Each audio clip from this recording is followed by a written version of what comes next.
Guerrilla Cricket. Whoa. Guerrilla Cricket.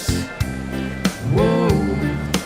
Guerrilla Take guard, man the barricades, patrol the cover boundary. At last the time is come, this is a cricketing emergency.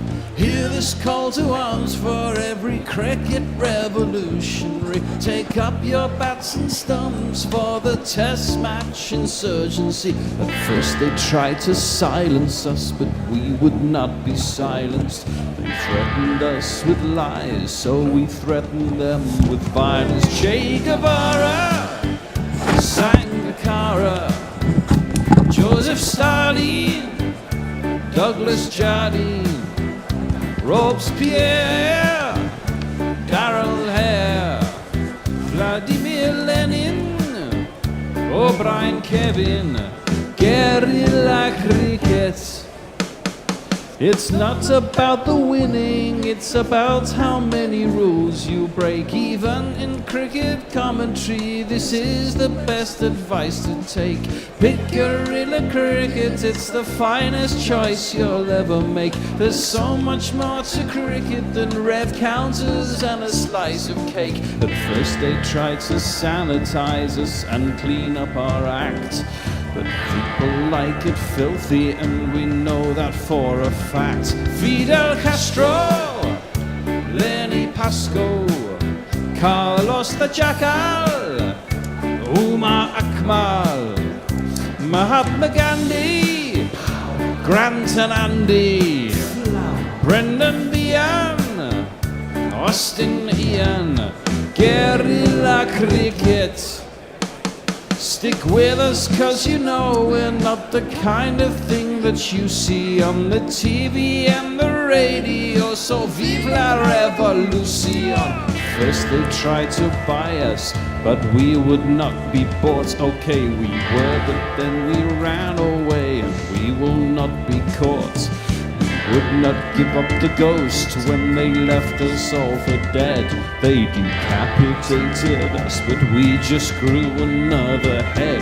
Chairman Mao, Jamie Howe, Ho Chi Minh, Asif Din, Václav Havel, Graham Saville, No Surrender, Percy Fender, Che Guevara, Sangakkara, Joseph Stalin, Douglas Jardine, Robespierre, Darrell Hare, Vladimir Lenin, O'Brien Kevin, Guerrilla Cricket. We'd like to know a little bit about you for our files. We'd like to help you learn to help yourself. Look around you, all you see are sympathetic eyes. Stroll around the grounds until you feel at home. So here's to you, Ollie Robinson. Jesus loves you more than you will know. I'm not entirely sure it's a full redemption for Ollie just yet, but boy, oh boy, he's on that right road. What a day we saw yesterday. We thought it was going to be a washout. We thought we were just going to see covers, rain falling, and we were thinking of games that we could play to entertain people as that rain fell. But we saw enough cricket. Boy, did we. 16 wickets fell. At the end, New Zealand, if you need reminding, was 61 for 6. Glenn Phillips, the danger man, I still think, for England. He's on 31. Nathan Smith, who's also pretty dangerous, he's on 6. Ollie Robinson, of course, 4 for 10 off his 6. And you've already heard a chortle and a chuckle all the way from Melbourne, from the fabulous Kat. Hello, Kat, how are you? Hey, I'm really good. I love that you're starting the day with poetry. What a fantastic thing. It's songwriting, Simon and Garfunkel. I mean, but Paul Simon, I think, would defend it as poetry, and I think he'd be on solid ground, if I'm honest.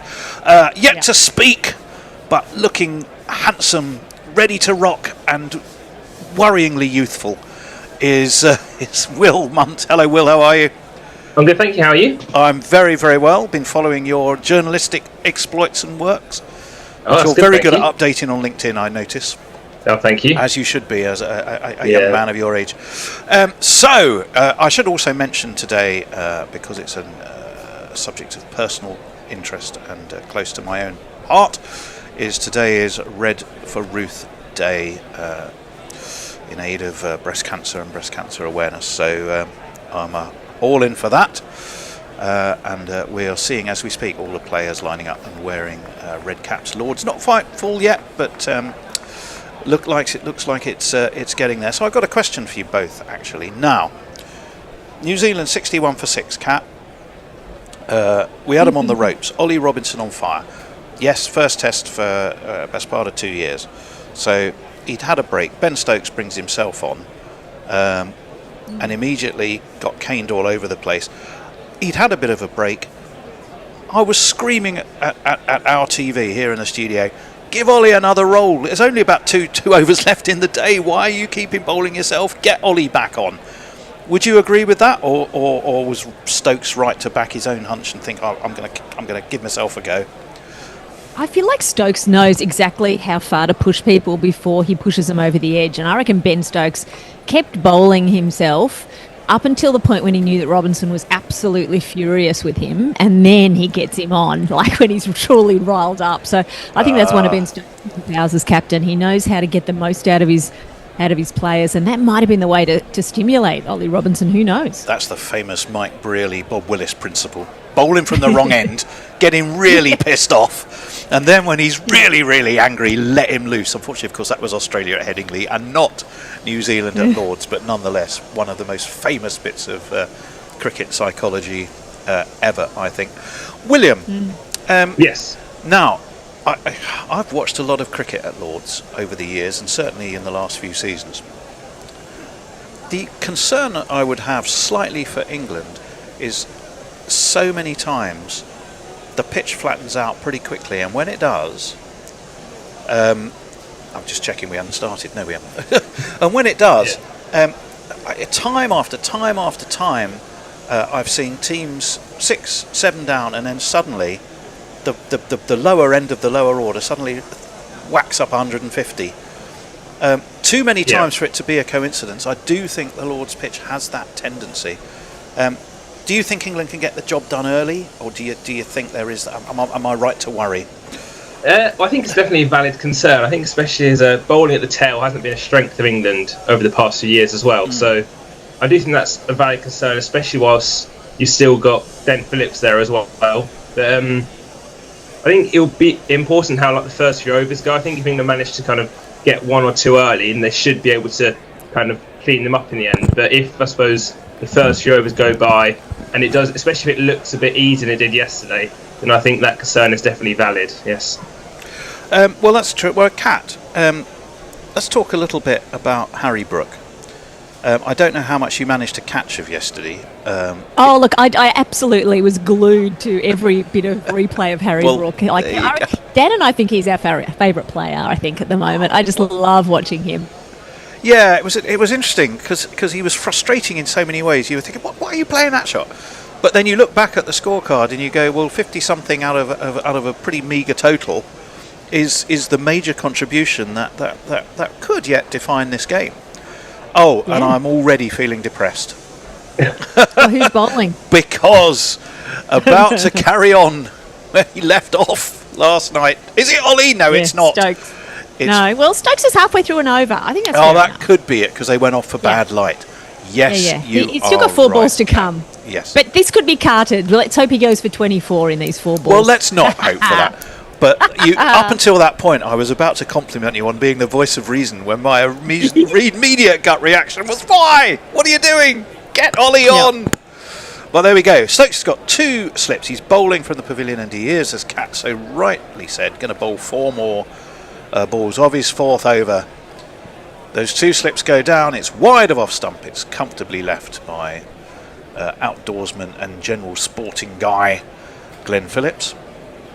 Through it goes to Smith, and there is no run. Lot of chat on our group this morning.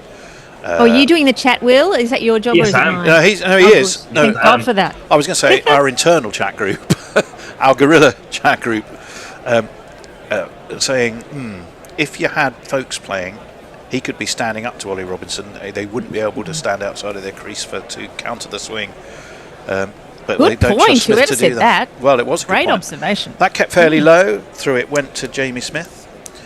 Smith didn't, of course, will help his case much, did he? Because there's leaves, there's bad leaves, and there what the fuck are you doing leaves? Yeah.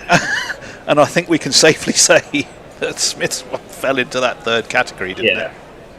I think so. Yeah, I think it's about the ball kind of didn't even hit like the top of the stumps. It was kind of like, So that wasn't a great lead. But I mean, he did stand up to Chris Wokes last year, so maybe in a pitch that's doing a bit less is something he might contemplate doing. I guess we might see. Let's see. The two two slips go down. There are two Smiths playing, but they're on one on each side.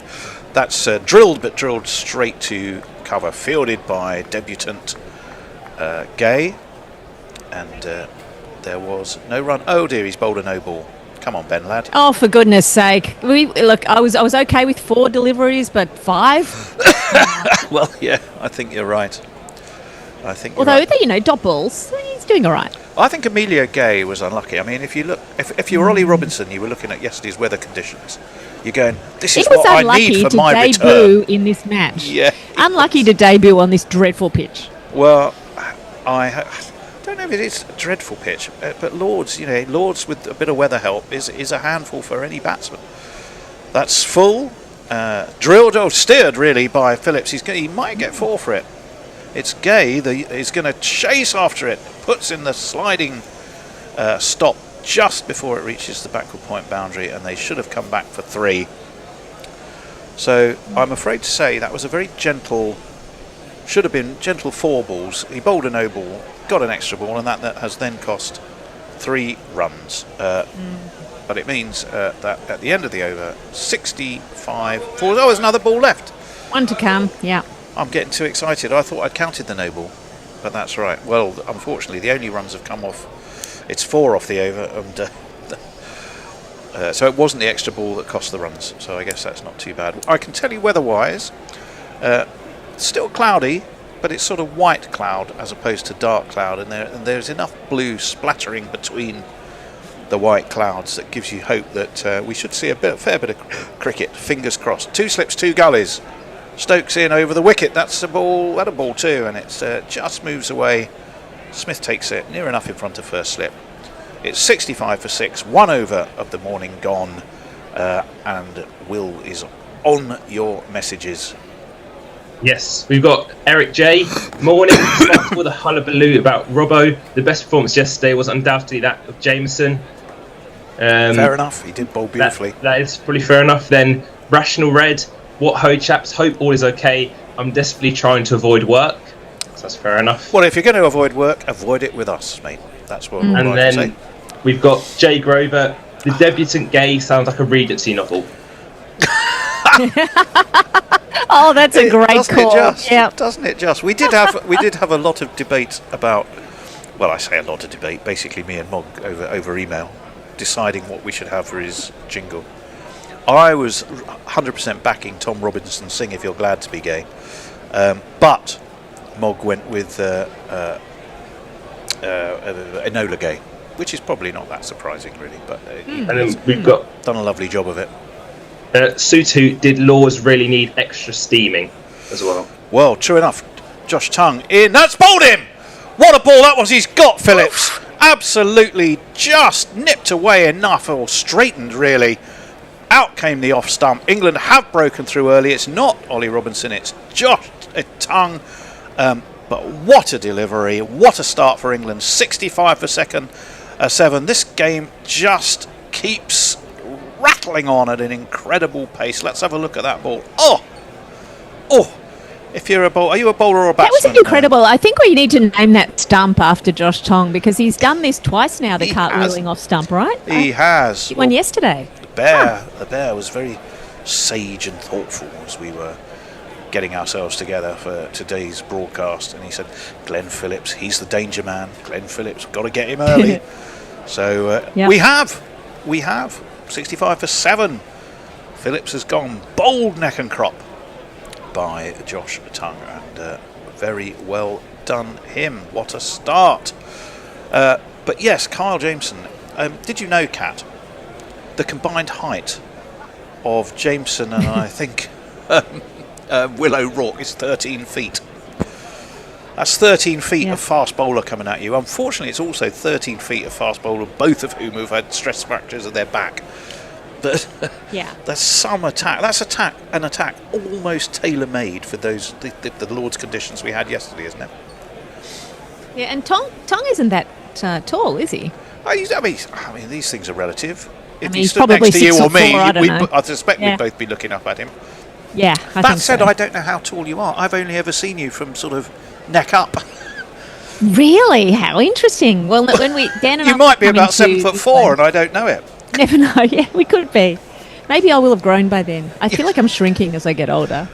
Well, we all do. We haven't decided which Ashes test we'll come to in England, but it might be in your geographical patch. You never know. Oh, well, even if it isn't, I sincerely hope, having come several thousand miles, you'd make the extra 150 or whatever it would need to come and join us for a day. Yeah, we didn't last time, but I think we did the time before. Hard to remember, but anyway. I wasn't around, I suspect, for that. Right, Josh Tongue. New man is Kyle Jameson. The very tall Kyle Jameson, who drives, but stopped at short extra by Ben Stokes, who's doing his full traffic policeman field marshalling as he does it. It was a pretty confident first ball, I think. Wasn't Jameson it? giving it a really nice sort of drive through the covers as if he'd been out there for, I don't know, he faced 10 overs. What was quite interesting as well was to watch Phillips' reaction, because if you watch, he's slightly forward and he doesn't look back, he just keeps walking. He's obviously heard the death rattle. Wide of off stump! Inside edge, that, as they say, did not go where he intended. It's going to get him a run, though, so Jameson's off the mark. Do you reckon he had any intention, though? Did he have any intention of where that was going to go? I think he just wildly swung and was happy with anything that didn't hit the stumps. Yeah. Jameson? Yeah, no, he didn't. He absolutely had no clue where it was No going. idea. All runs are vital. 66 for 7. They're 74 behind. 3 wickets is what England need, if it's all ifs, buts and maybes. But I hold by my theory, even with more limited batting left, you've got to make the breakthroughs early. That's Fuller. That's well defended by Smith. To short mid-on, there is no run. I think Nathan Smith has got some runs. Didn't he make a few in Ireland, Will? Yes, I think so. I think I remember him having a few innings, yeah. I'll have a look in a moment if I can find it. Good news for New Zealand now. They've made it past the T20 mark. No, they've batted their 20 overs. Yeah. Well, that is true. 66 That's for some kind of 7. milestone. They're not going to get any other milestones here. Probably not even 3 figures. Is it New Zealand who had that lowest score ever? 26? Was it New Zealand at 26? I think so, yeah. We were at one point, just quickly checking that fact. In comes We've Tongue got too many over the facts to wicket. check. We need... It's full, it's defended in front of off stump by Smith. Yeah, we need the Dribbles audience to backward fact check us if we offer up too many maybe facts. No, I'm pretty sure it's New Zealand who has that lowest ever. I think that's right, yeah. Test score from memory. And I was just going to quickly see what we could tell you about the excellent Nathan Smith. I was rather hoping this test we'd see Blair Tickner, really largely because of his terrible tash and trotty run-up. Which just makes me laugh every time I see him. That's well drilled. That's a beautiful shot by Nathan Smith. It's being chased. I don't think it's Gus Atkinson. I think he's not going to get there. So that's 4 runs to finish the over, but it was a successful one for Josh Tongue. 2 for 27 for him, 70 for 7 after that 4. Smith on 10, Jameson on 170 the deficit. Will Munt, the man with your messages. Eric J, replay of his first wicket almost, so that was quite similar to the first one. Yeah. Then Susahu, swing and seam that one, that was a beauty. Then we've got a super chat, disinterested hand job, $10 Australian for Tony's powerful mouth organ talents. Oh, who was that from? Disinterested hand job. Oh, Mr. Handjob, how very, very kind. Actually, Mog, do you know what? I do have. I've done some more recordings which I might, just because I value your professional opinion, send your way rather than put onto our main group. But I was doing some recording this week. Are these musical recordings, Tony? They are, yes, they are indeed. Ah. Just quickly as well, we've got from Jay Grover, Harry Brooks seems like a moron, but I can only concur when he described this test as mental, which I think does sound fair enough. Well, here he is. He does have the ball in his hand. Yesterday's man at the moment. He's bowled a short one. Having bowling full was doing all the damage, so he decides to start today with a short one. Calm down, Ollie. That's the most bounce I've seen this test. It was. Jameson leaves it, and there was no run. I was looking up some Nathan Smith. Yeah, let me see. Oh, he was in very good form in the Plunket Shield for Wellington, and he made 71 with the bat in his last game in the New Zealand 4-day equivalent of the county cricket, I suppose. That's a throw the bat wildly, and Jameson possibly was thinking about an aerial over extra cover drive. What he got was an edge over where third man wasn't, and it's gone for 4 runs, which I should jingle up, really, shouldn't I? Here it is. And if you kids can't listen, then you bound to see the way you get shot for crossing a boundary. Little bit of away movement. I think, Will, you can safely say the intention here now is get runs while you can, swing that bat, keep swinging and hope for the best. I think so. That is definitely the intention. I did actually hear a few kind of pundits, maybe not criticising, but saying even could have been a bit more aggressive yesterday. I thought whilst it was a valid point, it almost feels like you can't please some people, really. But I think in this situation, that seems like, I'm not sure Jameson's going to defend many, so... Well, Robinson over the wicket, short again. Ollie, don't do it. It is, however, fielded at deep square on the bounce by Shoaib Bashir. Will we see him bowl? He has had a bowl at Lords this season. Took 1 for 0 against Middlesex. Jamison got a 5-fer. He can do whatever he likes when he's batting. He's allowed to swing the bat like Brooke. Absolutely. He's Brooke-esque today. But he's got a 5-fer, so that gives him a lot of freedom to do whatever. I think you're on a mission here, Kat. I think your mission is they're going to be all about Ollie Robinson, aren't they, these two British blokes? I'm going to keep reminding them that there was a Kiwi yesterday who bowled absolutely magnificently. Yeah. And I think you're quite right. Fair enough. 3 slips go down. Fuller from Robinson. Up onto his toes goes Nathan Smith. Punches it into the offside. Fielder did a cover. And they take a single. Well, Eric J has just asked Jameson, a shade Flintoff-esque. So what do we reckon? Possibly. In looks or in style. He's certainly prepared to... I think... Obviously... Probably style, I'd assume, but... Batting wise, Freddie had a bit more technique about him. I think Jameson is see ball, hit ball, give it a crack, and the confidence maybe is a bit Flintoff. Why not? Yeah, go along with that. Robinson in full, perhaps a little bit floaty. Hasn't quite found his range yet. He has gone for 6. That's 6 more than he conceded in his first over yesterday, which also happened, of course, to include 3 wickets. In that absolutely explosive return to Test cricket. Ben Stokes is. I hope that Jamison is sledging Robinson and saying, "I bet you can't get the 5th wicket. You're not going to get 5. I got 5." He could be. I might count the number of times you remind us that Jameson got a 5 for yesterday, just to keep us honest. That one is clipped away, but down to Bashir, deep square, just a single. They should have taken a single, yes they did. So 7, he's bleeding runs, Cat, this over. Yeah. Bleeding runs, not like Jameson would have done. 5 for 55, 6 for 66, and now 7 for 77. I think we have, so that's delightful. But anyway, end of the over. It is. Yeah. Over to you, Will. Nick Vickers, I agree with Tony. Get those wickets quick. Every run vital in this one. Yep. Stephen Kelt escapes the boss man. And then missed you all, and I missed the big cricket. Tim Walton Davis, hi Cats. We were talking about Cats yesterday, and then disinterested hand job. Well, the pressure is on me then, so I assume that's in response to Tony's musical recordings. Possibly, yeah, I think so. It's all very bluesy, Mog. Did you make some jingles, Tony? Were they jingles? No, they weren't jingles. No, they were. And then we've got Dr. Hugh Sheridan.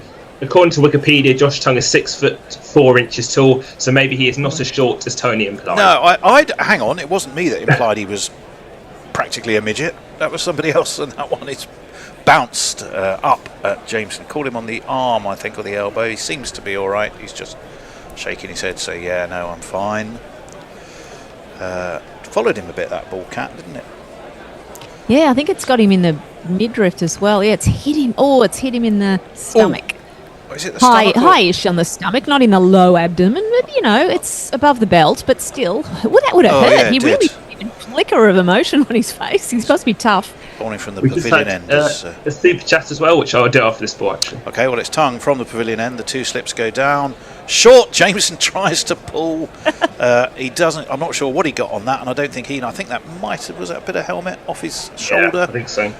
Certainly nothing he tended. 77 for 7. Super chat coming up. Let me celebrate it with one of these. Where's the very short one? We've got a concussion check, so we've got a bit of time. Okay. YouTuber at Super yeah. Chat. There we go. Someone had moved it. Stephen Kelk, $2. I need a Tony joke to bring some joy to the day. Lord, now that is more pressure than judging my musical talents. I'll have to think about it. I'm sure an opportunity will arise at some point, and I'll see what I can do. I think this is very, very risky for Robinson to be bouncing Jamison.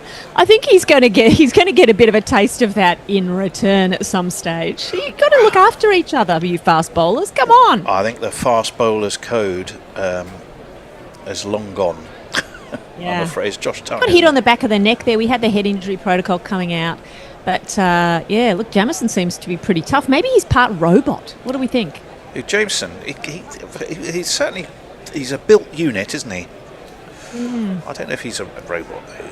Do you think he's AI? Is someone sort of is he programmed? At least. He certainly bowled. How many wickets did he get yesterday, Kat? I think he bowled quite well, didn't he? Yeah, I think, look, he got at least 4. I think he got more though than Ollie Robinson. More than Ollie Robinson has got so far. That's true. I mean, Robinson could get all the remaining wickets. Wouldn't be that difficult here. But for our New Zealand listeners, I categorically would agree he bowled magnificently, did Kyle Jameson. That's full. It's driven, though. They will take a quick single, fielded at mid-on by 4-wicket man Ollie Robinson. 78 for 7. Josh Tongue does have that ball in him. We saw it in the Ashes as well. Just that one that's on a good length, but all of a sudden just does enough. We've seen it twice today, and of course we've seen two dismissals by batsmen leaving. One an absolute catastrophe of misjudgment. One possibly slightly more forgivable. And that one's clipped nicely away through mid-wicket. The Duckster's little legs are scurrying after it. He's juggling the ball, but I think it's 4. I'm not sure. I think the ball didn't quite make the sponge, but he did. Duckett took the ball over the boundary and then he stood up and indicated to the umpire that it was 4. Thanks. I think we know. He's as honest as the day is long, is the Duckster. He's not going to try and fool you. Just in case someone thought. Let's have a look. He has one go, flicks it, rolls down his leg, and hits one of those Red for Ruth sponges at about the same time as his little foot does. So 5 off this Tongue over, 82 for 7. Tongue in, down leg. Would be a 1 day wide. We don't have any of that nonsense in a proper test match. So it's a dot ball. Smith does his job nicely. I think Nathan Smith feels he rather missed out there, Kat.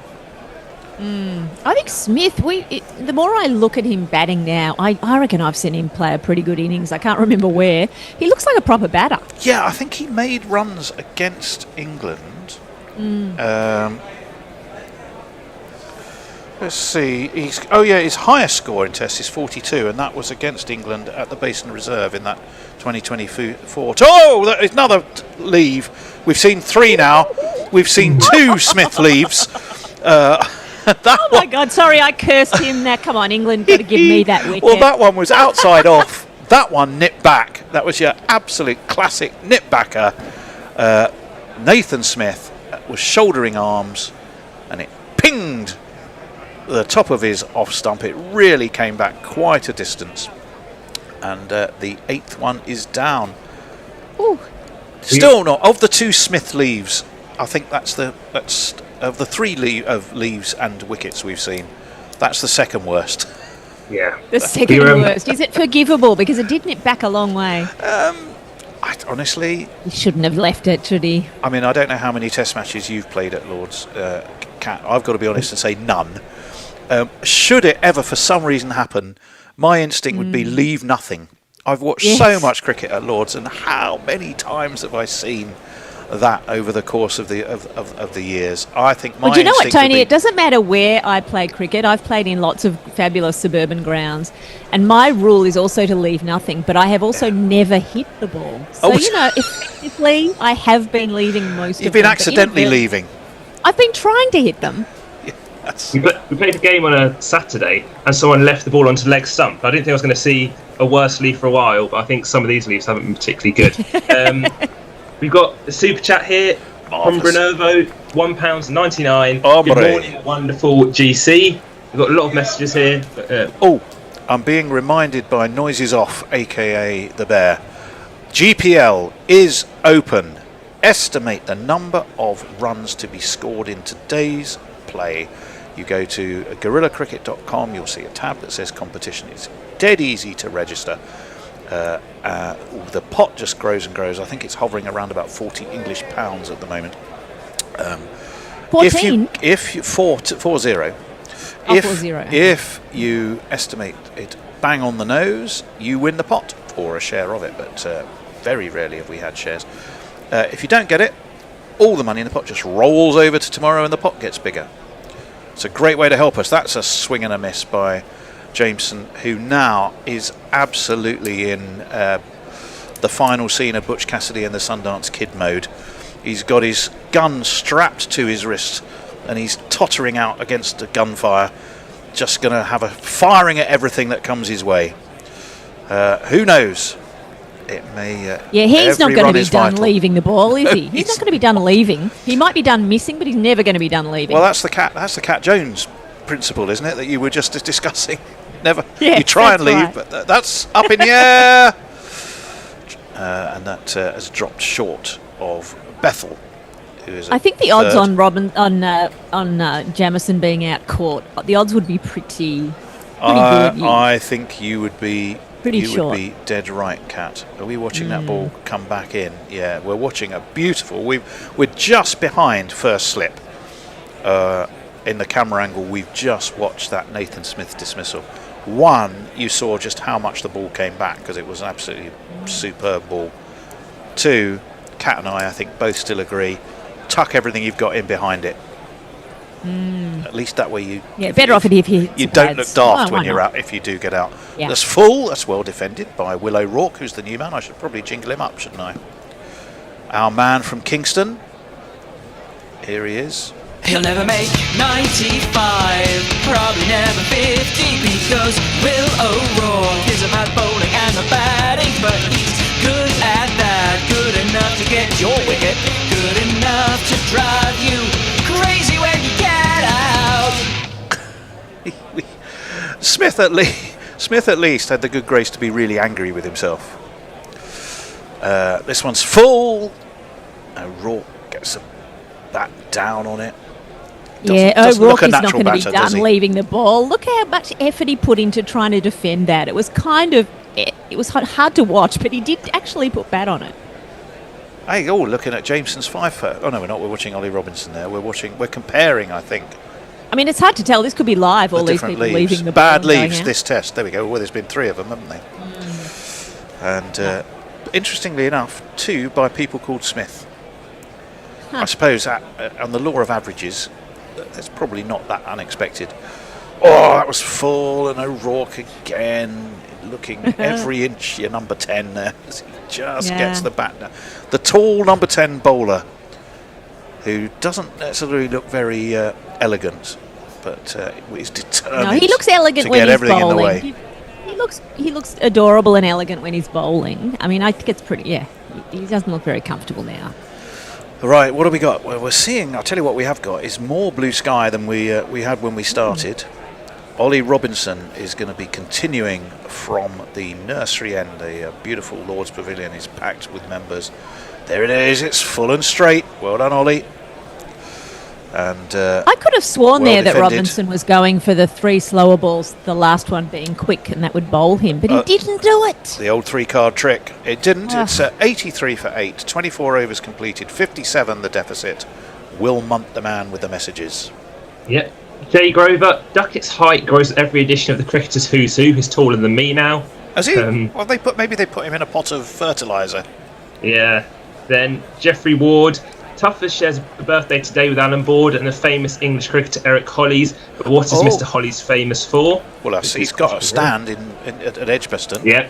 Obviously, for one thing.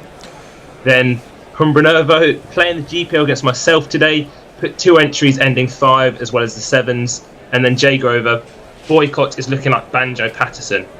So, there we go. Does he? A Banjo Patterson, there's a name to conjure with. Wasn't that Waltzing Matilda was Banjo Patterson, wasn't it? That's short. No idea. And Jameson ducks out. He didn't try and hit it, Cat. He ducked out of the way. Suddenly he thinks he's a number 3. Ducking. Yeah, if you're that tall and you're ducking, you're probably pretty safe. Yeah, I would tend to agree with that.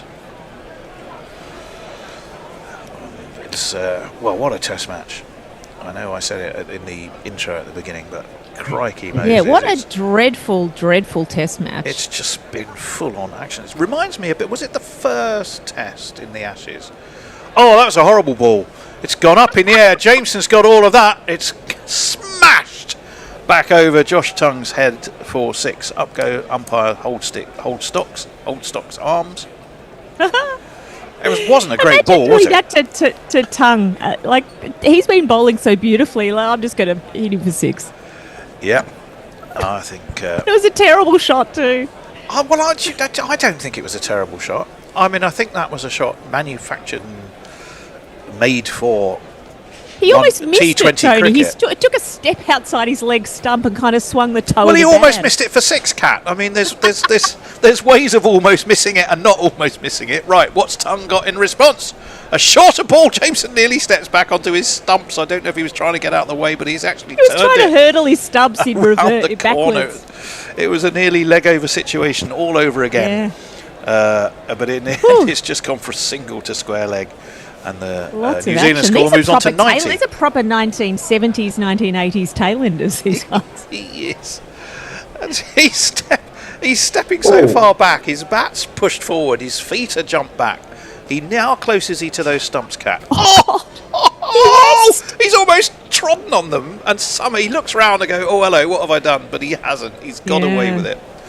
This is just unbelievably They're trying to show stuff. how close his foot was to that stump. It was, he actually had his legs parted fairly wide. It was his inner thigh that might have been more the danger, and its potential contact. Right, England have got 3 slips, a gully, a leg gully, and a forward short leg, and it's dropped short by Josh Tongue to Will O'Rourke, who quite dismissively leaves it, and then, as if to emphasise the point, just does a little replay of his side step and shoulder duck for us to He's practicing the enjoy. leave. Poor old O'Rourke. I want him to get at least 1 run. He does look a bit uncomfortable at the minute. He's getting the old-fashioned work over, isn't he, a little bit?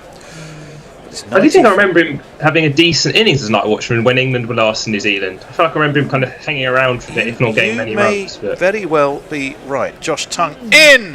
That's a good ball too. It leaps up a little bit on our friend Will O'Rourke, but he gets something behind it. Not sure even he was sure what it was. I got a funny What I feeling just we're due a posted on Blue change Sky, soon. Tony, was that countries that can't sustain a test match beyond 2 days should instantly lose their ICC test status. Right, okay. Is That would include Australia, England and New Zealand if this only goes 2 days. Relegate them. Yeah, I kind of get that, especially as England and Australia have fairly recently played a 2-day test. That one was defended into the offside by the tall O'Rourke. He's got away with it, so 7 off that over as Jameson launched with Josh Tongue. We'll do. Shall we do one more between the three of us? Kat, then it's you. One more over. You're there anyway. I've got to wait for the bear to come in, and Willie, you start. I can't remember. I think I'm one after, maybe. Let's have a look. It should be Cat. Oh, the bear. It's Cat, me, and the bear. Looks like it's Bear, yeah. So You're on socials, Tony, and then when the Bear's bear coming arrives, Yeah, I can. Yeah. We just had here. Whilst you wait, Banana Brooks asked, "Did I miss any Matt Henry fitness news, please?" I've not seen any. I've not seen any either. It was a back spasm, apparently, but that can cover a multitude of sins. You look like he was in. Yeah, we'll do one more. Yeah, we'll do one more because the bear appears to be finishing his breakfast, as far as I can tell. Yeah. And then Is his breakfast just a pint of something and a cigarette or a vape? Is that the breakfast? He does. No, he's quite a bon viveur and an Epicurean. Is the bear? He doesn't just eat berries and drink beer. 90 for 8. Robinson. Oh, he nearly pierces Jameson's defences on off stump, but Jameson gets an inside edge out to leg. Jameson sees the funny side of it and takes a single and goes, "There you go, Will. I've got out of his way. It's all over." No, not our Will. They're only 50 behind. Under 50 behind now. Yeah, counting them down. 4 for 19. And Ben Stokes is having a chat, saying, "Have a look at that ball," which seems to go perfectly easily through the handcuffs. It went through the handcuffs without touching the sides. Exactly. It went through so easily, someone in the crowd could have thrown it and got it through the handcuffs. Yeah. But there we go. That kept low, squirted off an outside edge, beats the man at gully. And they will get another single. New Zealand don't care how they come. Every run counts, to paraphrase the 100 catchphrase. It's surely in the great history of catchphrases as well, one of the most stupid and ridiculous, because every run does count. That is the whole point of a run. But there we go. Anyway, while we were talking before and while we were commentating, actually, O'Rourke has managed to get one run, so I forgot to mention it. But good on you. Yeah, he has got that run. You're absolutely right. So Robinson is going to be in to Jameson. What's he going to have a go at? It's short. It's pulled. It's pulled for 6 over backward square. Ollie, don't drop them short. Why bowl short? You get all your wickets bowling full, nibbling away outside of off stump. If you drop it short, Jameson is just going to take you on. You do not need to. Give your head a wobble, son, and remember what made you successful yesterday. Dear, oh dear, oh dear. Incredible. That said, was it taken in the crowd? I don't think it was, but it's a heck of a whack. It bounced off someone. I'm getting so excited I forgot to actually jingle up the 6. So apologies for that. Robinson in. Short again, you numpty! What are you doing? What are you doing? It's gone for 6 more. Robinson has lost it. Totally lost it. He's completely lost the plot. That was a dreadful I'm going to jingle that. What is he doing? One of these. One of these, and although it wasn't a wicket, Ollie Robinson. You silly little boy! What on earth were you playing at? Goodness me! Wow! Unless this is your 3-card trick, what's he going to do? Fuller, spooned up in the air. No, it's gone straight. It's going to drop well short of long off. Wow! Jamison's auditioning for an IPL contract. Yeah. Jameson goes rocketing on to 30. This is what I say about somebody stands up. And all of a sudden, that deficit is 35. And yesterday's hero, Ollie Robinson, I'm afraid, has had a bit of a mental moment. He did talk of saying, yes, he did actually describe yesterday's experience as mental. And I hate to say it, much as we love him, that's just bonkers cricket. Absolutely. He's still got the second cricket. best economy, so, whatever. 4 for 33. Last ball of this over. It's full, it's straight, it's defended by Will O'Rourke. He likes that shot, doesn't he? So we are going to have a change now. The fun and excitement, all the fun of this fair is going to be in the hands of Kat. Will, thank you. We're going to see you plenty later, I believe, today. See you later. And the bear is shuffling into his position. Here is potentially some Matt Henry updates while the bear does it. I'll leave that with you, Kat. So hopefully we have some Matt Henry updates, but nothing that we know about just yet. But we'll bring news to you when we can. At the moment, though, Jamieson is the star of the show for New Zealand. He's on 30 from only 19 deliveries. He's got a strike rate of, 160 or something. O'Rourke is 1 from 9, and he is doing his part as well as New Zealand are trying to get to that massive total that England set them yesterday. 26 overs down, they trail by only 35, and I'm pretty sure Jamieson will make it up in this over. What do you think, Bear? Well, yeah, I mean, I don't know why he's dropping it short to him, for crying out loud. Well, I think we were questioning that. I mean, Well, in fact, Tong is coming in now, and he's got the same bloody memo. So he drops it short too, and it's bouncing over leg stump. And in fact, Jamieson ducks underneath. well, I can see it. This is a strategy now. This is not accidental. No, it isn't. But Tongue bowls at 90 miles an hour. It's different to bowling at 81, 82, isn't it? You know, I can understand it from Tongue. But I still think they should. It seems to me that they're trying to get Jamieson to somehow glove a single or something so they can get a load of balls at O'Rourke. I think you just bowl normally. Let him hit a single. Oh, he's going to anyway. be caught in the outfield. That's what they're trying. But, he's just defying it at the moment. Well, I've got.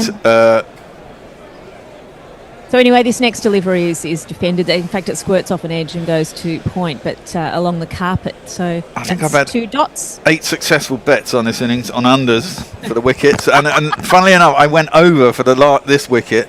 They were offering me 3 runs to go under. I thought they've got to be able to get 3 runs, and sure enough, Yes, And now I've got next wicket will not be caught, so I need an LBW or a bowl. Oh, you need O'Rourke to go out then, because I'm pretty sure that there's going to be a catch here, but it's not going to be this delivery that Jamieson faces up to Tong, and it's at catching height, but the bowler goes follow through, isn't in the right position as he plays it straight, runs through for a single, and that puts poor old O'Rourke on strike for the next 3 deliveries. What other bets have you got on? No, I only have one at a time. There we go. All right, cheers. I forgot to bet on this. It would have been fun to bet on this. I haven't been betting for a while. At one point I had about 450 quid in my account, and then slowly I just dribbled it away. And then I lost a load on the World Cup and thought, fuck it, I'm not betting for a while. But I thought there was a chance here with England collapsing like a pack of cards yesterday that New Zealand would do the same. So I thought I'll put a little bit of money in. Yeah, very good call. Yeah.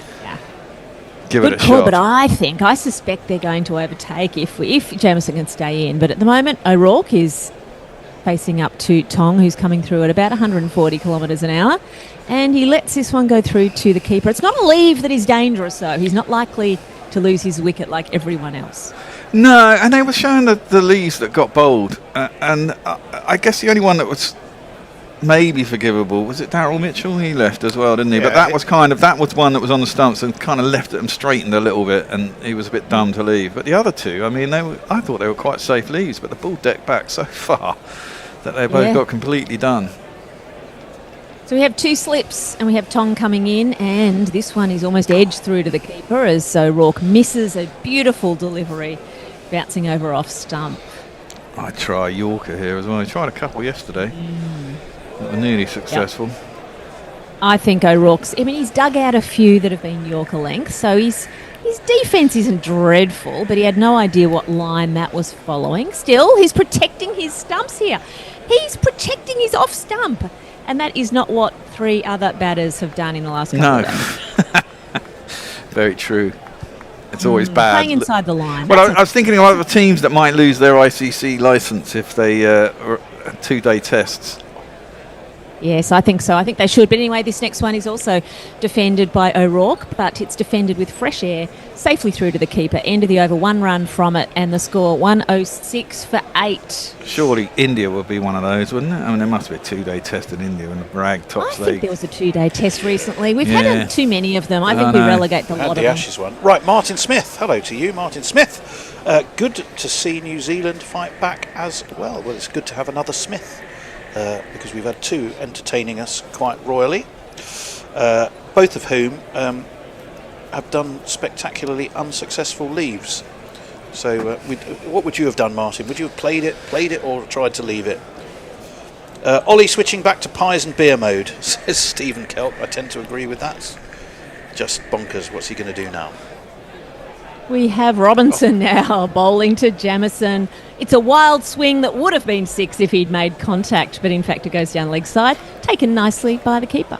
Well, this is the funny thing, isn't it? They have spread the field. They've only got one wide slip, leg gully, someone at kind of halfway back, third man, probably 2-3 guys out on the leg side. It does seem a bit dumb. This is very exciting watching Jamieson bat. He's on 31. He's not scoring quite as fast as he did in the early stages. We just have one slip, and we have a strange back foot stroke here from Jamieson. He plays it to mid-off, and they take 1 run. He's conservatively now batting for the 50, is he, Ben? Well, yeah, it does seem that way. I mean, his technique's a bit woolly. There's a lot of stepping away and just trying to splatter it. But it's been quite successful so far, 32 off 24. I don't think he knows he's got a front foot. Yes. He does have a Test match 50, you know. Yeah, no. I mean, he was 51 against the West Indies at Hamilton as New Zealand ramped up 519. Kane Williamson got 251 in that match, and New Zealand won by an innings. But that's still a Test match 50. Poor old O'Rourke facing up to Robinson, 3 slips in a gully. This next one, it's kind of a defensive bat played, but straight through to the keeper again. They're trailing by 33 at the moment. Yeah, I think any lead for England. I mean, I know you said we wanted whatever it was. We would have liked to have more, but considering we got rolled for 140 and we got stuck in, so New Zealand would have expected to roll us quite cheap and then hope to put on a big score. I think even if we come out parity, it becomes a one innings test. It's not a bad place to be considering. So now we have 4 slips as this one's defended by O'Rourke. Oh, you feel them breathing down your neck, don't you? Yeah. Ball there. So the theory is quite literally, if it's Jameson, spread the field. Yes, let him have it a looks whack. that way. Yeah. And if it's Will O'Rourke, crowd him and just bowl properly. Why don't you just bowl properly to both of them? I don't get it. That's my point. I completely agree with that. It's just madness. Until it works. But then, how much does it cost you? Well, how much does it cost you? Works? Exactly. Yeah. So O'Rourke nervously facing up to Robinson. It hits him on the body. Oh, this is very sad watching poor old O'Rourke bat. But anyway, he's survived now. 1 ball to come in the over. I mean, I think the bowlers might be getting a little bit too excited here. I mean, you just need to do what you do best, which is stick it on the spot. He nibbles it both ways anyway. He bowls reasonably full. He got LBWs yesterday. He could bring all that into play by just bowling normally, couldn't he? But they're sending some of the slips away now. This is the moment O'Rourke edge it through slips. Well, maybe they want to give him a single last ball of the over. Well, yes, I think that's what they're doing. I think what they're putting in a short leg. Yeah. And Ben Duckett's been thrown the helmet, and he's going, "Where's the new boy?" Yeah, exactly. New don't boy give it gets to me. Just because I've got the shortest legs, don't put me at short leg. That's the new boy's job. And could this be the double bluff? Or in fact, just the bluff, obviously. But, Yes, exactly. Still 3 slips in a gully here and the short leg. And this is a great straight bat defensive by O'Rourke. Competently, he practices it again. End of the over, 1 run from it. And 107 for 8 is the score. Right, Eric J. Ashes bowling now from Robbo. Farong, hello to you, Farong. The first maximum, in big letters, of the test. Give him 12 runs instead of 6. Ollie needs to get his off-spinners out, says Stephen Kelk. Jay Grover, it's pronounced Jamison or Jameson. What have we been saying then? Well, we've been saying Jameson, but Kat's been getting it right with Jamison. I think I say Jamison, but that might be an Australian pronunciation. Well, does anyone know how it's actually pronounced? It's apparently also a Sheffield pronunciation, so take that as... But I would say it's Jameson, because obviously the beginning of it is Jamie. Beer battered gummy shark says Stephen Waugh, what is he good for? Anyone know? Don't know why we're picking lots on of runs, Waugh, but and there we go. Yeah. Stubborn captaincy. Indeed. J. Grover Mog, don't try and con me into summoning one of your ancient gods. Don't know why that is there either. Martin Smith, if you are referring to that ball that the England player left on this pitch, you always have to play anything within half foot of off stump. Yes, the snick is always a risk, but you have to play. Martin, yes, we agree with you. So, new bowler, we haven't got time for the jingle just now because Jamison's already stroking him out through to the cover boundary. Not for 4, but for a few runs. It's Atkinson who's coming in with his 5th over of the day with figures of 1 for 9 at the minute.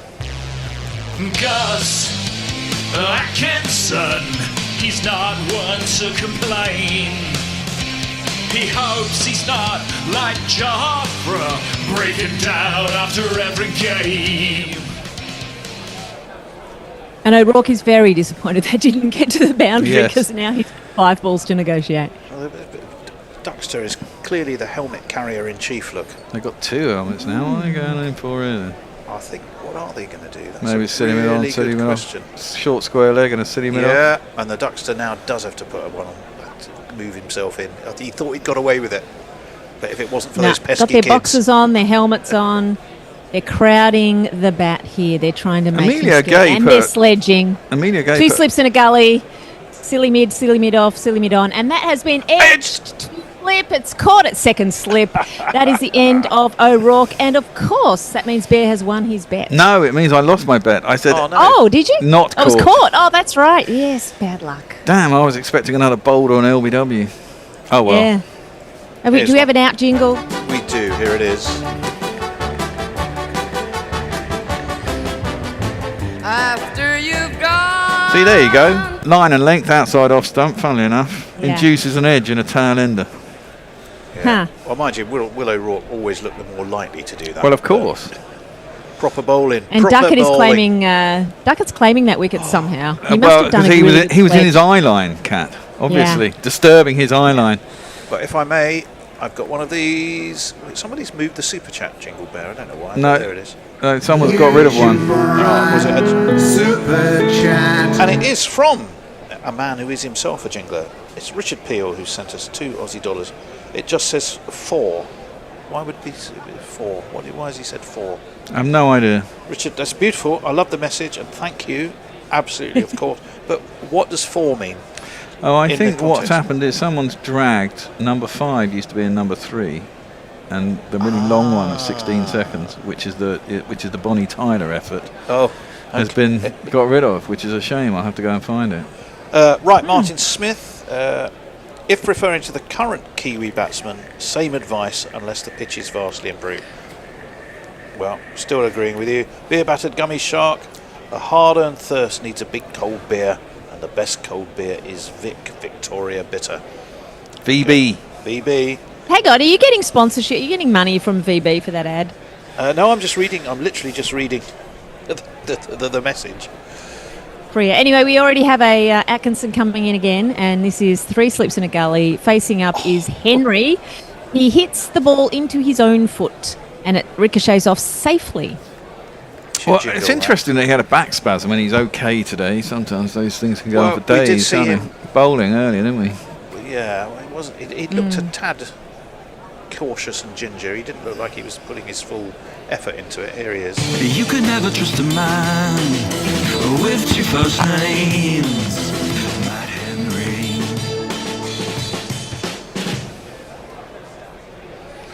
Here he is again. Henry is getting ready, and this ball is wide outside off stump. It dies as it goes through the crease, through to the keeper.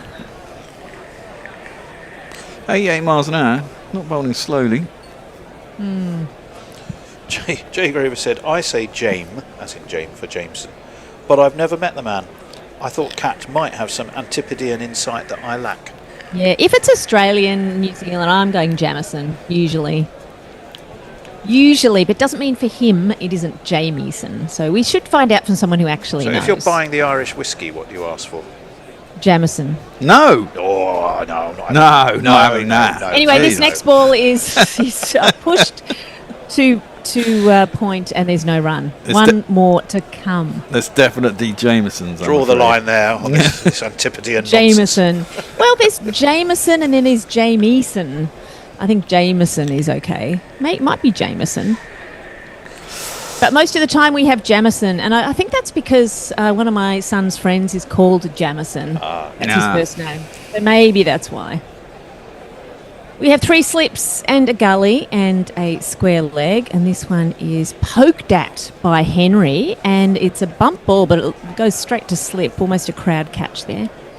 Well, presumably that's because if you have JAM, as in jam, obviously that's jam. But strangely enough, when it's a name, it's Jane E. Well, James. it's Jamie. I mean, Jamie, isn't it? Jamie is Jamie. Well, You're while right. you ponder that, Beer Batter Gummy Shark says the Steve Waugh quote is from the 12th Man tapes. Anyone Boomer Gen X or Y will appreciate the 12th Man. Yes, I certainly do. Right. It's another one of these. Have I got time to quickly do it? There we go. Now I know where the short drop is. Super chat. It's from the estimable Earl Grover of Sheffield. Cat officially knows nout. That's harsh. Oh, that really is harsh. Probably wouldn't have I read don't it, like but whiskey. he did pay good money. Yeah, no, it's perfectly fine. As we now have Jamison facing up to Robinson, and he swings lustily. It's hit the cone. Was that 4 or 6? I think Let's it have was a look at 4. the I think that was umpire. 4. I think it's hit the cone. He's asking for confirmation, and the fielder out there's going, "Fuck you! You can decide yourself. You're the umpire." Who No was it? signal from the fielder. I out thought there. it dropped just inside the rope. I Yeah. thought it did. We're still Here we waiting. are. We have the adjudication from the ball now hitting the ground, and it's hit the actual rope. No, And it's it's sure been bounced just in signalled. Yes, front. it has been signalled as 4 by Stokes. I think who's out there. Oh, it's Ah. bounced before the rope. Yeah. 6? We don't know. Okay, 4. It's been signalled 4. And again, Jamison winds up, takes a big swing and misses this next ball. Didn't have time to play the Again, not much forging. bounce through the crease. It's all happening. It's all happening. Well, clearly Can't he's take your got eyes his off this. he's got his T20 head on, hasn't he, Jameson here? No, he wants to get 50. We all want him to get 50, don't we? No, That'll make a better game. I want to win. I'm all about the win here. You could still win and No, have... of course we could, but knowing this England side, I'd rather have 28 runs than 10. Could be you all the feel sorry for difference. People who have day 4 tickets. Well, This yeah. one's back of a length, and it's uppishly stroked down to a wide mid-off. Ooh. No run taken, so Jamison farming the strike. Jamison. Who knows? Son of James. Yeah, he's not taken the singles. Bad luck, Stoke. You cannot make Jameson take the singles. Proper batter. Yeah, he is And now. this- the way he's letting 37. Henry Got a face test up. 50. Well, yeah, mid-off has gone sort of into no man's land as well. And mid-on Yeah. is no man's land and quite wide. They're going to send out a fly slip? No, they're sending out Brooke. He's going down to, what, halfway He's down. going to a long on, is he? Kind of. He's I don't going to think a he's going all the way, though. straight. Well, he wants, No. wants the one he It's a very straight mid-on. top edges or catches up on the splice. And, Jamison winds up, and he is in fact going to take the single. Well, I guess there's only 2 balls to come. As he does play this ball quite straight as well. And now we have Henry on strike. The score is 113. We are 9 wickets down, though, so 1 more wicket. 27 And the gap. it'll be in depth. Wow. Yeah. Everyone's playing it with a smile Massive on their amount of... face as well. All the fielders are changing everywhere here. Lots of slips going in. Always Oh, like they're to see taking their that. time about it. Yeah. Helmets on. Yeah, they Poor old should- Henry O. We've got, 6 or 7 slips here. 3 slips, gully, point, short And leg. Henry faces up, and Oh. Miss Robinson has taken his middle stump. That is bowled in the most emphatic way, and what a wonderful delivery. Robinson has the 5. Congratulations, you are now officially as good as Jameson. And the score, But not as tall. New Zealand all out for 113, trailing England by 27. Here we go.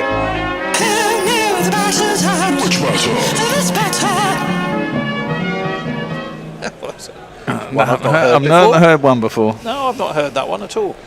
Well, goodness me, Kat, talk us through it. It's been non-stop fun and frolics, hasn't it? It has. We've had. I can't even remember what we started the day at. Was it 6 wickets down? Anyway, we went off last night for bad light. And that was at 6 for 61. And so New Zealand have added quite a lot here, considering how poorly they've batted in the main. It's been carried by Jamieson, who also carried the bowling. This is a one-man New Zealand team. It's looking like that, isn't it? From a man who's coming back from a stress fracture of the back. Unbelievable. He's top scored as well. Red ink for Kyle Jamieson. Fabulous work from Kyle Jamieson, who will be man of the match when New Zealand win this. Oh, now you're getting testy. Okay, let's go through some of the wickets for today. We've had let me just go through here. We had Glenn Phillips. Let me find him. Okay, so Glenn Phillips was just bowled by Tong. We also had Nathan Smith, who was bowled by Tong. He was bowled leaving the ball. He was out for 15. Phillips was out for 34. Yeah.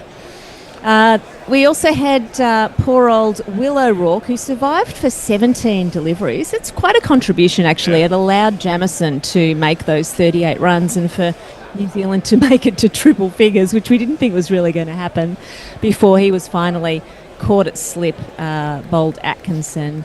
And then the final wicket to fall today, Matt Henry, middle stump cartwheeled by Robinson. We've had some wonderful bowled, haven't we? When the bowling happens, it's absolutely glorious. Whether it's kissing the top of off or cartwheeling the off stump, as Tong did, or just bowling middle stump. Anyway, the deficit is quite substantial. It'll be hard to see how this can get into the third day, let alone the fourth day.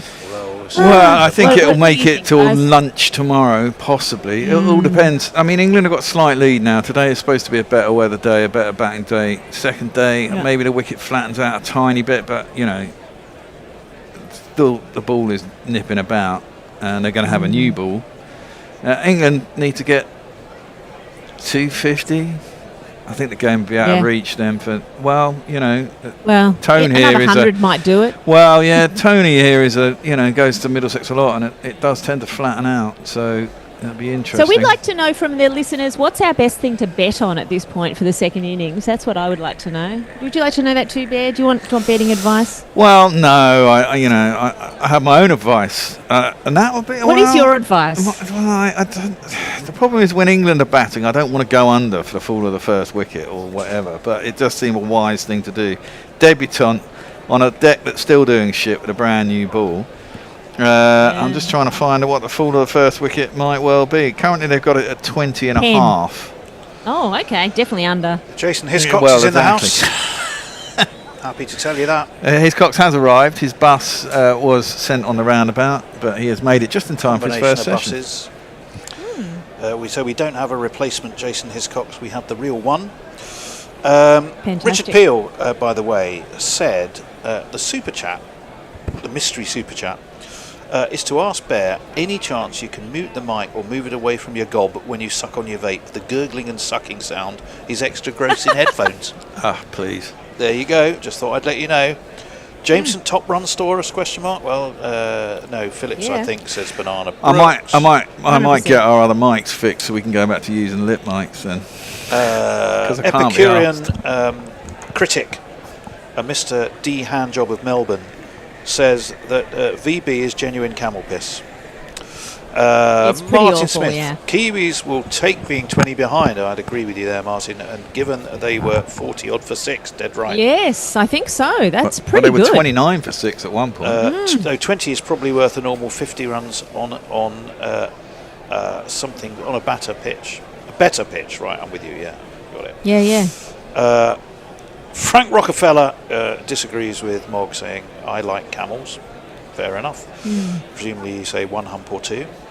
I'm a Kiwi. Our media says Jameson.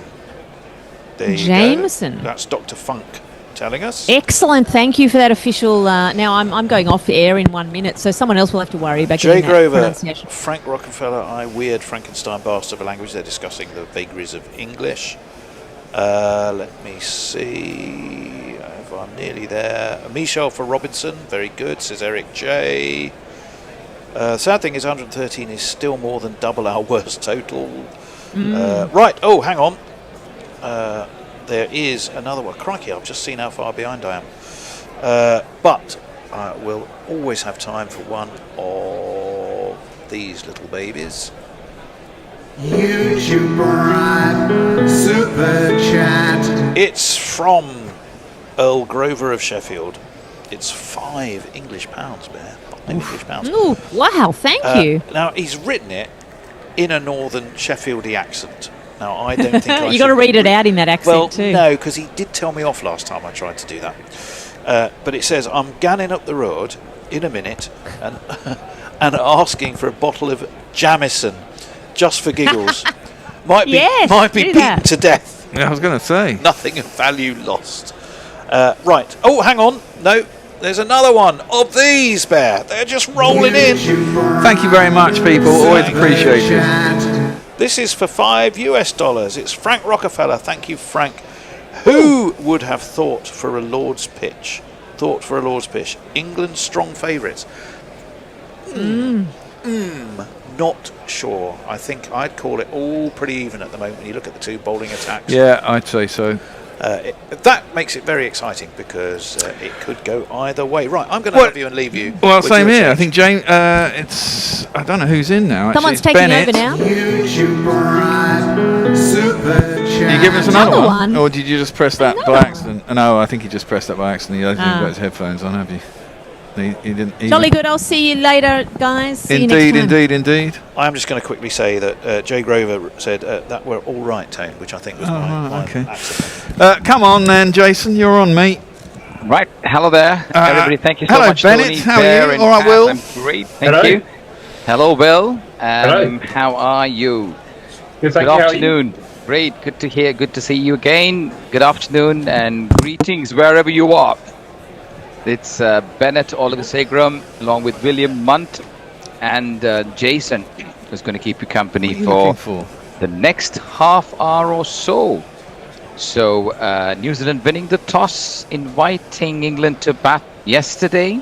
England folded up for 140 in this order-weighted Lord's Test, and New Zealand in a bit of a shock overnight, but have done well with the contribution from Jamie William to come up to 113. Jamieson.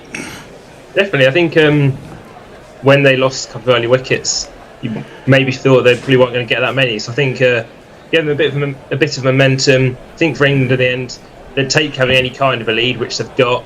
But New Zealand are definitely closer than they would have been without that cameo from Jameson. Hello, Jason. Are you okay? Hello, welcome. Good to see you. It's been a while since I've been on air. It has been indeed, and Jason's going to keep us going with the media front. So all you lovely people out there, what do you think? Do you think this game will go on till day 5? What are your thoughts? How do you think the Lord's pitch is going to behave?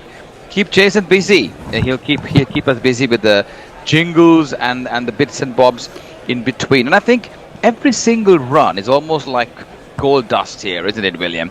Because the top order really struggled quite a bit, bar from Harry Brook. But Jamieson, I think England were a little bit ambitious trying to get that short ball going. I think cost about 15 to 20 runs in the process. They haven't really given up on the short ball strategy, have they, William?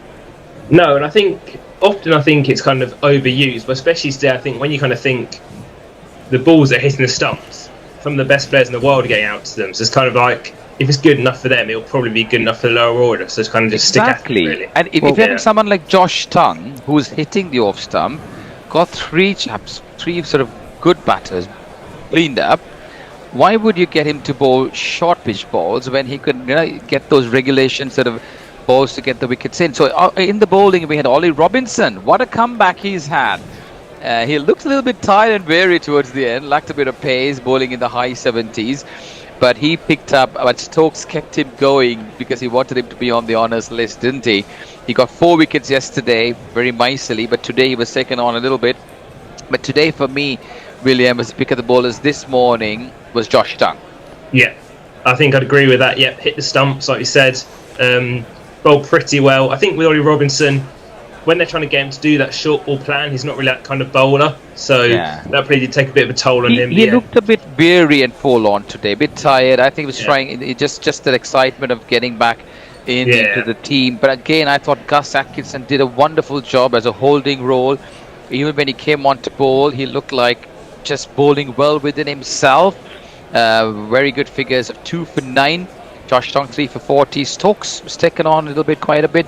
And that partnership overnight, Glenn Phillips and Nathan Smith, that was a good kind of a comeback from 29 for 6. Yeah. They took them to 65. So that's almost 36 runs added there between those two. And Nathan Smith, I thought, played a good kind of supporting role of 15.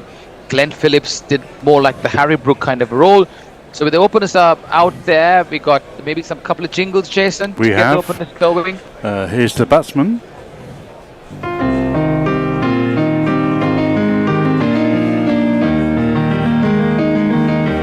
He arrived with a smile, and he's going places. He's looking good now. He's in with the aces. Carl Jamieson is the man in possession. Made that really good knock of 38 not out, along with his 5 wickets in the first innings. The first ball's over pitched on middle and leg. Jason's having a bit of a time there, trying to get the jingles in. So it's all good now. This is just driven nicely by Ben Tone's Duckett. knocked the volume onto the floor. That's why I couldn't find it. No problem. You'll get there eventually. Yeah. So played towards mid-on, no chance of a run. It's Duckett. This one's a good delivery on middle and off. Coming in, Duckett on the back foot, watchfully, pushing it towards back to the bowler. William, bit awkward to bat here. The ball keeping low, uneven bounce. So what do they do as openers? On the front foot, on the back foot, watchful. We had 3 bowlers leaving and getting bowled in the game so far.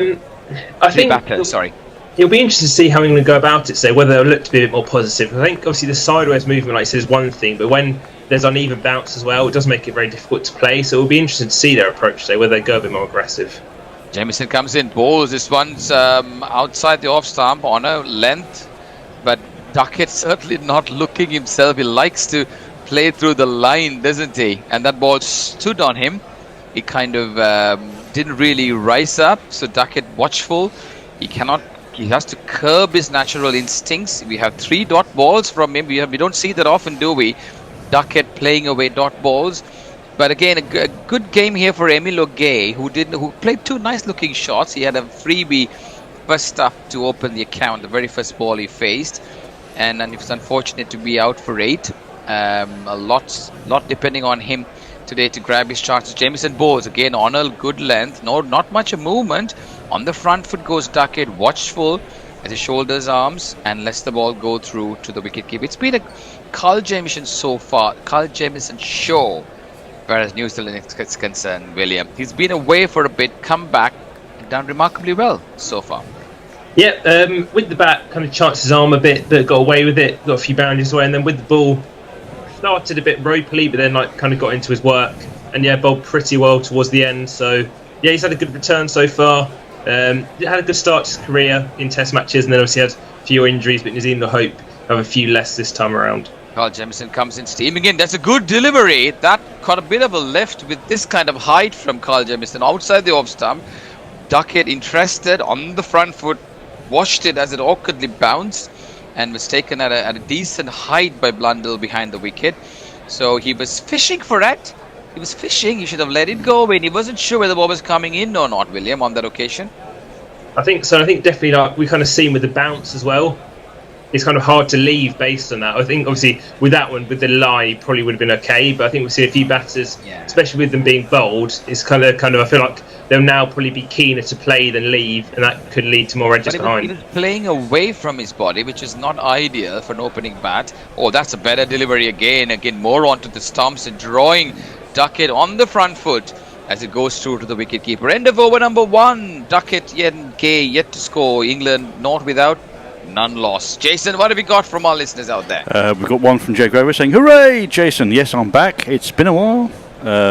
Banana Brook says, risking Henry, when we're talking about batting, not too good for him, I think. We've also got praise for you, Bennett, from Eric J. Says, privileged to have star of silver screen Herbert Lom back on commentary. Thank you so much. And also, who was it? Jago responds with, breaking, Herbert Lom was Sri Lankan. Who knew? Thank you so much, guys. Thank you so much. It's so nice to be back. It's not... Go on, Jason. Yeah. And Ghost Rider says, if there was an anti-day for baseball, this could be it. Yes, yeah, indeed, well, indeed. if it's a fatal pitch, I mean, fatal terrain in the sense of Sung's Zoo. Yeah, Nathan Smith with the new ball. He didn't take the new ball in the first innings, but due to Matt Henry having the back spasm, is not being used. This one's outside the off stump and pushed into the slip area by Emilio Gray. No chance of a run. I should jingle him up. Here. So here's the batsman who is faced his first ball in the second innings. Emilio Gray, look at all that you've achieved today. You can't describe just how horny you feel inside.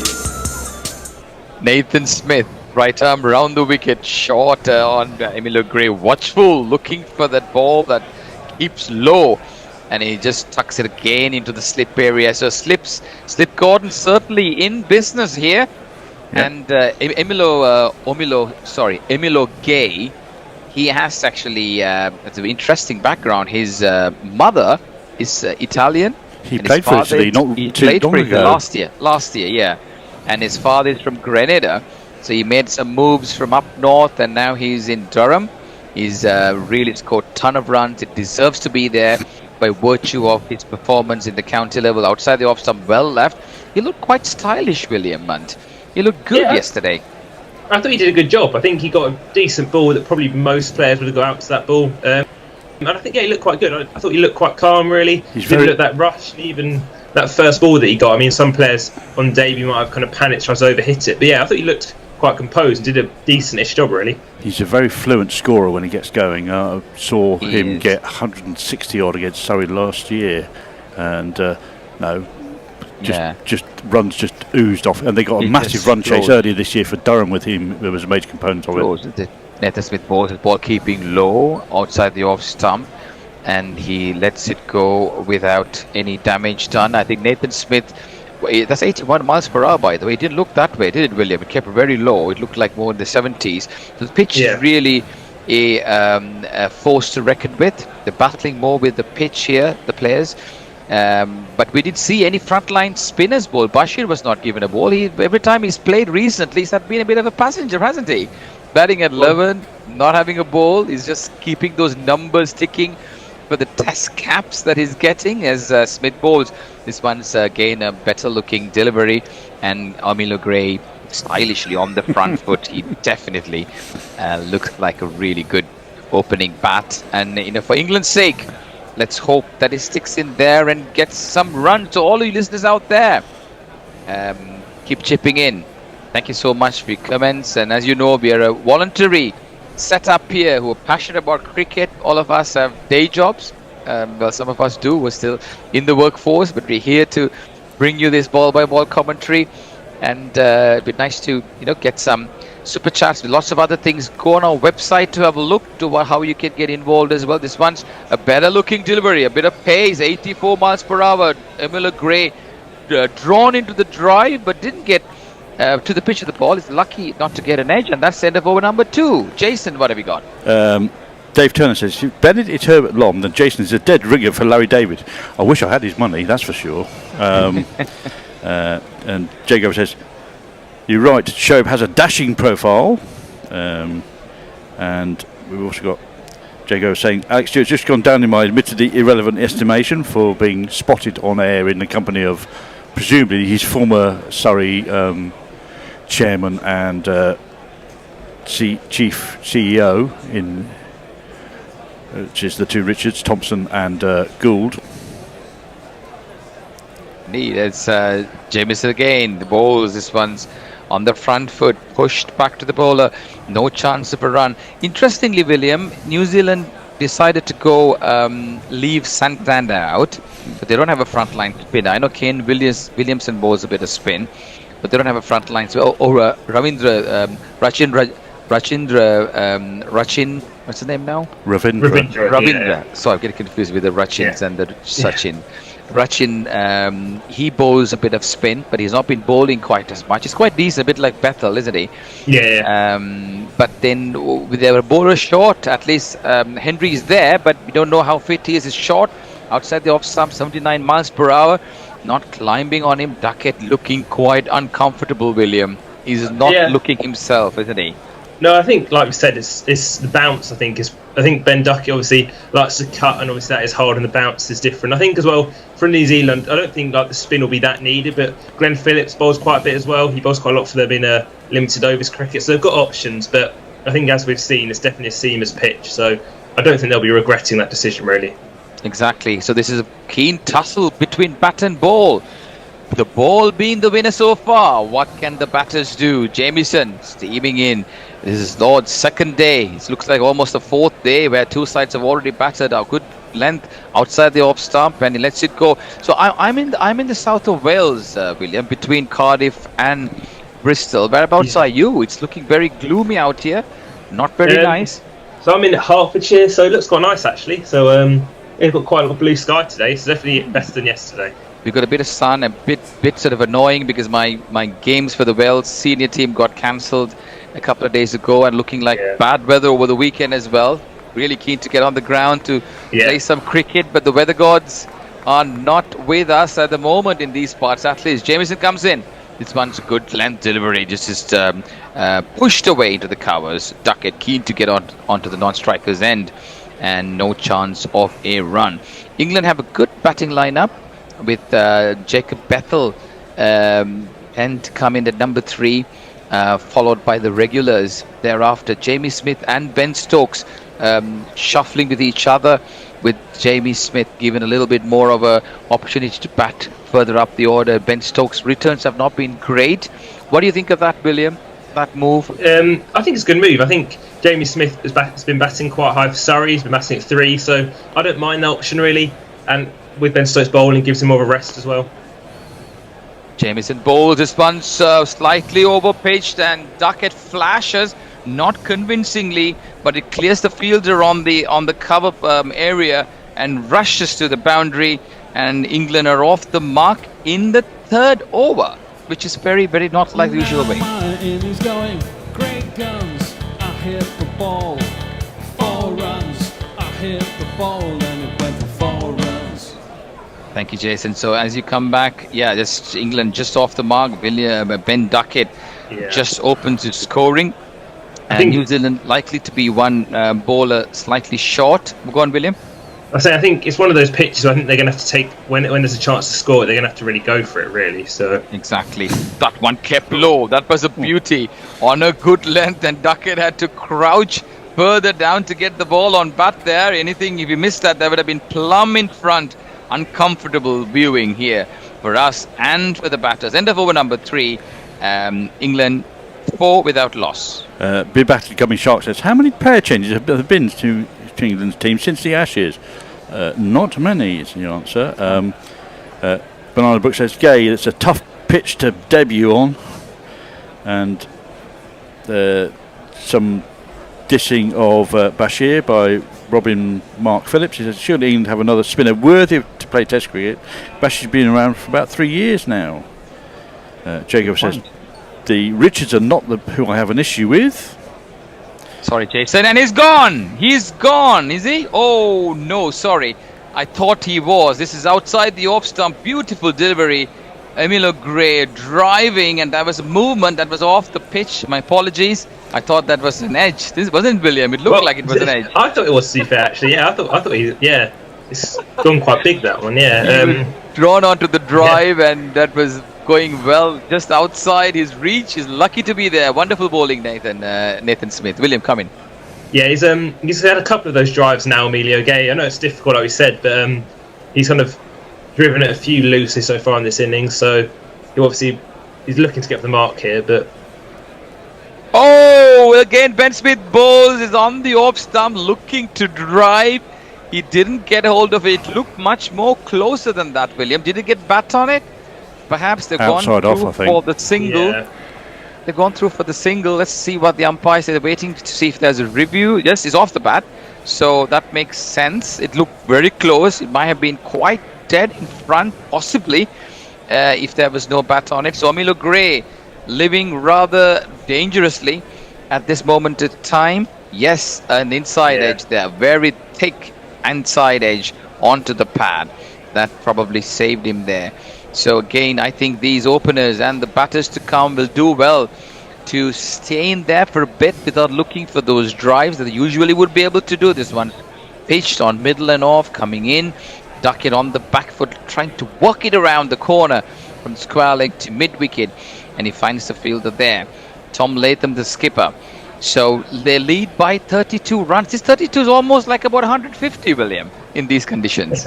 Well, maybe not sure that many, but I think it is. Yeah, it definitely feels more than it would do on another pitch. I think if England get to around probably 200, I think that would probably be a decent score, and then we'd obviously see how New Zealand go. Exactly. But I think and it's definitely less than you probably normally would think. Yeah. And it just feels like it's a reset, and they're going on with the game again like a new innings. So this is game day number 2. This one's pitched on middle and leg, driven, no chance of a run. Coming back to Bashir, what has he done from after Ashes to now to be deemed worthy for selection? Why have they not gone with somebody else? He's bowled an awful lot for Derbyshire. Yeah, but it is in Division 2. I mean, but he's a leading wicket taker in Derby in Division 2, is it? Division But 2. I think. What has he done differently to how he was deemed as unselectable in the Ashes, and why did they drop Will Jacks? What did he do wrong? We'll hold that thought, guys. This is outside the off-stump, slash drive there, unconvincingly, really clumsy looking shot there, and it goes to the boundary, but rather unconvincing fashion there. 4 more to England.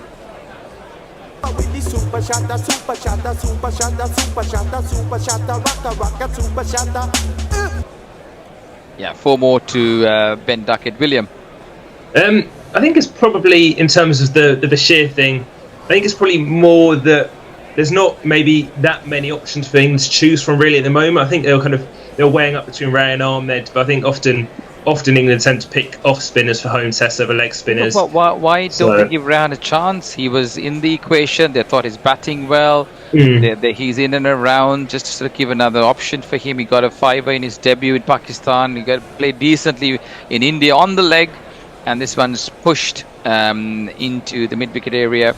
And the batters have ample time to go through for a quick single to end over number 4. England 9 without loss. Duckett on 8. Gay on 1. Jason, what are his listeners saying? Martin Smith says, if England get 220 ahead, I think New Zealand will struggle. Even the pass score for both England and New Zealand will be 175 odd.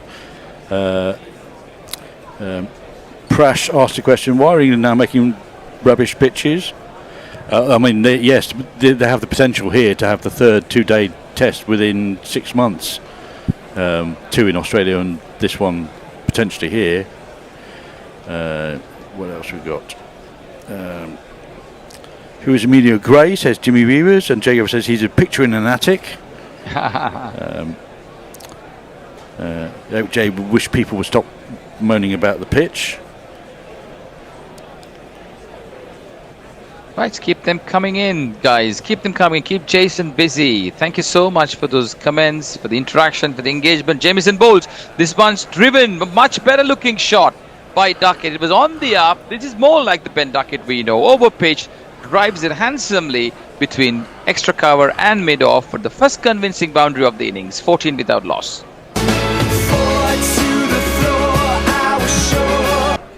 But that's a bit of a danger, William, in that shot as well, isn't it? If it keeps low, if it moves, is it ready to take the challenge? I think so. I think it was probably a bit. The length was probably there a bit more to play that shot. I think it's one of those, like we said again earlier. I think if it's there to score, you kind of really need to try and take that chance. So I think that's probably a better shot than he's a free-scoring batter, right? He's got to keep the scoreboard moving. If not, any good ball will probably take him away. This one's down the leg, and Duckett looking to flick it didn't get hold of that. Just coming back to this conversation about Bashir, if this pitch was not going to turn, would it have been better to play another fast bowler? Jason Baker seemed like one who was in the equation there, and of course Joe Root and Bethel. Between the two of them, could they have done the spin duties, William? What are your thoughts? I do think that is a good shout, really. I think that is obviously maybe with hindsight, maybe they could have done that. And I think that's something that maybe they'll look into in the future. Jamison Bowles awkwardly bounced on his gloves there. He did well to take away any impact there, as it sort of the ball dies on him just in front of him. Jamison looking good. That height, the trajectory from where the ball is coming, causing a little bit of discomfort for the small statured Ben Duckett. William, you reckon?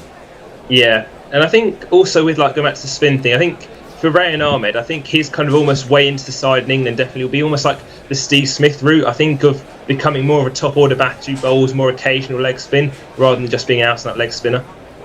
This one's a good delivery on the back foot. I'm not sure whether they should have come on the front foot there, William, because the way the ball's keeping low. But anyway, he plays it back to the ball. Yeah. Good thought there.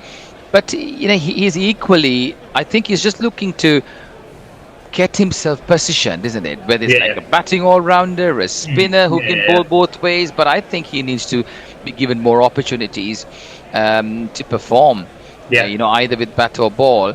And that's the only way, because Bashir is limited sort of credentials with the bat, although he showed some good spirit earlier on in England's innings. But Jamison Bowles, right arm round the wicket on the leg stump.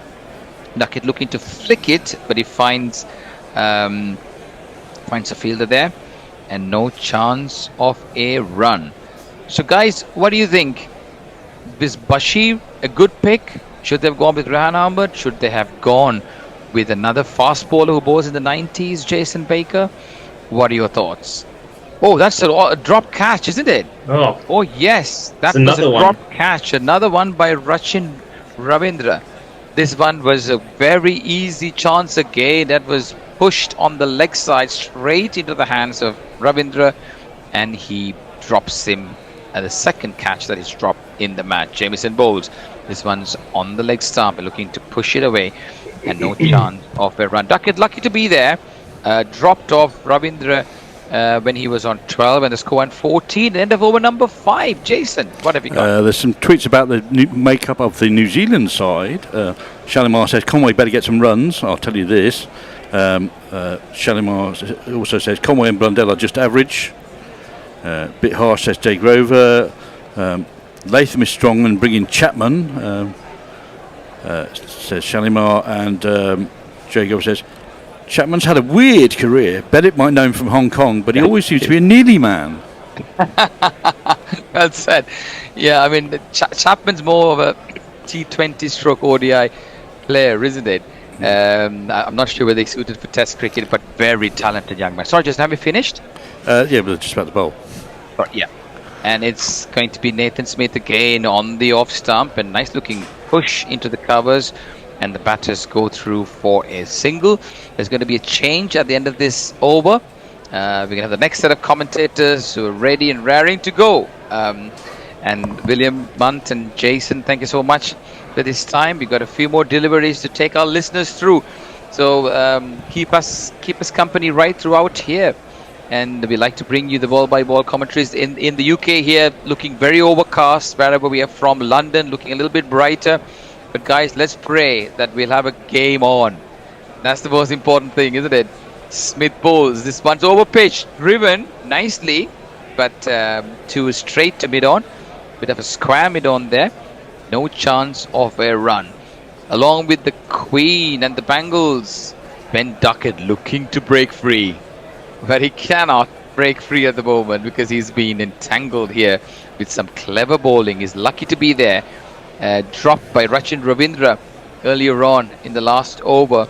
The pitch certainly too paced. A couple of balls that are whizzing through, mostly keeping low. What do you think, William? Hold that thought for a second. Sorry, as Smith bowls, this one's outside the off stump on a good length, pushed into the covers, no chance of a run. Yeah, there have been a few, like we said, that some have kind of died and then some have gone through a bit quicker. And I think that's kind of what we're seeing has made batting so difficult. It's not really coming to the bat that true, really. We've kind of seen that also with a few of the drives that Duckett's played so far. So yeah, I think it is a tad, but I think it's just a bit difficult, really, and it is bowler friendly. But I do think Test matches are better when the pitches are maybe not this much, but the pitch is in favour of the bowlers. It just makes better matches. England leading by 42. Emilio Gay on 2, Ben Duckett on 12, 15 without loss. England striving for excellence here. Keen battle. This one's pushed back into the back to the bowler. No chance of a run. So guys, you're listening out there. A couple of things to ponder about. Bashir, is he a good pick? Did England make the right decision picking him? What about Jamie Smith? He didn't do much in the Ashes, and there's James Rue breathing down his neck. He's done well in the county cricket, Jamie Smith, but has he done enough to have a continuing run in the England setup? What are your thoughts, viewers? Keep our media men busy. Let us know what you think. And is Nathan Smith again almost coming to the end of the over? Last ball, the one before the last one's on the off stump, awkwardly low, and Ben Duckett nudges this one towards the square leg area, and there is no chance of a run. What are your thoughts on that, William? Jamie Smith? I think it's fair enough that he's got another chance. I think he's up until the Ashes, he's done a pretty good job, really. I think James Rue is definitely a decent player, and I think he will probably get his chance at some point. But I do think that it's fair enough that Jamie Smith's had another chance. I guess we'll obviously see maybe how this summer goes, but James Rue, he's been in and around the team. I'm sure we'll get that chance at some point. Yeah. But yeah, I didn't really mind that decision to keep him. Viewers, what do you think? Has he done enough? Ashes is what English cricketers are defined by, aren't they? This was on the front foot, pushed into the gully, no chance of a run. End of over number 3 for Smith. England 16 without loss, leading by 43 runs. They say New Zealand 113 in their first innings, England 140 in their first innings. A change of commentary now. Thank you, Jason, as you can do your bits and hand it over. Yep.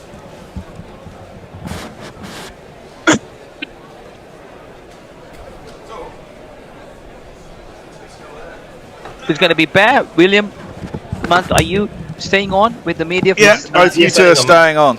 Brilliant. So I'm doing the summary, and it's Bear. How are you doing, Bear? I'm very well, thank you. Good start for England, really. Well, they've lasted 6 overs. It's definitely a bowler's pitch, isn't it? I mean, and I think it's a classic time to put Bazball away, actually. Jameson around the wicket to Duckett, who gets squared up but manages to get his bat down on it, and it goes out to third man. They're going to get 1, or they're going to come back for 2. They just stick with the 1. I think it's definitely a day to try and get through the new ball. I mean, just coming back to what I said about the Bazball impact. I mean, looks like they're struggling to get out of it, isn't it? With the short ball strategy towards the end of the innings, Bear. What do you think? That was really weird, actually. It was just so unnecessary. Indeed. We gave 15-20 runs more because of the silly well, he hit 3 sixes in 2 overs, didn't he? I mean, and considering when he got 38 or 37, I mean...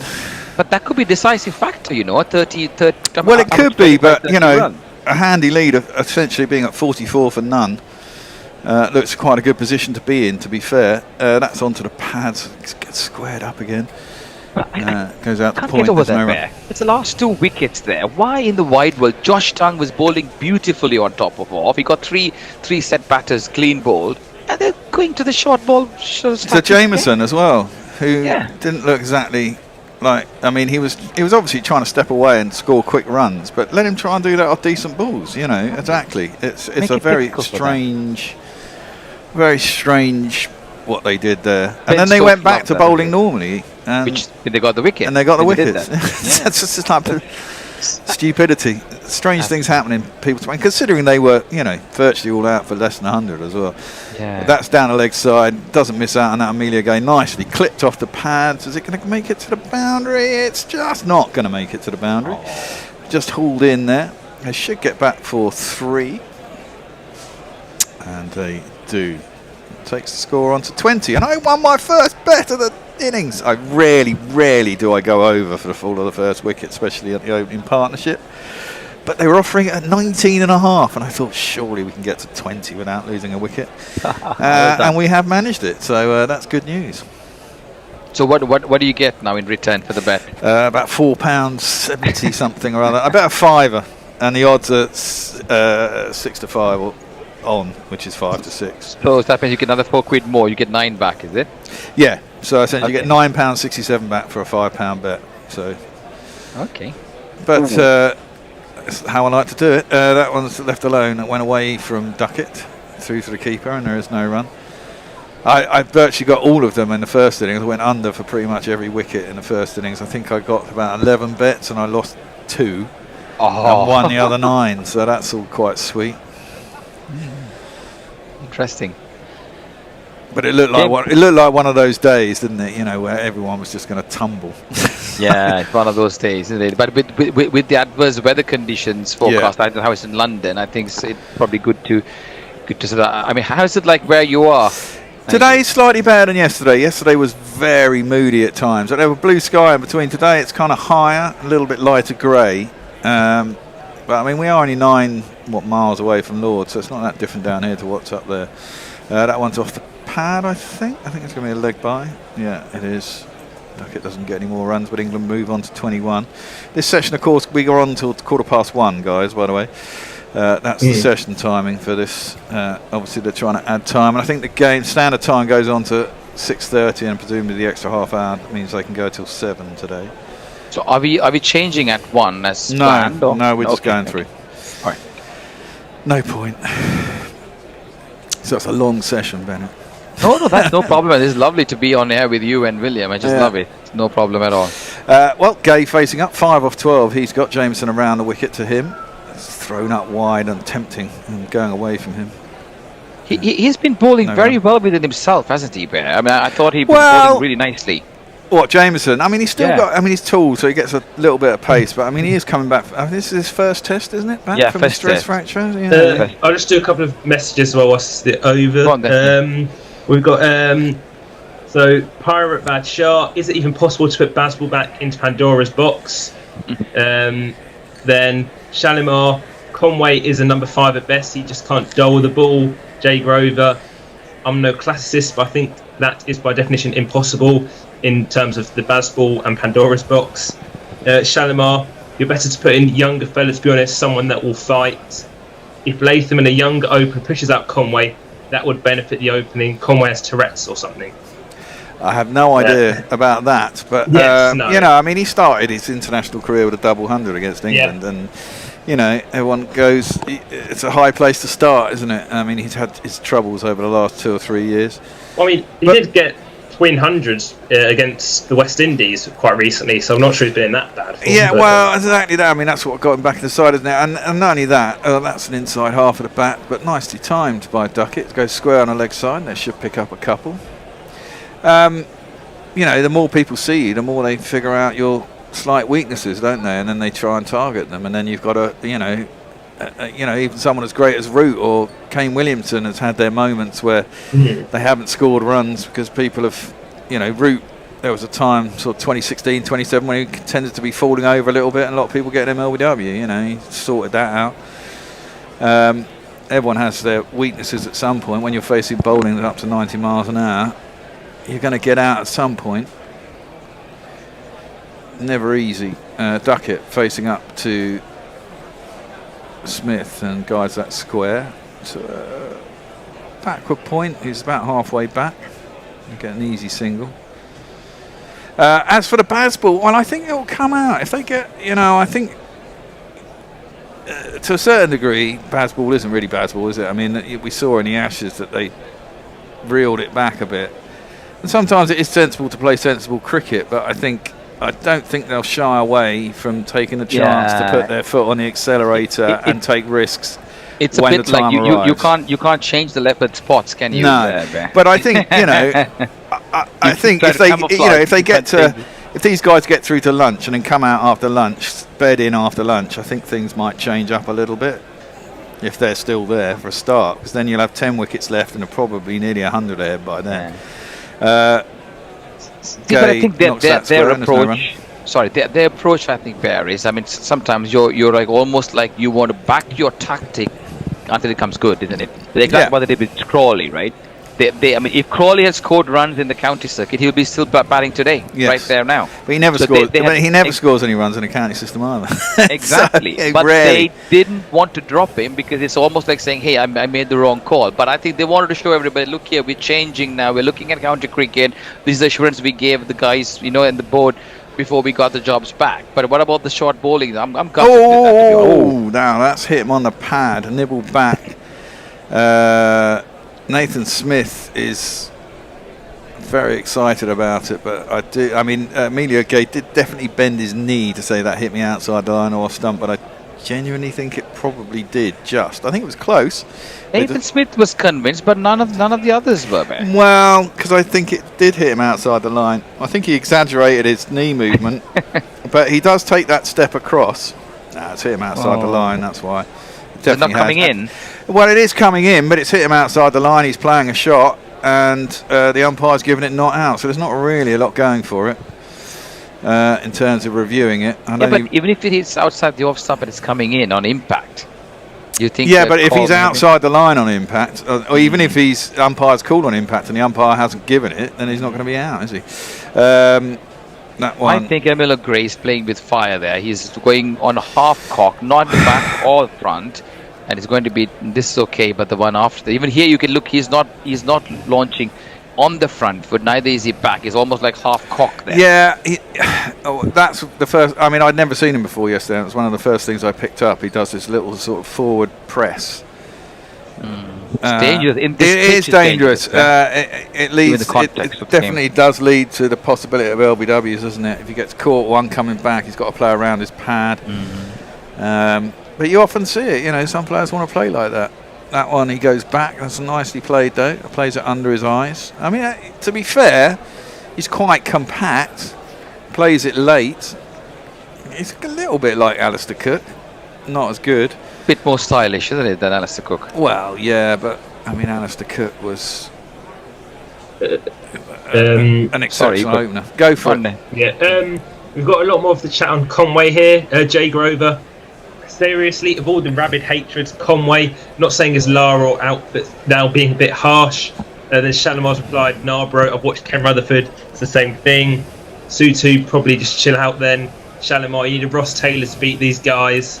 Sutu, bring back Jesse Ryder. Jesse Ryder. That he got in trouble. Didn't he get in trouble for beating up somebody? Yes, well, there's been a bit mentioned here.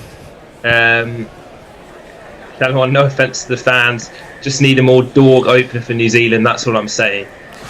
Yeah, being an opener in Test cricket is a very hard thing, and finding good ones is very hard. I mean, you look how England cycled through so many openers after the likes of around the wicket. O'Rourke, bowled short.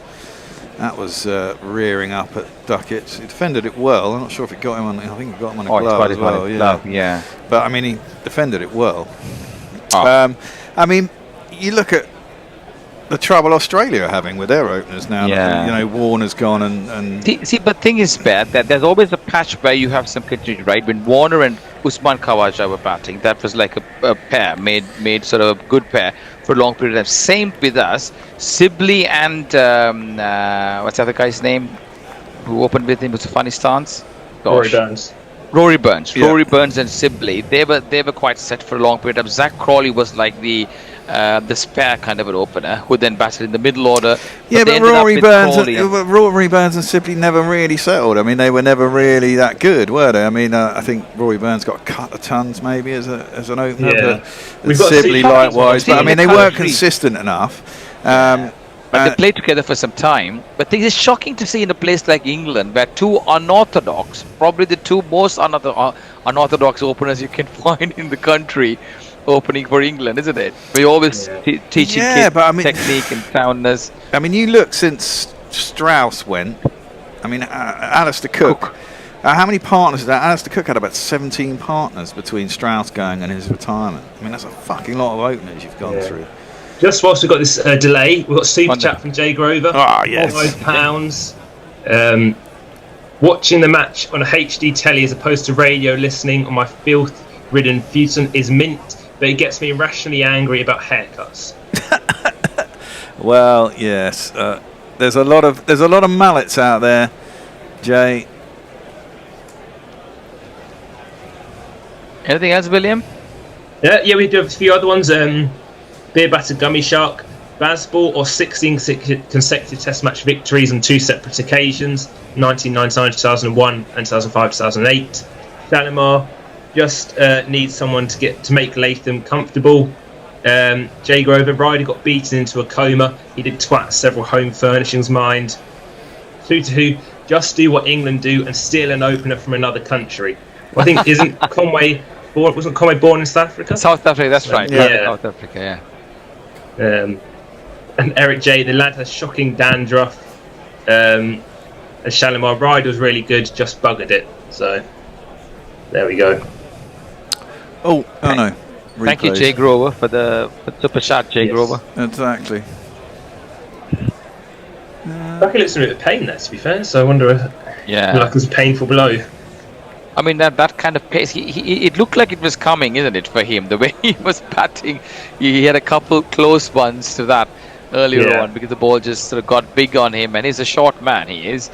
And I think the way the ball is pitching and behaving is not suited to his game. And if you look at Ben Duckett, he was not a classical opening batter, wasn't he? He was a middle-order batter. I mean, if you look at him the way he bats, guys, do you think you would pick him out and say, "Oh, can you open the batting?" Who? Counting Ben Duckett. I think so. Well, yeah. I mean, he was always an opener, though, wasn't he? I mean, he was an opener when he first played for England in a Test series in the middle order. He was not an opener. Well, no, he opened for England down in Bangladesh in about 2015, something like that. Bangladesh and India series. That one's defended onto the inside of his pad and out to point, and there's no run.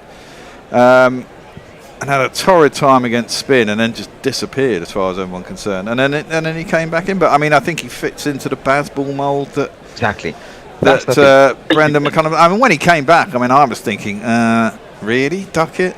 Because the last time I'd seen him, he'd been hopeless. But you know what? It works for him. He's averaging in the mid-40s, I think, still as an opener. You know, and the old saying, anything over 40, not a bad average to have. He's scored a fair few hundreds. He's got a fair few 90s as well, to be fair. Duckett gets that into the thigh pad, drops out, there's no run. Matt Henry warming up. Of course, he hasn't bowled yet. I presume he can bowl at any time, but he had a bit of a back spasm after his first spell yesterday. That's why he was batting at number 11. It's a bit of a shame for him. I guess he's in his mid-30s now, isn't he, Matt Henry? He's been around for a while. But England being quite circumspect here. I'm still going on just under 3 and over, I suppose. Duckett's on 17 or 34, facing up O'Rourke around the wicket. Ooh, fenced to that one though. Jumped up over the edge of his bat through to the keeper, and there is no run.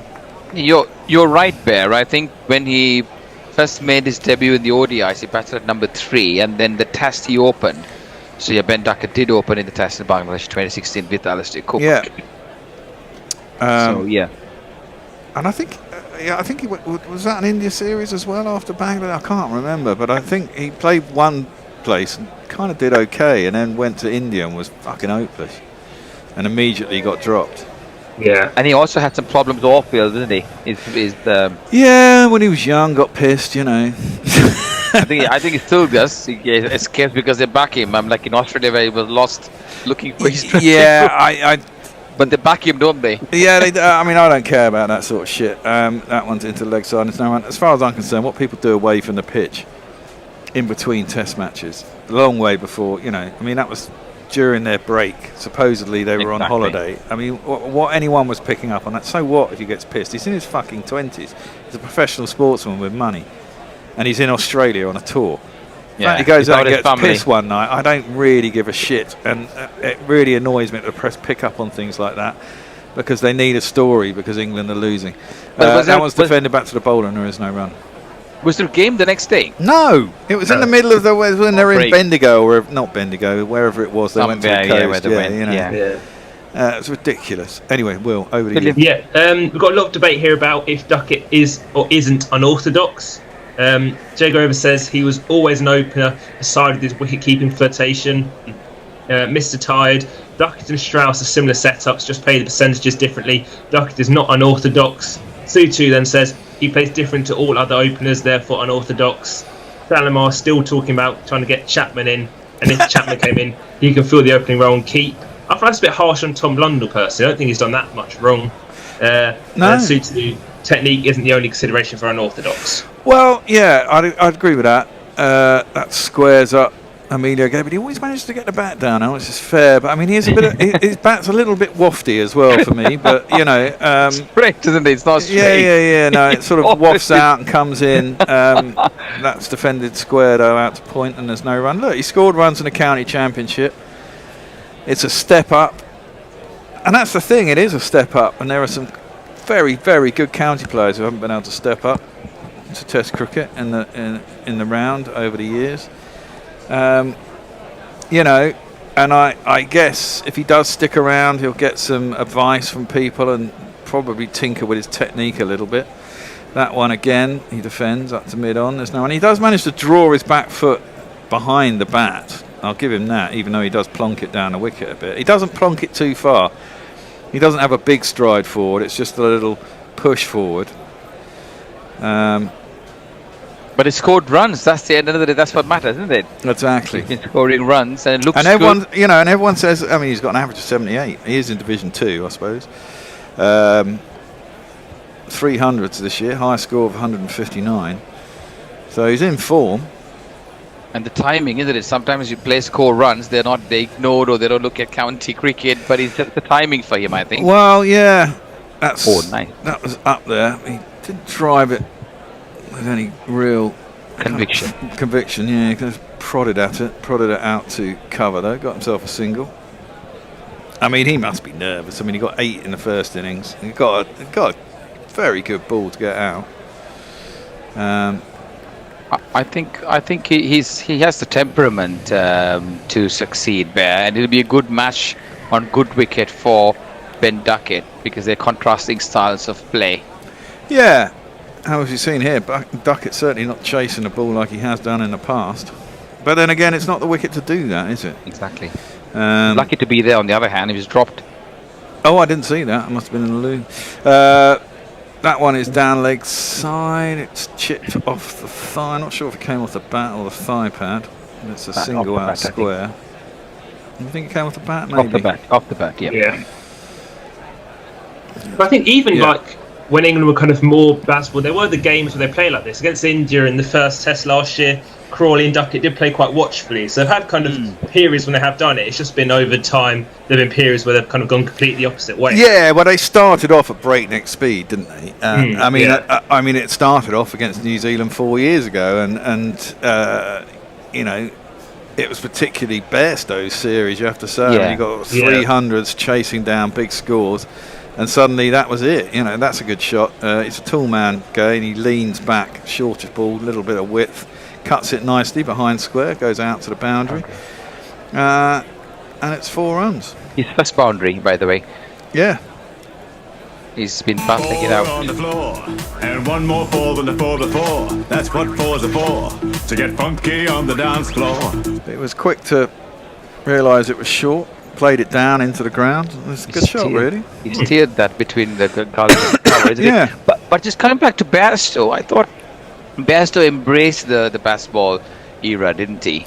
And he was one of the pioneers. But it's such a shame how he ended up sort of not being communicated to. And Bairstow's another one where, you know, he's got a bit of a suspect technique. That's into the pads, nicely clipped down to long leg, and there's no run. I mean, his bat never came down straight. He never moved his feet. A classic modern sort of short form player, really. And when he was in form and in a test side, he could score quickly and look really good. But as soon as he was out of form or lost a little bit of confidence, he was a walking wicket, and hence he was in and out of the side 2 or 3 times. You know. Exactly. We have had another super chat from Jay Grover, £2. Anyone consuming alcohol should be banned from life. What? Coming from you, Jay? Shut up. Then Sutu. I will now always refer to Duckett as the unorthodox Duckett. Cheers, Mr. Tired. Shalimar Ravindra can win games. Williamson can pull a pass aside, and a $2 super chat from Pirate Badshaw, funky on the dance floor. Thank you very Thank much. you, guys. Thank you so much. Short and ducked underneath by Emilio Gay. He's into double figures. That'll make him feel good. I think these two will be playing through to lunch, really, won't they? I mean, they came out with 45 minutes basically to go, a little bit longer. They've been battling, haven't they? They've They been have, battling hard. and you know, You see as an openers. the ball was still doing stuff when it was 30 odd overs old, and it often does go much longer in England. But the bowlers will get tired, and Matt Henry might not be able to bowl that much, or certainly maybe a bit stiff, which means there's going to be a lot of workload for the other bowlers. You've got to try and make them tired and therefore make mistakes and allow you to score runs quicker in a day. And if there's wickets in hand, it goes like that. Driven at by Emilio Gay, beats the outside edge through to the keeper. No run.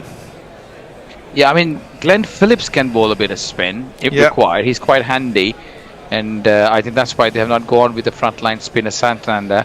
But thing is, still a bowler short can bring a lot of weight on the others. So, Daryl Mitchell bowls a bit of seam every now and then, doesn't he? Not a regular bowler, but... Yeah. He bowls a bit of seam, but I'm not sure whether his kind of bowling will suit this pitch. It's got to be... I think probably would, actually. A little bit dibbly-dobbly. Dibbly-dobbly might suit this perfectly, especially if there's a bit of atmospherics. Generally, dibbly-dobblers get a little bit of swing as well. That one's straight and defended. Williamson was quite decent, a bit like Joe Root when he used to bowl. Kane Williamson. He got called, didn't he? Called for chucking. Oh yes, he did. Yes, you're right. He might have been called once or twice. No, once I think he was called, and he hasn't bowled a lot since then. Oh yes, indeed. That's a good point. But I mean, Russian is there, the left armour, and we got Glenn Phillips if needed. Will O'Rourke around the wicket, nicely clipped by Emilio Gay, but straight to a deeply set short leg with a helmet on. That's Ravindra. And I wonder why they didn't open with O'Rourke, Bear. What do you think? He's got pace. I don't know. I think they see him as a first change. Yeah. Maybe he doesn't have that much control with a new ball, but I mean, he looks lethal generally. I really like him. He's tall. He's got good pace. Bounce. Yeah. I guess he's probably a bowler as well. He can get more out of an older ball maybe than someone like Smith. So I guess they're giving the new ball. Yeah, I mean Smith's not very tall. He doesn't hit the deck very hard. He's much more of a skiddy bowler, isn't he? That one's short, and Emilio Gay ducks underneath it, and there's no run. But at that pace, just imagine with the new ball and the movement, if you can get the ball to move, it'll be more of a lethal potent, won't they? Well, yeah. I mean, the ball's still reasonably new, isn't it? There's only 10 overs. Yeah, it's still 10 overs.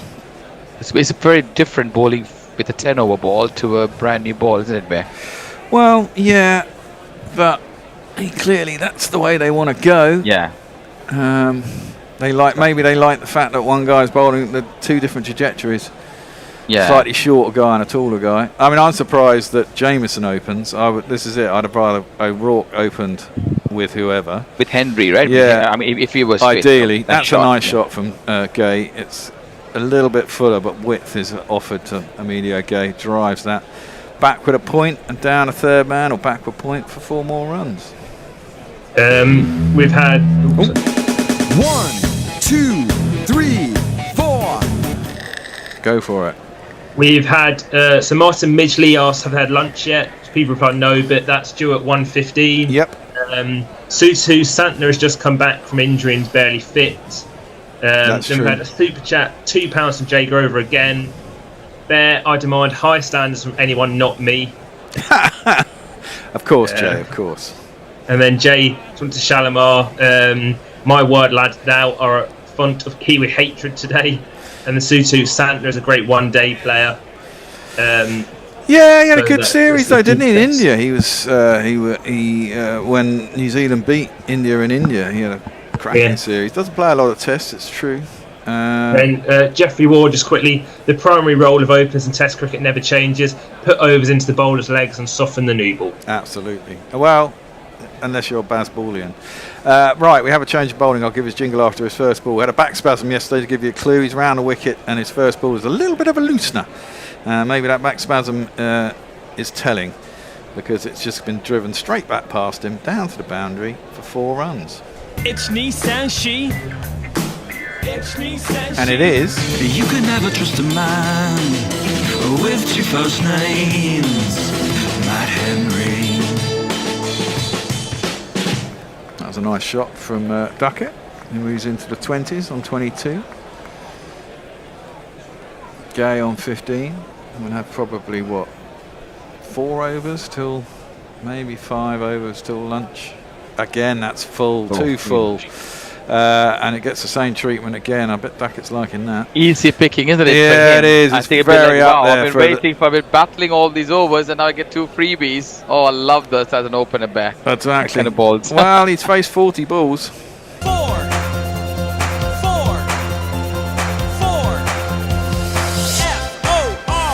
F-O-R. Doesn't look all there, does he, Matt Henry? I swear he's slower than he used to be as well. Especially with this injury, I'm probably wondering where he's going to crack. Well, exactly. Not easy. Not easy at all. England capitalising on the opportunity. Well, now that one nicked back from outside the off stump, beat the inside edge of Duckett's bat, and was quite difficult. Blundell got it on the end of his fingers. That was a stinger. Serves his mullet right, and England get through for a bye. That jumped a lot in from wide of the off stump.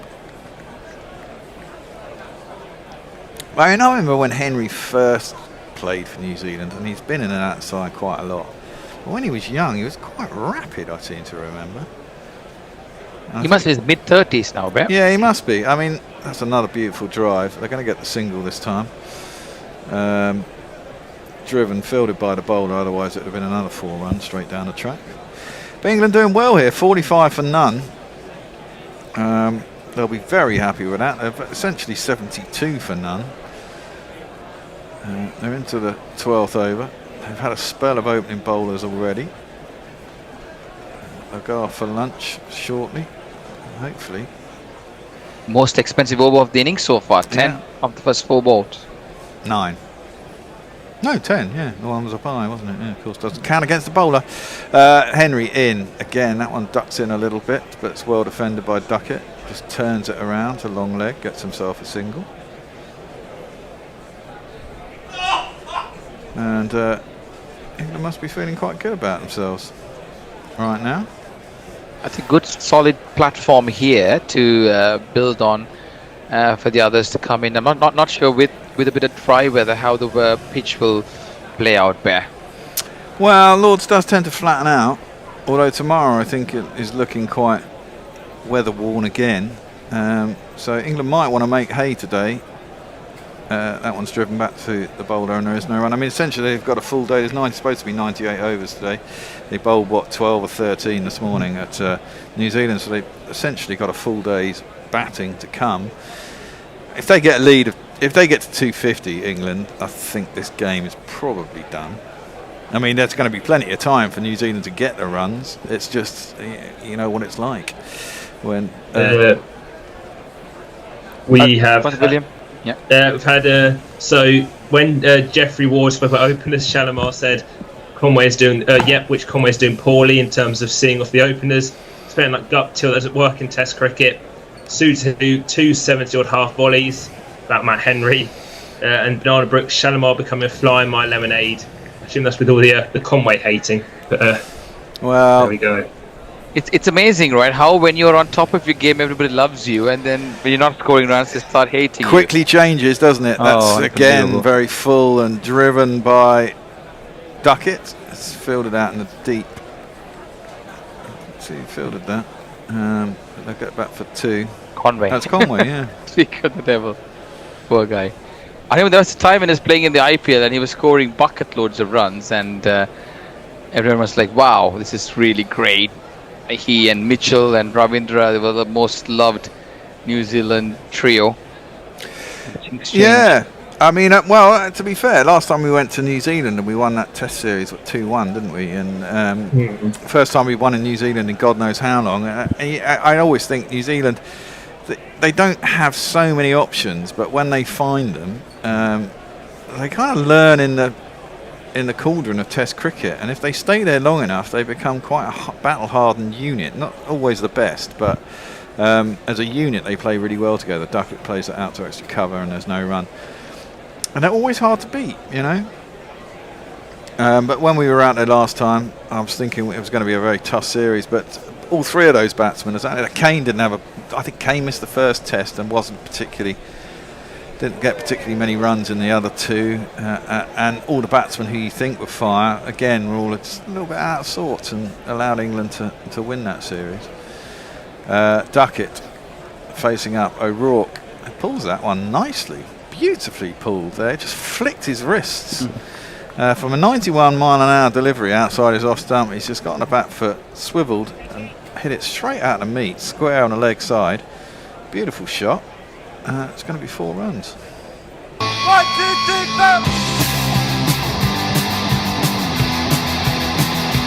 4. Timed really well. First 50 partnership between Duckett and Gay. Yeah. As well. Duckett, the main protagonist here, he's 33 or 45 now. He's upped his scoring rate a little bit. But he's had bulk of the strike as well, right? I mean, normally Gray's only had 30 balls. Well, he's had 45. He's had a couple more overs. That's full, and he's unlucky. out. I think he is, you know. Oh, that's a horrible shot. Duckett can't believe it. Well, it was there, wasn't it? I think he was trying to slice it back with a point. It was very full. He got it quite sweetly, but straight to the man at back. Too sweetly for comfort, isn't it? Yeah, exactly. It was straight out of middle and straight. Was it Glenn Phillips? It was at backward gully.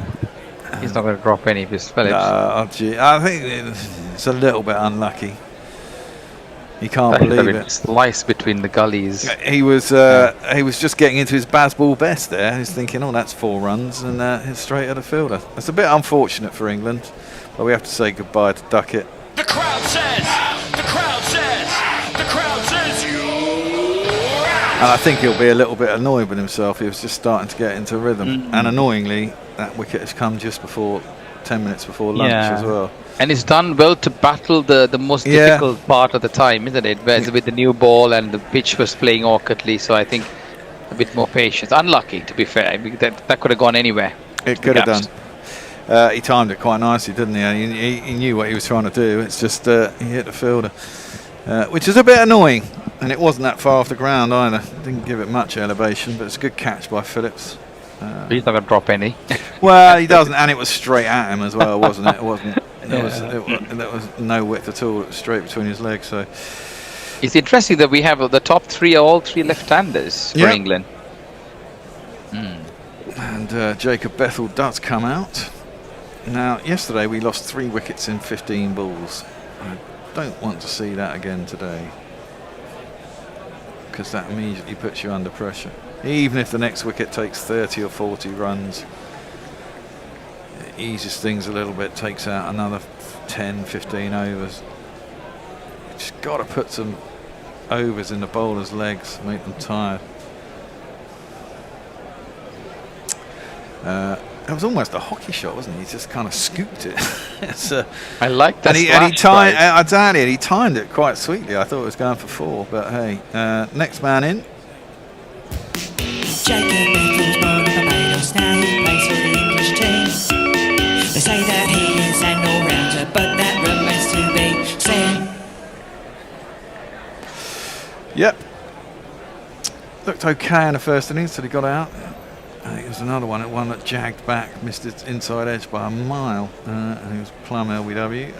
O'Rourke says hello to Jacob Bethell with a bouncer and then gives him a little smile. He pulls his head back, lets it go through to the keeper, and there ain't no run. What do you think of Bethell? Well, here we go. Did either of you two watch the IPL final? Yes, I did. Bits of it. Yeah, I did. Bit of an anti-climax. I fell asleep. I was watching it, and Kohli was on about. I think I fell asleep after he got his 50. But they needed less than a run a ball, and I thought it's such a shame, right? It's like such a long tournament, and then you expect a bit of more closer games at the end. RCB were kind of all over the shop. That was left through to the keeper. beats the outside edge. And there is no run. Well, it often happens, doesn't it? I mean, it happened in the World Cup, didn't it? I mean, England had that fantastic semi-final against India where they were nearly chased down 250, and then India scored 250 in the final. New Zealand fell in a heap and ended up 70 short. Often the way in T20, that's almost why tournaments shouldn't be that long, because it is a bit of a coin toss at times, T20. We've got a super chat from Joe Grover, £2. That is Orthodoxy W*NK. Then we've got as well Steve Hiller. What's it called? Good morning from Bizarro World, formerly known as United States. Jay Grover, now I want champagne, not necessarily with Mike Gatting.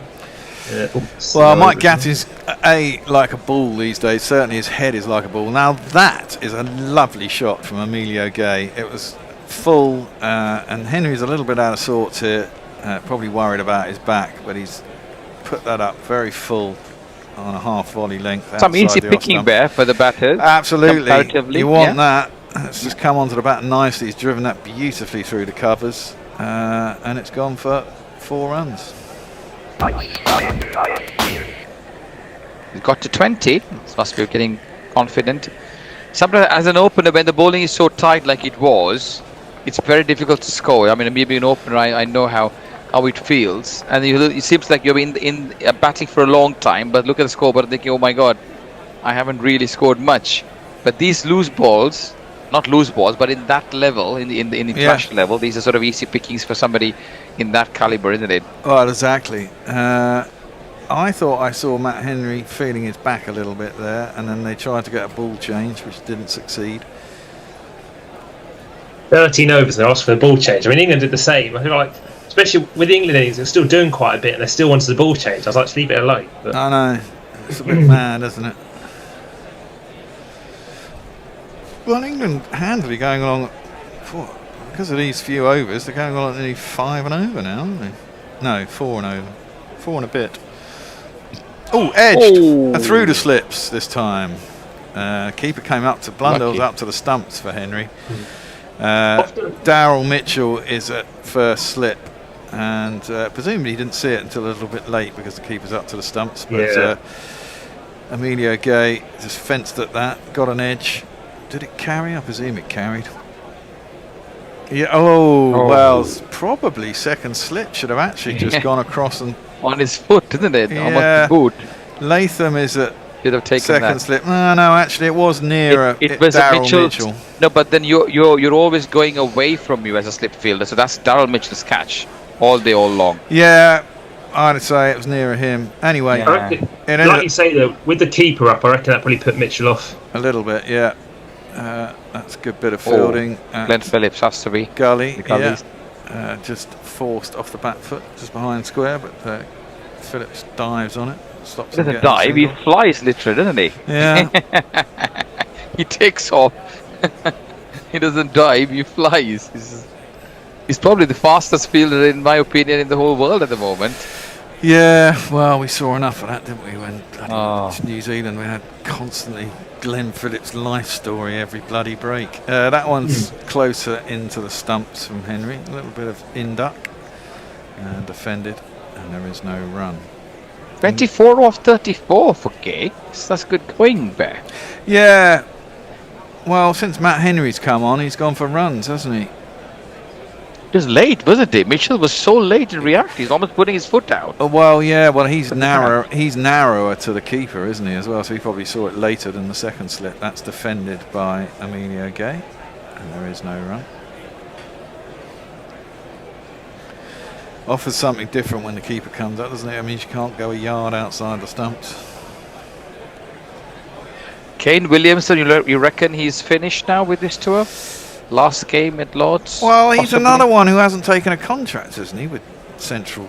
And he's doing some coaching as well in the IPL. So. I mean, that's down the leg side. Nice. No chance for the keeper. I'm not sure there was any bat on that. I think got a ball fine. Yeah. 4 byes and England move on to a lead of 91 at 64 for 1. It's a good start by England. 14 overs bowled. They want to see that. Go for it, Will. Yeah, Eric J earlier asked, missed the Duckett dismissal. 2-2 says, was a slip practice shot. when someone throws the ball and you still spin up someone. Then we've got what else we got? Jay Grover. I watched El Camino yesterday. Ducker looks a bit like Jesse Plemons. Banana Brooks. Gay pushing at the ball a bit. Advice from the other end. Oh, it's Bethel. And then Shalimar Williamson is not an amazing captain. No, he wasn't a great captain, but of course he isn't anymore. But he's not on a central contract. But unlike Trent Bolt, he's decided to carry on playing. Or did they? I don't know why. If they would eject Trent Bolt. Yeah, very good shot. Again, full from O'Rourke. 90 miles an hour. It's been driven out. To cover. Attempted drag back by, presumably that was Conway again. Yeah. And he couldn't grab it back before his foot hit the sponge. Bethel off the mark. He didn't quite get it either. Of course, nice way to get off the mark. It was. He's a beautiful. He has a beautiful stance and a beautiful way to hit the ball. It's 4 runs anyway.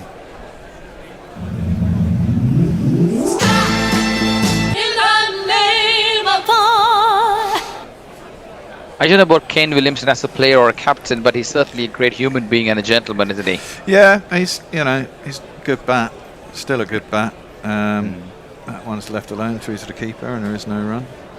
I was watching a sort of interview by one of the umpires, Venkatarama. I think he's retired now, Indian umpire.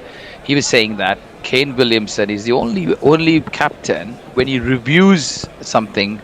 A third umpire's review. He always says, "I'm sorry, sir, but can I review this?" It's almost because you're questioning the umpire's position, isn't he? That really gave me a different perspective to this person as a human being. What a person to say, "I'm sorry, sir, but it's just I've got to review it." Just make the T sign and let them get on with it. O'Rourke in, short. Ooh, squares up Bethel a little bit. I think he thought it might get higher than that, but beats his outside edge and it's through to the keeper. No run. Last over, isn't it, Bear? This certainly. Yeah, this is the last over before lunch.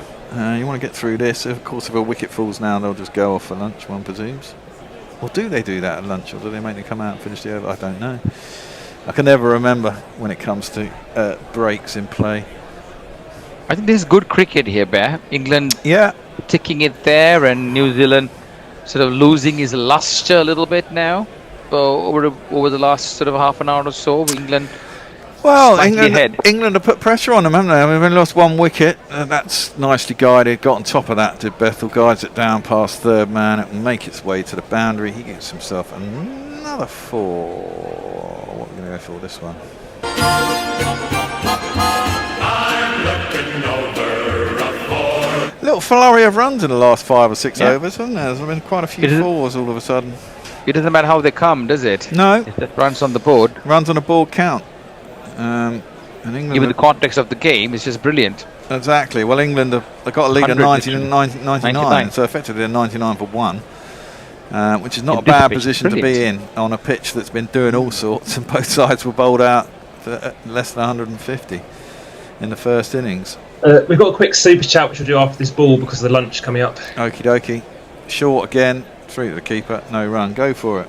£5 from Jay Grover. Definition of hypocrisy: upbraiding Shalimar for Conway hate and then punching the wall because of Blundell's mullet. Thank you, Jay. That's about so many super chats for the day from you. Really appreciate that. Thank you for keeping us going. Absolutely. Blundell's mullet. Yeah, well, it's an Antipodean thing, isn't it? Fucking moustaches and mullets together. Ugh. Not very good. That's how they like it down there. I guess it's the surf bum culture. Ben Stokes has lost quite a lot of weight, hasn't he? Yeah, he does. He looks like he's lost a lot of weight. Maybe he's been doing... No, that's a vicious ball, just last ball before lunch. Rears up on Bethel. 90 miles an hour. I don't know if it hit him in the helmet or he managed to defend it. If he defended that down as the ground, that's a quality bit of defending.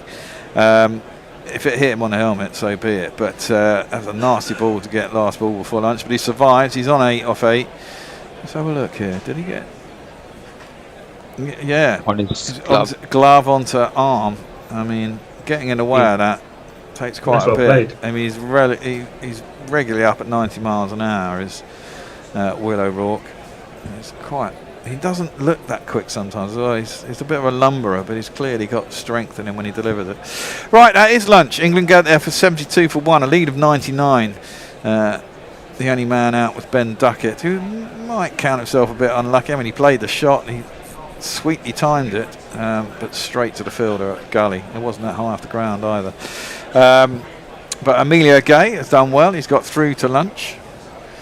And he's on, what, 24 or so? Yeah, 24. Yeah. And so England will be very happy. Basically a lead of 99 with only 1 wicket down. Weather's slightly better today. And England will hope they can come out after lunch, settle down, and then put some heavy runs on the board in the afternoon session and make hay in the final session. If that happens, I imagine this game will be over tomorrow. That would be my bet. Last thoughts, boys, before we go after lunch? Interesting sort of session after lunch. I think the guys that go ahead in this session most decisively be ahead of the game. Yep, I think so. Yeah, I think as well, almost like it'll be an interesting test. Obviously, the conditions are different, but it's kind of pretty much where England were in the Perth Test match, 100 odd for 1, second day at lunch, and they collapsed from there. So we'll kind of see how England will go from after lunch. Different wicket though, isn't it? Really, yeah, I mean that wicket was yeah. pacey and bouncy, and this is Lord's. and that's why this session is going to be super important, I think. Yeah. When after lunch, yeah. Cool. Right. Well, that's it. We're off. We'll be back. 40 minutes, isn't it? So we'll be back just before 2 o'clock for the afternoon session. We'll play our podcast again, just for those people who didn't hear it yesterday. And then maybe we'll play something else tomorrow if it gets to lunch then. But we shall see you in about 40 minutes. Enjoy your lunch, everybody. Bye. Thank you very much. Nice to have you, Bear and William. Thanks, everybody. Have a good afternoon.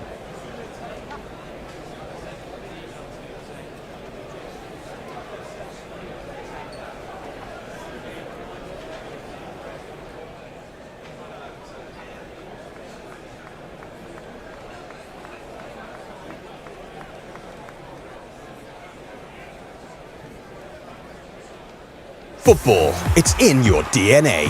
And at SpreadX Sports, new customers can earn up to £80 in free bets after placing a £10 World Cup outright bet. Get an initial £10 free fixed odds bet and a further free £10 bet for every game your chosen nation wins. Visit spreadx.com/DNA for full T's and C's. SpreadX Sports, it's in our DNA.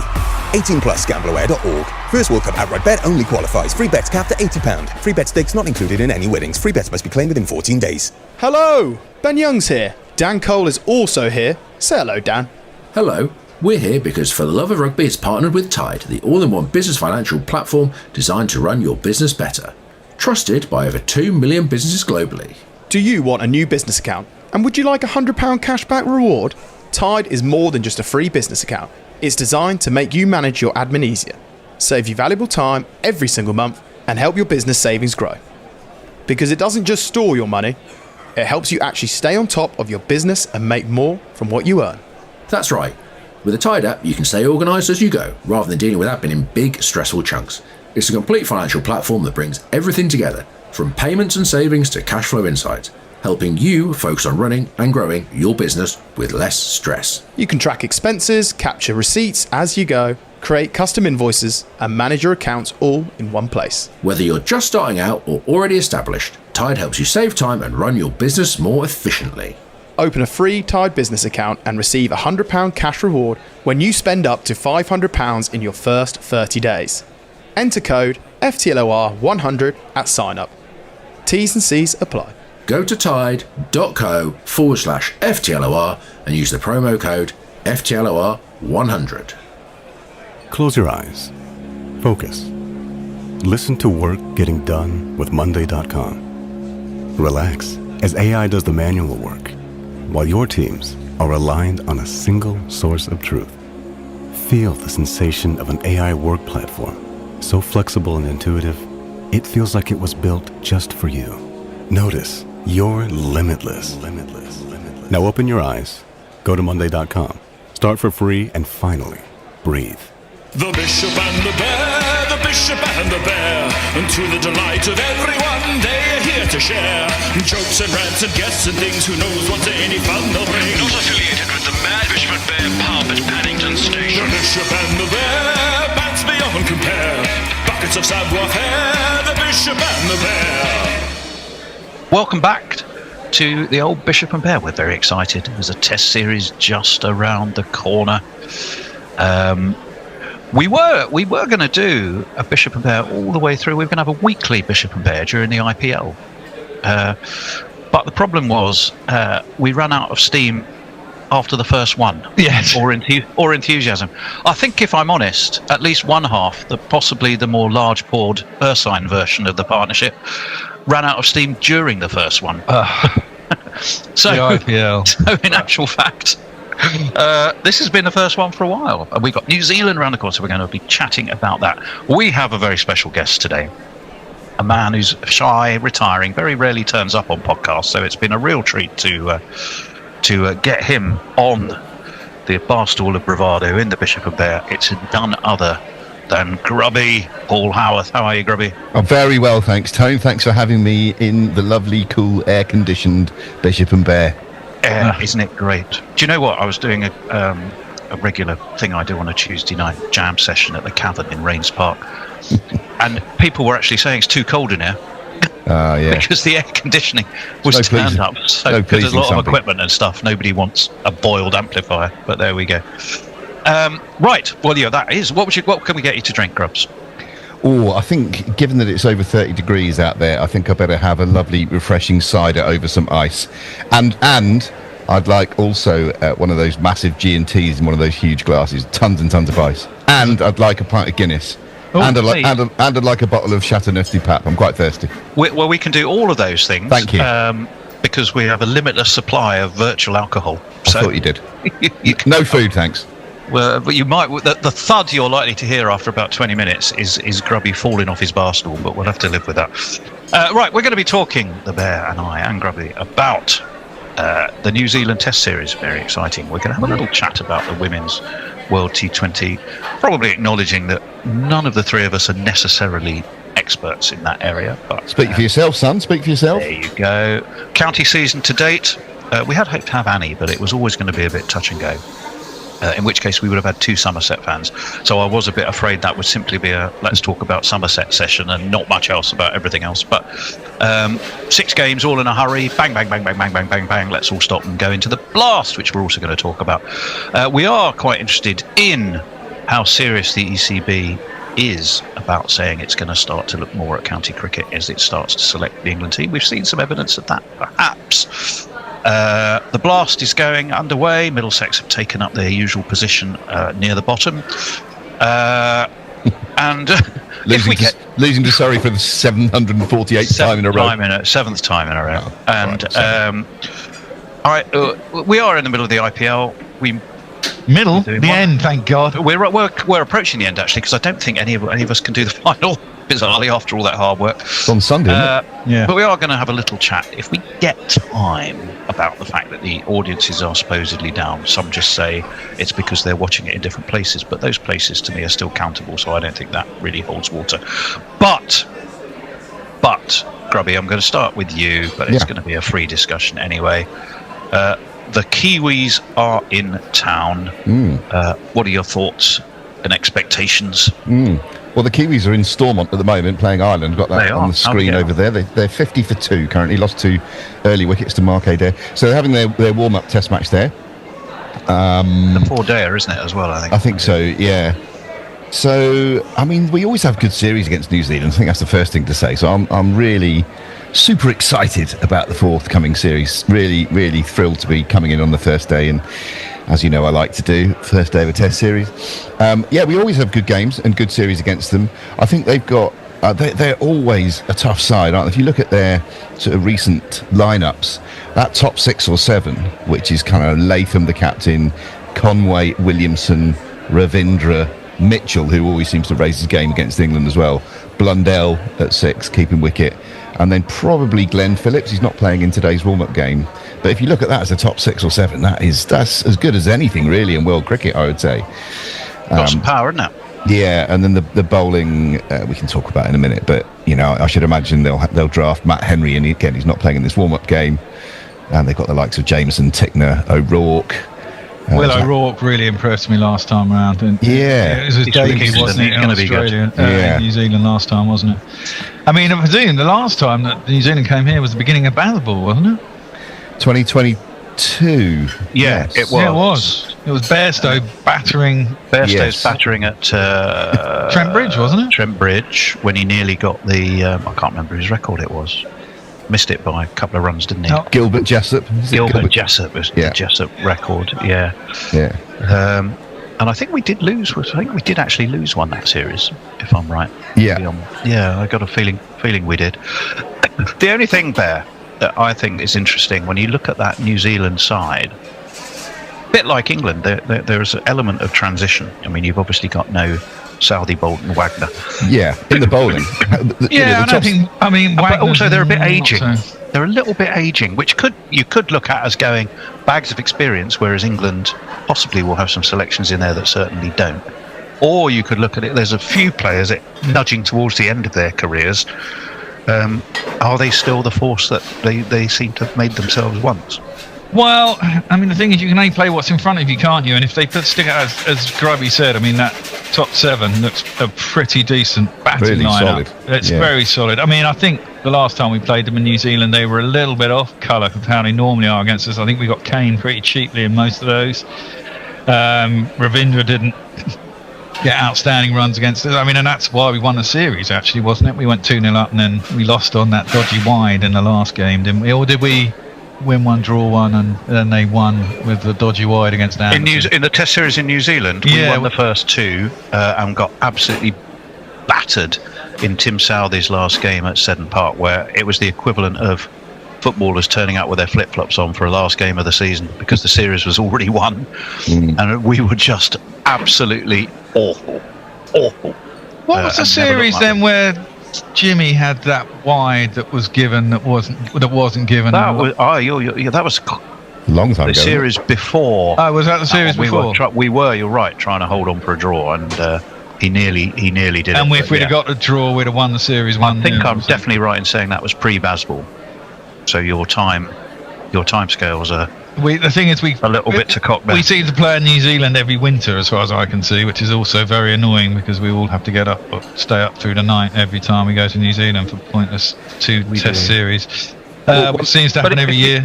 But if you look at that top 6, you've got Latham, Blundell, Conway, Nichols, Williamson. They're all in their mid-30s. The youngest is Tom Latham, who's 34. Ravindra, yeah, 26. but then a lot of the power seems to be in a absolutely fantastic batch of all-rounders with Mitchell, Phillips, Rashin Ravindra, less so possibly Nathan Smith. Yeah, but I mean, they can only put out what they've got, and that's the one thing you can say about New Zealand's strength is that maybe they don't have, they're not blessed with loads and loads of players due to the nature of their first-class cricket, and so when they find people and they nurture them in Test cricket, they tend to become very good Test cricketers and stay in the side for a long time. So they're always very settled. They always have a very good team spirit. And as you say, I mean, look, Conway came in was very good for a couple of years. Has had a couple of mediocre years recently. So some will be on, some will be off. But big 100 at Lords, didn't he? Well, he did when he first came in. Yeah, his debut. The double, wasn't it? Yeah, it was a double. double. Of course, it was. But he wasn't so good the last time we went to New Zealand. So you can only play what's in front of you. They are very good. And they won in West Indies, didn't they? That was their most recent Test series. And also, Ajaz Patel. It makes me laugh because the degree to which they don't trust their specialist spinners when they tour somewhere like England. He's not even in the squad. Ajaz Patel. He's a man who's taken 10 wickets in an innings, a Test match. He's not even in the squad. But they do have quite a few all-rounders. A kid called Zach Fuchs, who played quite a lot of that series, who I expect to see probably played for Durham in the Blast last year, I think. They've got Dean Foxcroft, who's playing in this warm-up game in Ireland that's going on at the moment, who is a powerful batter and South African. Not that not that we're in a glass house and shouldn't be throwing stones if it's. Well, Conway's South African, adopting South Africans. Yeah. Or is he Zimbabwe, Conway? He might be Zimbabwe. Wow, whatever. Whatever. He's not a Kiwi. Yeah, right, he's an African. It's all good. It's all good. Anyway, so I think we'll have a good. Should we talk a bit about the England squad since we're? Absolutely. Well, I just wanted to mention, what do we make of Blair Tickner? Played in the Blast for Derbyshire. To me, it's a terrible tash and a terrible trotty run-up. But there's something weird about his run-up that just annoys me. But maybe I'm the only one who gets utterly annoyed by how ridiculous it is. I can vaguely remember, but I can't remember what his run-up is. Describe, if you've ever accidentally tuned into dressage during the Olympics. Oh, he's one of those. That's basically his run-up. It's just the weirdest thing you'll ever see. He bowled off the wrong foot as well. Sorry, Grubs. I was going to say Simon Jones used to trot in like that, sort of prance in, because I remember during or just after the famous 05 series, and Simon Jones got an injury sort of at the front of the foot as the tibia meets the foot, right at the front there, whereas Freddie Flintoff, much more flat-footed in his run-up, got what they called a bone spur, which in the old days would have been called a bunion, wouldn't it? But I found that really fascinating that due to the Vietnam War. The very different, exactly. Due to the very different biodynamics of those players, they had those corresponding injuries. But anyway, so I've not really seen a right lot of Tickner, but that does sound quite annoying. And I suspect, I don't know where Jameson is with his fitness. It might be a toss-up between the two of them to make the starting 11 for Lords next week. I've got a feeling it may well be Jameson. Hasn't really featured much in the IPL either, has he? No. I imagine... Had one game in the World T20 and that was it. And he's not played a test since early 2024, actually, Jameson. So he's had a lot of injuries, isn't he, in typical tall man fashion. I imagine they go Henry Nichols, don't they? I mean, not Henry Nichols, they go... Matt Henry. Yes. He's the mainstay, isn't he? He's the mainstay. Yeah, exactly. He's the most experienced and best bowler they have in their ranks now. Yeah, well, Will O'Rourke is quick, isn't he? I mean, I seem to remember tall. So I imagine they'll go him. And then they'll... I imagine Glenn Phillips, looking at that lineup, is the spinner. Phillips will bat 7, I think, like he did. Yeah, like he did in the previous series against West Indies. Yeah, and he'll probably be the spinner, won't he? I mean, he's the only one that's genuinely a spinner in there now, I think. Yeah, and Ratchin can turn his arm over. Oh yeah, true. Of course, he's left arm. He was more a bowler than a batsman when he first appeared on the international scene, but that seems to have really sort of shifted the sort of complete opposite now. Well, let's talk about England, shall we? Shall we start with who's not there? Yeah. Get that off our chests. Who's not there, Grubby? Who's been a bit of a fixture for a while? Crawley and Pope have both been jettisoned. At least for now, I suspect that is it for Crawley. I would imagine that Pope will be back at some point. We'll see. And then Bryden Cast is injured at the moment, or coming back from an injury, so he's not being considered. So those are the 3 that were there in the winter that aren't there, I think. Is there anyone else? Yeah. It's also the first summer since 2006 where we don't have either Anderson, Broad or Wokes in the squad. So it does feel a little bit like the dawn of a new era. That's three fixtures on both teams then, isn't it? If you took Southey, Bolton, Wagner and then Anderson. Exactly. Anderson, Broad, Wokes. So we've got a squad of 15. I'm going to tell you the players who I don't expect to play next week. I think one is James Rue, who I'm delighted he's there. Because they'll stick with Jamie Smith for now, and Rue will get some experience in and around the squad. And I can't see them picking him as an opener, of which more in a minute. I don't think Matt Fisher will make the 11. Might see him at some point in the summer, but I don't think he's first choice in this squad. And then I don't think Rian Ahmed's going to play either, because I think the 11 that they will pick will be they'll be seen to be strength in depth enough in the batting, and I think one reason to play him is if you need to bolster the batting. So I don't think the 3 of them will play. So that just leaves, in my mind, a straight choice really between Sonny Baker and Shoaib Bashir for the final sort of bowling spot. And I reckon, it being Lords, and our colleague, not Fred Titmus, told me yesterday that 16 wickets have been taken by spin so far in the county championship at Lords at an average of just under 25. So I think England will go for a spinner, and given that Shoaib Bashir is still, regardless of what happened in Australia, our premier spinner, if you like, I expect him to get it. So I think we'll line up Duckett, Emilio Gay will make his debut, Bethel, Root, Brooke, Stokes, Smith, Robinson, Atkinson, Tongue and Bashir. I think that'll be the 11. So no Sonny Baker. I think I'm with you. I think they open with. Although interestingly, I'm looking on Crick Info, and Emilio Gay. You know how they're in the IPL for the overseas player, they have a little aeroplane next to them. On Crick Info, he's got a little aeroplane next to him. Well, he has in the past played for Italy. Really? I think. Yeah. So we're playing an overseas player, an Emilio Gay. Not really, because he's anyway. very naturalised. He played for Northants for years. Where is he? He's now at Durham. Durham, of course he is. He played very well against Middle this season. I watched him. Yeah. So he wrote about it. He's got 522 runs. He's averaging 79 or thereabouts. Although he did get a duck last time out against Kent. He scored a lovely 129 at Lords, which you saw, Tone, at least part of, I think. And look, Duckett and Gay, not to top of Div 1. Durham are top of Div 2. So their respective teams are both unbeaten this season. And they're the only two openers in this squad. I think it would be madness to ask James Rue to open, given that he doesn't open for Somerset. What would be another option to open?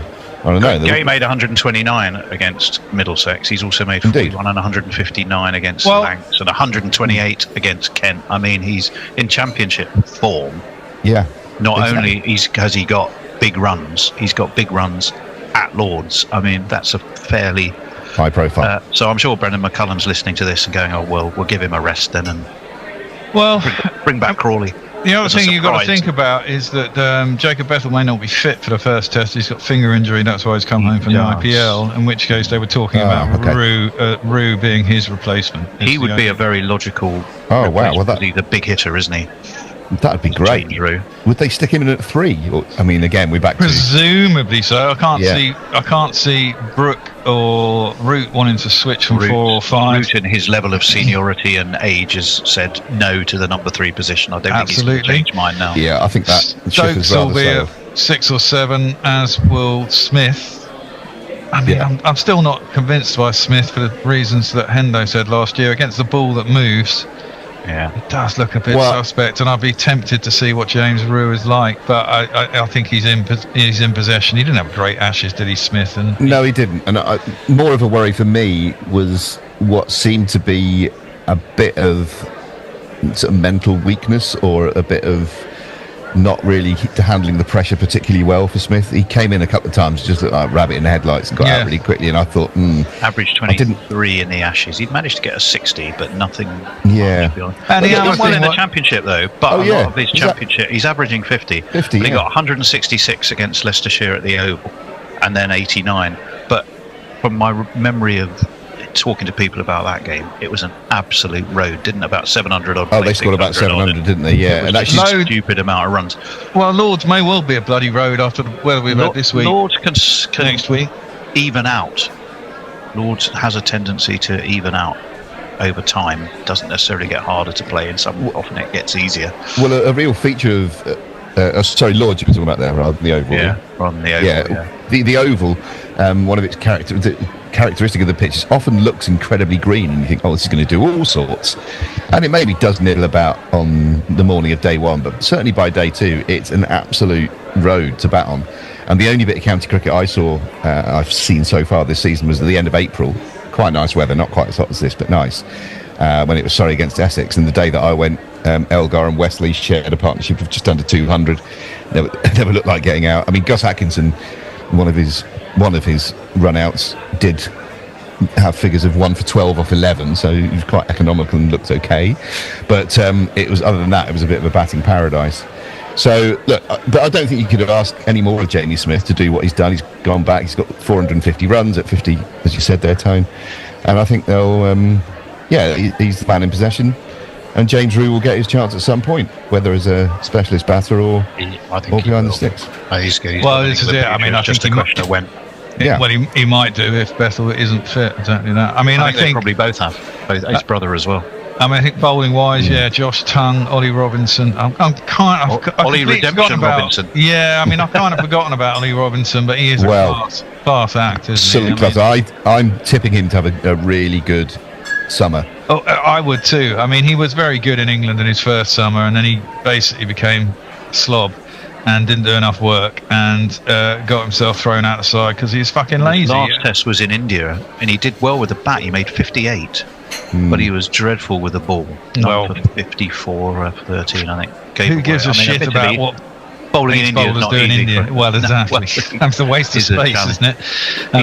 He tops the batting averages for Sussex this season. Would you believe he's averaging 62? He scored a ton, didn't he? He got a ton, yeah. Yeah, against Surrey at the Oval. So the Oval has been a bit rare. Yeah, wasn't that a 200-run 10th wicket partnership or something stupid like that?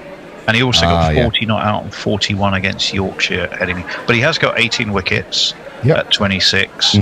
He got 42 against Leicestershire at Grace Road, I think.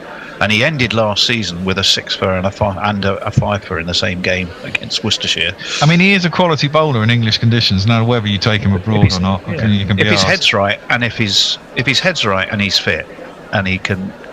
I mean, he's not the quickest of quicks. No, he's not quick at all. Early 80s. But he nibbles it both ways. So for English conditions, I think what could be more interesting though is, I mean, this recent weather we've had, if that holds and has baked the pitch a bit, that might affect the spin decision, and it might also just make, you know, your classic English advantage a little bit less of an advantage, depending on how much the sun has baked. Well, that was the problem last summer against India, wasn't it? I mean, we had an exceptionally hot summer, and basically the pitches weren't English pitches. Essentially, it was more like playing in India, but they didn't break up as much. It was which would then also be the reason for, you know, Grubby picking Bashir, Derbyshire's finest. He's got 15 wickets for Derbyshire at 38, so he's not cheap. Got 4 for 76. It's not so. At least he's got some wickets under his belt. He's actually been bowling, which is a good thing. He bowled tidily-ish, but he only got 1 wicket at Lords in the game against Derbyshire, which Derbyshire won, sadly. He got a 5-for against India last year, didn't he? Was it at Lords? I think it might have been at Lords. But I'd be surprised to see Fisher or Baker, but Tongue definitely. Although again, there's a fitness issue. Is he fit? He should be. He's done all right. Yeah, he's played 13 wickets at 31. He's doing all right for Notts. He got 2 for 76 and none for 47 at the Rose Bowl. He has got a 5-for, but it was for 124. Yeah. So I think we will see. I think Sonny, he's going to be in. I think we'll see Sonny at some point in the summer, and he'd be a bit unlucky not to make the 11 next week. But I just think that they'll favour Shoaib Bashir, and then you've got. I think the fact they've picked Robinson in the squad means that they think he's ready again. And you look, he averages 22 in Test. I mean, he's awesome figures. Atkinson is probably the first name on the team sheet for bowlers. I'm still not convinced by Gus, I've got to say, and I've said this many a time. I think it's mainly because of his demeanour on the pitch. He looks like he doesn't want to be there. Yeah, he's quite lugubrious. He's got incredibly happy recollections of Lords. Oh, I'm sure he has. Didn't he get 10 for that? And ball, yeah. And a ton. Yes, of course. So, yeah, I mean, I'm sure he will. I mean, I'd like to see Ryan Ahmed, but someone needs, for me, Ryan Ahmed, someone like, what's his name? Oh, fuck.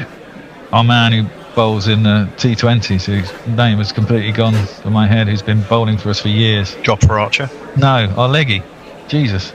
Adil Rashid? Yes. Adil Rashid on the 45. Exactly, Adil Rashid on the 45. If you forget a player's name, Bear, just think, does he have a jingle, and what does his jingle sound like? It's a brilliant way of remembering. It disappeared from my head for a second. But I mean, someone like Adil Rashid needs to get him under their wing, and because whenever I see him bowl, he generally bowls too flat. It bowls way too many googlies compared to leg breaks. And if someone could get in his head that he, especially, I mean, maybe he just plays too much short form cricket, but in a test match, you need to give it a little bit more air, get it to drop.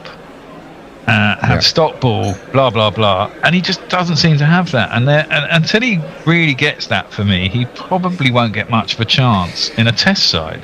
Well, and I think he's good enough to do it. Clearly, I mean, and he's a talented batsman, and he would be a really good option in a Test side. And considering how young he is, if they could drill this into him, he could have a 15-year career. Yeah. But funny enough, I think he's going to get picked. If and when he gets picked, it will be to bolster the batting. So I didn't realise that Bethel was a doubt until you mentioned it there. But I think it would be a toss-up between Rehan Ahmed and James Root if that is the case. And is he good enough to bat 3? I don't know. But he's not, I don't think, good enough as a bowler to be considered our frontline spinner, even though. So he that's why I was saying if we're going to go sort of classic 3 or 4 seamers and a spinner, I think we'll go Shoaib Bashir. I think Rehan Ahmed will be picked in the top 6 potentially if he is picked.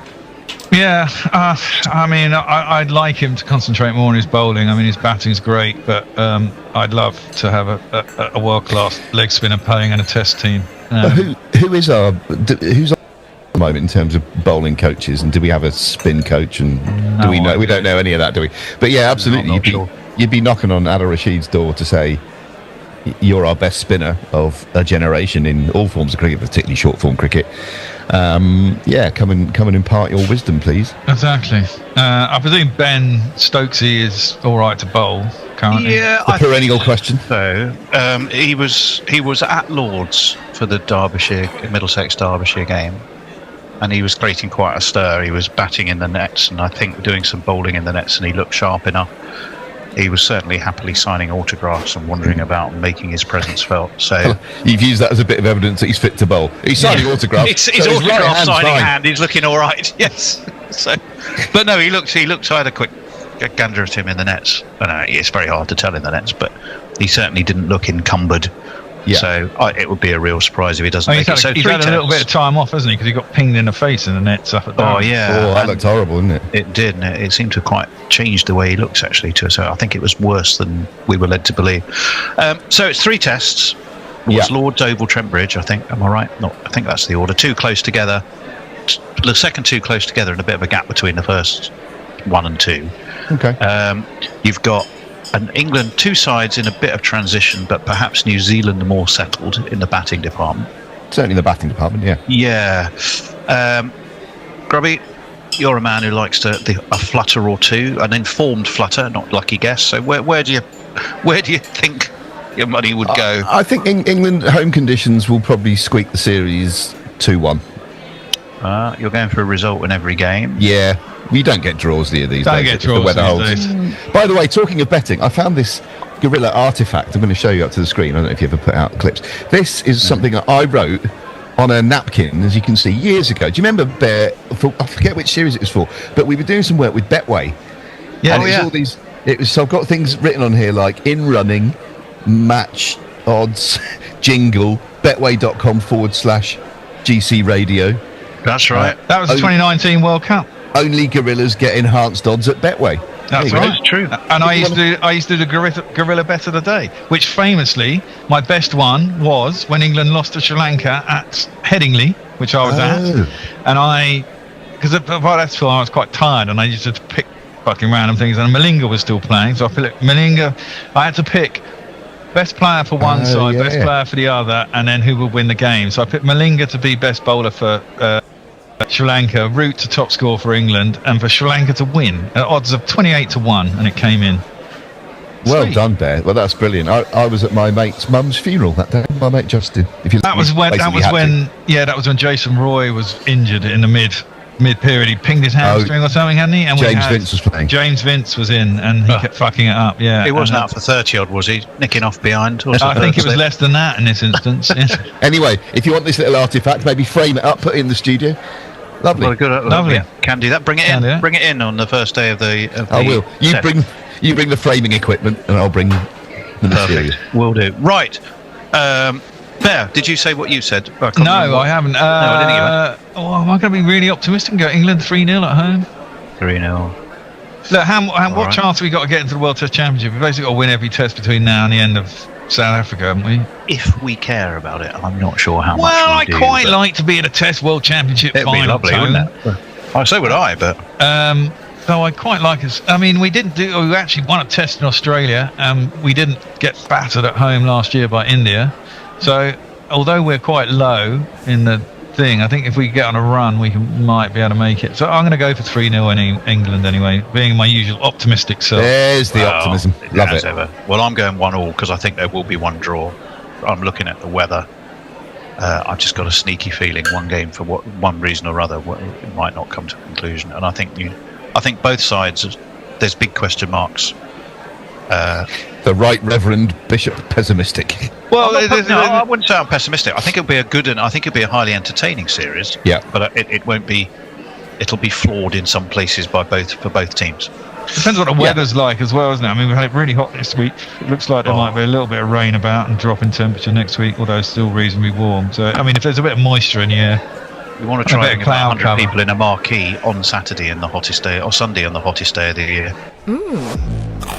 Oreo got me like twist, lick, dunk, twist it, lick it, dunk it. Got the rhythm in the way that I twist that. Wow, snap is clean, yeah, lick that round. Hear this song, can't wait to munch. Everybody needs that Oreo dunk. Twist, lick, dunk, twist it, lick it, dunk it. Twist, lick, dunk, twist it, lick it, dunk it. Can I have another Oreo? Toby likes to thoroughly inspect his bananas before purchasing. He isn't sure if he really needs post office travel insurance. The thing is, Holiday Toby definitely does. The Costa del Sol hasn't seen banana boat action like this since 1999. Don't worry, Toby. With 24/7 GP access abroad, Post Office Travel Insurance has Holiday You covered. Post Office Travel Insurance. Do it for Holiday You. For more information, visit postoffice.co.uk/GP. Policy terms, conditions and activity limits apply. I went off, I'll tell you, just to divert for a moment. I went off to get, because at the wedding I was at, well, my son's wedding, and I got 2 huge jugs of water, which I brought back for people on the table. And in the time it took me to... Richard, we're on. Well, you're on ball, so I'm expecting you to say something. But okay. It's all very thumbs up. Don't work on radio.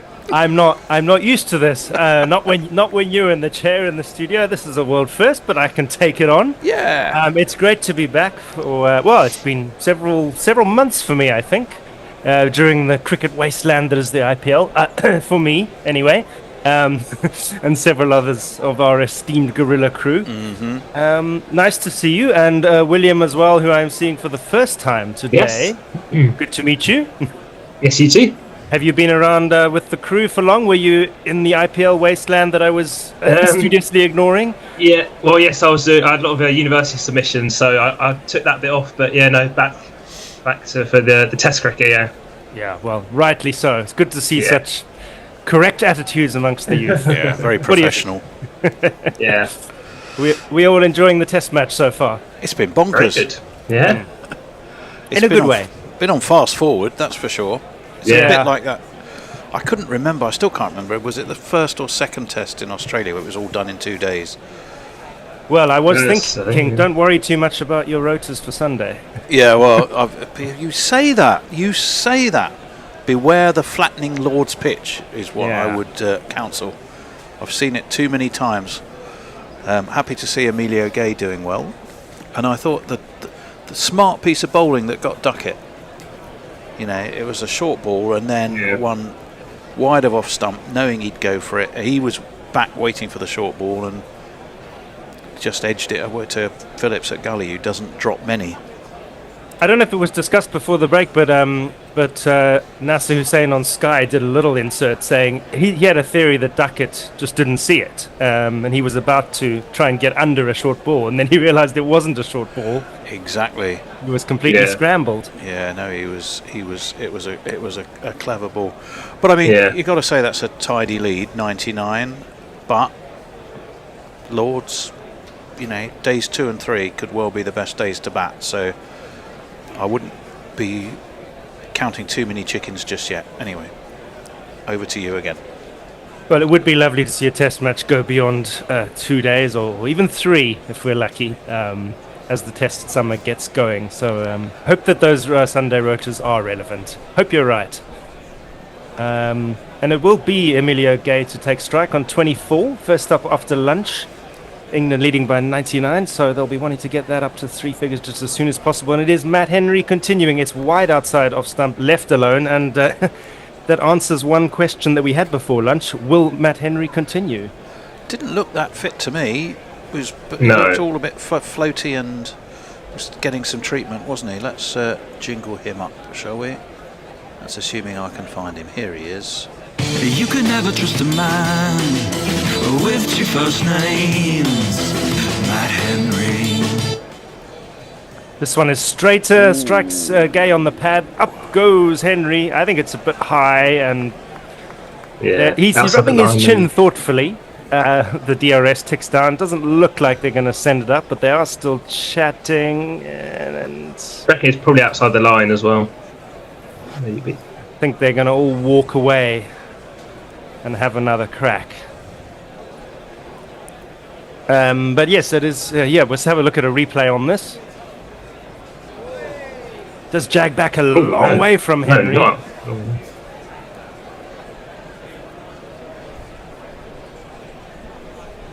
Yeah, it would be interesting to see where that would have landed up, but New Zealand will have to look at that after play. They have not sent it upstairs.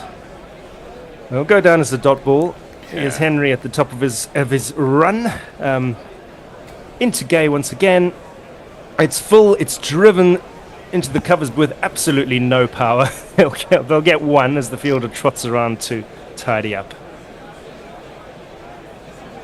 Yeah, he's played quite nice, I think, today so far. To be fair, he's had the odd kind of drive outside off stump, but on the whole, he's played pretty well.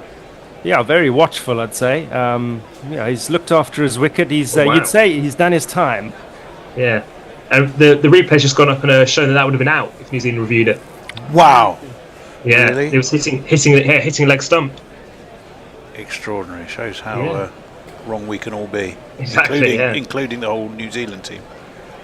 Henry round the wicket to the left-handed Bethel. This time it is defended. Yeah, I suppose who knows what the New Zealand physios got up to during lunch to make sure that Henry could continue, or maybe it is just the benefits of a Lord's lunch, William. Yeah, well, yeah, like you said, he did look a bit rusty. Right.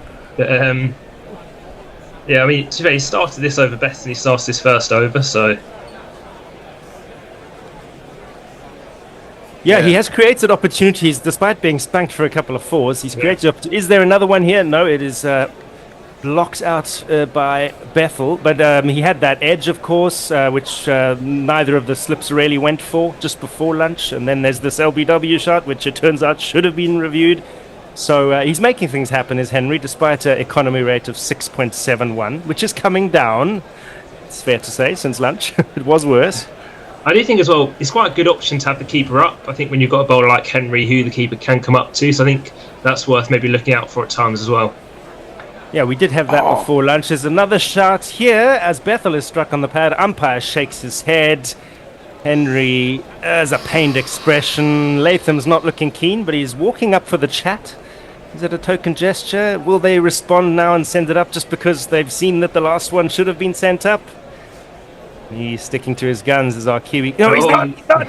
At the very last minute, the Kiwi captain goes upstairs. Well, we saw for the last dismissal up in the dressing room balcony, I think it was Blair Tickner maybe, and Rob Walter, both of them were stood on the balcony or in the window of the balcony with their fingers up going, that's out.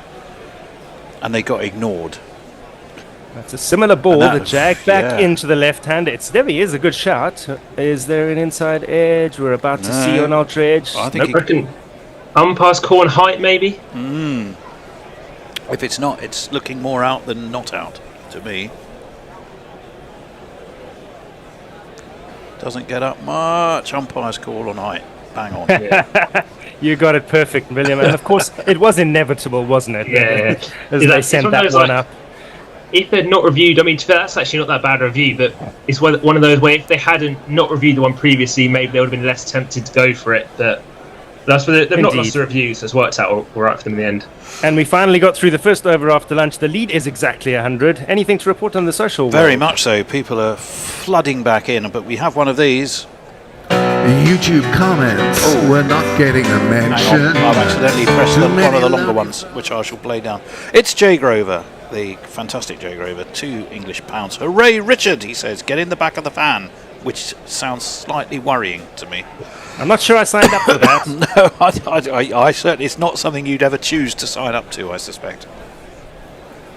So here's Will O'Rourke coming in to continue the intimidation. Yes, indeed, as Gay has to sway out of the way of a fast and short one, 87 miles an hour. More of the same as of what he delivered before lunch, if that's anything to go by. Is there carry on, Tony, while he... I can read you some more. That was the super chat. There's plenty of other messages coming through as well. There's quite a bit of spamming going on, which I'm trying to ignore. Yes, I think it's mainly a bit of spam, actually. No worries, then I will describe this next it was ball. Santa on the balcony, apparently. Thank you, I'm told. Ah, yeah, there you go. Nothing much to tell. That one's left alone outside off stump by Emilio Gay. And there's Red Imp 1 who says, hi guys, he's checking in from Thailand. Well, welcome to you. We don't get a lot of listeners from Thailand, do we? No. We got one now. Worldwide show we are.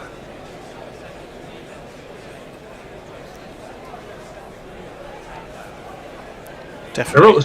O'Rourke's bowled quite well today. I think he's getting some good bounce. He's probably got the most bounce out of definitely the New Zealand bowlers we've seen. And he's been the quickest. He's been up to 92 at one point, miles an hour that is. This one is a bit full and it is driven beautifully through the covers, not for the first time today by Emilio Gay.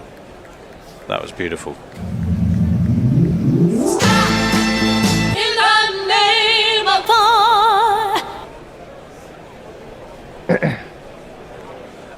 Oh, Jay Grover super chatted again. Not in celebration of the 4, but he says, reference to Richard's book, Not My Desires. Why is your book... Is that what my book called? My book is called Not My Desires. No, not My Desires. I think is the van reference somehow linked to your book? Yeah, perhaps the truck driving through Australia. There you are then. Yeah, there So you it go. wasn't I am dodgy. on the same page. Around the wickets continues. Will O'Rourke, it is left alone. Blundell tidies up behind the stumps. Yes. Well, it was. I mean, it would be a stretch to call my truck a van, but the main thing is I got to drive through the outback in the middle of the night and get paid for it. Would have done it in a Mini. That would have been fun. Was it a camper van? No, it really was an actual truck. It was a truck. Yeah, like professional truck driving truck. Oh, and wow. my book is about the adventure of doing that and how one can actually manage to get that job. Oh, fantastic. And then, so this one, forces Gay back and he defends under his eyes. A good old backward defense. Played really well, I would say. Hey, he's looking good. I thought in the first innings I don't think he did much wrong, and he's kind of carried that into this innings really. Driven quite nicely at times, and yeah, it looks composed, which I think is always something to kind of look out for in a player who needs Test cricket. He hasn't looked that rushed or hurried really. No, nor nervous either. There's been quite a lot of that in this match, even though it's low scoring. There's quite a lot of he hasn't done much wrong. Yes. Funny old game. This often is that way. First Test match of the summer, the 4th anniversary of Bazball's birth. And here we go for the last ball of the over. It is turned off the hip as that one strays a little bit too straight. So Gay's going to keep the strike with a single at the end of the over. 78 for 1. Over to you, Tony. Well, what is the title of the book? It is called... The book I wrote is called... I've forgotten. Yes. I'm not used to marketing it anymore. I've given up. No one buys my book. It's called The Road to Inaminka. And if you don't know how to spell Inaminka, it's a small dot in the outback in the very top right-hand corner of South Australia. So visit Inaminka on your Google Maps. The Road to Inaminka. There it is. Yes. Rock Noir has popped it up there, actually. Oh, brilliant. The Road This to is Inaminka. lovely. He has it down. Absolutely. Jay Grover has kindly said, Richard's book is gloriously quixotic. Oh, how fabulous. This one is going to miss absolutely everybody. Most importantly, from a New Zealand perspective, the leaping Tom Blundell. It's gone down leg side. Keeper had no chance. And it's gone for 4. Leg bite. Leg bite. Thought it was, yeah. Well, it gets half a jingle then. We used to have a leg bye jingle, but it seems to have disappeared. Maybe So it's it buried in didn't here. quite miss everything. Looking a lot more dangerous since lunch, Matt Henry. Yeah, But he has.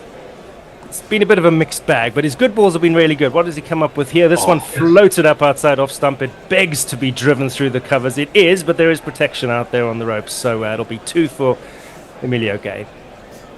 The lucky Emilio Gay, because he's survived, doesn't he? An appeal that would have been out had they reviewed it. Red Imp says, pleasure to be with you. Great show always. Well, that's very kind of you.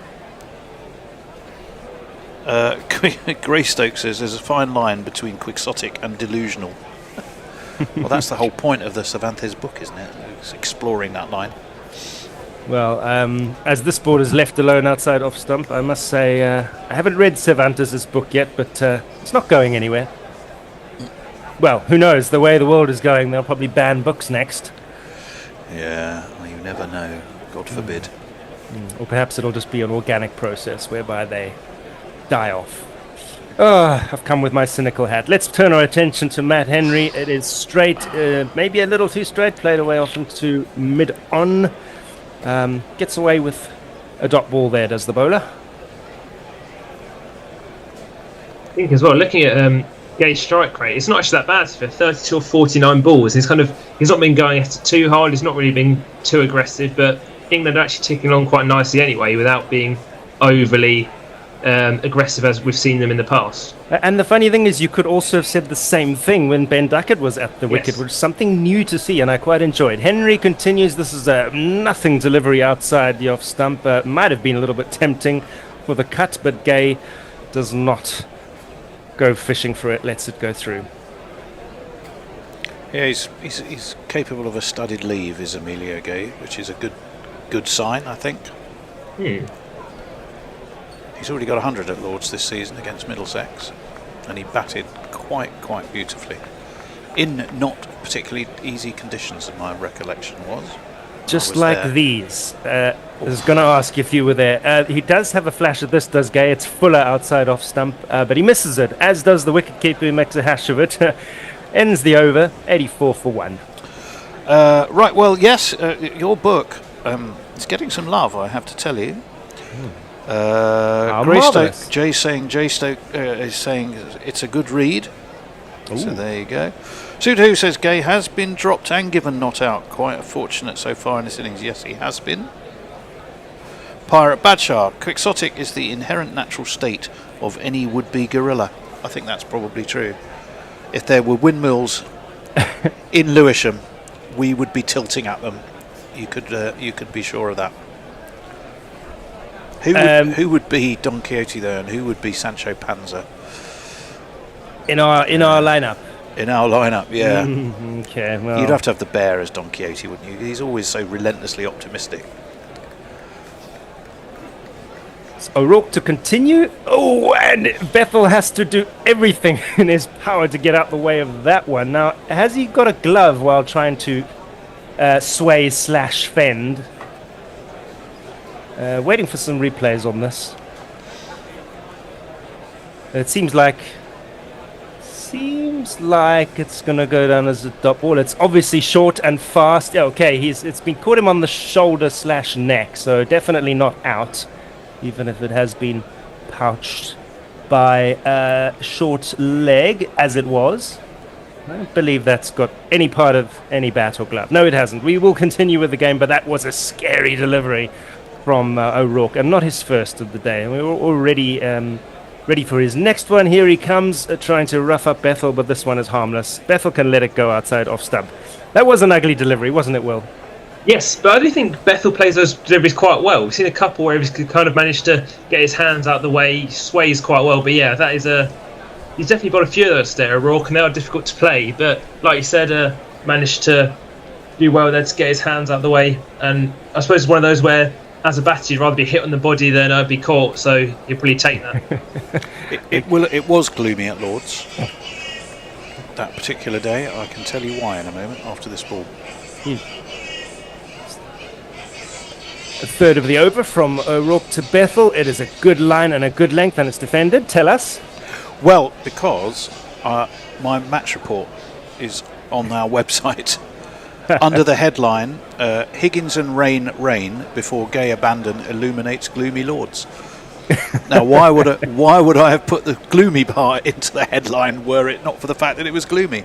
Well, unless Middlesex were losing horribly, perhaps. Well, they did actually lose that. But no, they didn't. Hold on. It's a draw, I think. Yes, they did lose that one. No, it was a draw, I think, that one. Yeah. I'll take it back as a draw. Ah, I think it was a losing draw for Middlesex, so I think Durham were decided. No such thing, Will. A draw's a draw. On goes O'Rourke, who continues to pitch it up. It's a beauty. It's beaten the outside edge of Bethel, who I would say was sort of in two minds about playing that one. I think that's another thing I think that Bethel does do quite well. I think most of the time, I remember one of his innings actually in New Zealand, one of his first ones, I think he only got 10, but he tends to not push that much of the ball. He just tends to kind of play the line. I mean, he goes a bit of this one, but he tends to not kind of push that much. But Absolutely, and that might have just saved his skin there. He missed it by a good couple of inches, and that's all it takes to live another day in cricket when the outside edge is being challenged. Now we're back to the short stuff. He has to sway out of the way of this one from O'Rourke. I'm waiting for a speed to come up on it, and they haven't shown one. But again, well handled, that short stuff. The aggressive stuff is being nicely mixed in with good length deliveries, isn't it? Not predictable. Well, it is, which England had a funny spell this morning, didn't they? Where particularly Robinson kept dropping it short. Ping 6. He was trying to bounce the tallest player in the team in terms of Jameson, and he just got caned every time he tried to do it. You think you took all your wickets bowling short, bowling full. Keep doing that. O'Rourke to finish is over. This one is full. It's driven, and we've got a man with his head in his hands on the ground at point. I suspect this has been dropped. Conway. Yeah, that was a bad drop. That really should have been taken. That was straight to him. And it was not dissimilar to the ball that got rid of Duckett in the end, I think. It's a squarish drive, perhaps the bat turning over in the wrist. No, and Conway's made a mess of it. It's a horrible drop. The more you watch it, the more horrible it becomes. It was above his head, and he just fumbled it down and managed to have another go at it on the way down. And that was just as disastrous as the first go, and it was quickly on the ground. Yeah, that's really, really poor, I'm afraid. So two clear drops today from the Kiwis, one from Ravindra, one yet just now from, German creeping in there, from Conway. And of course there was that disaster in the slips earlier where no one went for it, as we have a dot ball outside, left alone outside off stump here. Well, I think both Conway and Ravindra have dropped one in both innings, and neither got many runs with the bat, so both of them will probably need to have a decent second innings, you think, to try and atone for some of their errors so far. Not that either of them will worry about being dropped, I think, but they won't feel good. No, yes, definitely. Matt Henry to carry on, and this one beats the edge, really squares up Emilio Gay, and we haven't seen much of him being squared up, have we, so far today? No, I think looks like we said, looks like Henry is kind of getting into a bit more of a rhythm now. But that's good delivery. Just another replay of this awful drop again. Yeah, that was genuinely a bit of a shocker. Yeah, given the state of the game. When he dropped the one yesterday, Henry to continue. This one's just a little bit too straight. Well, leg side really, and flicked around to fine leg for a single.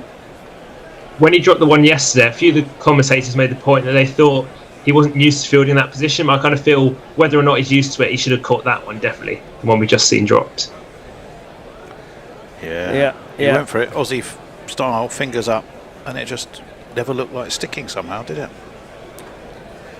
I suppose he did have his hands in the right place, unlike Ravindra earlier in the day. If you mean at the end of his arms, then yes. But but at least the ball sort of managed to make contact with some fingers. It did. I think. And Henry to continue, and this one beats the inside edge and ends up again at fine leg. There'll be one more run. Henry's got his economy rate down below 5. It really was a really bad start for him as he bowled a couple of nice looseners at Duckett before lunch. Went for a couple of 4s first up. But as you say, William, it's coming back more and more consistent for Henry. Just the odd one that's going down on beyond leg stump. I do also wonder as well with that catch if he thought it was coming a bit quicker than it actually did come. Kind of almost looked like he might have snatched this a bit on one of the replays. Gay lets another one go outside off stump. Yes, all too familiar with the snatched attempt at a catch. I guess it could happen at every level. Yeah. How many, on a percentage level, how many do you think, I don't know the answer, it's just a general question, where you half catch it and then snatch at it to try and get it on its way down, how many of those do you think actually get caught? Oh, good question. So there's going to be a quick single into the offside to finish the over, which will end at 87 for the loss of 1. 30% maybe? I think so. I reckon it's less than half. Yeah, I exactly my thinking. I would have been about there. Right. So lots of chat going on. Jay Grover says, I've been battered by many a windmill, fucking Hove. I think because they're in Hove, that's what he was doing while he was being battered by a windmill. Suter Who says, Tony, it wasn't that New Zealand failed to review this decision, it was more that the umpire missed an LBW. Well, both. Because if you're confident enough, then you shouldn't rely on the umpire when you've got reviews available. So kind of double error. I know how you feel, says Pirate Badshah to Jay. I spent my childhood in a town with a famous windmill. It practically haunts me. So remind us the town. As O'Rourke continues to Gay this time, it's short and Gay manages to stay inside of it. Goes through to Blundell, the keeper, who is looking at... I actually thought he was somebody else when I saw him earlier. I mean, compared to his last appearance in England, the mullet is quite epic. And he looks like a different man entirely. Yeah, certainly does. But it's a thing that sometimes sweeps through Antipodean sports teams, along with moustaches. And mullets. Yeah. So O'Rourke around the wicket again, and this time Gay has to duck, or thinks he has to duck. I'm not quite sure how high that one really did get up. I think, talking of Tom Blunder, he kind of reminds me of, I don't know if anyone Ollie Carter, the Sussex wicketkeeper. I think he looks a bit similar to him, but... Haven't had the pleasure of seeing him in action. Yeah. But once they've got a hat on or a helmet, keepers all look the same. The only giveaway is actually a mullet sticking out the back of the hat or helmet. I'm glad so Bethel has sorted out his hairstyle, well, if you want to call it that, whatever he was dragging around in Australia on top of his head. Yeah. Looks a bit more acceptable now. As O'Rourke continues and forces Gay back again. He gets in nicely behind it, makes sure the ball goes down, but it's 89 miles an hour, and he's having to go back and defend right under his nose. Bit gloomier now, isn't it, at Lord's? Bit gloomier. It's gloomier here as well, where we are in our studio, and it's gloomier at Lord's. And I can report that it's gloomy in eastern Austria as well. Ah. Actually, weather the English would be proud of today. Well, hang on. Austria's not a country famous for its brilliant sunshine and beaches, is it? Let's be honest. You come here for a week in July. You'll see. You will sweat. This one is a bit fuller outside off stump, and Gay has a little prod at it, but it's under control. Plays it late enough. He continues to be impressive.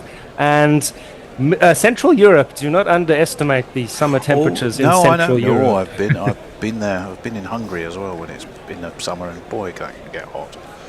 Yeah.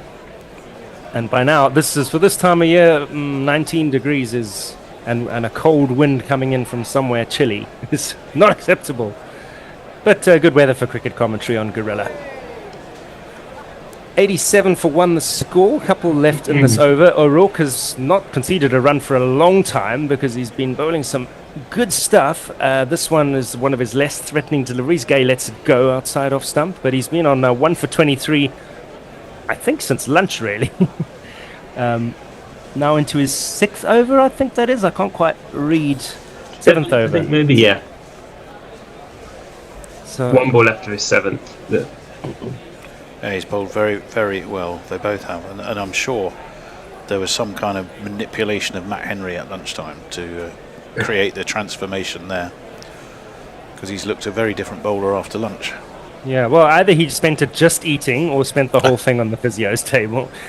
O'Rourke continues, really puts his back into this one, but doesn't get much out of the pitch on this occasion as Gay ducks under it, and it'll be 87 for 1 at the conclusion of another O'Rourke maiden.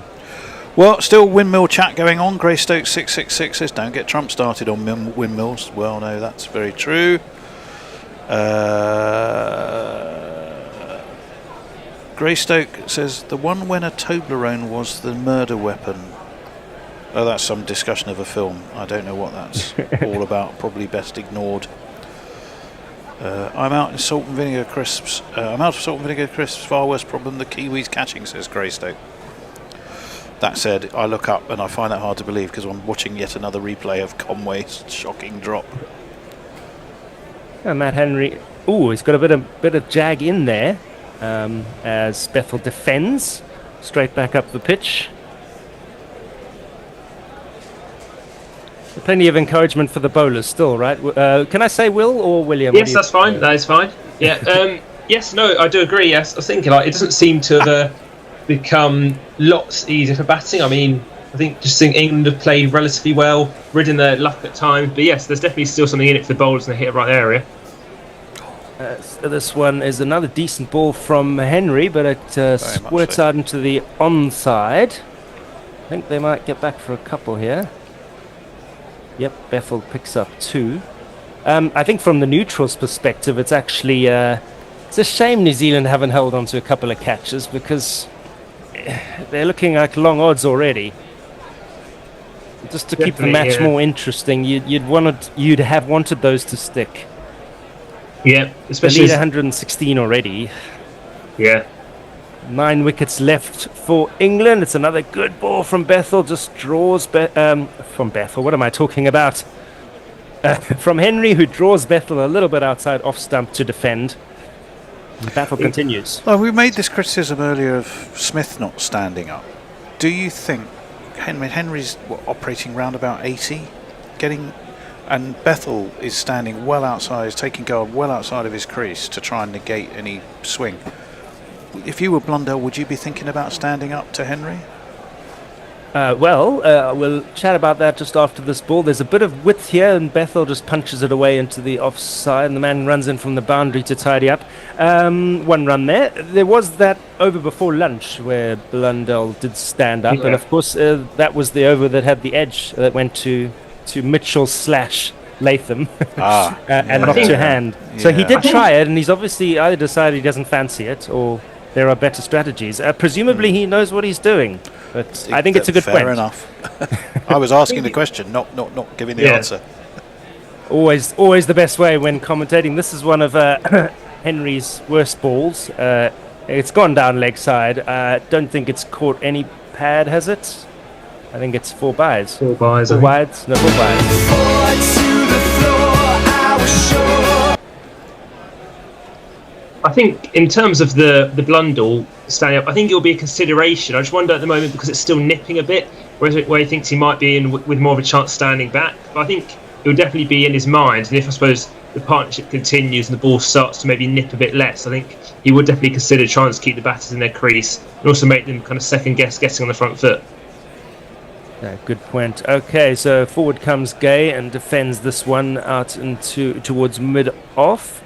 Brings the over to an end at 94 for 1, the lead at 121. Do we do one more before the change? I think we can. We've got a few minutes. Mr. D. Handjob of Melbourne has sent us a postcard saying, right, have I missed anything spectacular in the chat? A lot of chat about windmills. Mog, and a lot of chat about my book. I mean, what could be more spectacular than that? Richard's excellent book. Jay Graver says, Tony, Nomid Dar comes from Brighton and Hove. Visiting my grandfather, I thought the windmills were giving me the side eye. As I said, I were not an intelligent child, but my dignity could not be besmirched. See, very quixotic. He literally come and have a go at you hard enough to a windmill. Here's another round of O'Rourke versus Bethel, and Bethel's maybe a little bit late on this as he sort of half attempts a cut into the offside and then thinks the better of it. But bottom edgy, I think, as far as I can make out on my screen. I think that's kind of where the bounce hasn't been necessarily that as true. I think that one maybe stopped a bit and kind of didn't come on to maybe as he would have thought. I think we've kind of seen putt shots have been relatively hard to play, and this has been really short. So I would assume so, yes. Ooh, it's 27 degrees in North Bulgaria, which is where Mike Black is. Yeah, you're getting into Middle Europe there. Yeah.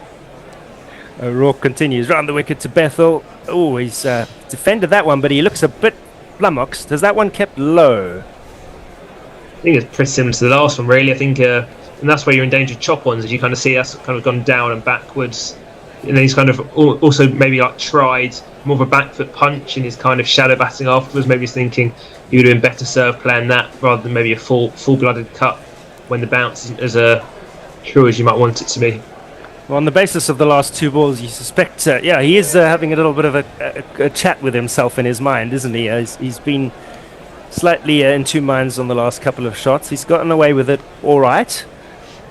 What's O'Rourke got for him this time? It's a short one. Bethel ducks.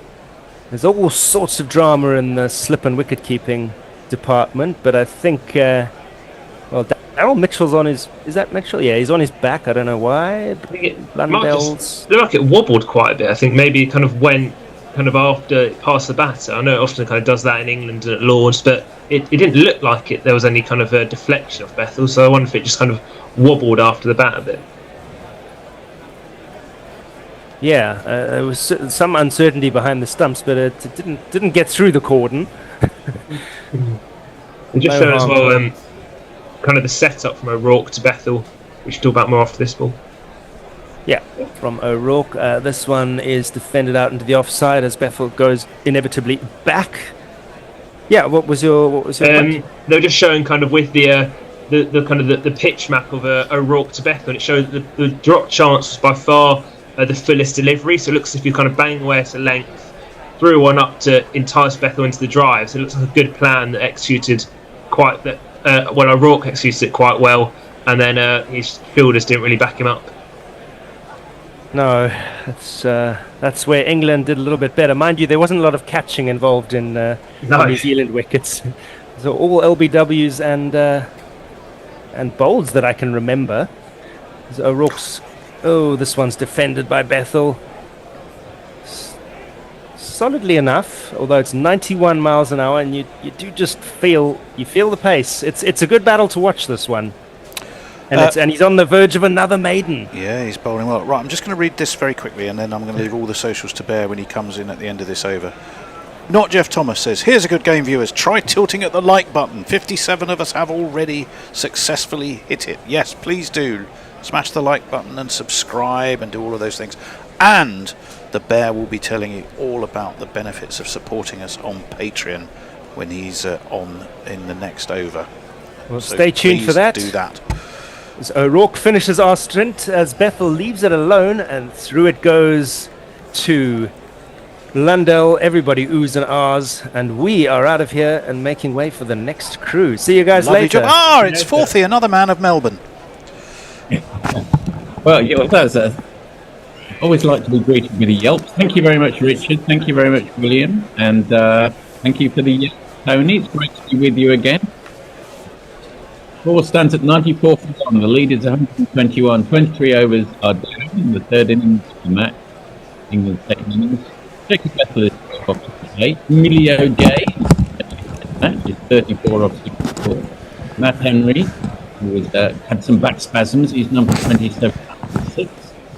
The economy rate is down to 4.5, which is still sub of Baz Borlian.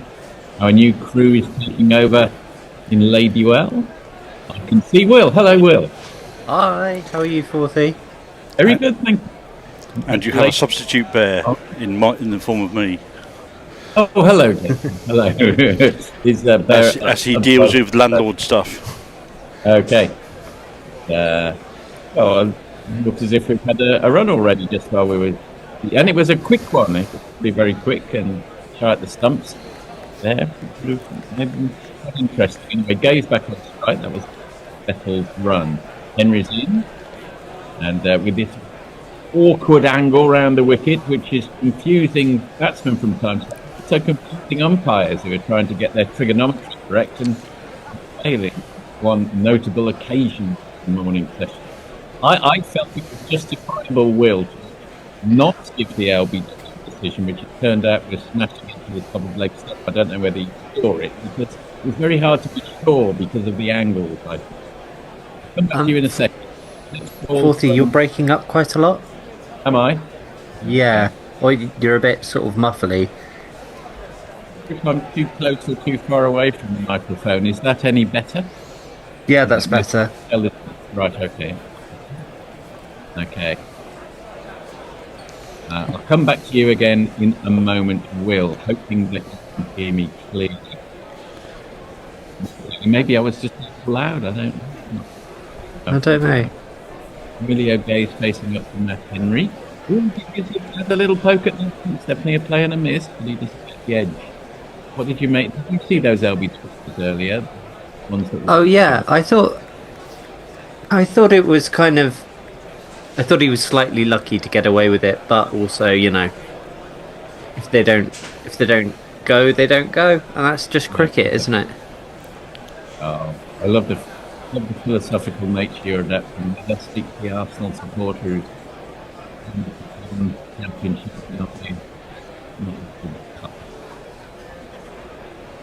just knocked down on the offside. Emilio Gay moves along to 37. It's the number of hits that I was 37 Glasgow Avenue, Coventry, CB3 655. And nope. Nope, one more. I thought it was the end of the over. I was just about to jump in, but it's one more ball to come. Henry is bowling manfully, considering his back must be giving him all sorts. His speed is a little bit down now. He's been unlucky with catches and with elbow issues. Top ball to finish the over, 97-1. Over to Jason for your tweet.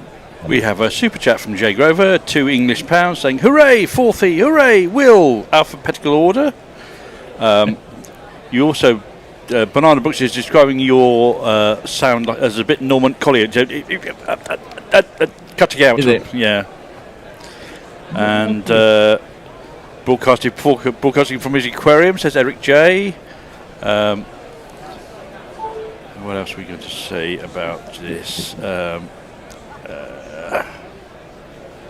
Clifford Bradford says, "Hello from sunny Connecticut. Is this going to be going from unplayable in the first innings to road in the second?" Well, I did talk to Tony in the green room whilst I was off air, and he said yes, Laws does tend to flatten out. Although I'm not quite sure it was quite intending it to flatten out by this amount. Anyway, here comes the next over. Big bag Carl Jameson's back into the attack. He's none for 12 off his first 4, and he finds the same line as O'Rourke does from a similar height. And Gay gets turned around by that one, but no real issue. Doesn't get anywhere near a fielder. And you might guess from that thumbs up that is 100% better. Oh yeah. Yeah, I saw what the problem was. A little technical issue which I've just fixed. So apologies for the first over's backliness. Jacob also asked, have you rearranged your bookshelf or expanded your library? I think you've just, because you're commentating from a different position, I think, today. Only marginally. I've just shuffled along a little bit. I haven't changed all my literature bits. And that's played to mid-wicket by Gay. Got ball straight to the man at fairly short mid-wicket. Reminding me of Alistair Cook. It's probably a comparison that's been made by other commentators. What? First time I get to see him. Tall, composed, works off his hip quite a lot. Exactly, left-handed. England opener. Went to the same school, I believe. Bedford School. Oh, I didn't know that.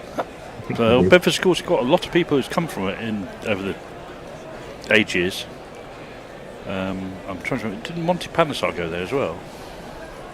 Might have done. He's definitely from Bedford. Yes, sort of Bedford Luton axis. And that's Yeah. played wide of the mid-on fielder by Gay. I think they eschewed the signal. Richard Asher, the Zoom call was coming through painfully loud in my headphones. Oh, okay. I think maybe you're referring to some issues I had there, Richard. I hope it's been fixed. We'll find out if we get any other issues. Lords looking, customary to say Lords is looking a treat. I'm sure it's looking at its absolute best because the sun isn't out, but it's certainly flattening out for England. Still looking a hell of a lot better than the IPL. Exactly right. There's something again, and that's flicked wide of the man at mid-on, but not wide enough to try this. Nice for both of us to have 2-1 hour lead there, Will, this season. Yeah, it's I mean, it's been a nice season all round, really. I mean, it's crazy. You wouldn't think that we both won leagues, considering how sort of muted the praise has been. But I don't know. Yes, I know. There always seems to be an asterisk. No matter what team you support, someone will always have a problem with it. And that's just defended wide of the man at third or fourth slip dot ball, and again Jameson's come back and he started well. 5 dot balls right on the money. Captain of the team. And ball would be over to go. Emilio Gay should have stayed at home yesterday, maybe, but he'd be glad he's turned up today. Yeah. Sonic reference. Do love watching him. I think he might be my favourite opener from the county circuit. Is he? Right, okay. Yeah. Maybe next over you could tell us if anyone else is knocking on the door, whether Emilio Gay was the obvious candidate. For those who don't regularly follow county cricket. Biggest one in short, Jameson for the last ball of the over, successfully ducked under by Gay. End of the over, it's a maiden, so the score remains 97 for 1. Jason? Well, just going on that Emilio Gay opener thing, the funny thing is that this year he's not opening at Durham because they have three very good players at the top of the order, in 3 potential England players in Alex Lees, Ben McKinney and Emilio Gay. And Emilio Gay has drawn the short straw of batting at 3 in that lot. But he's piled on a shed load of runs. Yeah. You call it a short straw. And when I was managing a sort of under 13 team or whatever, no one wanted to open the batting because everyone knew that was when they put the best bowlers. In comes Matt Henry, round the wickets to Jacob Bethel.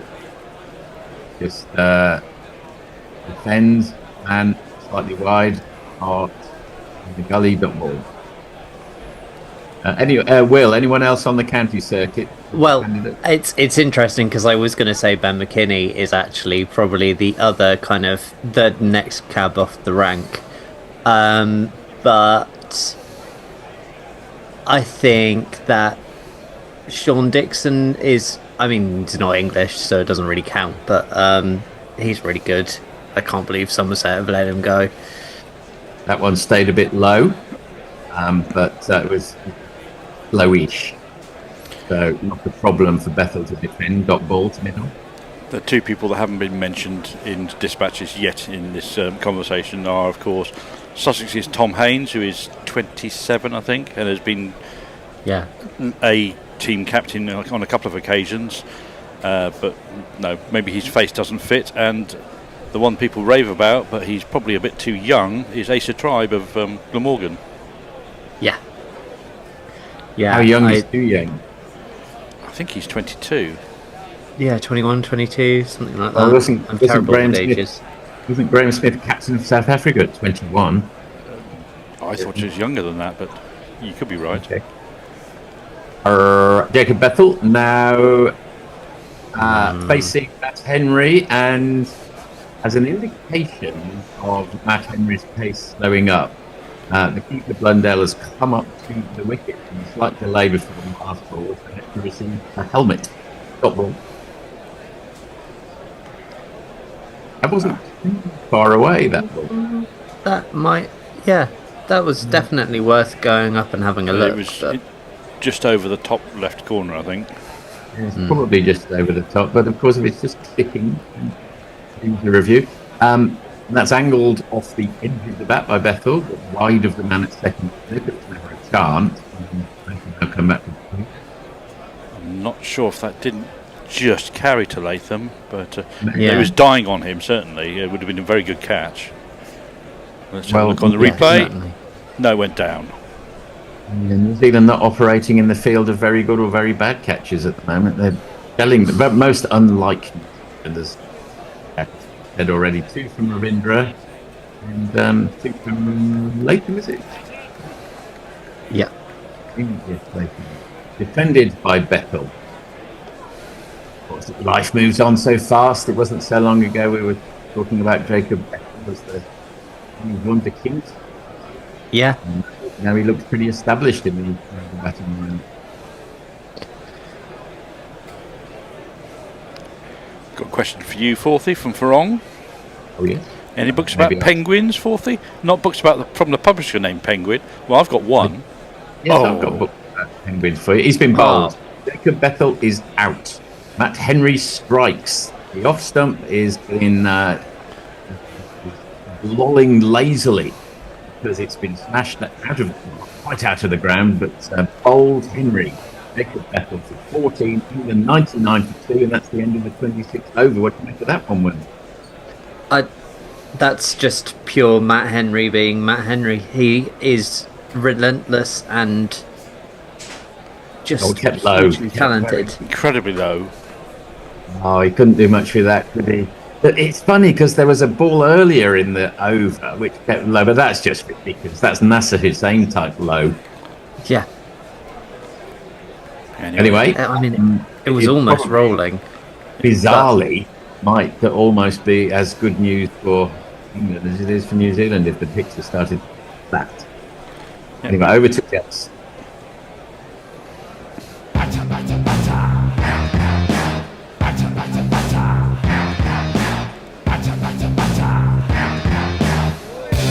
On your right, mate.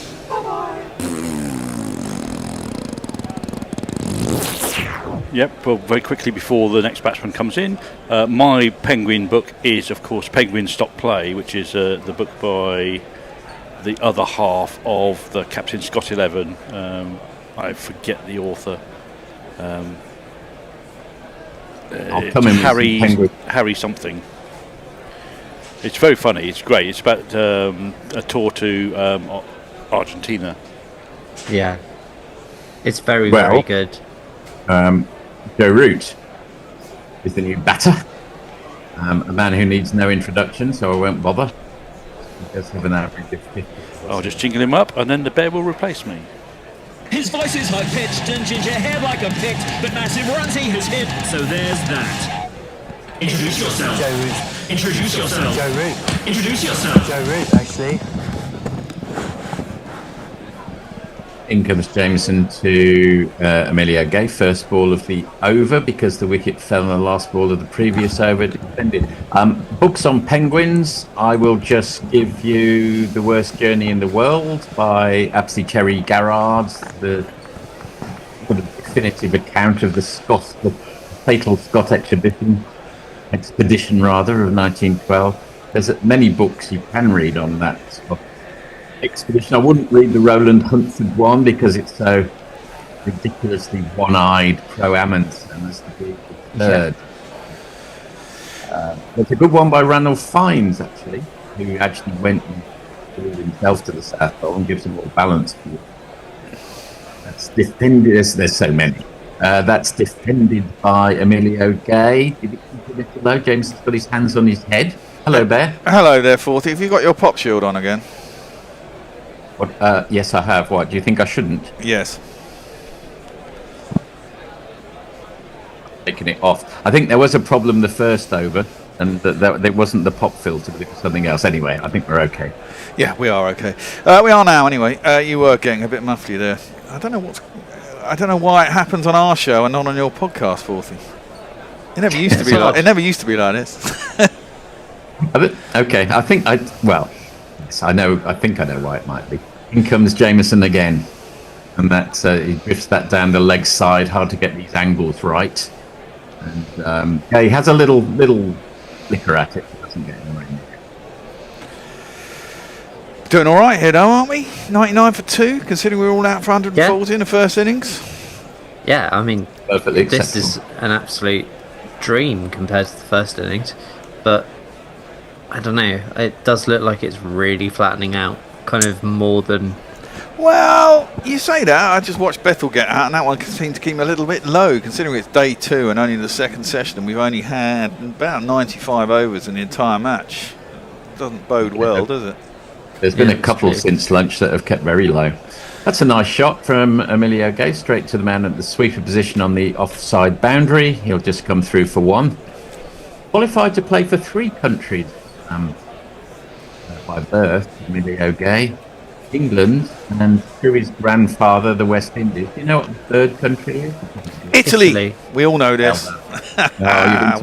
We've been talking about it. Yes. Well, it was one of Tony's stat facts. You know, it's a good one. Yeah, it is. The Azzurri, who will be represented on the field of play at Lords by Emilio Gay, but not in the World Cup. I know, for the 3rd time in a row, isn't it? Yeah, remarkable stuff. Well, that's ruined Jameson's run of dot balls. That one ball, he came back with the maiden and then 3 dots. Off the 4th ball of his over. He comes over the wicket. Joe Root, there's a novelty. Right-handed Joe Root. Joe Root comes 2 steps down the wicket for his first ball. And he's well wide of off. Interesting. Fairly attacking for Joe Root so early in an innings. Well, I do remember him playing that absurd shot first against India last summer, I think, wasn't it? Was it? He did a reverse. Oh, he got the reverse ramp out, didn't he? First ball of the day. It was incredible. Calm down a bit. I think he was on 100 then, though, wasn't he? No, I think so. Yeah, I think he was it on was 100, overnight, yeah. Last ball of the over, left well alone by Joe Root. End of the 27th over, England 100 for 2. I just assumed that was a bet type thing. It's me. Gotta see. I've had a tenant smash a window in one of my houses, apparently. I don't know where we were up to. No, I think there's a very long backlog. You might be better off just going, into the last 3 or 4 minutes and just apologising. Yeah. Okay. Where am I going to start?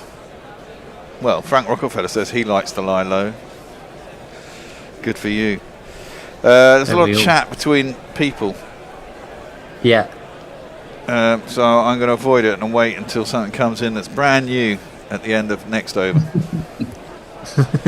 when I'm actually on top. Oh, well, actually. Nick Vickers says Italy have a history of boycotting recent World Cups. Howard from Ever Decreasing Circles is back into the attack. It's Nathan Smith time, and that is just deflected to the man at deep point for a single. Gay's on 40. Root's yet to get off the mark. Well, good for Gay. It's been a tough introduction to Test cricket. Yeah. And he's come through it quite well. Yes, he has. Yeah, it says there's plenty of brilliant batsmen through the ages who've struggled in their first Test match. Bradman and Gooch and Hutton. Then Hutton can most obviously on, but he's way ahead of all of them. Yeah, I think he's been doing quite spectacularly, really.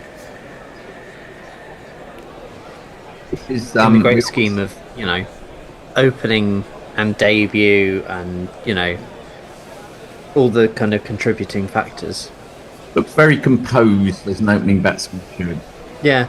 No, well, we say that. He rather poked at that one, but he's sort of got away with it between second slip and gully for one of these. Well, it's Nissan She. It's Nissan She. It was a bit of gimme though, wasn't it? I mean, he did poke it and it was aerial, but yeah, I may have done him a disservice actually. I think it was a deliberate placed poke. Yeah. Yeah, no, fair enough. That was a totally legitimate shot. My apologies to him in the game. Something I think is quite interesting with the Lions game is that Tribe is at 5 and Rue is opening. And that's a very nice shot, actually. It's a defensive shot, and it's gone right off the meat of the bat, wide of the man at second slip, and it's gone for another one of these. Well, it's a 4 for a boundary, and here's the rope. The bowler won't like it, but it has to go. 10 off the over. An absolutely risk-free boundary. Very nice shot. Well, we've had a super chat from Jay. He says, Bear, start with me calling you a redacted slur. Well, okay. I'll take that from you, Jay, especially for £2. Jay can get away with... Jay can get away with anything. He's like our super fan. We love Jay. We absolutely do. Imagine a world full of Jays. What a great world. It'd be glorious. And that's a very technical opening batsman, back foot defensive shot by Gay. Not ball back to the... Kept low again, didn't it? Had to jab down on that. It was a good thing he had a very vertical bat there, because it would have hit it much lower than he anticipated. Well, we have a lot of Shalimar on here, and I'm not sure he's very happy. He was the guy slagging off Devon Conway earlier, wasn't he? In comes Smith again, and that's a very nice square flip behind the man at square leg, and I think they'll probably come back for 2. And that is Emilio Gay's debut half-century in Test cricket on his debut. Well done to him. Long drawn-out grinds and flashing cameos, quite accumulation that just grows and grows. Plucky or lucky, inducing reverie. These are a few types of half-century. He just redacted his message, but I saw it, Shalimar. And that's a half volley on off stump, which is gloriously clipped wide of the man at mid-on. So he celebrates getting to his 50 with another boundary and moves on to 54. Well done, him. 1, 2, 3,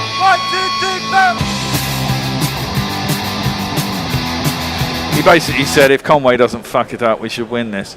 I guess he was very unhappy with Conway dropping a catch a couple of overs ago, although Bethel didn't last too much longer. That's the end of the over. So any other messages you're welcome to read? Farong says, your thoughts on why this pitch is not great? Bulls shouldn't be keeping this low on the second day. Yeah, it's a bowler's pitch, Farong. I mean, overheads have helped massively, but there's a lot of jagging about. I mean, it is a Duke's ball. It is in England. It is overheads, and there has been some rain recently. I don't think it's a bad pitch. Lords has had trouble, and they tried steaming this pitch beforehand. Apparently they put a big cover on it and added loads of steam. Apparently it gets in the roots and helps the grass grow. They do it at Wimbledon apparently. Try and give it a bit more pace and bounce. Well, I mean, the odd one's got up. It's not as slow as normal possibly, but it's certainly a bit of it's exaggerated movement, and certainly on day 2, considering we've only had 90 overs, the ball was keeping low every so often, which I wouldn't suggest is great, but it makes for good Test cricket, I suppose. More interesting Test cricket. It's also nice to see something that gives the bowlers a bit of an advantage. Well, yeah, I mean, that is so much more with Test cricket, isn't it? People don't take so many chances. You've got the chance to have slips in and all the rest of it. Yeah, exactly. Sight screen's been sorted out. Jameson's into route. Again comes forward a step and just defends it. Wide of the man at second slip. Now this is proving very fertile. Wide of the man at second slip. There's another boundary. Perfect shot. There's not one boy for me, I must have 2 or 3, I need 4. Well, Root now needs, he only got 1 yesterday. He need 57 to get to 4,000 runs, 14,000 runs. Wow. He's a bit good, isn't he? He is a little bit. I'd like to see him do it today, get him over 14,000. Chasing down Sachin. My son, who only ever watches Test cricket in Melbourne, thinks it's rubbish. Runs. Well, he got 2 tons in Australia over the winter. In Australia he did, yes, but not in Melbourne. No. Anyway, here he's facing up to Jameson, and he leaves it well alone. Not to be tempted by that one. Did anyone get any runs in Melbourne? I mean, it was all No. over by tea on day 2. Harry Brooks scored with about 17 or something. Yeah. It's ridiculous. I'm not sure anyone got 50, did they? I think the highest score was about 40 something. Yes, I think that is correct. It was like the second test match in history when no one scored a 50. I can't remember the exact details now, but it was over before you knew it. Remarkable. Joe Root, who was there on that day, he's got a test average at Lords of 54, which is marginally ahead of his career average. He's got 800. He's on the honours board 8 times at Lords. He turns that one off the back foot. It's just mind-blowing numbers, isn't it? You know, that his average is well in the 50s, and he's just got 8 tons and not, and it's like, oh yeah, that's just what I do. Really, Joe? Is it? Well, it is. It is what he does. I mean, I know. Remarkable stuff. We'll miss him when he's gone. I don't think he's going anywhere for a while, actually. No, I don't. No, I think he's got 3 or 4 years left if his eyes stay good. He was, 35, 36 now? Probably. 35, 36 is the old 30, 31, isn't it? 'Cause of and that's that was well up, and the hands have gone up. I think it was probably going down. Carl James not particularly. I think there might have been a little inside edge as well. That would explain why they're not more interested. Let's have a look. No, it's going well down. Yes. I think the thing with DRS is it's shown important. It's the sort of thing, I think, pre-DRS or many, many years ago, people said, oh, that was close. But because we're so familiar with how DRS tells us the ball's going to go after we hit that, it's got much more depth knowing there's no way there. I'll tell you what, I feel very sorry for Billy Root. Billy Root. Yes. Talking of relatives of highly successful test cricket. Yes. Yeah, stop ball there. Did Billy Root got in a T20 squad or an ODI squad years ago, did he not? When he was very young? Yeah, but I don't think he actually got to the 11, did he? No, I don't think he did. I remember him being 12th man in a test on one occasion. It's hardly the same. I know he got bubbled in the COVID time, I think. Yeah, well, exactly. It might have been around. It might have been around about then. Richard Hutton, Chris Cowdrey. Someone contacted us talking about Jeremy Cowdrey. They played rugby. Yes. That's top ball to mid-on. Ends the 29th over. 120 for 2. Route 4 gave 50. Well, Nick Vickers says, well done, Amelia Gay. This is why good performance in county cricket should warrant an England call-up. Indeed, indeed. Greystoke says, Enola beats a bowler. Okay. Farong says, the low balls are a concern. Good to see movement off the seam. All for that. And who says, inconsistent bounce is bad. Yeah, it's the kind of thing you really want sort of after tea on day 3 onwards to add to a bit of spice to a test match. Not really on day 2.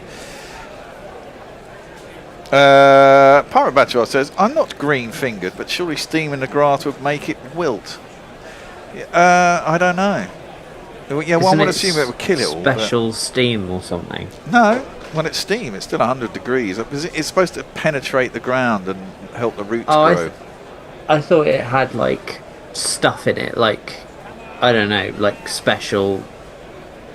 Maybe there's an additive to it. Planty stuff, I don't know. I know nothing about plants. Meanwhile, I kind of just assumed. I think we're due a changeover, so I think Jason's coming to summarise, and I'm going to move on to socials and Bears ball by balling. Aha! Right. Excellent. I will see you guys later then. Okie dokie. See ya. Right. That is Nathan Smith around the wickets. It's just dropped out into the offside. And there will be a single. He moves on to 54. Root is on 4.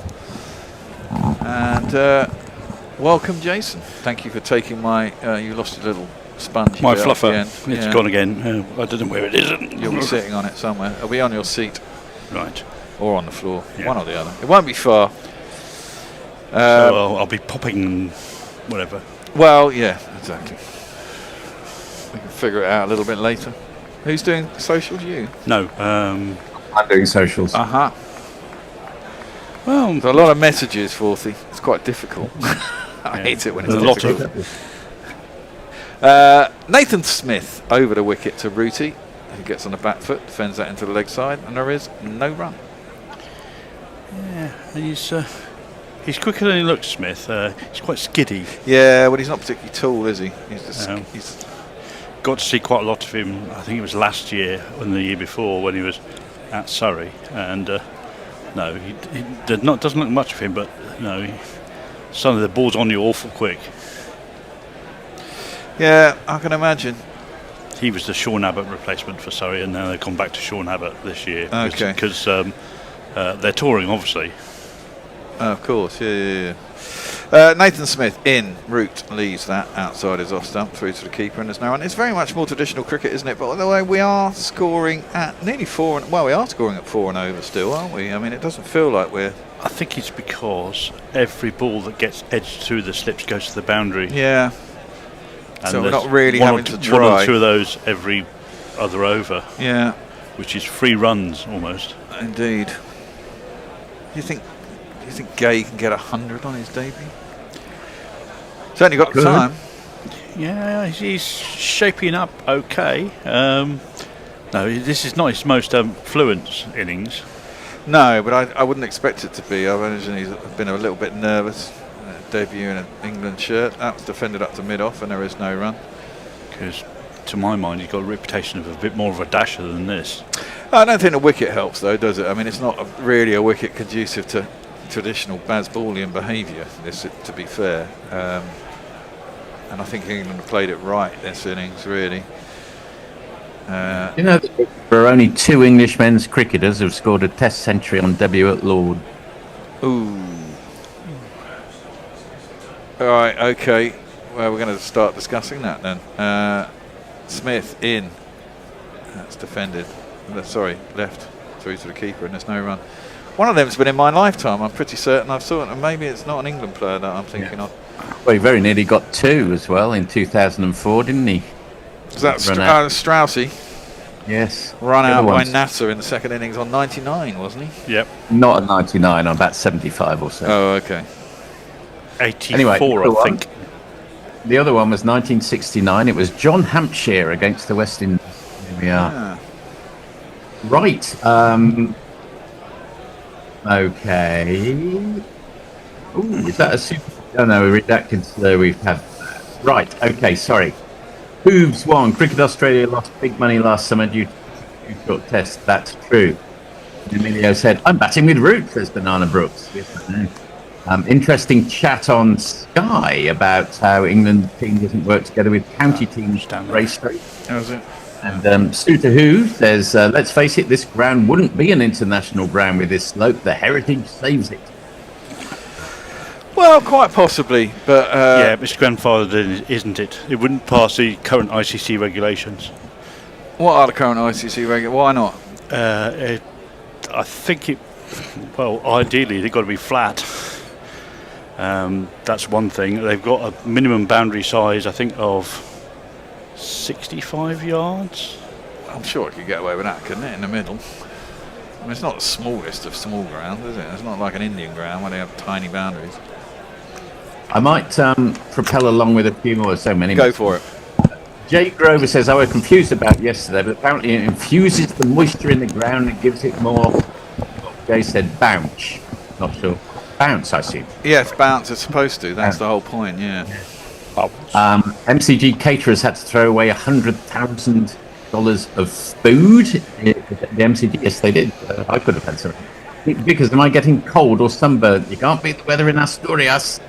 Wrong. MCG Test Head was top scorer with 46. Yes, that's right. Brooke got 41, Bethel 40.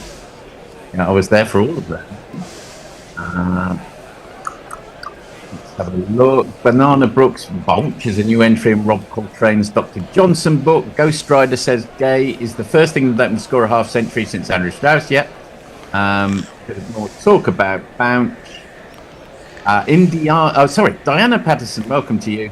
Environmentally friendly soil maintenance technique by injecting steam at 70 to 85 degrees into holes drilled in the turf. Grounds people eliminate buried pests, fungal spores, and nematodes. Well, that's really good stuff. And good for the pitch, not good for the wildlife. Yeah. Well, couple more. Well, I say good for the pitch. Presumably, because you're putting water into it, you also need to roll it a lot harder as well because you're introducing moisture. Well, yeah, but I mean, forgive me for saying this, but doesn't steam happen at 100 degrees? Why can you can't inject steam at 70 or 80 degrees? It's not steam, it's water. Hot water, I'll give you, but it's still water. It's an aerosol, isn't it? It's not. So it's not proper. So it's not steam. It's something. We've got another super chat from Jay. Hello, well done, Jay. And he just says, "Filthy, thou filthy adman, redacted slur in capital." I want you to stop redacting your slurs, Jay. I want to hear the slurs. I don't need redacted slur.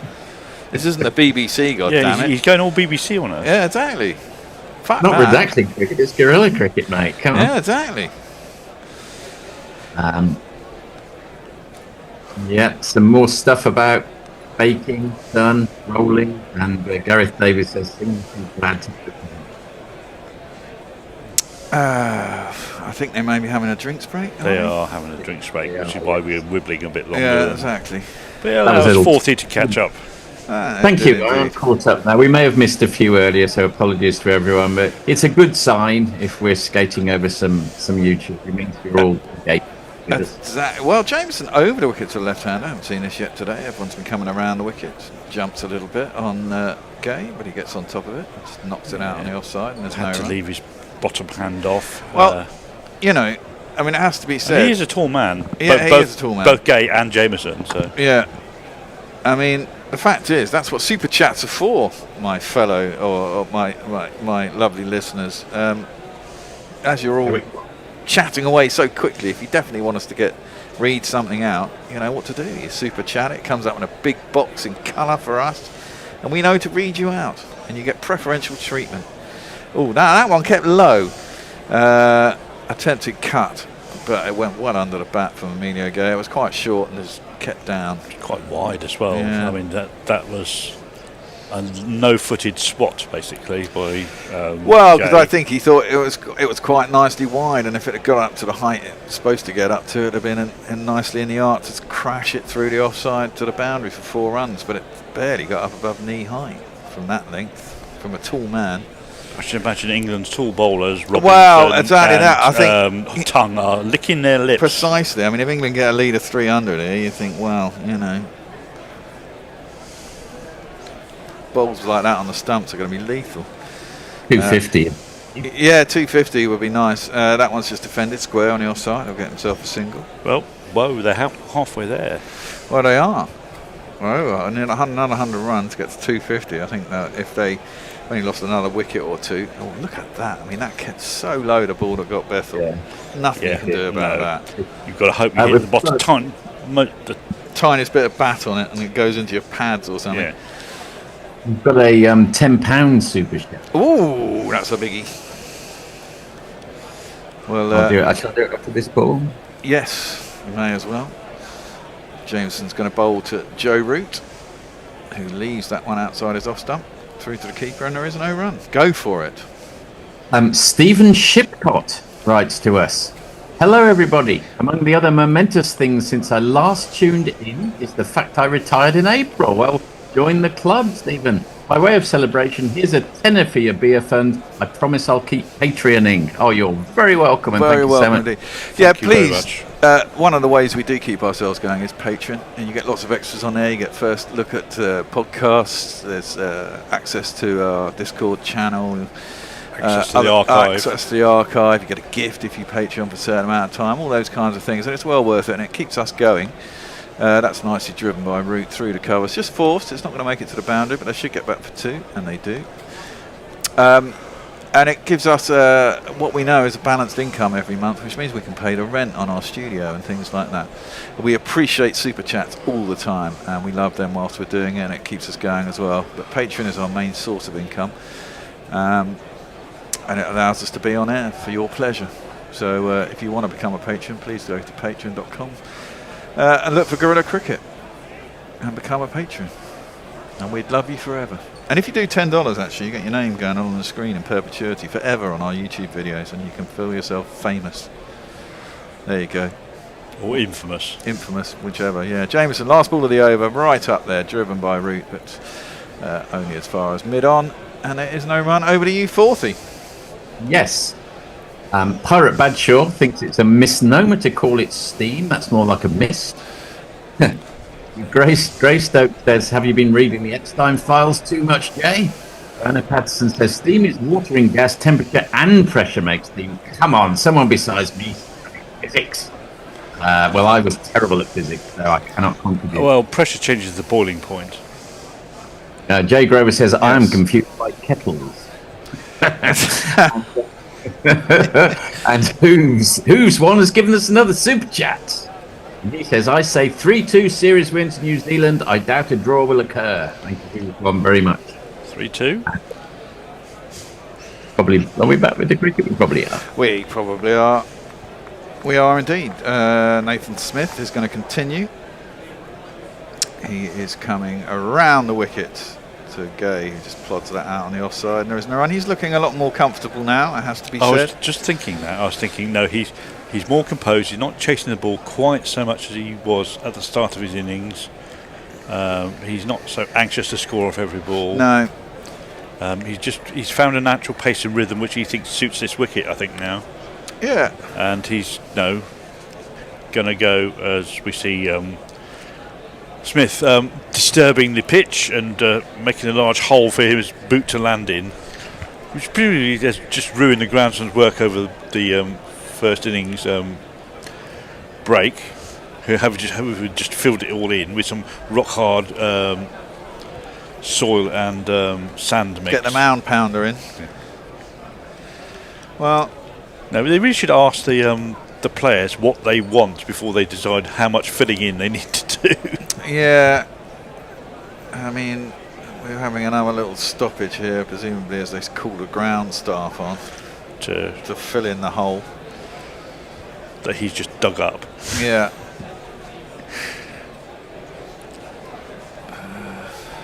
Well, it's not that deep, is it, really? No, but I mean, the pace they're running in and the pressures they're landing on, just one tiny little bit of instability will be a ricked ankle, and that's you done for a couple of tests potentially. Here comes the mound pounder. It's quite a small mound pounder they have at Lord's. Usually they're quite big flat iron things. This one's only probably about 10 centimetres squared. This one is a precision one. A precision mound pounder, yes. One of the endearing characteristics of cricket, that this kind of thing disrupts a day's play. I love it. Indeed. Well, there's a guy pounding the ground. The only problem with something with such a small head like that one is you have to do an awful lot more work. But well, I guess you get more pressure on it with a smaller head, don't you? You do. A smaller amount of space. It does seem to be flattening the ground. I suppose you get more leverage as well because you whack it down harder. Yeah. It's telling him where to pound it. He's doing that. Anyone's got any views on pounders? Yeah. Of course, being a groundsman, what sort of pounder do you like? Yeah. Do tell. Pounder preferences. He's got the ubiquitous shorts on. Yep. And a very cosy red for roof tea hat. Yeah. Tea hat, yeah. What? Bucket hat. Is that a tea hat rather than the bucket hat? Is there a difference? No, I think it's a bucket hat. Well, I'm in shorts. It's now short season, obviously. Although I went out when it was 9 degrees in Melbourne during the week to see Mogg and Russ and Messi, and Mogg was wearing shorts. Good lad. Around the wicket. Oh, went to leave that, did Emilio Gay, but it bounced up, hit his bat, and it was well taken. It's that man, on the bounce. Yeah. Mr. Phillips. Mr. Phillips. Nothing really gets past him. Nope. His catch very short off Duckett was never really more than an inch above the ground. Yeah, it was a very low catch. It was a good catch. It was a bit unfortunate, I thought Duckett was really. I think the ball was there for that shot, and he just tried to squirt it. He tried to along squirt the it. He got it out the middle of the bat, didn't he? It was going travelling reasonably quickly. Well, he's consistent. He's right in the hole that they've just pounded. Oh, that's a good ball. That's gone off the seam, beating the outside edge. It goes back, but he's playing the line, and it went. And therefore he missed it through to the keeper. And there ain't no run. 1-2-4 for 2, England. Gay 56, Root on 6. The lead is 151. More than they scored in the first innings. More than they scored in the first innings, indeed.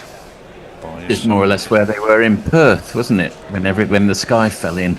Wow, yeah. And then bloody Travis Head headed us. Twice. Fucking, that was outrageous. Well, that was innings for the age. It was, wasn't it? That's a good shot. Right on his toes. Emilio Gay punches it out to the cover boundary. What was it? Just a single. He got 146 and nobody else got more than about 55. Something like that. In the match. And they were chasing, what, 200 and something? 270, I think. Or 220. No, it wasn't that many. It was about 220. Well, the match was over in 2 days, incredibly. Yeah. Well, plus the fact that he was only opening because Khawaja was injured. Yeah, he had a back spasm, didn't he? But that turned out to be the proper game plan. Yeah, and it worked for the rest of the bloody series, didn't it? Root just knocks that out in the offside, just wide enough of cover that they can get through for an easy single. It's in one of those stages in the match, really, where England are basically trying to set it up, and New Zealand are trying to stop England. It's quite quiet, really. Yeah, it's one of those dry spells where bowlers don't necessarily attack the stumps. Yeah, they just want to not have a good economy and not concede too much and not look bad. Well, tricky if you're a bowler, and especially you know they've got eight wickets in hand. Tell me about Pretty much everyone can bat. I got shelled in a very high-scoring game earlier this year. Is that out? Gone, I think. I think it is gone. There's an edge there. Emilio Gay, this time the ball has gone off the seam and not enough, and it's just caught a little outside edge. Emilio Gay won't get his 100. He is the 3rd wicket down. He's gone for 57. Caught Blundell, bowled Nathan Smith. He walks off. Good innings, though, have to say. He's taken up time. The ball is 30 overs old. We've only lost 3 wickets. He's eaten a lot of balls. Yeah, and we have to say goodbye to Emilio Gay. Another one bites the dust. I think that is going to be out, Fred. Another one bites the dust. If there's anything wrong with that in terms of technique, it's just that he was slightly away from his body, and I think he was trying to play it towards mid-on because he thought the ball was coming in and it actually straightened. Well, he does. I've noticed he's got a little press forward. He goes across, so he's always going to be vulnerable, I think, to the ball nipping back in potentially. And his bat is a little bit wafty. It doesn't come down quite straight, does it? It's But- sort of like second slip to mid-on. Yeah, but hey-ho. So inevitably, he's slightly across the line of the Yeah. ball when someone's bowling round the wicket at him. Mm-hmm. Next man in.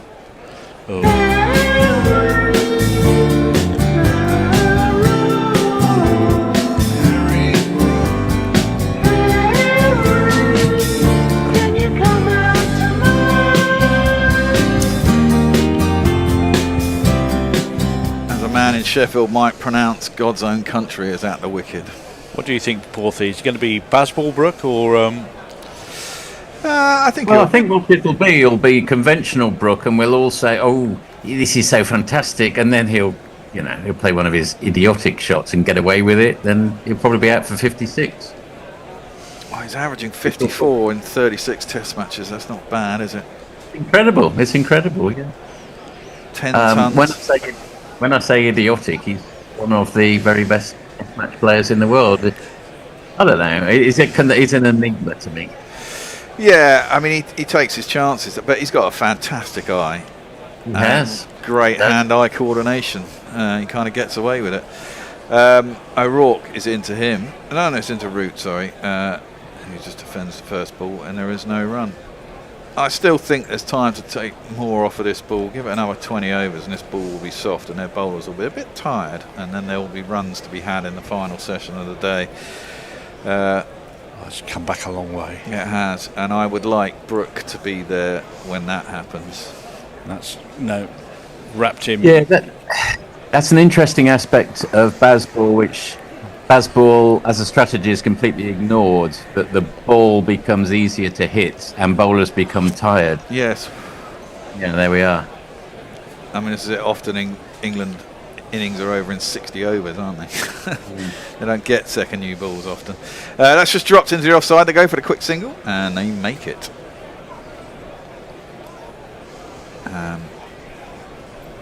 I'd like to see some aggressive running as well. Yeah, that straightened a fair bit. Yeah, it did straighten a fair bit. It was coming into him and he's left his bat hanging out there a little bit.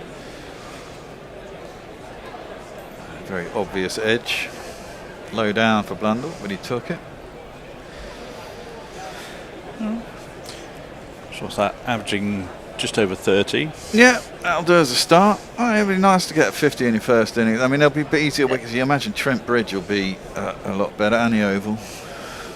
Trent Bridge depends on what's overhead. If it's sunny, it's a road. It is an absolute road. And the Oval can be a road as well. O'Rourke into Harry Brook, first ball. Just draws his bat inside. It's short and wide, and he lets it through to the keeper, and there is no run.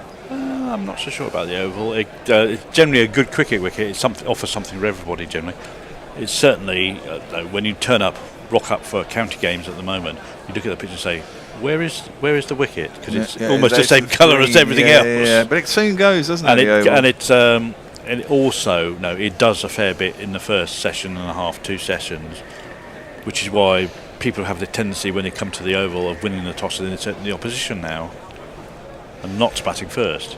Does it work though, Jace? That's the question. Guided by Harry Brook. Can't beat the man at gully, wide gully, and there is no run. You'd say in the last 4 years, yes, because Surrey have finished winners 3 times in the Championship and second on the other time. No, but I mean, have they often bowled first themselves and done that? Yes, last 20 odd times they've won the toss, pretty much. Oh, really? Okay, fair enough. I think it's only of 22. I think it's like batted first twice and bowled first 20 odd times. Do they prepare slightly differently for the Test matches, you think? I don't know what's in Big Lee's mind.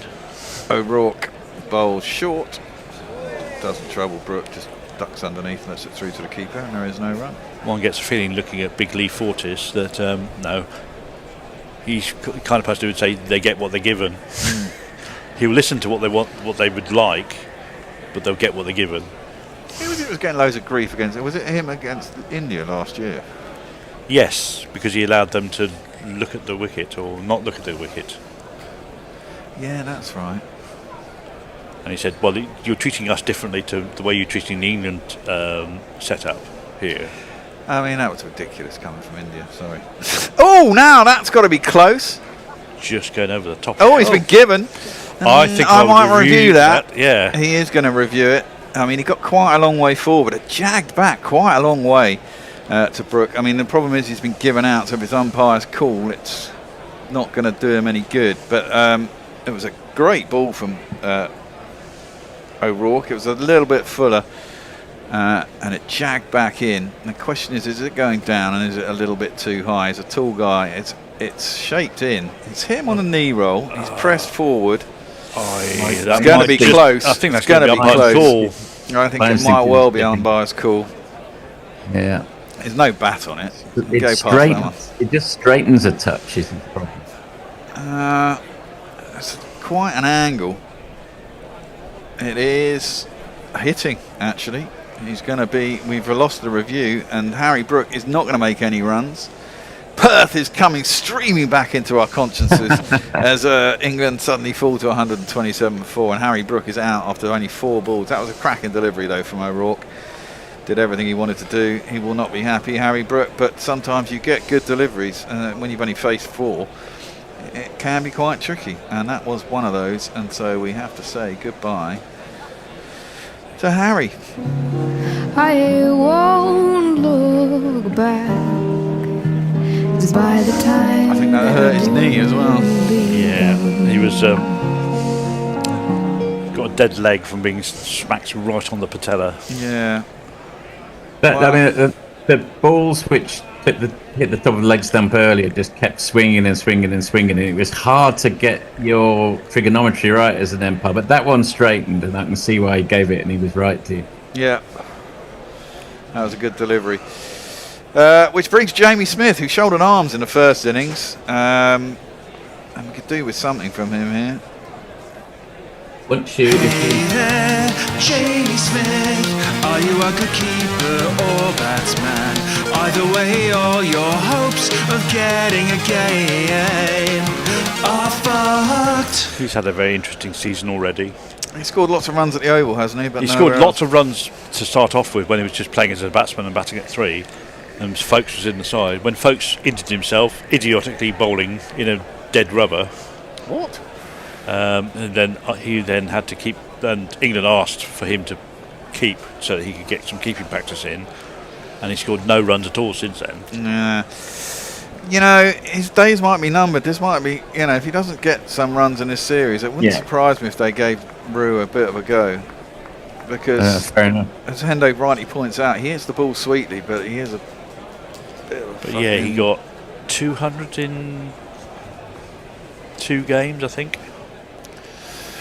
150, and then nothing else really of note since. Yeah, and you know, he doesn't move his feet, and he does flash. He's got this nasty habit of being bowled by spinners as well.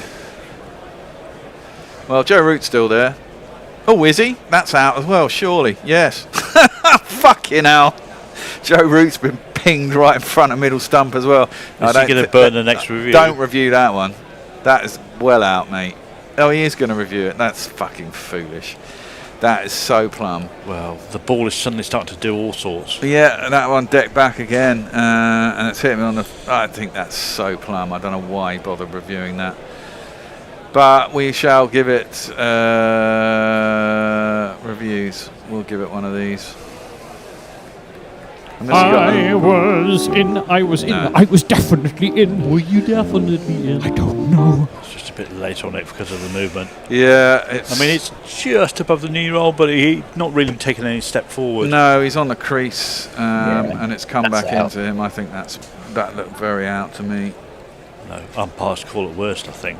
Yeah, well, exactly. You might get away with umpire's call. We might keep the review, but I don't think there was an edge on it. So close to being a little edge, but nope. Let's have a look. Comes back in. Oh, umpire's call. Just clipping leg bail, which is always likely. And suddenly England go from 127 for 3 to 127 for 5, and Joe Root is out for 8. And it's looking troublesome all of a sudden. Well, that's an interesting one, isn't it? Because although you could say in one way he's unlucky because it was just clipping the top of leg bail, but on the other hand, he was done. He was, you know, he was pinged right in front. I think that's absolutely fair enough. I don't think he was unlucky. That's legitimate LBW dismiss. Oh yeah, no. I think, I mean, I said it was out when it hit. So I mean, I can see why the umpire gave it out. But when you look at the replay, it was only just hitting the wickets. But that's the way the dice roll, isn't it? He's had comparatively a poor test. LB, LB, LB, LB, struck in front of the stumps. LBW. Lovely. Right, is that the end of the over? I think it was. No, it's that was the end. That was only the first ball of the over. We've still got 5. Okay, well, I ought to do a bit of a backlog, but maybe there won't be time. This will be our last over. Your last over. My last over. Who's on next? Me, Tony, Jason, and Will. William Munt. That's his name, isn't it? Yes, we have Will M and Will R today. Yes. I apologise. Not Will I Am. No. We're going to be a bit behind on socials, so there we are. It's all right. Tony's got to catch up. Don't worry about it, Forthy. I think it's Jace. Okay. Oh, is it you? Oh, Yeah, I think sorry about that. Right. Next man in is the skipper, and he has a jingle after his first ball that goes like this. Nathan Smith is bowling to Stokesy, who plays that into the offside, out to cover, and there is no run. He has a jingle that goes like this. Ben?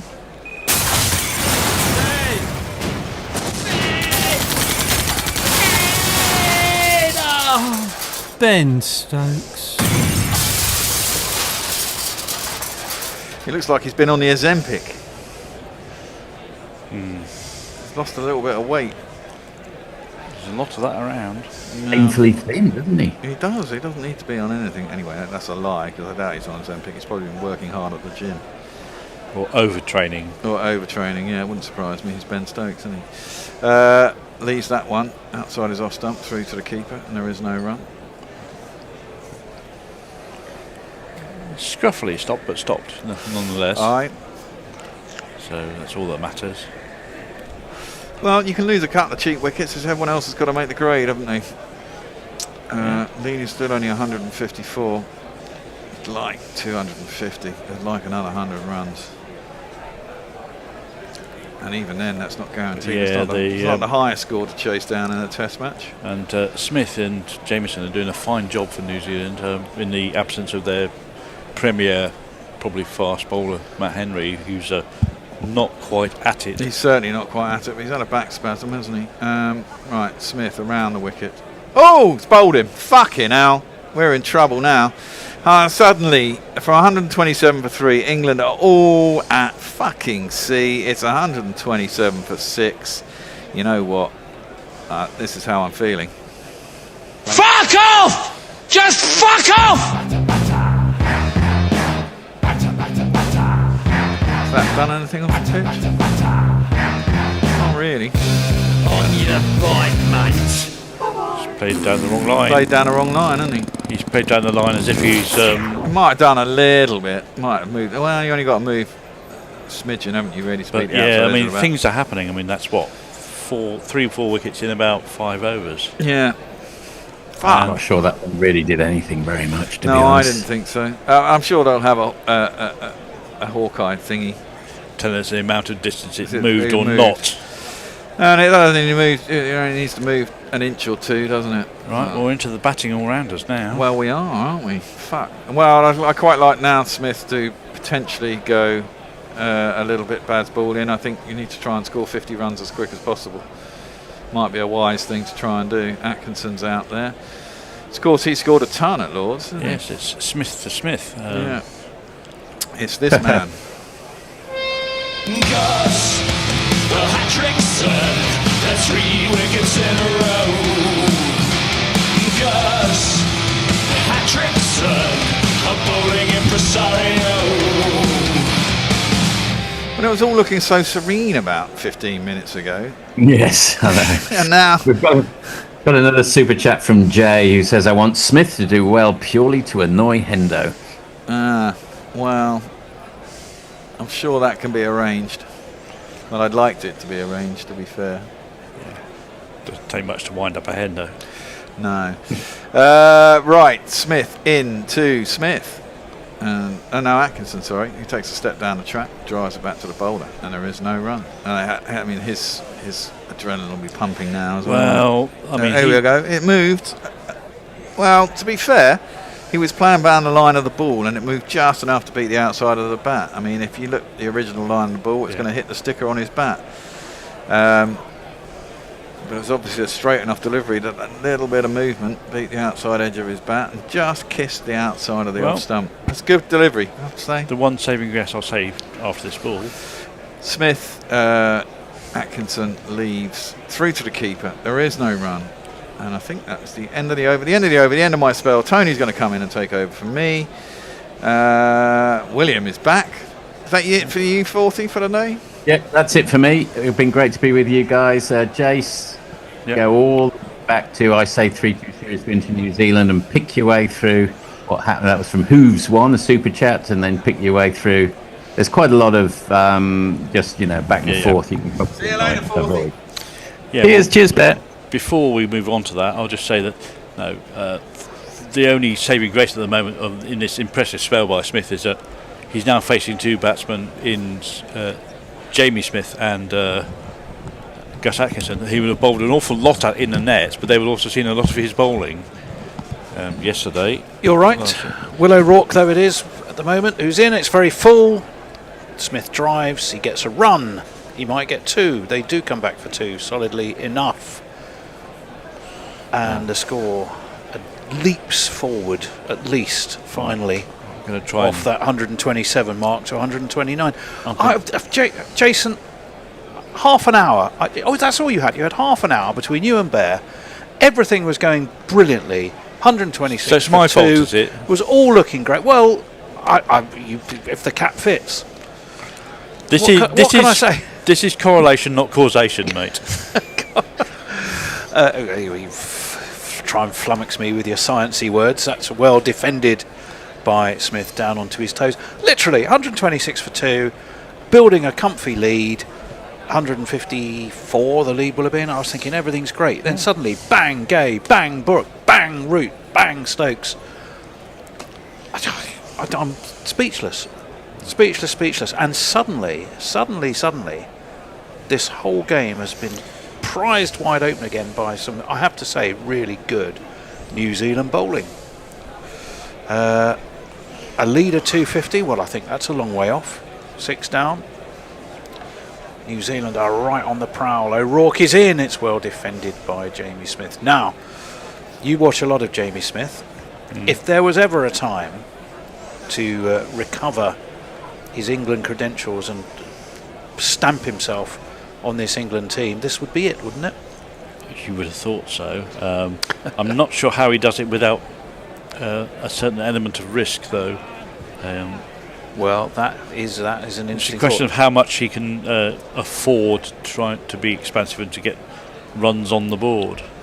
O'Rourke turns at the top of his mark, coming in from that pavilion end. 2 slips go down. There's a leg gully as well, and I'm not quite sure that's going to hit the bottom of the bat handle and ended up going between his legs. Will Munt is our summariser. Will, were you on for that carnage? No, I wasn't. I was well done, you. Neither was I. I know. Well, I'm in the same boat as you. When Gay got to 50 and, Root's just come in, I was like, it's looking right here, get 250, something like that. And then all of a sudden, you're looking at, now can we scrape to 200, get a bit more than that? So, yeah. 200, exactly. I'm looking at Bear and Jason. I'm thinking, I'm not angry, I'm just disappointed. Yeah, I agree. But there we go, 129 for 6. Smith, bat raised, O'Rourke, tall, in and well defended, solidly, correctly defended by Jamie Smith, and a bit of a shock to the system, I think, for Jamie Smith, because or certainly to his bat. It's got new balance written on the back, but it doesn't seem to be that balanced at all, because I think he's calling for it to be changed, isn't he? Yeah.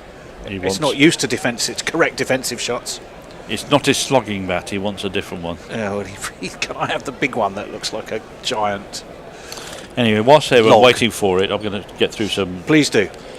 Did the groundsman make it a bowler's paradise, says George McPherson. Smith is bowling like Henry was not, says Greystoke. The Homer cricket sticky wicket, says Gareth Davis. Smith does have concrete feet, says Sutahu, in relation to something someone else said earlier. I think it was Leia. Possibly. This game is what cricket should be avoiding, says George McPherson. This is bad advertisement for cricket. England don't seem to want to beat the Kiwis. No, the Kiwis seem to want to beat England quite hard, though. Yeah, it's a difficult place to be, really, isn't it? As a purist, I don't know how Will feels. On the one hand, it's just grippingly, you can't take your eyes off it. Yes. Something's about to happen any second. I think. On the other hand, it's not a great wicket. Mixed with some indifferent batting, and I have to say, some very good bowling on a not very good wicket. We've got a super chat. Oh, hang on.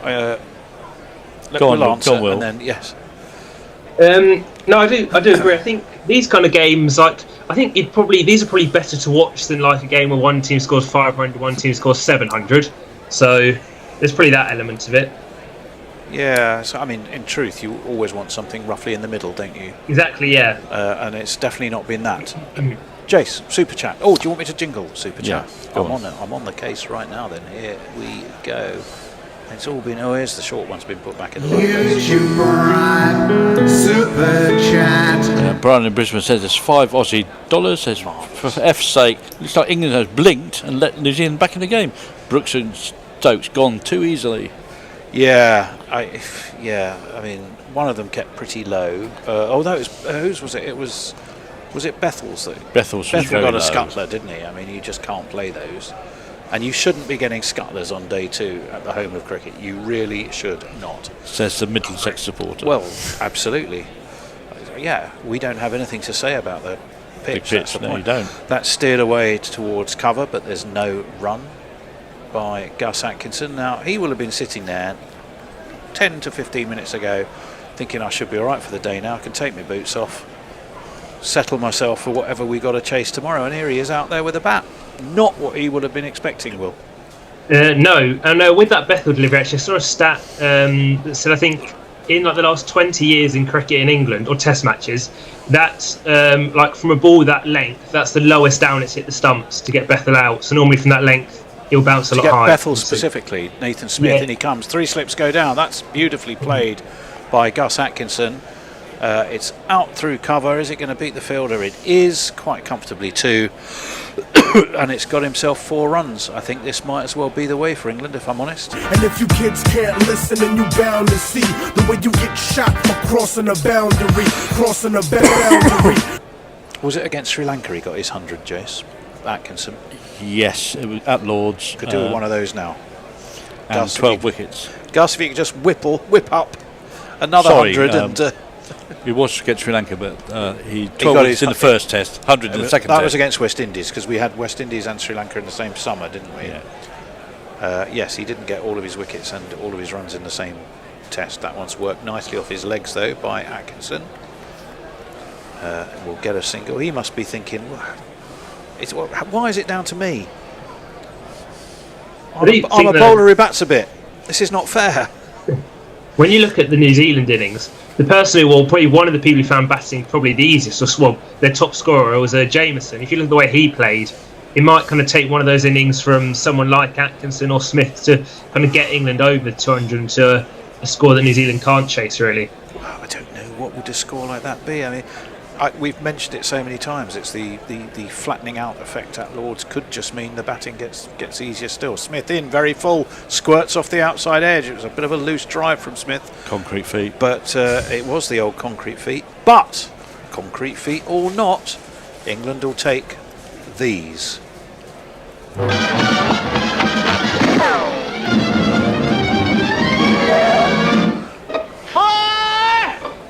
So 3 for 45, but he's gone for 9 this over, and actually concrete feet, but he soft hands. Was a head over the ball. It kind of was. Yeah, he was looking to push it out towards mid-on. Hard or hands, mid-wicket. definitely. But either way, he's got himself a 4, as we said, and the score moves on to 138 for 6. The lead 165. What a ridiculously crazy, but you can't stop watching this bonkers game of cricket. In comes Nathan Smith, defended by the other Smith. It's a battle of Smiths. And at the moment, you'd probably just say, well, you might say Jamie Smith's on top, given that it's gone for 9, but I'm not sure they've looked that convincing. Those 9 runs. Well, 4 of them were for Atkinson, let's be fair. So 5 for them for Atkinson, 4 for Smith. So in the Smith-off, I would probably say just Nathan's honours at the moment. 138 for 6. Last ball of this Smith over. That's edged, and it's between fourth slip and gully. It's gone down the hill in front of the grandstand, and well, it's 4 runs which will annoy New Zealand. 4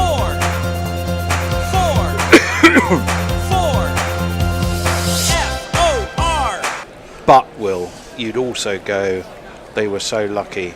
Let me see, 3 slips, no, third slip and gully, yeah. Second gully, that would should have been. Yeah.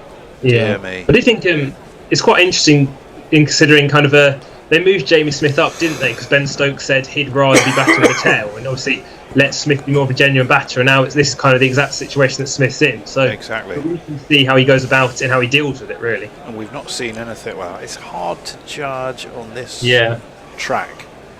I mean, Ben Stokes has bowled. He put himself down to 7 so he could bowl better, and didn't bowl particularly well.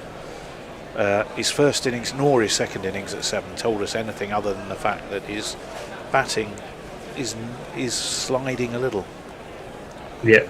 Well, that was an extraordinary piece of cricket because it was short. Atkinson started like he wanted to pull, decided no, I'll just stand here and let the ball hit him. Well, he was just late on it, and he bailed out of playing the shot as soon as he realised he couldn't get it there and control it. So it was a Brian Close approach. It was, if I can't hit it, I'll just let it hit me. At least that way I won't be out. There is a logic there. Yeah, definitely. Not necessarily the logic of a self-preservationist. Not sure I'll let it hit me on the elbow though. No, especially if I'm a bowler, the elbow. He's trying to look as cool as he can. Right, 2 slips, a gully, a leg slip, short. Not surprisingly, Atkinson ducks under it. He kind of sensed that was coming from Will O'Rourke, Wilmot. Yeah, I think that is often like the way we saw. That's how England went at the New Zealand tail. I mean, you wouldn't think New Zealand would go out and out in that way, but O'Rourke has bowled quite a few short deliveries throughout today. But then obviously, if you look at how Atkinson got out in the first innings, trapped in the pads, it's what that kind of bluff, put a few short ones in, make you think it's coming, and then pushing the fuller one. So, well, they've gone for both attacks because they've got a leg slip and a short leg for the short attack, and they've got 3 slips for the ball pitched up. Comes O'Rourke. He's got a nice run. I like his run up with O'Rourke. That's full and tickled away around the corner from Atkinson. There's a man down at fine leg. It's Nathan Smith, and he may just settle for the single. I suspect he will have done. Yes, he has. The score ticks on to 143. Jake Over says, I've never seen a more miserable collection of bucket hats talking about, I think, the England balcony. Yeah, at the moment. Again, the bucket hat. It's a great jaunty look if you're doing really well. They all look a bit sad when the things are going tits up. And Dara Azizi has joined us. Says hello all. Hello, Dara Azizi. Who says mwahaha? I think he's I'm not sure Arizona's a safer place when Dara's busy watching us, though. Come on, Kiwis, fight back, says Defended Shalimar. Into the offside. Fielded by Kyle Jameson, who waited for the ball to come to him and kind of went down in instalments to pick it up. Him being such a tall fellow as well, with a back prone to dickiness. It's 143.46. Dara, I said Arizona. I'm not quite sure I got that right. I think I got your location completely wrong. So do remind me. Was I right? Bear's saying I think he thinks I'm right. Maybe my memory is better than I was giving it credit for. Right, 143 for 6. Will O'Rourke in.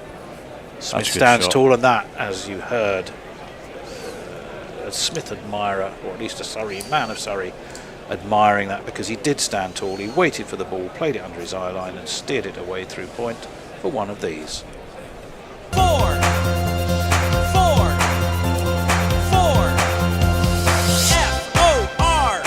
You looking forward to watching your Mumbai Indians playing at Surrey, Jace? I still rather they have the Oval Invincibles, to be fair. Yeah. But I tend to go to one game a year anyway of that competition. Well, okay. It's just, no, if the blast is noisy, that is an absolute cacophony. Well, I'm sure. O'Rourke in. That's well played again by Smith. He got on top of it nicely, steered it round down again to Smith at fine leg. And it has nothing to do with what's happening on the pitch, because the game is the game. Well, It's what's happening in the stands and around you. Indeed. The additional entertainment, in quotes. Spoken like a man who's down with the youth. 148 for 6, Jace. Who have we got? Tyler Devlin says anyone living in Australia who's backing England instead of New Zealand should leave. Ooh, who said that? Harsh. Tyler Devlin. That's very harsh. And we've got, where are we? What was I looking for? 200 chaseable for sure. 250 will be a step challenge, says Hooves. Yeah, that's probably a good summary. Pack the steps, he also says. Go for the kill. It's definitely cloudier as well. There's some blue skies. Yes. We're looking from the pavilion end towards the nursery. And there's some blue skies to the right, which should be sort of on top And of Stephen Father Kelker's Time. just rejoined us. I was away for a bit. 138 for 6. What the? Yeah, well, exactly. Exactly. Well, you were doing admin over there, weren't you? We left the Bear and Jason in charge. That's what happened. That one's well defended by Smith. Back to Matt Henry. Never trust a man with two first names. He pretended to be injured just before lunch, and he came out and bowled like an absolute champion. Extraordinary stuff. Mind you, there is the restorative qualities of the Lord's lunches, which are supposed to be quite magnificent Awesome, for the yeah. players. But surely they never get a chance to actually really enjoy them if you're mid-match. I suppose. I agree. Yeah. I suppose if you're a bowler and Depends and if your you're team's- fielding in the afternoon. Well, if you're You a could- bowler you could in the tuck batting in then. side and they're 127 for 1 at lunch, you think I'm probably safe to have a decent sized lunch. I always feel keepers have the worst deal because you're probably either going to be batting or then going out to keep. So Dead right. Well, that's well defended, but only to short mid wicket. There That's is all right. no run. That's a really good point. Jack Willie. Russell used to bring his own lunch, He probably did. even on tour. Was it him who also famously didn't clean his teeth just so Yes. he could breathe down Get up garlic. horrible, stinky breath down the back of the batsman's neck? I'm sure he does now. He's focusing on his artwork, which is fantastic stuff. Right, in comes Matt Henry. Again, you'd hardly say Jamie Smith was on top. Well, he was on top of it, but I wouldn't say he was in control of it. No, he was 3 dot rising, balls. and he was forced onto the back foot a little bit because the keeper's up, so he has to stay in the crease. Yeah, well, that's intelligent move. I'm surprised England didn't use it more, but that might be a comment on the quality of the wicketkeeper. The 3 slips go down. That one just a little bit of shape, but it looked a little less threatening and was defended competently enough this time by Jamie Smith. We've got another super chat when you're ready. I was born ready for super chats, let me tell you. But we might as well wait till the end of the over to give it its full justice.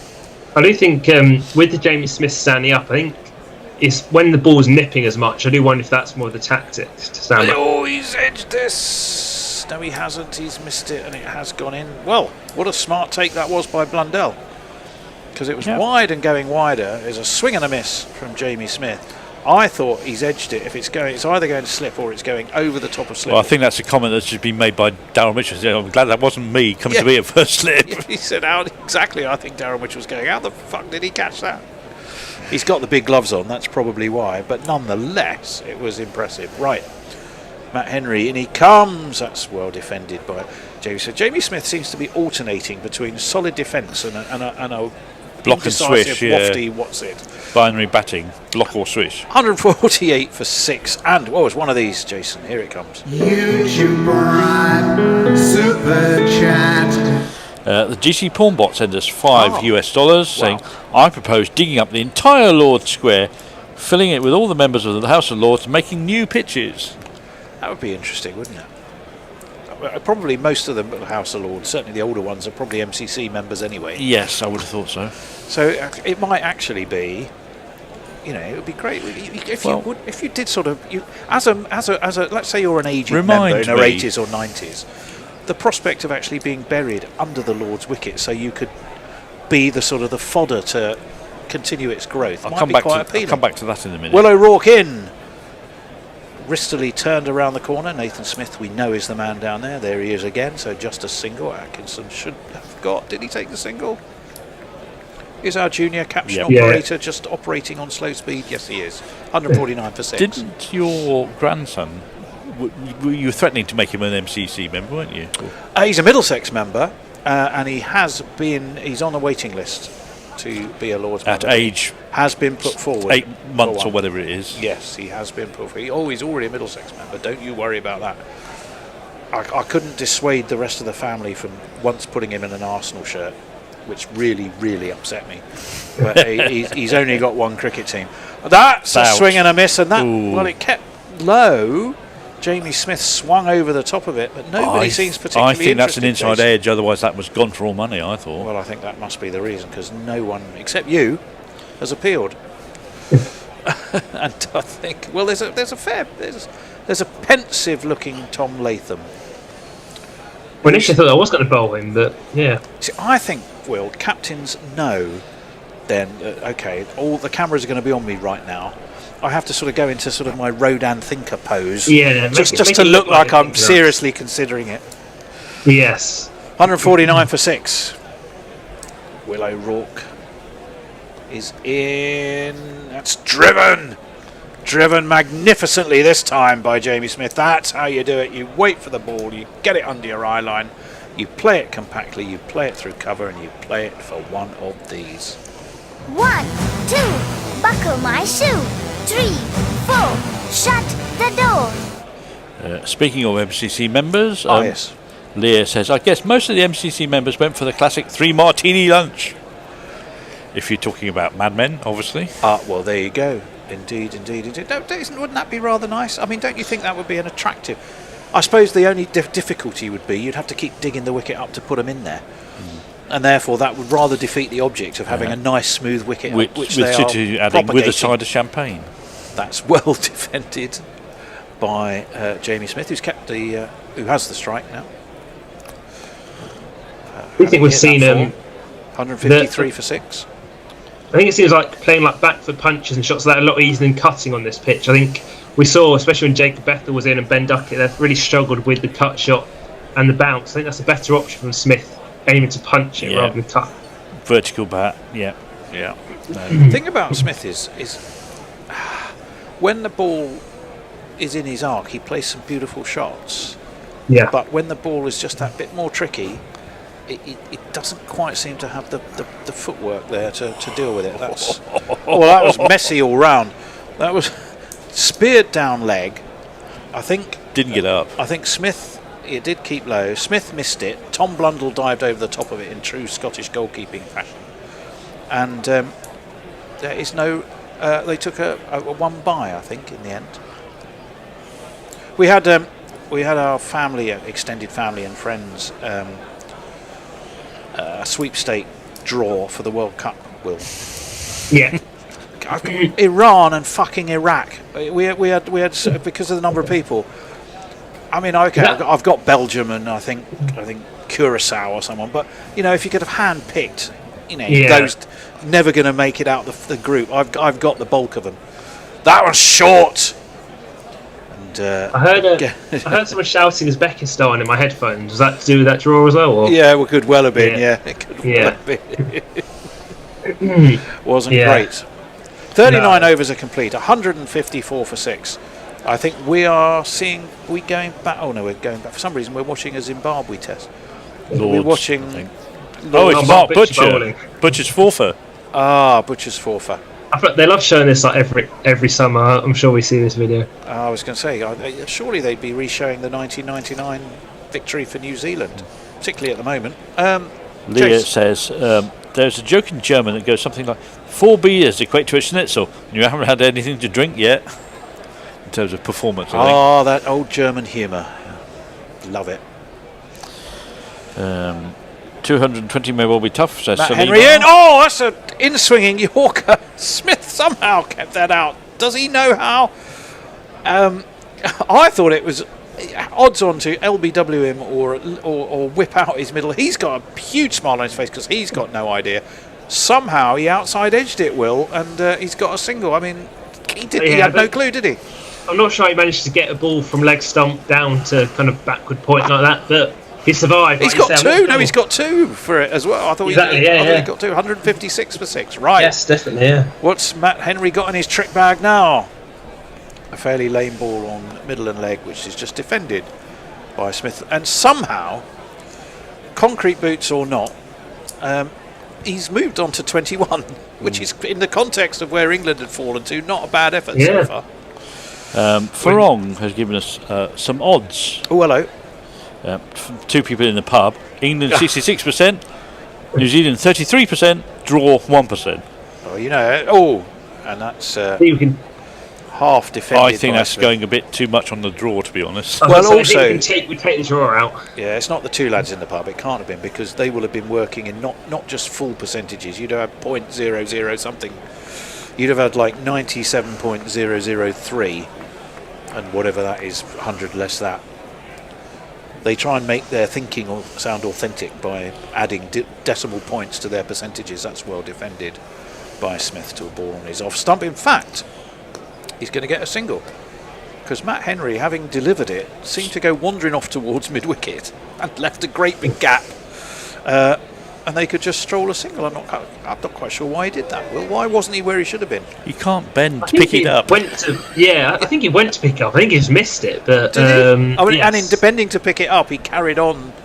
Yeah, I think off he could towards the mound yeah. stand. Very bizarre. Right. Well, in he comes again. 3 slips go down. That's quite full. That's well defended by Atkinson. They put Kyle Jameson in the way. He makes quite a big barrier. So no run. It's the no, not the end of the over. It's quite interesting to see Matt Henry in the role of stock bowler trying to keep an end tight. Yeah. Because he can't exert himself to his full extent of his abilities when 100% fit. In comes Henry over the wicket. Well defended by Atkinson. Nicely done. Nicely done indeed. I'm in a chat with an old chum of mine who I used to work with, who's a mate of his called James Reeve, had said, Emilio Gay should have stayed at home yesterday. When I immediately replied on Twitter, that's exactly what we use for our jingle for Emilio Gay. And he said, the thief of bad gags, which I think is quite funny. Hey, Jace. Right. Hooves gives us some advice. Says, don't bowl short with packed slips. Line and length, says Shalimar. You know the secret at Lords, if you're bowling from the nursery end and you're setting the field, you do need to set your slips slightly wider if you've got a right arm bowler to a right hand batsman. Not necessarily deeper, but certainly wider, because the ball is likely to do more. Teams never seem to do it. Teams never seem to remember to do it. That's well defended by Jamie Smith into the onside of O'Rourke. I don't know what Will thinks, but I think it seems to have gone out of vogue now is to have slips and a third man. So if they get past the slips, then you only get one. Well, yeah, they tend to have like the backward point now, don't they? Or someone out on the boundary and tend to leave that vacant. Unless you've got someone like, often for like Joe Root or like a Kane Williamson, they might put someone in. But yeah, a lot of the time they do leave that area vacant now. These are vital, valuable runs for England. These two need to keep it going. Jamie Smith is not always pretty, but he's still there, and he's still there on 22, and he's facing O'Rourke, and he's going to make that 23 because he just pushes it to off and takes a single. So we've had Yorkshire against New Zealand, which was a bit of a miserable failure. We've now got Surrey against New Zealand, which is making a better fist of things, Will. Yeah, they're doing all right, to be fair. These pair have kind of stopped the slide, lead up to 185. So, I mean, already, if New Zealand are to go and win, they already need considerably more than their score in the previous innings. And also, at the moment, the highest score in the game. Obviously, we'll see how many England are up to. But yeah, it's been a good partnership so far. Got to move on as well. Absolutely. Still the 3 slips in the gully. In from the pavilion end comes Will O'Rourke.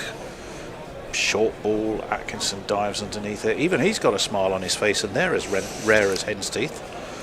So, well, I get the feeling, I don't know whether Will thinks about this, is that if he gets them to bowl short at him, he's won. Yeah. Yep. Well, this again, I would agree. I go back to the extraordinary period of play this morning. Ollie Robinson, who completely terrorised everybody yesterday by bowling full and making the pitch do the work and get the nibble, suddenly decided he was going to bowl short at the tallest man on the field, and then looked surprised when he got carted for 360s. It was just bonkers. On a pitch like this, would you rather have to defend one off stump or be able to let one go by like Atkinson just did? I'm sure, yeah. You'd be rather letting it go by, that's for sure. Definitely. And that's defended. And if you're 6'8", you'd be quite happy for a short ball to smash away into the mound stand, wouldn't you? Yes, you're a lot more scared by a good ball that might just nibble away, and you have to defend when you're not a batsman. Yeah, 158 for 6. For innings. 2 balls left of this O'Rourke over. It's still pretty cloudy. little flashes of blue, but the cloud. We're looking over the Warner stand and the grandstand as the camera pans around. It's just a little darker over the Warner, isn't it? I believe you're about to tell me about a super chat, Jason. I am. You're giving me super chat signals. There is a forward short leg. It's short. It's defended by Atkinson, and there is no run. Let's just hold our fire on. That was very nonchalant. He's playing well. He's playing well. He's playing like a man who knows that this game has taken a turn very much against England, but they're still very much in it. He's going to have to be one of the ones who bowls to whatever total there is to defend. And he knows probably in his head what sort of total he thinks that would be. And it's down to him with his Surrey mate to see if they can get England to it. Plus, he is a man who's made 100 at Lords. Over the wicket comes O'Rourke. That's an absolute cracker. Doesn't matter. Going down leg was one of those in-swinging Yorkers that has the batsman off his feet, which it did. Again, they're thinking about referring, but I think that's missing. Well, he is. He's decided. I think we all had the first immediate reaction is that's done too much. Quite. I'd agree. But Latham's thinking this partnership's starting to annoy me. Might as well give it a go. Son of Rod is Tom, and he's decided. He's the man who makes the decisions. Let's have a look. This view will tell us. That's outside leg stump when it hits him. His leg is outside leg stump when it gets hit. Yes, this is the thing with the 3 reviews. They feel like they can afford to.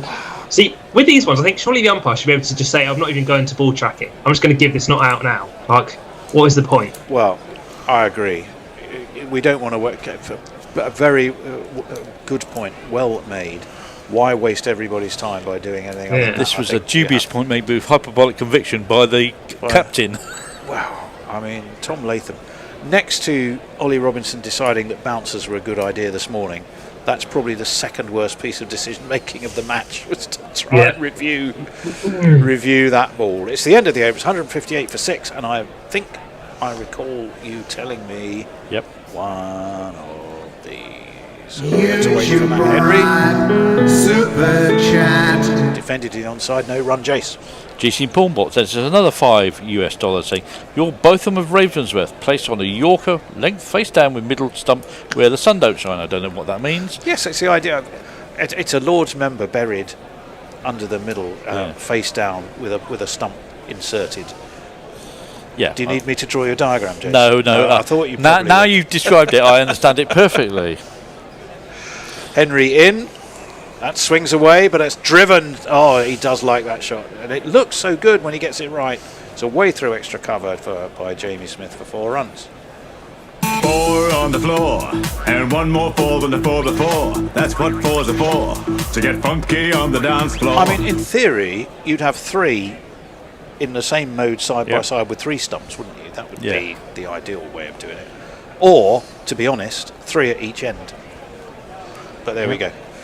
Frong asks us to the MCC man, who suggested steaming pitch rubbish? Yeah, it's a bit weird. Oh, that's a funny ball. It nutmegs Blundell, which is the risk of standing up, isn't it, Will? Yeah, I think so. I mean, to be fair, he's been a bit untidy at times today, Tom Blundell. I know it's hard standing up, even standing back. I don't think it's been as good as normal. But I'm not sure that bounced as much as he expected, but yeah. And when you say untidy, you're referring to his keeping, not his haircut. Yes, right, he's keeping, yes. I thought I'd better just check, although you could say both. Of course, yeah. Well, yes, you could also say Henry that. over the wicket. That's swinging as well, but that's driven. Oh, Jamie Smith. When he's in form and going well, he's going well. He just waited for that. It's an off drive. It's exquisite. Smith won't get there, and it's 4 more. The other Smith. He's not chasing after his own off drive. 1 and 2 and 3 and 4.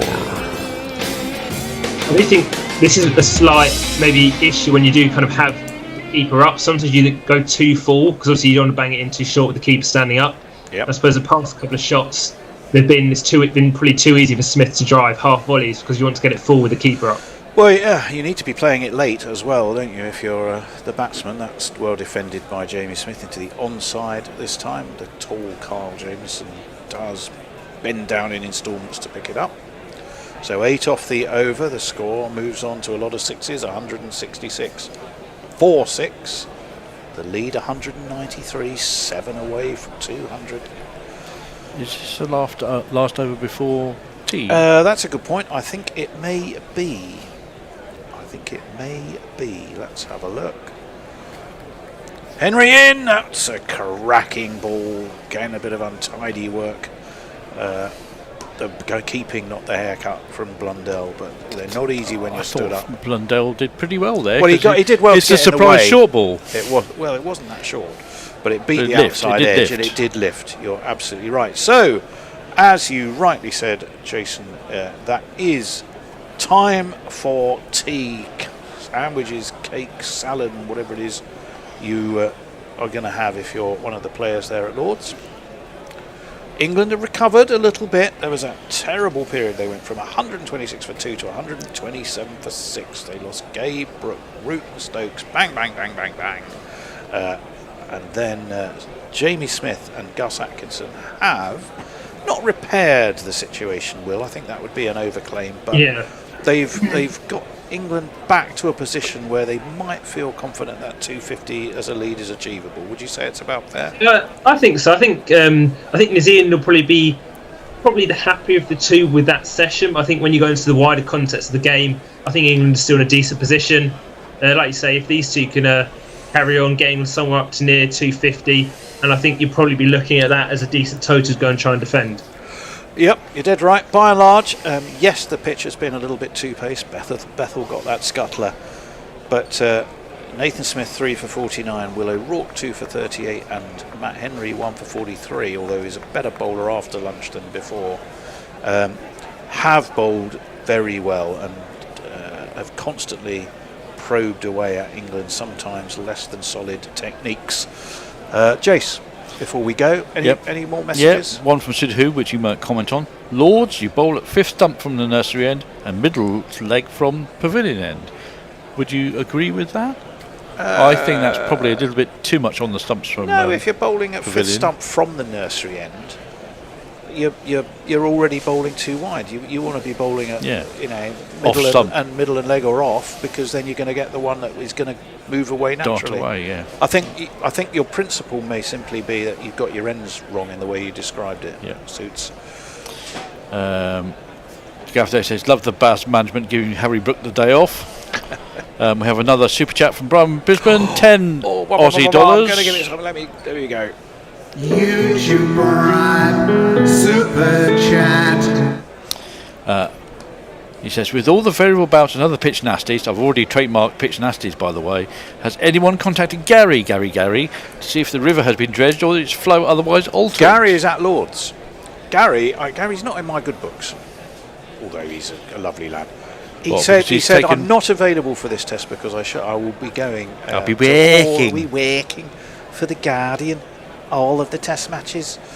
And then he said, I've just had I'm not going to attempt that in a Scouse accent as well. I've just had an email from Lords to tell me that they can't fit me in, which is not that surprising, which he says I'm not that surprised about. So I'm available. Every 5 days I said, okay, Gary, that's for those that don't know Gary, he's a big lad. So I carefully rotated him in, and then having carefully rotated him, within about 2 hours he went, I've just had another email from the ECB. They can get me in after all. Sorry. So he's not available. Really, really annoying. The jobs of a wrangler of rotors. In his defence, the Gazler, he quite often is there for Middlesex games, particularly early season in the press box, and he's good company. We have a chuckle. Yeah, I had a long chat to him earlier this season at a Surrey game. He's always good for a good hour of you trying to get your word in. He's nearly big enough to be in both the Oval and Lords at the same time.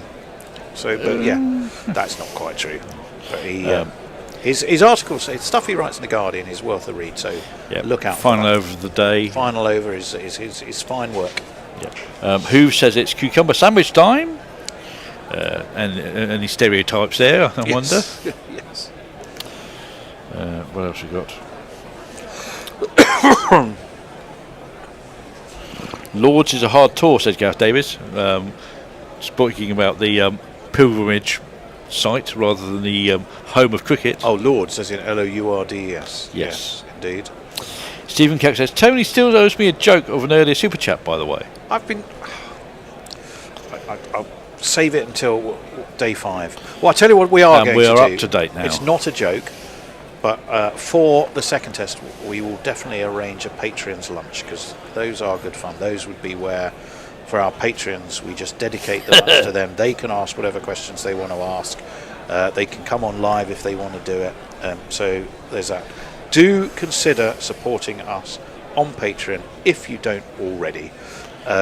There are heaps of benefits, including content other people don't get. First view You've of got all all of our Australian on us. articles. The Bishop and Bear podcast definitely comes out before everyone else. You get to be on our Roll of Honour. You can go up to levels where you can come and join us and have fun with us in the studio. There's merchandise that you can get. Most importantly, if you can help us, you're helping to keep cricket free and live across the internet, and that is a big deal when you consider there are countries now who are test playing countries where their national television stations and national broadcasters don't even cover their tours, and they listen to us in their droves. So we joke, we have fun, we have our way of doing things, but there's a lot of people around the world listening to us who can't get the coverage in other places. We do it for love, we do it for free, and it's your help and money that keeps us doing it. So Guerrilla, it's either Patreon, I don't know what it is, go to guerillacricket.com. The very first thing you see when you hit our website is a big article about what benefits you get from Patreon and a link to go and help and find it. So if you can help us, please do. It means a lot to us, and it means a lot to our cricket listeners around the world. Yeah. One last thing before we head off for 10 minutes of that was break. That was my big finish, Jace. But okay. £2 from Jay Grover. Oh right, okay. Wrestling Gary would be a fecking task. Well, fair enough. Yeah, that I was think that was worth it. I'd rather wrestle Gary than wrestle an angry bear. And nobody wants to wrestle an angry bear. And with that, we will go for our head off cucumber sandwiches and beer. Because I'm straight on after tea. Thank you, Will. You're on later as well, aren't you? Yes. Yep.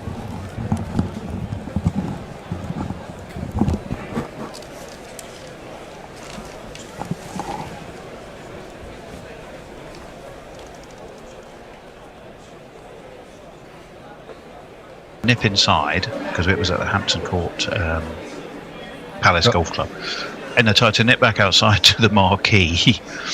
The wine I'd left was too hot to drink in the time it had taken me to go and get the water from behind the bar. I came back and I thought, fuck, I can't even drink the wine because I'd say that's boiling. That's a case of not drinking it quick enough. Well, there is that as well. Yes. Right. Let's move on. The Women's World T20, which is looming upon us. Yeah. And playing a series at the moment, 2-1.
headache, be possibly player of the tournament. There you go, heard it here first.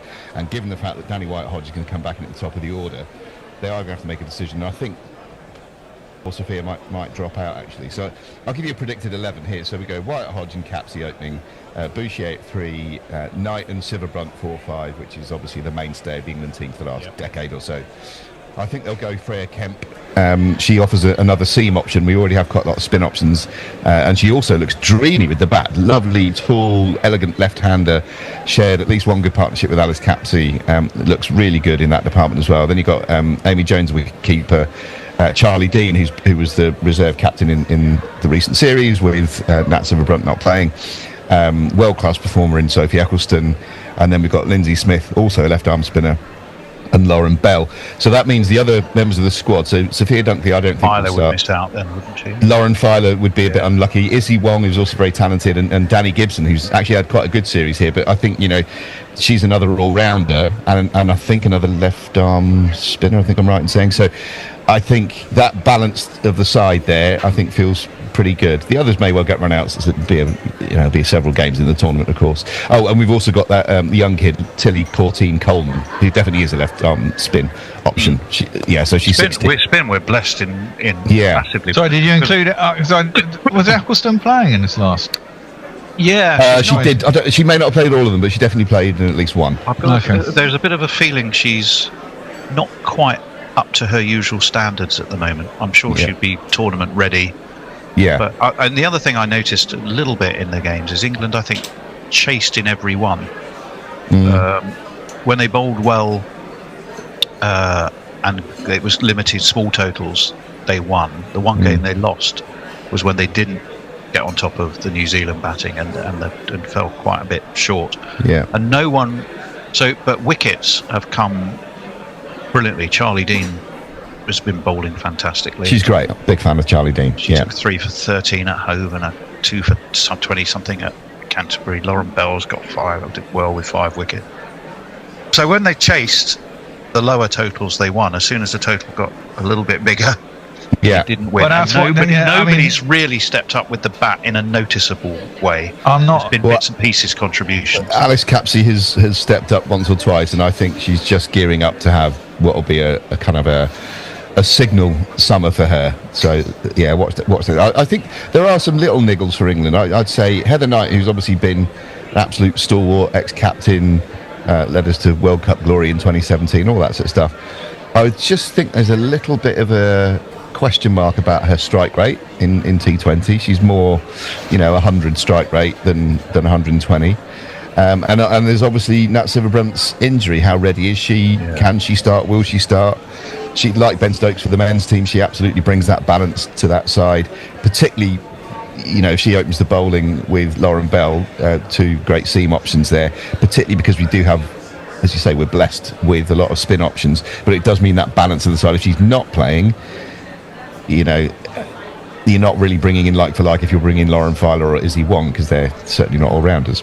So it's a couple of question marks there for England, but I think largely really positive, and we should have a good tournament. Yeah, I'd say reasons to be optimistic. Yeah, I don't massively follow the women's game, I have to be honest, but I always get the impression that the English women's side suffer from a classic English disease, and they're not. Cricket sides and all sporting sides suffer from a complete belief in themselves, I often think. It's often our problem in international sport.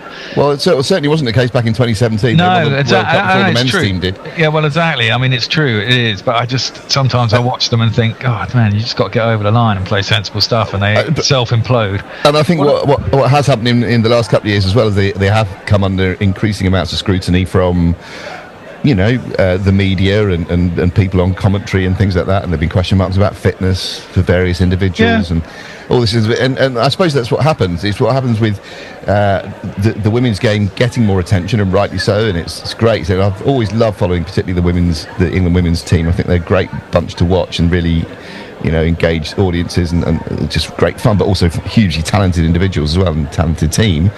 But with that increased audience and increased media attention comes that scrutiny. You're a professional team. If there are question marks about fitness, then people are allowed to talk about that. So it's a different set of things that you've got to deal with. But we shall see. I think it will be a great tournament. What I love, by the way, and this will sound patronising, I don't mean it to at all, is that you watch them and most of these women play with a smile on their face, and it makes the game really enjoyable to watch. Of course, they're ultra competitive and ultra professional and want to win every game, but they play the game the right way. They really enjoy themselves, really enjoy each other's companies, enjoy each other's successes, and I think they're a fabulous bunch. So I wish them all the best, and I hope we go and win. That'd be nice if we did. Australia, are they the team to beat? Oh, they usually are. Who's the team to beat? Is it Oz or Australia or India? I'd say Australia. Australia women's team are just fucking amazing, aren't they? I mean, they are so strong. I mean, whenever I've seen them play, they've brutalised everyone. I mean, they didn't win the last one. I mean, it was an amazing comeback for India, wasn't it? In the one-day World Cup, and that semi-final in the last one, that was quite something. But consistency-wise, you'd have to say Australia are favourites by a long shot. Well, you got Mooney, Litchfield, Molyneux, Gardner, Garth, Perry, King, Sutherland, Wareham. I mean, they're proven performers. Just a slight question mark: have they gone off the pace a tiny bit since Alicia Healy retired? There's a question mark there, maybe. India obviously are amazing. Yeah, they've got an incredible.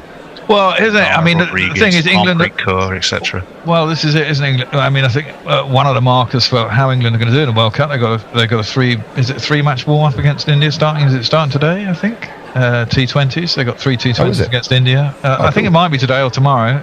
But they got 3 T20s against India, I think, as warm-up games as well before the World Cup, as well as New Zealand. That'll be interesting. I mean, India have come a long way in 5 years. I mean, it's not surprising, really. I mean, cricket is their national sport, and they've obviously invested heavily in it and given them a women's IPL and all that rest of it. And they certainly upped their game in the last 5, 6, 7 years. And you're right, Bear. It starts tomorrow at Chelmsford. Yeah. Very 6:30. Yeah. Well, let's move on. 6 games of the county championship. I've got quite a few gone and written for our website from the media centre at Lords. Good man. Not a bad place to spend your day. No, air conditioned. I hope. Of course, it's air conditioned.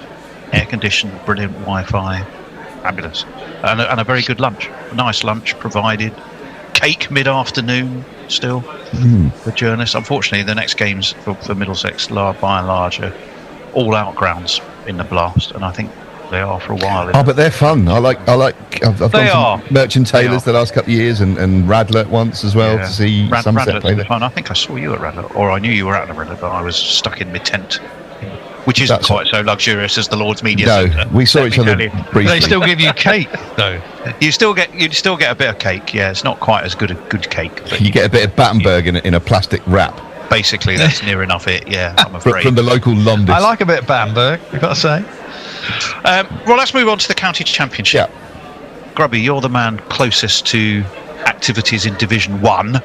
Well, no, you say that. Where do you stand so far? As I mentioned, I will just caveat this by saying that I've only seen a day of county cricket so far this season, which was that day at the end of April, where I saw Essex basically putting Surrey to the sword, and Elgar and Wesley putting on nearly 200. So no, I've not been steeped in it like possibly you have. So observing from afar, really. I mean, it's interesting though. You look at like the batting stats and the bowling stats. If you were picking the test squad on that alone, and this feeds into your point about the ECB saying we're going to use it more. Yeah, we're going to come on to that in a minute. You know, we've got Joe Clark at Notts, who's got 700. Well, yes, you may have Joe Clark at Notts. Indeed, you do. But here at Lords, England have a lead of 193. They went to tea on 166 for 6. Jamie Smith on 31 off 34, I think. Damn near a run a ball. Gus Atkinson, the junior partner, on 7. We're looking at Ben Stokes looking very relaxed with his feet up on the balcony, although he might be having a nosebleed because he seems to be having his head tilted back and holding his nose. So either someone in the England dressing room has dropped one, or he's having some sort of problem. Jason, we've swapped seats. We have. Kyle Jameson has the ball in his hands. He's opening up after tea in the evening session from the pavilion end. He's got 2 slips and a gully, and that's gently wide of off stump. The mulleted Blundell does the honours behind the stumps. Easy for Atkinson to leave. No run. Basically, we're the same trio as before tea, are we? We are, just rolls Who writes changed. these rotors? Yeah. Who does these rotors? Bloody idiot. Which person put me on four stints in a row? The one who's got to leave even before the end of this session probably did that, Jace. That was, I know you did why you did it, so I could leave at 5:30. But you're you're a precious commodity.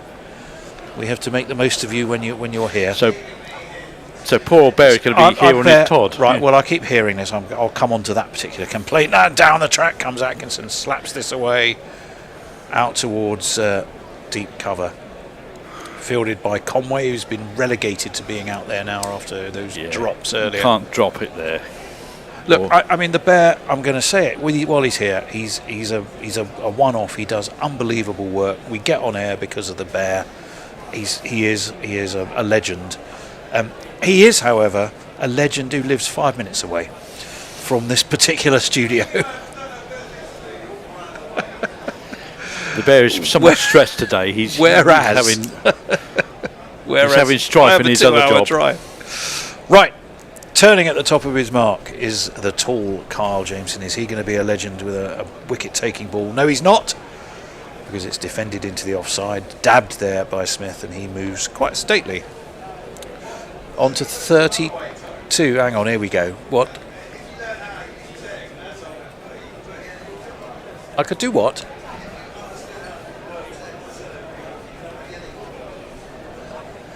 I haven't got a studio at the end of my garden. I've just got trees. You can't rely on the English weather to broadcast from under my trees. That's not going to work. Honestly, what a daft suggestion that was. 168 for 6. 2 off this over so far. Well, you know the rules, Tony. Don't poke the Bear. Do not poke the Bear. No, that one's played nicely, in fact, by Atkinson. He got nicely forward, steered it to backward point. Is that Conway again?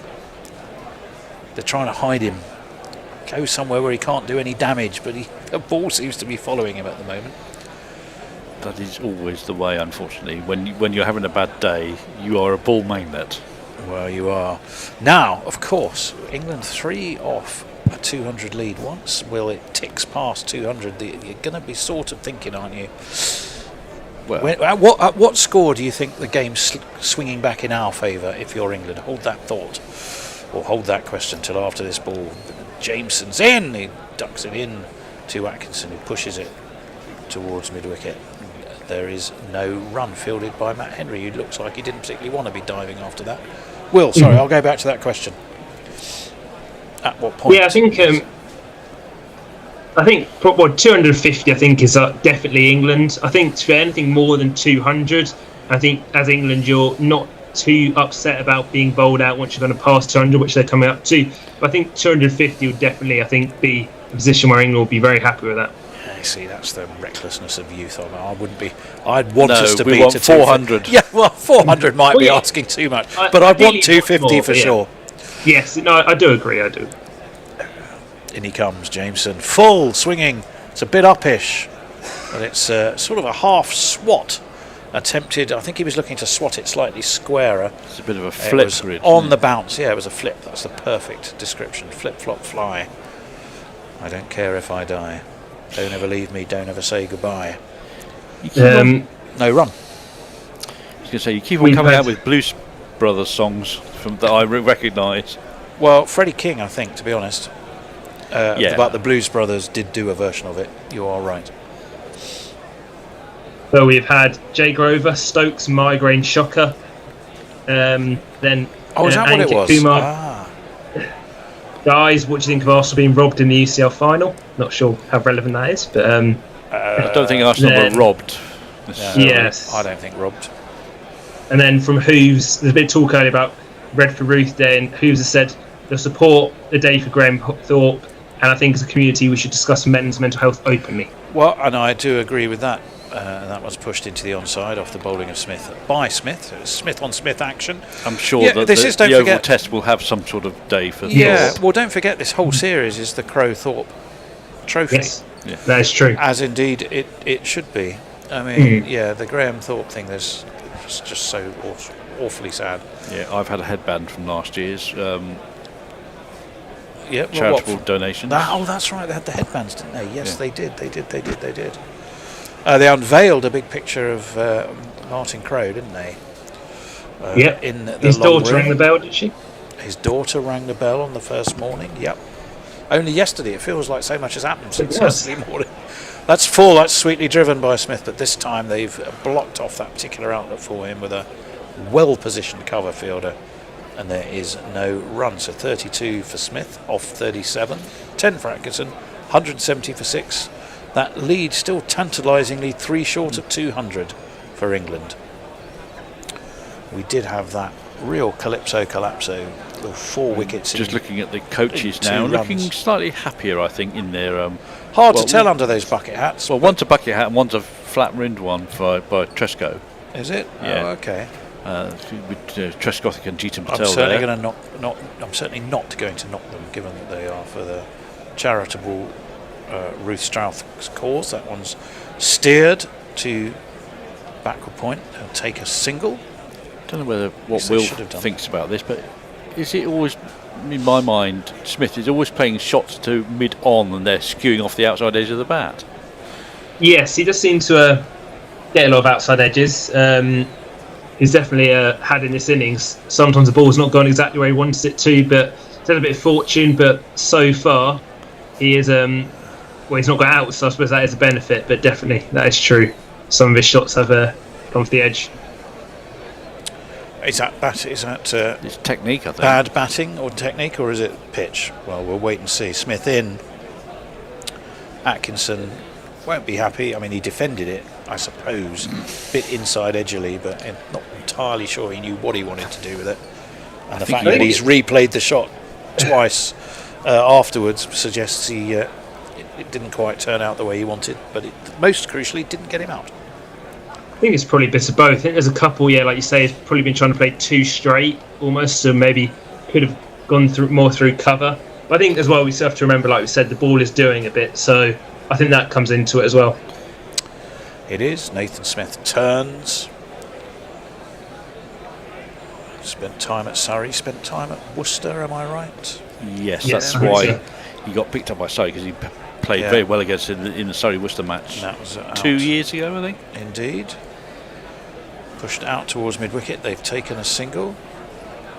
Matt Henry does the fielding, gets a slap of congratulations. Oh, he's very, very they're covered up, isn't he? He's not going to bowl anytime soon. No, he's got a couple of jumpers on, and O'Rourke is going through some stretching motions off the pitch. So they must have a sub-fielder on then, haven't they? Unless O'Rourke's just gone off the pitch, literally where he was fielding. I'll try and let you know about that. Smith's going to be in. It should be the last ball of his over. He's cut Jamie Smith in 2, and somehow it's going to be 4 byes. Signalled by umpire Holdstock. Smith will have no idea how he didn't get out. The other Smith who bowled it at him will not know why it's gone for 4 byes, but it's brought the lead to 203, 176 for 6. Will. Fantastic. We have a super chat from Jay Grover, £2. Good point, Tony. Sorry, no insults. I don't know what point I made, but no. Nonetheless. Then Jeffrey Ward, England should declare with 1 hour left today, if not already bowled out. That might be a bit optimistic, I don't know. But, no. Then, so we got Sudahu, he's good. And I saw one earlier that we missed before tea. It was quite good. Let me just find it. Who's Gareth Davis? Do you think Bethnal Green could be renamed as Bethel Green? I'd be here for that. So. That'd be cool, wouldn't it? Yeah. Good old Bethnal Green. We're looking at somebody's... we're going to look at Jameson more importantly. 2 slips in the gully. Low, slow, wide, left. Is the succinctest summary I can find for that one. They're looking at... Well, I mean... Smith is full of beans, Nathan Smith. Yes. He's bustling in, but Jameson just looking a little bit laboured in his latest spell. Don't forget, these guys, both he and Will O'Rourke, have had a long time out. Stress, when you're 6'8", a stress factor at the back is a pretty serious issue. There's and also Will O'Rourke's back what, to be stressed 6'6", about, isn't he? Yeah. Yes, he's been playing a bit in the IPL, so not too much bowling. I think he only played And a he couple of comes. games. Maybe. That's a better ball. Put his back into that a little bit more, and Atkinson defended it down on towards his toes. So there was no run. I was just trying to find a little bit more about Nathan Smith. Yeah, he did play for Worcester in 2024, and he played for Surrey in 2025. Yeah. And he wanted to be Tim. He imagined himself as Tim Southey when he played in the backyard. Or Tim Southey would be there watching him. Presumably he wanted a slightly larger mouth than Tim Southey, but there we go. Oh no, it's Trent Bolt, isn't it? Tim Southey's all mouth. That's steered towards backward point. Is that going to be Conway scuttling round? It is. They've taken a single anyway. Well, he had that highest score of 40. He's got 18 wickets at 27 before this game, that is. 6 for 40 against Ireland. It was his best. He also took 2 for 53 in the second innings of that game in Belfast. Against England, he's played 2, which I think were both in the last series. 7 wickets at 48, and he took 4 for 86 at the Basin Reserve. Root, Bethel, Atkinson and Cast were his victims there. So he can prove to be a bit of a handful, but it's Jameson at the moment who is doing the bowling, and he's turned away to leg by Jamie Smith. They think about 2. I think he's very much cemented his position as the sort of better of the batting all-rounders at 8 and 9. Smith or Atkinson? No, Smith. N. Smith. N. Smith. The Kiwi Smith. Yes. N. Smith brackets Kiwi. Not J. Smith brackets Brit. Englishman. Man of Surrey. I think he was born. He is genuinely a man of Surrey, isn't he? I think he was Surrey born and bred. Was it Epsom he's born, somewhere like that? Yeah, well, he plays for Sutton. Ah, well, there you are. Oh, that's a little fish and a wiggle and a waggle from Atkinson. Again, it kept fairly low and wide outside of off stump. That was a very non-committal bit of fishing, Will. Definitely, that's the kind of shot where you almost end up guiding it to the slips or through to the keeper. So yeah, as we kind of mentioned earlier, it's been quite hard to cut on this, so that's probably not the most well-advised shot that he's played today. Definitely not. Still 178 for 6, 205 the lead. The rain stayed away. The clouds have continued to assist movement in the air, and they've been a pretty constant factor throughout the day. Jameson's going to bowl the last ball of his 10th over. It's short and it's pulled, but there's a man at fine leg. It's Nathan Smith. Of course it is, because he's just been bowling, so the ball's going to follow him. Did Atkinson take a single and keep the strike? He did. The junior caption operative has not figured that out yet. It's 179 for 6. He's not pressed the end of over thing yet. And 206 the lead, Will. We've got Sir Jay Grover's clarified the good point Tony was about the Thorpe Crow Trophy and men's mental health. Yeah, absolutely. And Hooves has said the second edition of David Thorpe will take place on day 3 of the second men's test between England and New Zealand, which is June the 19th at the Kia Oval. Yep. Then Jay Grover also said Kane Williamson's sculpted beard suggests he'd look like Mr. Punch after a shave. Mr. Punch, that's the way to do it. Right, this will be my last over for the day. Possibly, no, I'm on tomorrow, aren't I? So I was going to say not for the test match. That's steered nicely to square of the wicket, but there's no run. There was a man there. 3 for 51 for Smith, 179 for 6. England 206 the lead. How desperate will these? I mean, these two, England would be cock a hoop, delighted, thrilled, and over the moon after 4 if quick these wickets. two could keep. We're still there in an hour's time towards the close of play, an hour and a half's time. They would be happy as Larry. Well, the way that these two play, I think you'd have had another 60 runs by then. Yeah. At least. And therefore, Jamie we'll be up to that magical 250 score, 280 lead. It's a big ask. Forward comes Atkinson, big step, killing any movement in the air. Works to leg, takes a sharp single, and will be due a bit more Smith on Smith action. Is this the parade? We're seeing the parade of captains from yesterday. They're all suited, booted, looking very smart. Oh, well, actually, not necessarily. They're not wearing ties. Some of them are, except Michael Vaughan, who appears to be in his raincoat. Shabby performance. That Tresgothic, he's working, so he's allowed to be in sort of tracksuit gear. So working right to left is both Alex Stewart, I think, David Gower, Mike Brearley, Mike Gatting. They all look fabulous. Graham Gooch. Once you get to the other side of the Graham Gooch, a bit more shambolic. It gets a little bit more shabby. That's a sharp ball from Nathan Smith. It would have gone down leg. And Jamie Smith sort of defends it, but I think it was more. There he is. Mr. Gatting. He's had a bit of wine today. Sir Mike. Well, he's got. I suspect, Will, that's not Ribena in that glass. What a legend! What a legend! He's had a few cheese rolls today. Yeah, I think that very few cheese rolls will have got past him today. As famously they didn't in the Shane Warne quote, of course. Or was it not Shane Warne? Who actually said it? David Boone. That was David Boone. Turned into a song by the Duckworth-Lewis method. That was nicely defended by Smith. No run. Yeah. Is it me or is Smith a little bit more settled, less frantic? Yes, after tea. Oh, dear, Jason. Yeah. I didn't want to say it because. Jason. Because he's only ever one good ball away from being a walk back to the pavilion and me looking stupid. To be honest, who isn't? That's also true. If it's that good enough, if it's that good a ball. 180 for 6, just the single so far off the over. That went to Atkinson, which is why Jamie Smith is facing. He's on 34. We saw 50 today from Emilio Gay. We wanted him to go on. That short wide and crashed, but I don't think he's got hold of it. No, he hasn't. And there is a man jogging round. Is that the banished Conway? I think it is. They should have taken 2 though. Yes, they did. So Smith moves on to 36. The lead. He's probably going to want another bat. 9. And this will be my last ball of the day. Jason and Will are poised. You two. Yes, I know, but I've got a specific place I need to be at a specific time, and I've been rethinking my timings, Bear. That's right off the toe of the bat. That's why I didn't get all the way there. Full, worked away. Was that bat? No. It's Jameson. Oh dear. Was it Jameson down there at fine leg? He didn't get down. Yeah.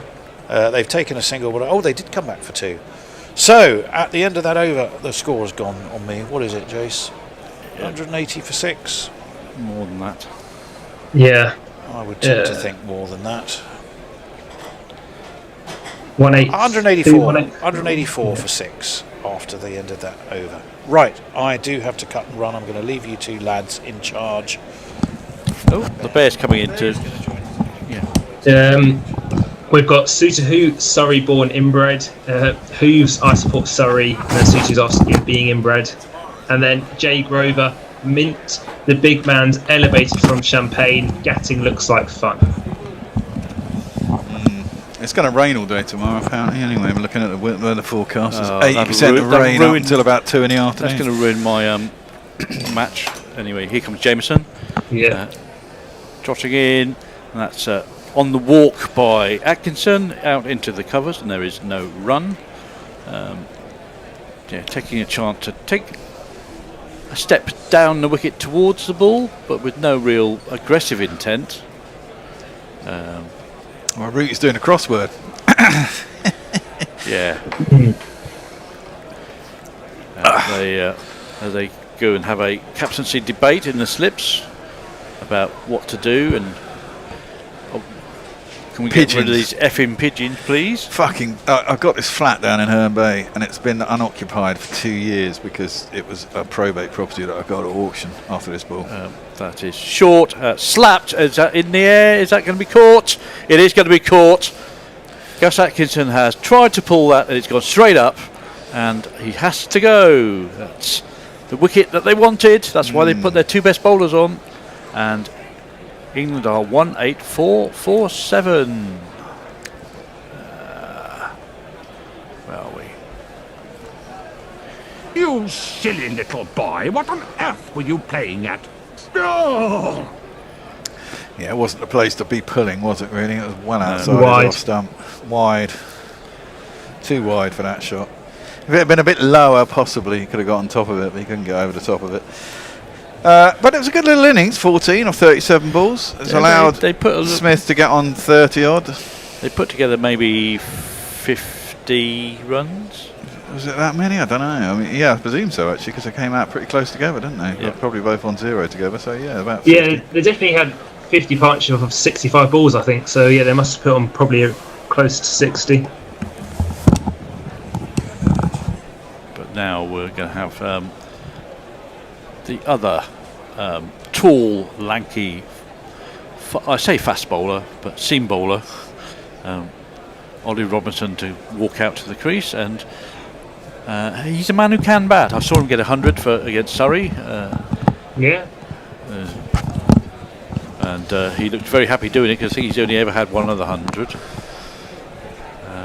But his country needs him to dig in now and work hard. Anyway, whilst he's getting set up, here's his jingle.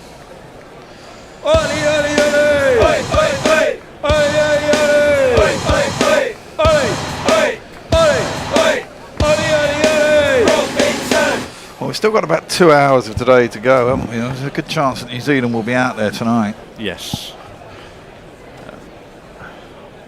And there's a leg slip in place now. I wonder if he's going to get a little bit of music around his armpits, because I'm not sure he's that great at keeping the ball down. Well, I was looking at Jameson's speeds in this spell, and it's very about much 80, down. Yeah, 78 about to 80. Yeah. Anyway, here he comes in. It's short, first ball, and he's slapped first ball in between mid-wicket and mid-on. It's not timed completely. Henry will catch it and quite stiffly throw it back. Yeah, he looks very stiff, doesn't he? I mean, and he gets 3 off the bat straight away. I guess when you've got 2 guys coming back with stress fractures and your other main bowler gets a back spasm after his first spell on day 1, things aren't really going your way. Yeah.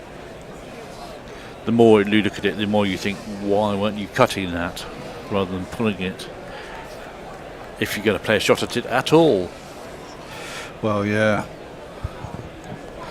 Anyway, Smith is on strike with Jameson, who's got 1 for 30 at the moment of his 10 overs. In that's short, wide, and very well stopped in the end by a combination of Blundell and Moore Mitchell, I think, who was a bit surprised by the ball at first slip. It swung a mile, didn't it, after it went past the bat? Well, it was almost a wide off the pitch. Yeah. So, it's gone off the seam and then just swung. I have to give Blundell a little bit of credit. He did put half a paw on that. Yeah, he patted it down into the thigh, didn't he? No, actually, I don't think it's a top hand. The second hand. The second hand definitely gets a bit of contact on it. No, I don't think so at all. I think he didn't get anything at all. I think he just went into the back of the calf of Daryl Mitchell. Anyway, Jameson wide of the stumps, swinging away just slightly, and Jamie Smith drops a bat on that into the offside, and there is no run. Presumably Smith he's batting quite fluently anyway, isn't he? But he bats like this with Robinson, and then probably, if he's not the man out, Josh Tongue can hang around. He can hang around, but he'd probably want to push down another gear, wouldn't he? Yeah. Yeah. And he made his early reputation with England by batting with the tail and taking it on, didn't he? And he's not a slow scorer. No. Jameson, blonde hair flowing. That's wide, and that's dinked past point through down to third man. It's a long chase for the fielder, who is Conway. He doesn't look very happy, does he, Conway? No. And I think he's done enough to keep them to 2 or maybe even 1. No, it was 2. 2, yeah. End of the over. End of the over, 189 for 7. We've got quite a few messages here. Oh, So we have got, just let it load.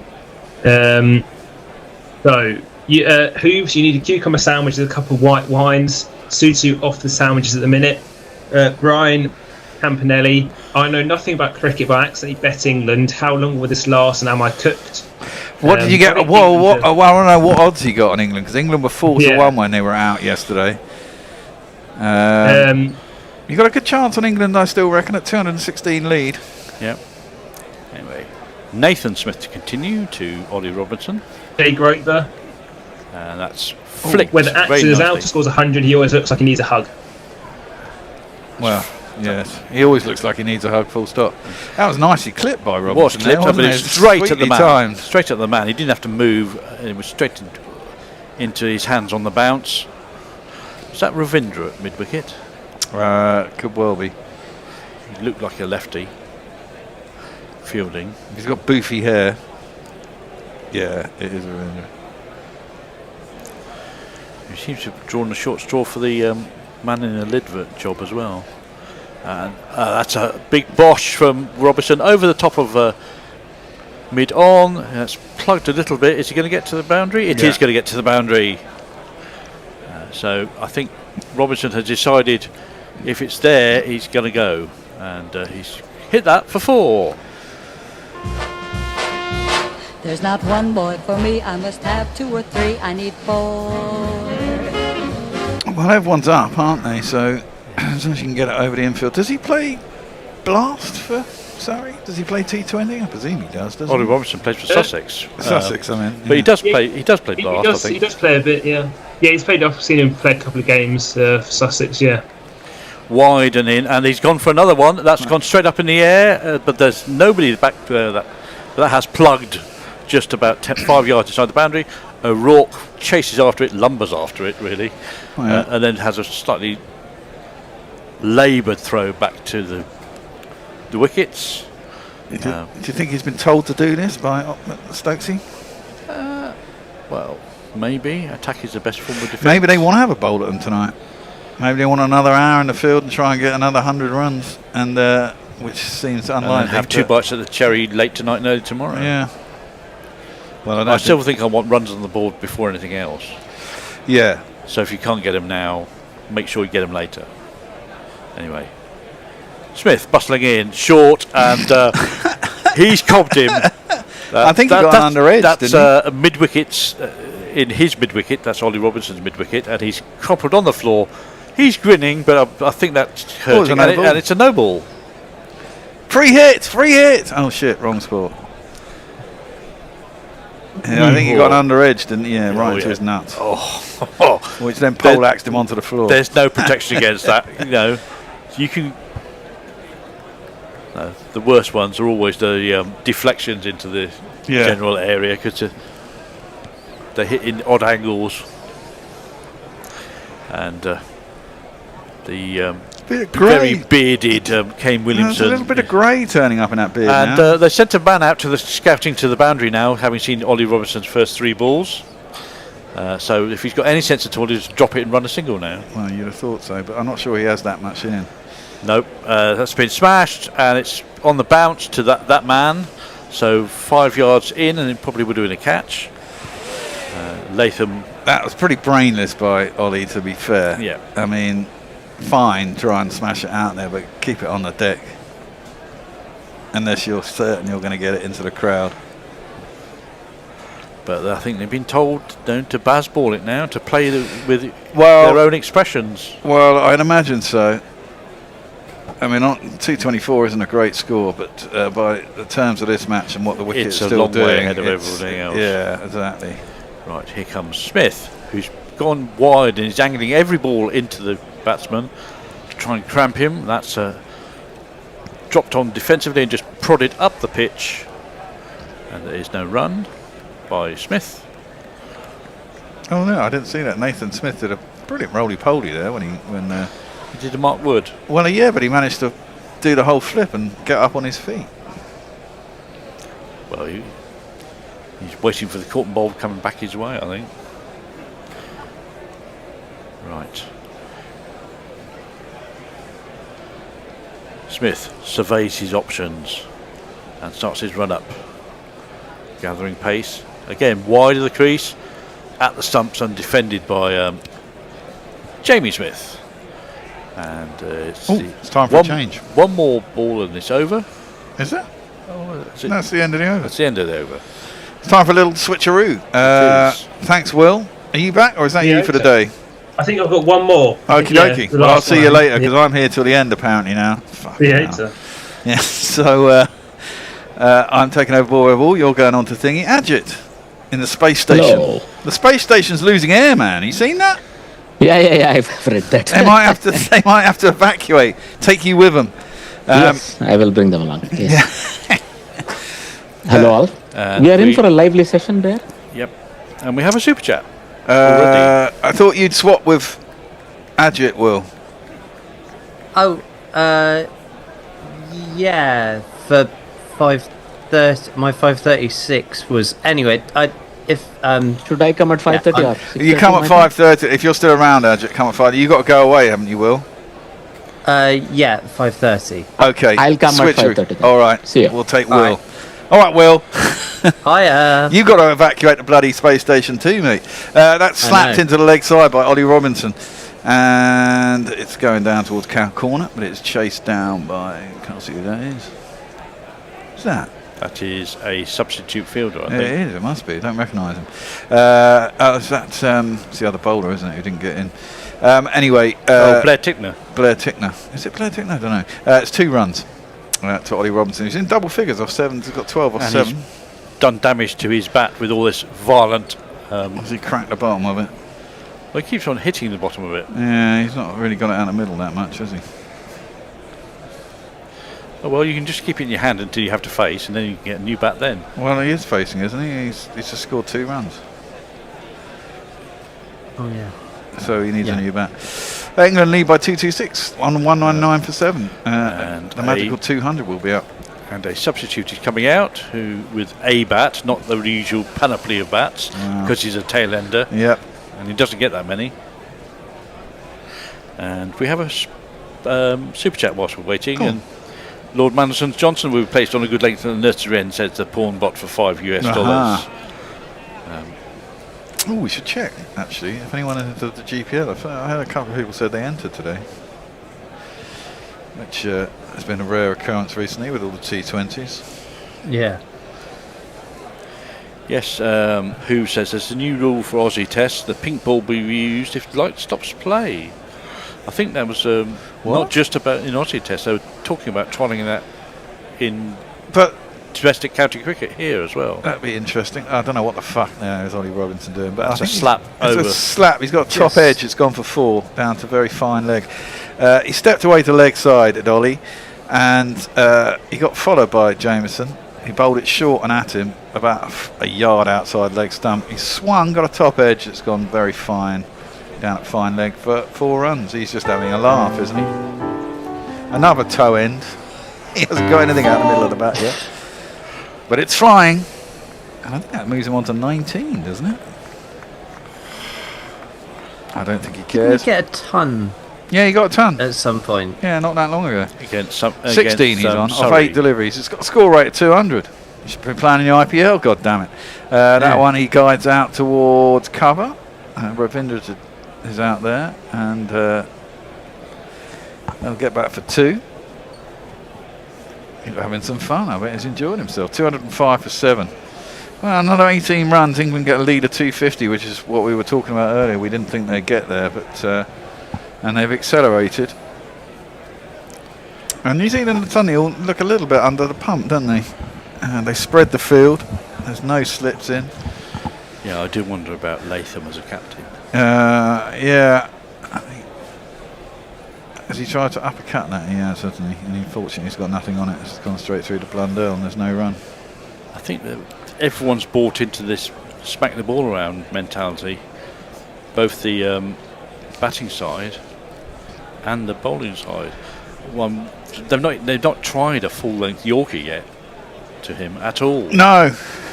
And I do. Well, Ollie Robinson did it earlier, didn't he? It was fucking stupid when he was bowling that short shit earlier. It was ridiculous. He got hit for 3 sixes and 2 overs.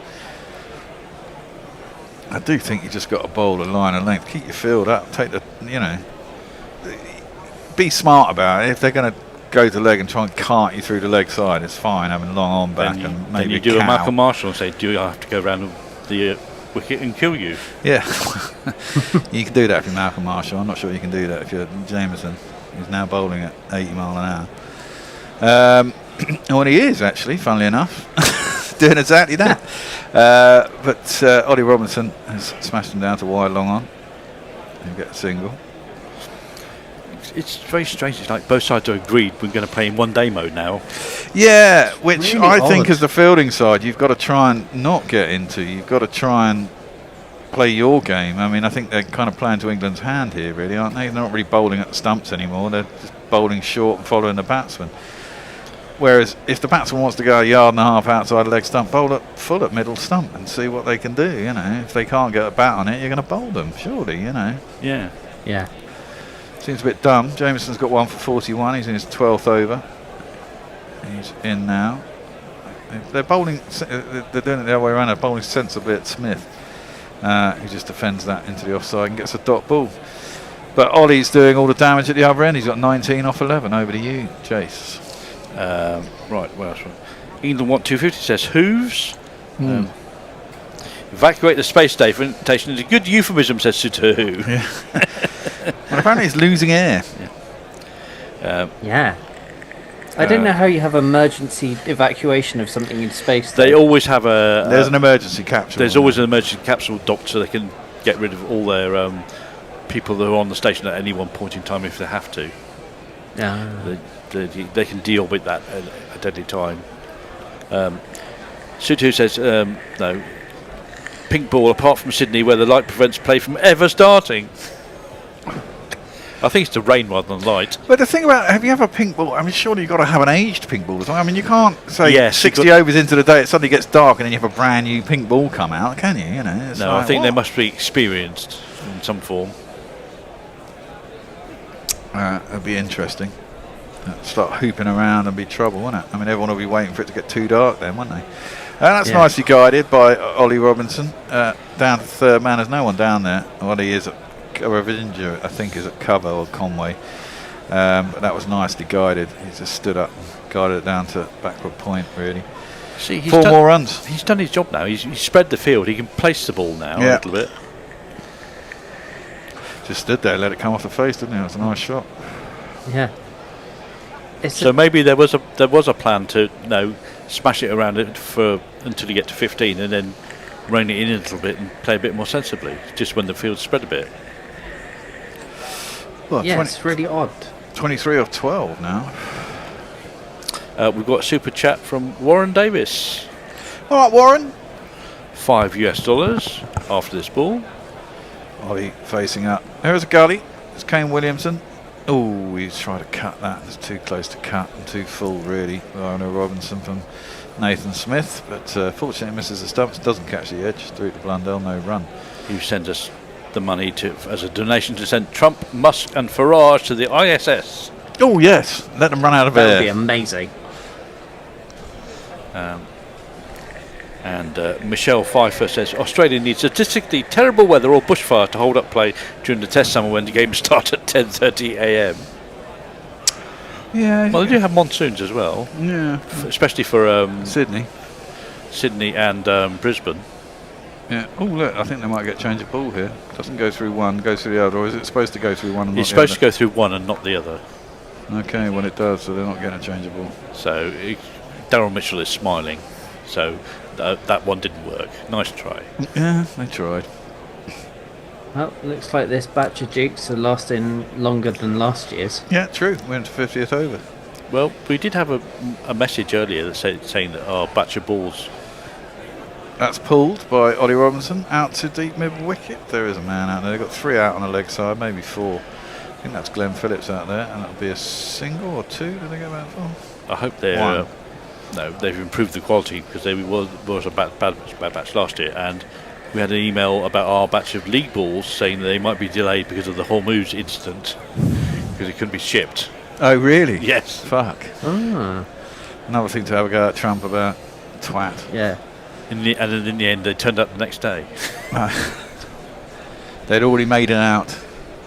Maybe the Iranians like cricket secretly and said, you can have your balls. Nathan Smith bowling over the wicket to Jamie Smith, who's on 38 or 50. Hasn't seen much of the ball recently, actually. Robinson's been facing most of the strike. And that's Fuller, and into his pads, nicely guided off them, down to fine leg though, and be a single, fielded by Matt Henry. Oh, he really does look a bit shagged, doesn't he? Yeah, he does. Doesn't want to sort of throw it in full pelt. And another super chat. Oh. Thank you very much, people. Always appreciated. This one from the Pawn Bot for $5 saying MCC members have plenty of old pink balls to donate for bad light play. Fanar. Yes. Oh, Ollie facing up. England 212 for 7. And 3 for 68 or 13 overs. That's been up and over the inside. The infield on the offside. Out to whoever it is out in the deep. Conway, deep cover. And it'll just be a single. 7 off the over so far. 1 ball to go. This is very reactive captaincy by Latham. It's not taking initiative at all. No. Well, I'm not sure. Unless he gets Will O'Rourke back on, everyone else looks pretty shagged. And I don't even know what Will O'Rourke was bowling at his last spell. But he was getting bounced, though. Yeah, well, Nathan Smith is the only fully fit new bowler, isn't he, really? I mean, if the other two are coming back and this is their first test after stretch failure, obviously they're fit, but, you know. Oh, it's bowled him, having said that. That one kept low. Smith has been bowled through the gate, but it was another ball that kept very low, angled in at the stumps. Jamie Smith won't be happy about that, but another one, I'm not sure you can do a lot about that. I mean, no. He expected that to get up a lot higher than it did, and it just sort of scooted along.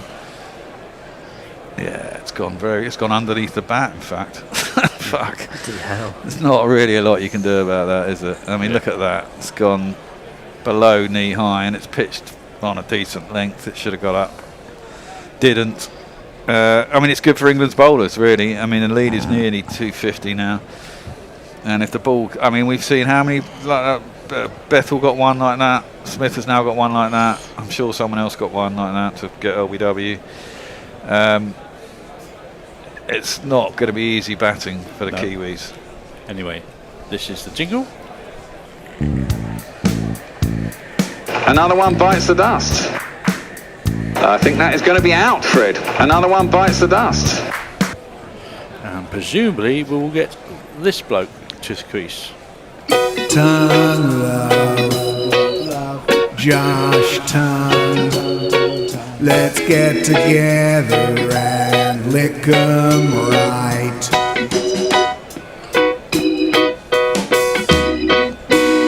And Mayank sums it up for all of saying, this pitch fucking sucks, man. Look at that bounce. I know. I mean, considering it's day 2 and they only had what, 50 overs yesterday, so they've had a total of about, I don't know, 120 overs maybe. Less than 2 days play, and the ball has been misbehaving like this since Bethel was out, at least, which was just after halfway lunch. Halfway through the previous session. Yeah. So it's not a great pitch, it has to be said. It's a sporting pitch if you like wickets, which I do. Yeah. But not to this level. Not to this level, yeah. Yeah. Look, and look what's happened. What we suggest is... Yeah, O'Rourke is back into the attack. He's going to bowl at Ollie Robinson, 25 off 15. And Will O'Rourke comes in, and Ollie Robinson goes right across his stumps, and I don't think Tongue ran his bat in there. I think he was going to be done for a direct hit. Exactly, they set off for an immediate run. And they managed to get through because Kane Williamson couldn't hit the stumps. Wow, his back foot was almost on the stumps. Didn't miss by much. Didn't miss by much, and the reason he wasn't running his bat in because he was about 2 yards short. He was dead as a dodo had it hit the stumps. England's lead 241. They'd love that extra 9 runs just to get psychologically 250. I think 241 might well be enough though. Well, it depends how It well depends, they you bat. know. I mean, 241. It isn't an extraordinarily big total to get, but it's not easy. Mind you, I suppose it's. Although it might be the fourth innings, it'll only be the third day. Yeah, there's an appeal for LBW, but it's going well down leg. I have to keep looking. It's miles up the wicket as well. I've been trying to keep an eye out for his speeds. Yeah, it's just kept so low. Yeah. I mean, Jameson was even slower than he's been, and he's been slow anyway, but he was slower than Robinson. 5? Almost. Yeah, I mean, it was. I mean, it's first crazy ball, slow. 79-80 is what I've been seeing on average. Will O'Rourke was bowling at 90 at the beginning of the day. He's bowling at 86 now, so he's not doing so bad.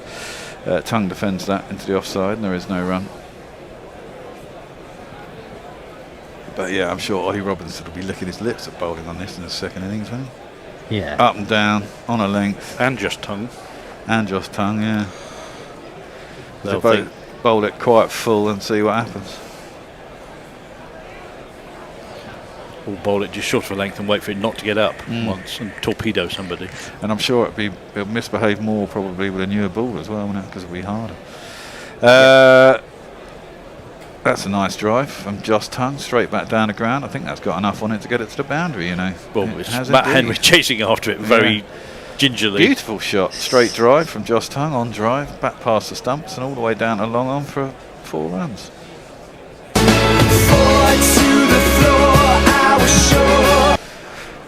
And that score moves up to 245 ahead.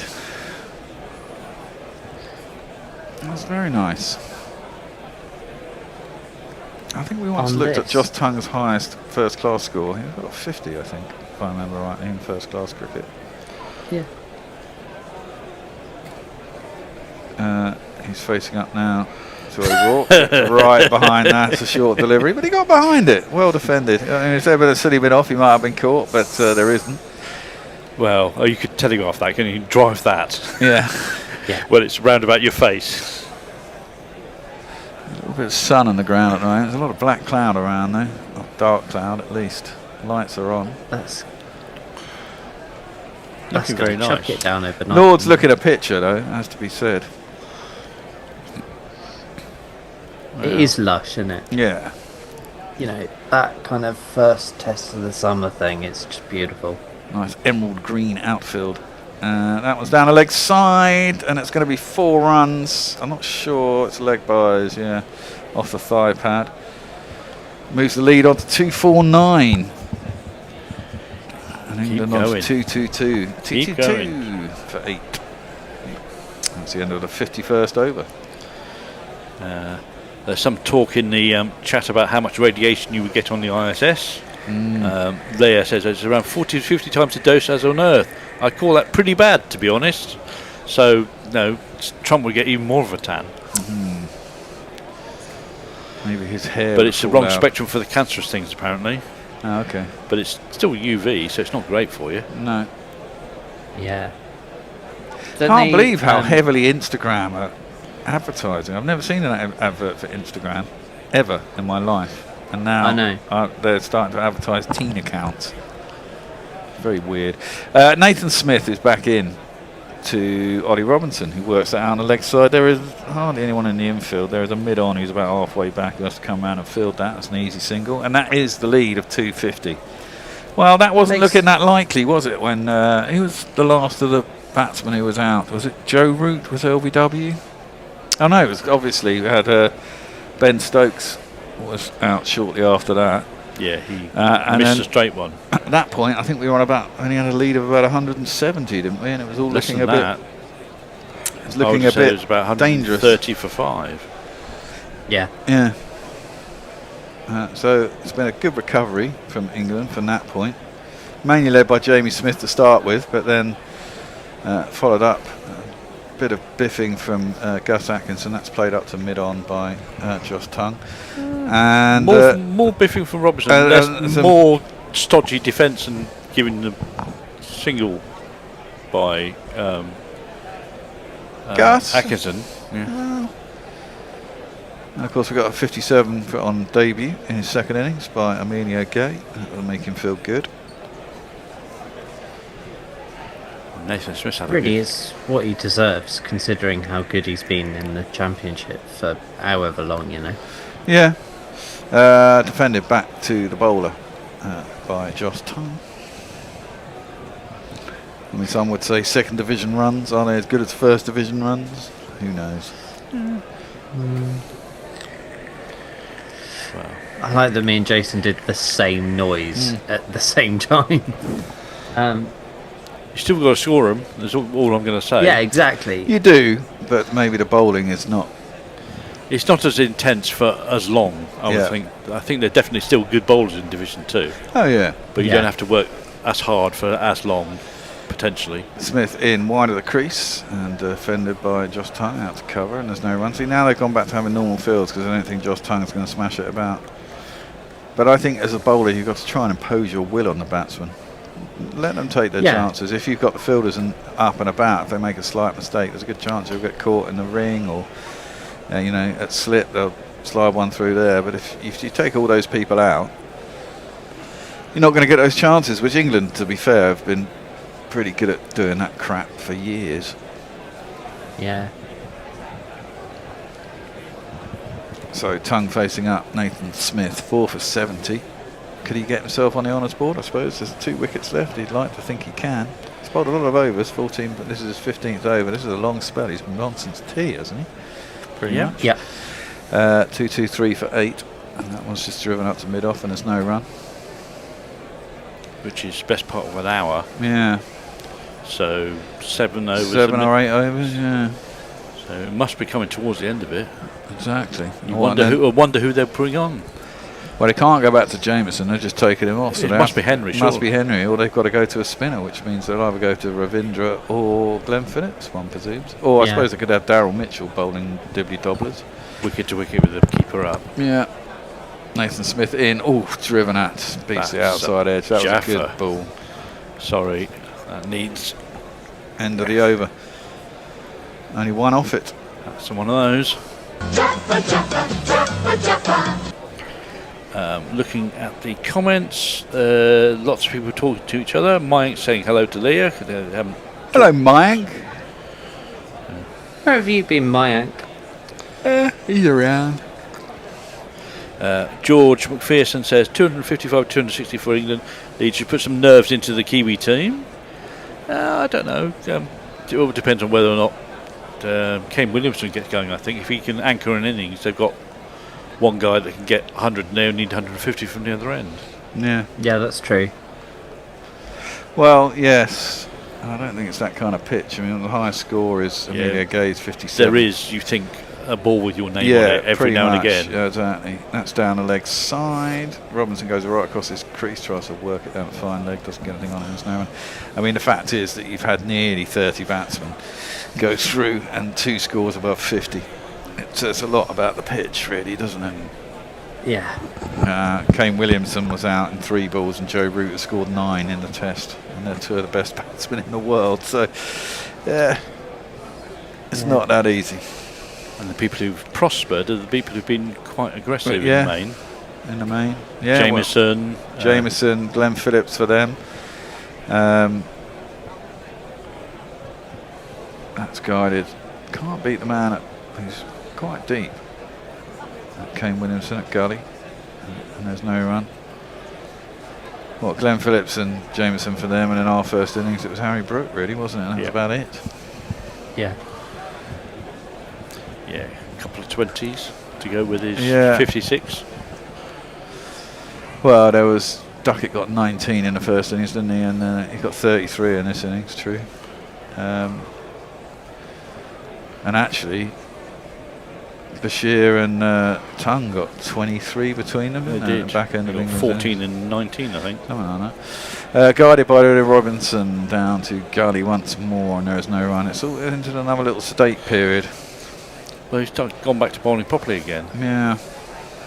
And Ollie Robinson's decided to not take too many chances. Well, I don't think weird. I don't think he thinks he can get hold of O'Rourke in the same way, so he's not going to try. Possibly, yeah. someone's bat. He's got a nice Grey Nichols bag and a pink. Maybe he's bought himself a bat for Ruth. For Ruth, yeah. With the pink handle. Indeed. O'Rourke in. Ollie Robinson gets the edge that time, goes off towards a wide third man. They're going to come back for 2? No, they thought about it, but it wasn't there. Just the 1. I'm going to move on to 2-2-4 for 8. It's kind of one of those weird periods of Test cricket that makes me love Test cricket, because nothing's really happening and it's kind of fine, and that's what makes it uniquely Test crickety. Yeah. It's like no one's decided that the end game is in play right now.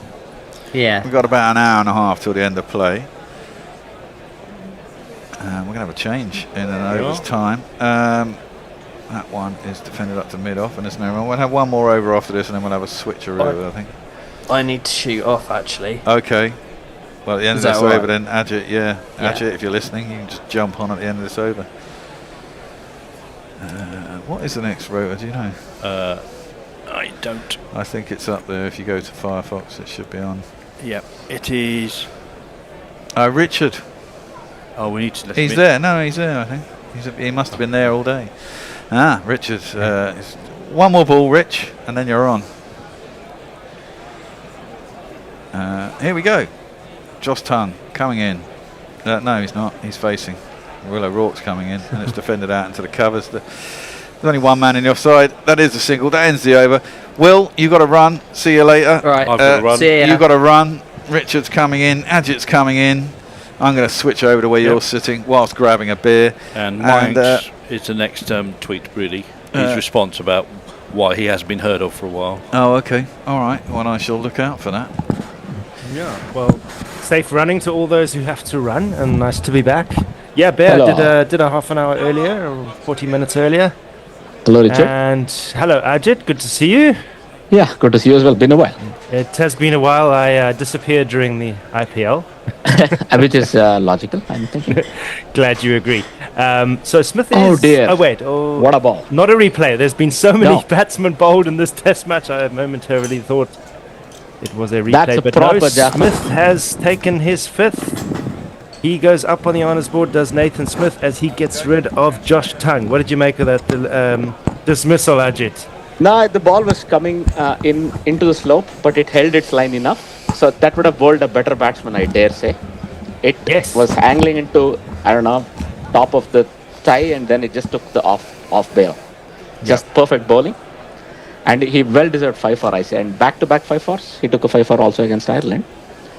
Very good. Josh Tongue, no shame in being dismissed like that, if I may say. No, well, I've got a wicket with the first ball of my spell. Well done, you. Bear wasn't even in his. I was going to say, I came back in and they were all huddling up. I didn't even see it, so I'm going to give it. I'm going to give it a jingle though. Yeah, it's a good ball.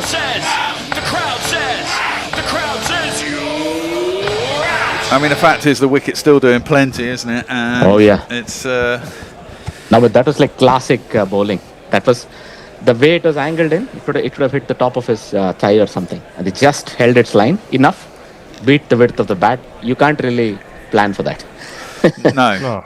And if you can still see balls like that, it doesn't exactly make New Zealand favourites to chase whatever they're going to chase. No, that's a bit tough. It doesn't it? It certainly does look a bit tough.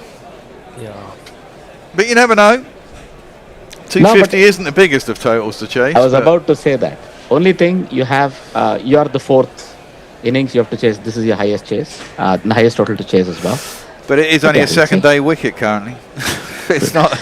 But what if it flattens out tomorrow? It's not the easiest of wickets. It has to be said. So the last man in is. Michelle likes to attack. Michelle now in an England cap. A man we haven't seen in England whites for quite some time, if I'm not mistaken. No. In the squad. Even longer than those who played in the Ashes. Here's Smith continuing. Oh, it stays pretty low, doesn't it? Yes, I was about to say what a contrast. It was fuller and it didn't rise all that much. But he was right behind it, Bashir. For a tall chap, he did that pretty well. is the thing. We've got the lateral movement, we've got the up and down. So good luck chasing 200 plus on Well, this. exactly. I mean, the balls that have kept low have kept inordinately low. On a second day pitch, it's not great, is it? I mean, to be fair, you shouldn't really be expecting that. And that's harder than lateral movement, I think. Yeah. The up and down. I mean, the ball that got Jamie Smith out went under his bat. And the same with Bethel. Yeah, and this one very nearly tried to get under Bashir's, but to his credit, he kept his eye on it. Let's see how he handles this next one from Smith, who's sniffing out a 6th wicket. 2 slips go down, and this one just beats the edge. Good length, goes through at a reasonable height. This ball behaved itself, you might say. Moved away a touch. No, that's what you can do when there's such a slope. What you can do is play the line. It's all right if you beat and if the ball does enough, because you just want to cover the stump line. That was decently played by Bashir. It's okay if you're beaten on that line. And really, he's been bowling well, Smith. He was the one, along with O'Rourke, that caused that 4-wicket slump, right, for England. Yeah. Still, that 50-odd partnership saved their bacon, I dare say. If there had been 170 or so all out even, that would have been a very good contest.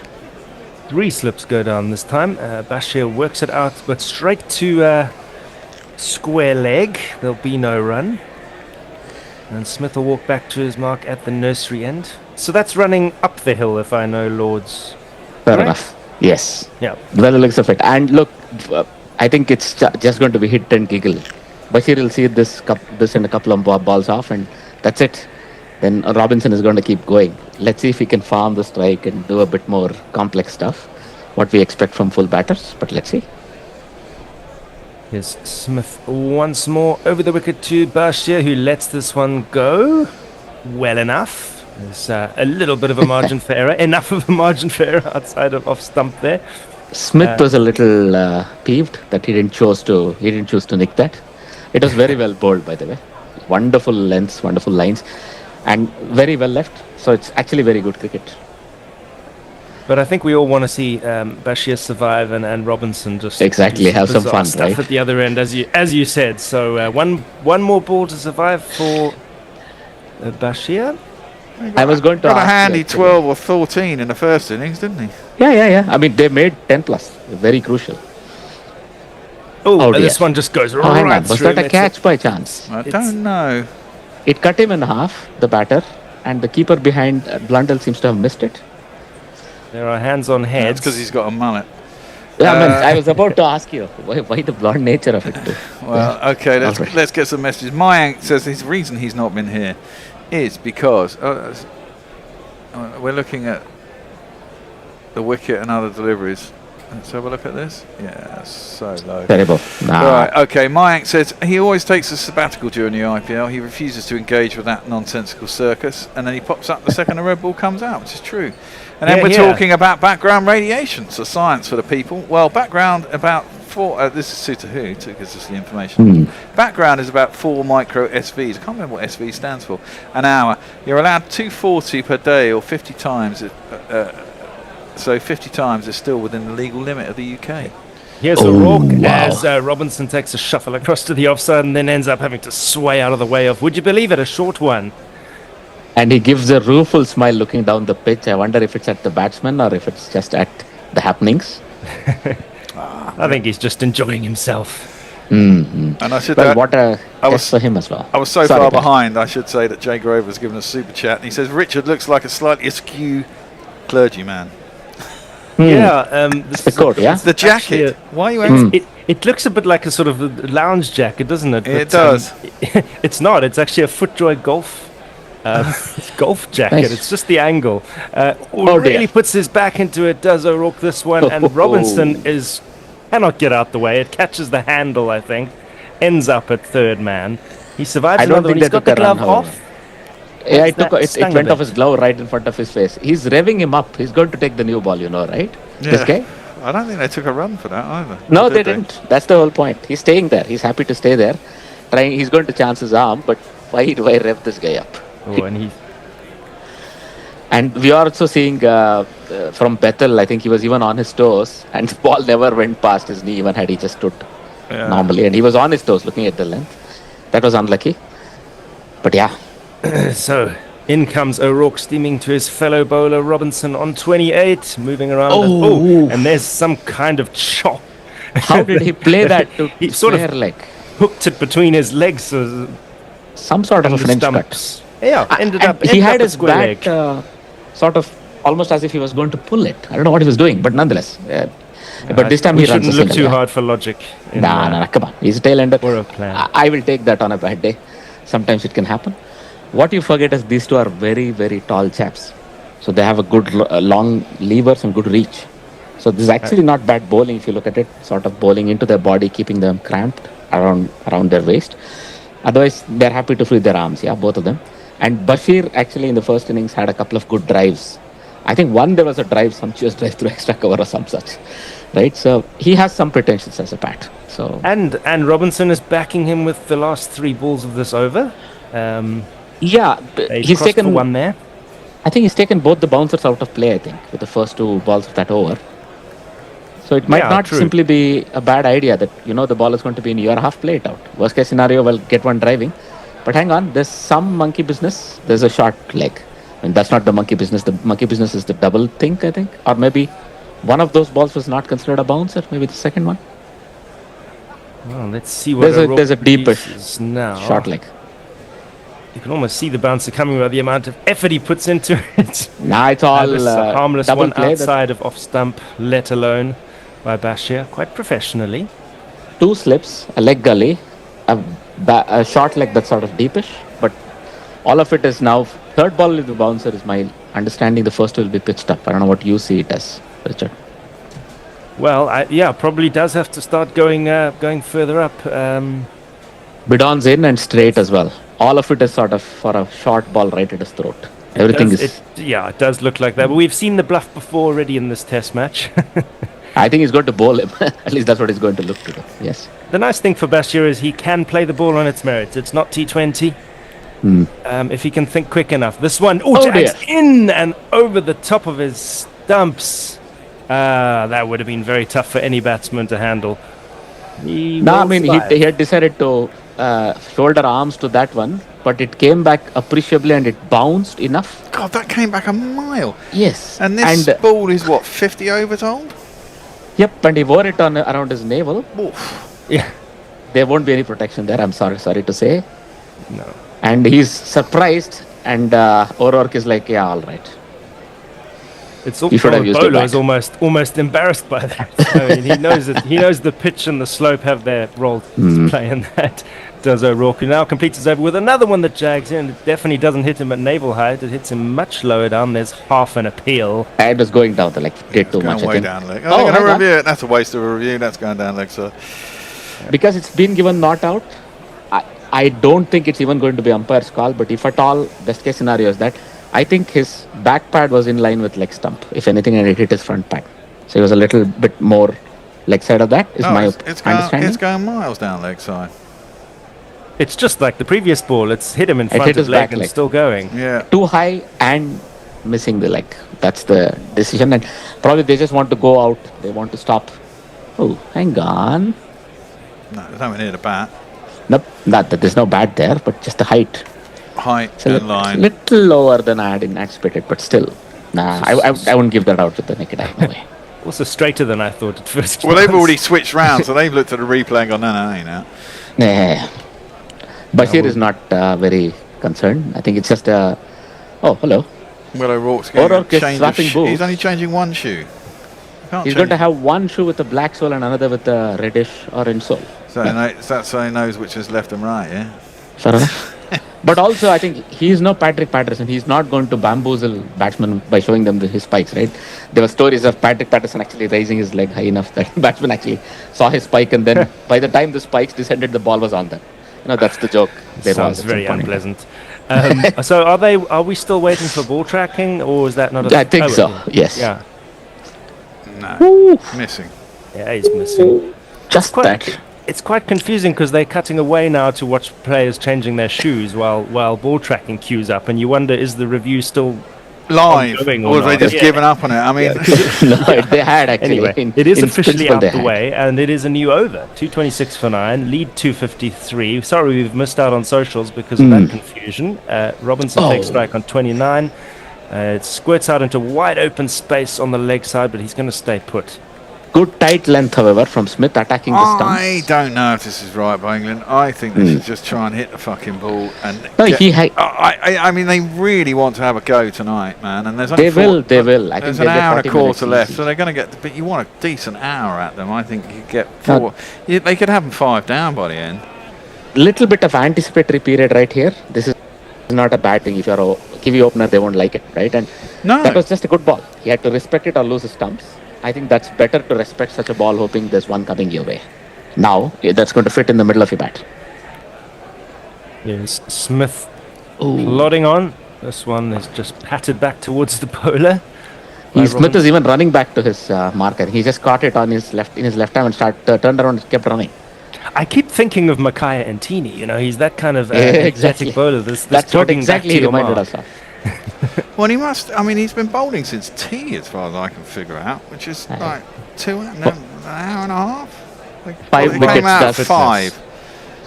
5 does plenty to you. No. It came out at what? 44 4. minutes, right? It came out at 4. 4. Oof. He must have bowled about 9-10 overs on a trot. Yeah? He's steaming in again, and he makes Robinson duck this one. That would be an IPL wide, I dare say. And it went well above his head. Even Don't mention the fucking IPL. I know the reaction I'll get from there. That's why I was laughing. But all right. But this is good defensive bowling, if I may say this. Knowing that he's going to go after the first 3 or 4 balls and then probably look to change over the strike. Let's see if they're changing the field pattern on the leg side. Now it's the 4th ball, or will they keep it spread? And that's my point. I don't think there's any point hanging around there for a single and over and wasting 20 minutes for 4 runs. You know, you might as well try and smash a 4 or 2 and get out. The England players are ready. They're all in their whites. Yeah. It's a wideish first slip and a much wider third, 4th slip. This one is just defended straight back to the bowler by Robinson. So yeah, it has been a quiet start to the over. These first 4 balls, not much intent. Robinson indicates that it swung late and away from him. Even though it was supposed to be going down leg, it suddenly straightened towards off. He had to handle it off. He couldn't. If he had done anything more, again, you're opening yourself to a couple of things, like LBW bowl. Now I think Latham is bringing the field in after 4 balls. We saw him. A lot of field movements, which is like, what's going on, guys? Let's get on with it. There's now a catching mid wicket. Mid-on is up in the circle. There's a deep square leg and a long leg. Test long leg, wide. 2 wide slips. Yeah, 2 very wide slips. This one is just hacked away along the ground towards mid-on. Ugly. It was going nowhere. Ugly. That's okay. Deeply Look, he's earned this. What he's doing is he's keeping them there. And even if you hit 2 4s, even you nick them, you French cut them, who cares, right?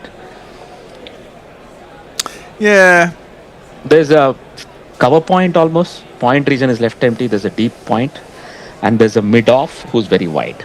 So all of this is for a pitched up ball that is he's going to look to hit through. Last ball of the over now. He does. Makes room for himself. Does Robinson has a swing? It's gone miles up in the air. Mid wicket's coming in to take the catch. No problem. It's Glenn Phillips. He gives thanks to the heavens that one has. For how high that went, I'm sure. So easily in his paws.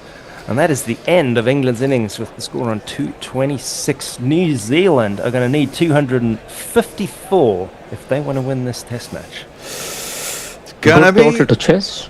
Tough chase. It's going to be tough chase, but at 253 isn't out of the reaches. And no, but if they get off to, I don't know, 70 for 1, 80 for 1, it's in possible terms, right? Then the next pivotal thing would be 170 for 2 or 3. Even if you're 172 for 4, there's enough runs to lose that game because it's the 4th. Absolutely, you only have to look at what England required against fucking India. I mean, look, they needed what did they require? It was like 370 they required, and they were only 50 runs short with 7 wickets in hand, and still managed to lose. So somehow that was a one for the ages, that test. If you ask me, was. Wonderful 4th innings chase of 370 and nearly there, 350 plus, nearly there. That's just good test. But all right, this one is also a good test, although it will not last. And Nathan Smith has his moment quite literally in the sun, although there is a fair bit of 6 cloud. 4 at Lords. This is what you dream of, yeah? when you take a ball. Leading him off. Gets himself on the honours board. Yeah, and a very, I'm sorry to say this, very working man's name, if I may call it that, Nathan Smith. Yes, very much. Maybe so. he has a very fancy middle name. We don't know this. Very Antipodean as well. They like a good Antipodean, name yes. down that way. Good, that strong, Tom Bruce. normal worker's name. Yeah.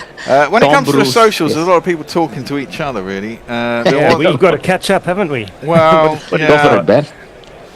Well, I'm not, because they're all talking to each other, so it's not really much conversation for us, really.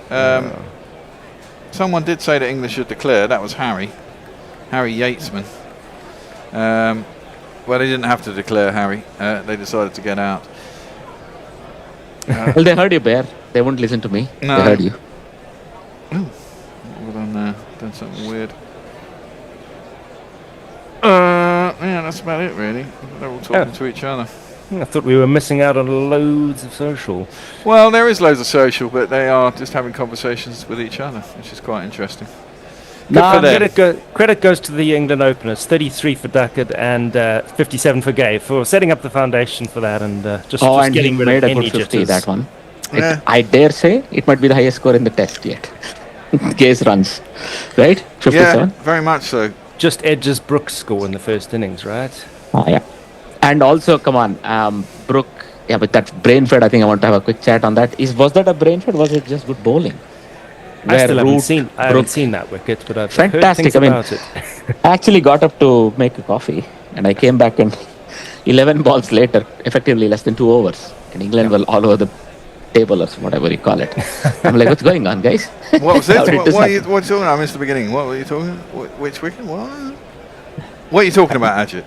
No, it's the collapse that England suffered. 125 for 2 to 126 for 6. Oh, yeah. Well, Harry they suddenly had a golden patch. And the thing is, the ball has consistently done stuff throughout this game. Up and down, exaggerated movement. I mean, we saw a couple of balls there that came in sharply still. And, the ball's 57 overs old. Haven't had a ball change. So, I mean, it's not easy to bat. No. Yeah, you look at Bethel and Smith, they're two batters that were doing all right, and they got undone by very low balls that you couldn't do anything about. I haven't seen all the wickets. I also went to make my lunch. And did Harry Brook play a silly shot again? No. No. He got one that, I can't remember how he was. It was bowled, wasn't he? I think it moved extravagantly off the pitch, I seem to remember. So it was just a very good ball and he couldn't cover the line. Yeah. Harry Brook was LBW, but it was the same story because it didn't bounce as much, but it's just a good ball. It came back in quite sharp as well, I think. I mean, the ball that was Stokes got, again, that was one that just nipped enough to beat the outside edge of the bat and take the stumps. Root got one that came back in quite sharp. And I thought he was unlucky. From naked eye, that shouldn't have been given out. But because he got given, it becomes umpire's call on the... I'd have given it out. I mean, I was on comms at the time and I thought, oh shit, that's out. And But, I mean, that was on first look. And on replay, you could see, it may be a little bit high. But I think the umpire saw it and thought, So, there are 30 overs left in the day, but that's unrealistic, yeah? Yeah, very unrealistic. I would say 15, 18. Jay Grover sends us £2 super chat. That's because you never read out there. You RS. I don't know what RS is. I'm sure you mean I'm just a wanker, but Yeah. That's fine, Jay. Well, I just look at you all chatting with each other and just leave you to it. I don't know why anyone puts me on socials. I'm not very good at it. We could. You can be if you put your mind to it. I think you just don't. When there's not many, it's easy. You tell him. When you're all talking so much, it's difficult. You're moving up and down the screen too much. You know what I mean? It's just like. My bad, Bear. I'm about to have the same problem as I'm going on socials. There you go. In time for the new. That's why. Next innings. As I keep telling you all, people, that's why the super chat function is there. If you super chat, I'll read your chat out. If I have to choose what to say and you're all talking to each other, the problem is if you're all talking to each other, I can't just jump into the middle of a conversation and go, "You said that," because it has no context. Yeah. And therefore it makes it quite difficult. Yeah. Well, if there was loads to catch up on, we would do it now. But as you've already said, at the moment, there isn't loads. Now's a good time for super chats. as we fill the air between innings. I'm just thinking, right? Yeah. Also, please subscribe to the Patreon. The work we do here. If you like it, please support Guerrilla Cricket. It's a worthy cause. A cup of coffee plus, I don't know, cookie will see us through from each one of you. If you don't mind. Whichever one of those, but I think we'll take the cash, if you know what I mean. So we are actually seeing Orur giving Bethel a nice working over immediately after lunch. So that was actually pretty stern stuff. And Bethel is very unlucky to be dismissed. He was also dropped, by the way. But he was very unlucky to be dismissed the way he was, because he'd actually survived through a very torrid spell, short of length. That sort of bowling that Ollie Robinson took, Bethel took as well in that last over before he got out. Okay. So Mark Zitt is asking for match summary plays. Please. I don't know, Mark, whether you saw any of the match or just today. Anyway, let's give it to you. Yesterday, England were stuck into bat by New Zealand on a very cloudy and wet day, and were bowled out for 140, which looked like a really bad score. But then they managed to bowl out. Well, they had New Zealand at one point 29 for 6 yesterday, Zippy. Ollie Robinson. Mostly thanks to Ollie Robinson. Yes. Ollie Robinson had a 3-wicket maiden in his first over back after 2 years. And then Glenn Phillips got a nifty little 31 and took them through to the close, and they got to about 60. He was out in the first over this morning, or second over. And then Nathan Smith was out, and then Jameson. Then weirdly, Ollie Robinson, having bowled really, really tight lines and full, decided to bowl bouncers, and he's not particularly quick, at Jameson, who hit him for 3 sixes and 2 overs. And they managed to get up to about 100 and they were 27 behind, weren't they? So they got up to 113 all out. England came in, got to a good start actually. Duckett got 33, Emilio Gay got a maiden 50, got a 57 I think in this innings, and then we had a clatter of wickets. And England were then again about 130 for 6 or 7, and then Jamie Smith came out and batted quite well with Gus Atkinson. Ollie Robinson came out and smacked a quick 29, and England have managed to get to a lead of 250, which probably should be enough. The pitch is still doing loads. It's seaming both ways. There is low bounce, and 250 is chaseable, but it's going to be a tough ask. And they've definitely got a batting line-up that could do it. It'll all depend how they start, really. If they start like they did yesterday, it'll all be over very quickly. There's a thought here from me. If Conway can enter his air quotes IPL mode, now with the sun shining, if they can bring the total closer, it might not be a bad idea. Yeah, it would be, but I think there is always a ball with your name on it, and with the slips up and stuff, you could quite easily just nick one through, couldn't you? I mean, it's a decision to be made. I think you could try and go that way, but I think the new ball you've got to try and... I mean, England were quite good this morning at actually seeing the new ball through, especially the first 10, 12 overs. They were quite diligent. And how often did we say that during the Zach Crawley Ben Duckett era? I felt like having Gay around kind of rubbed off on Duckett a bit. A little bit. I think there's a little bit more brains. The fact that they knew the wicket and the ball was moving, and rather than just being brainless about it, they decided to actually play out that period. Yeah, and that's been quite decisive. Although, having said that, New Zealand bowled pretty well on the whole, and if they had held their catches, I don't think they dropped a couple of crucial ones. Yes, but look, I think this is one of those tests where you will get chances even if you drop a few. You just have to be aware and awake. That's true. It's not going to be one of those tests where you drop one catch and they'll make you pay for 3 days or whatever. Exactly. I should say we have a super chat from Michelle Pfeiffer, who sends us $2 It says, shivering in Sydney, enjoying summer in Lords. Why, thank you. Right, let's have some jingles for the opening bat bowler, who's going to be this man. Gus, the hat-trick served, that's 3 wickets in a row. Gus, the hat-trick served, a bowling impresario.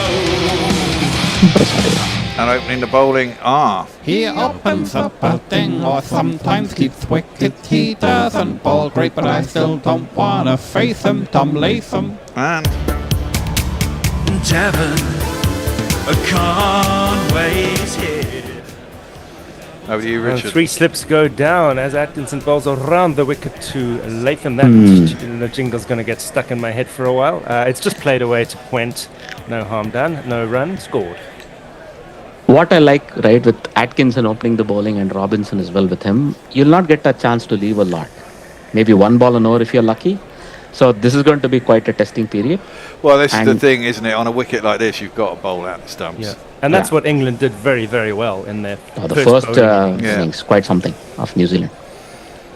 Here comes Atkinson again. It is just about hitting the stumps. In fact, is there an edge? There's half an appeal. They're not convinced.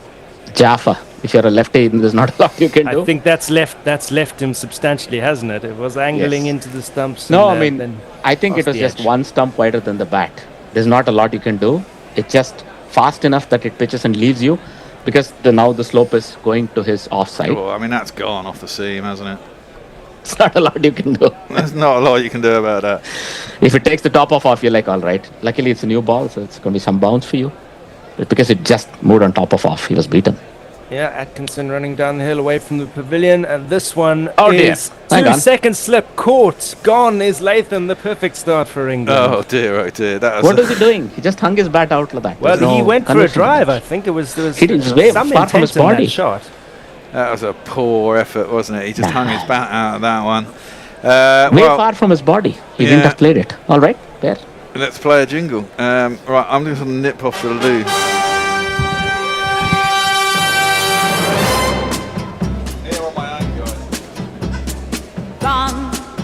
If you look at it, it's like, why are you playing that far away from your body? I know it's there for driving, but it's the first over and you know the conditions. Yeah.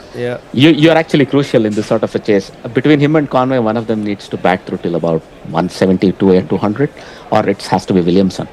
Ideally, both, right? Yeah. Because it's that sort of a pitch where you're not going to get easy runs. You don't want to simply let go, but why? Well, it could go back to that first innings, where England bowled so straight. He saw the width and thought, I've got to jump on this. But of course, that's not really how a test opener should think. No, but this is the oldest trick in the book, isn't Easy it? for us to say. He got 2 Jaffas to start off with. Probably he was a little shook up. And the third one was just a carrot hung out. Just, can you hit this? It's okay, England can concede a 4 or 2, yeah? And on the other hand, if he nicks it, that's it. You only need 10 of those balls. Yeah, the carrot. Pretty good bowling from Atkinson. Just what we were discussing before the inning started. He's going to make you play, and you have to be selective and let go as much as possible. Because if you can get past the first 10 or 12 over mark, not like all the swing is gone, but you have a better chance. Here comes steady the ship, Mr. Williamson. Well, his last innings at Lord's, more than likely. Potentially, in Test match cricket. So and he's coming. Yes. He's on a pair. Oh, let's play this jingle as well because it's fantastic. Yes, please. Kiwi told me long ago, there's no one better than Marty Crow.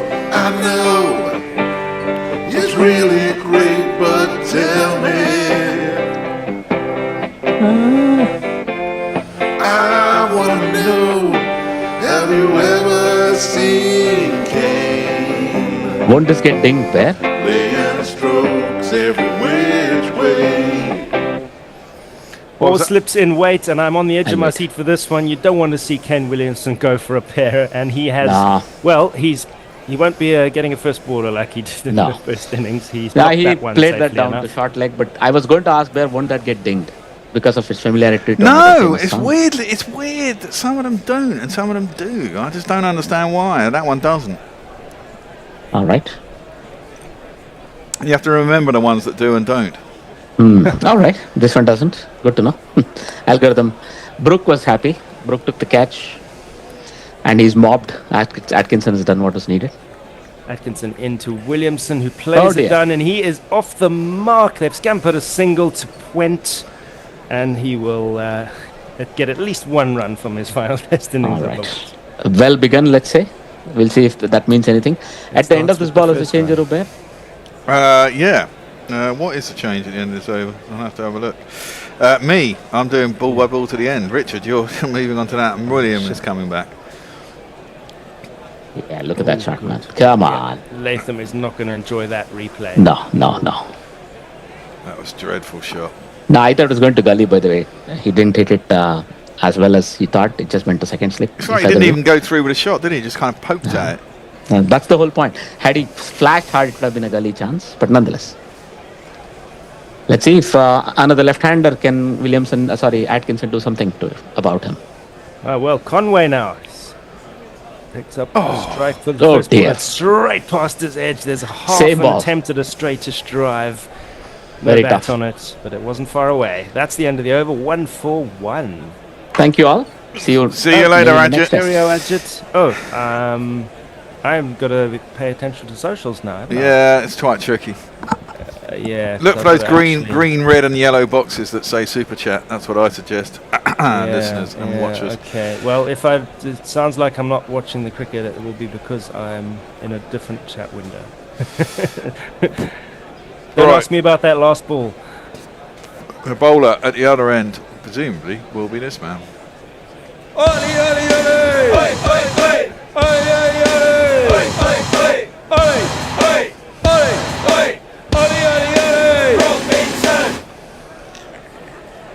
21 matches, 81 wickets, average of 21.99, 5 4-wicket innings, 4 5-wicket innings even.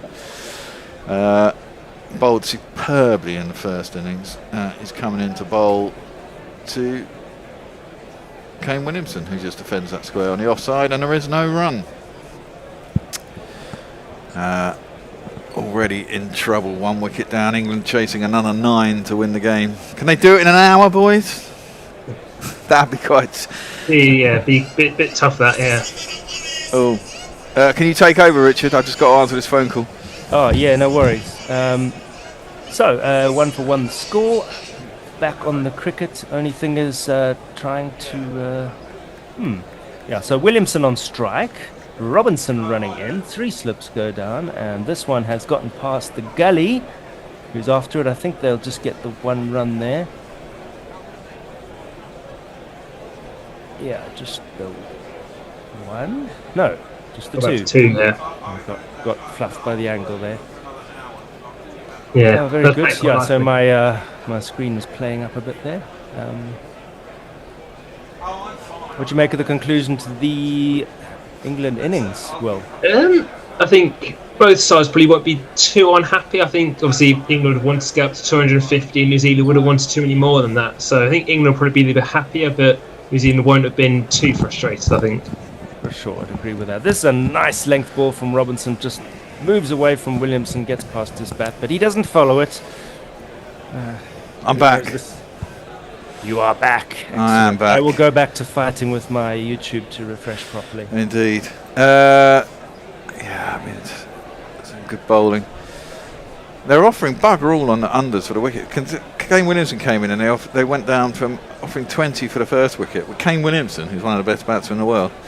Although his test average in England is only 28.81, that's interesting. It dropped down to 16 for the first wicket. Ollie Robinson in, that comes back in, keeps it a little bit low, but he watches it onto the bat and defends it back down the track, and there is no run. The pressure's on, there's 3 slips and a gully. Is it short leg in? I think he was caught a short leg in the first innings. They did it for the first. They definitely did. Yeah, here we go. Yeah, here he is. Yeah, back in there. Sensible. Make him think. I mean, Ollie Robinson is good at getting it to go both ways, isn't he? I mean, he is a classy bowler when he gets his act together. And he's out of his crease, is Kane. Ollie Robinson in, defends that again, back down the track, and there is no run. Yeah, I think, like you're saying, with Ollie Robinson, no one kind of really doubts him in these kind of games. Probably games in the pitch is doing a bit less. Yes, he bowl more spells. That's kind of when England, I guess, have doused him in the past. Yeah, very much so. I think, going to the back end of the day, wasn't it? I mean, was it the last Ashes series he went on that, and they only played him in a couple, and then he got an injury or was underprepared. I think he played in the Indian series. I think was his last series before this one. I think. Yeah, away in India. Yeah. Oh, that one's gone off the seam. Beats the outside edge of Kane Williamson's bat. 1 ball left in the over. Oh no, that was the over. Over to you, Rich.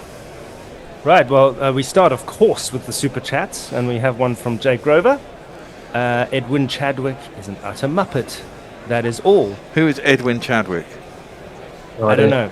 I just read the messages here. Okay, I'm going to go and get beer from the fridge. Well, you carry on. Mayank, who's presumably our Mayank, just got in my car, 31 degrees Celsius, car parked in the sun, so it's like 45 in here, and there's literally no petrol left. It's the American dream, isn't it? We'll be touch and go getting to the station since I have AC on full blast. Wait, you're driving a car to the station? I probably missed the start of the story. There's no trains in America, are there? I'm lost. What else have we got? Thanks for the summary, says Mark Zip. Yeah, there's some technical talk. Oh, there was an O-ball there, wasn't there? I didn't see that. I thought we were going to have another over. Did I? Woohoo. It must have been called late because it looked like they were all switching around. Right, well, let's wait for that. Or will he get a wicket off the seventh ball of the over? Always a bummer if you're a batsman. Williamson facing up. And he is defended up to mid-on. That is the end of the over. I think it's funny when the batters ask for the wide and they get out from the extra ball. Oh, so that was quite funny. Yeah. Wow. Well, someone on the chat said Williamson to make a 50. I think that would be nice as a neutral. If he is. I get nervous if they get to 100 for 2. I'd still be nervous, even though, as you say, the collapse could always come around the corner. Oh, petrol station, yes, is what Mayank meant. Thank you, bescheuertes kurzes Bein. Gas station, petrol station, yes, I got it. Yeah, reference to Mayank's previous message. Aha.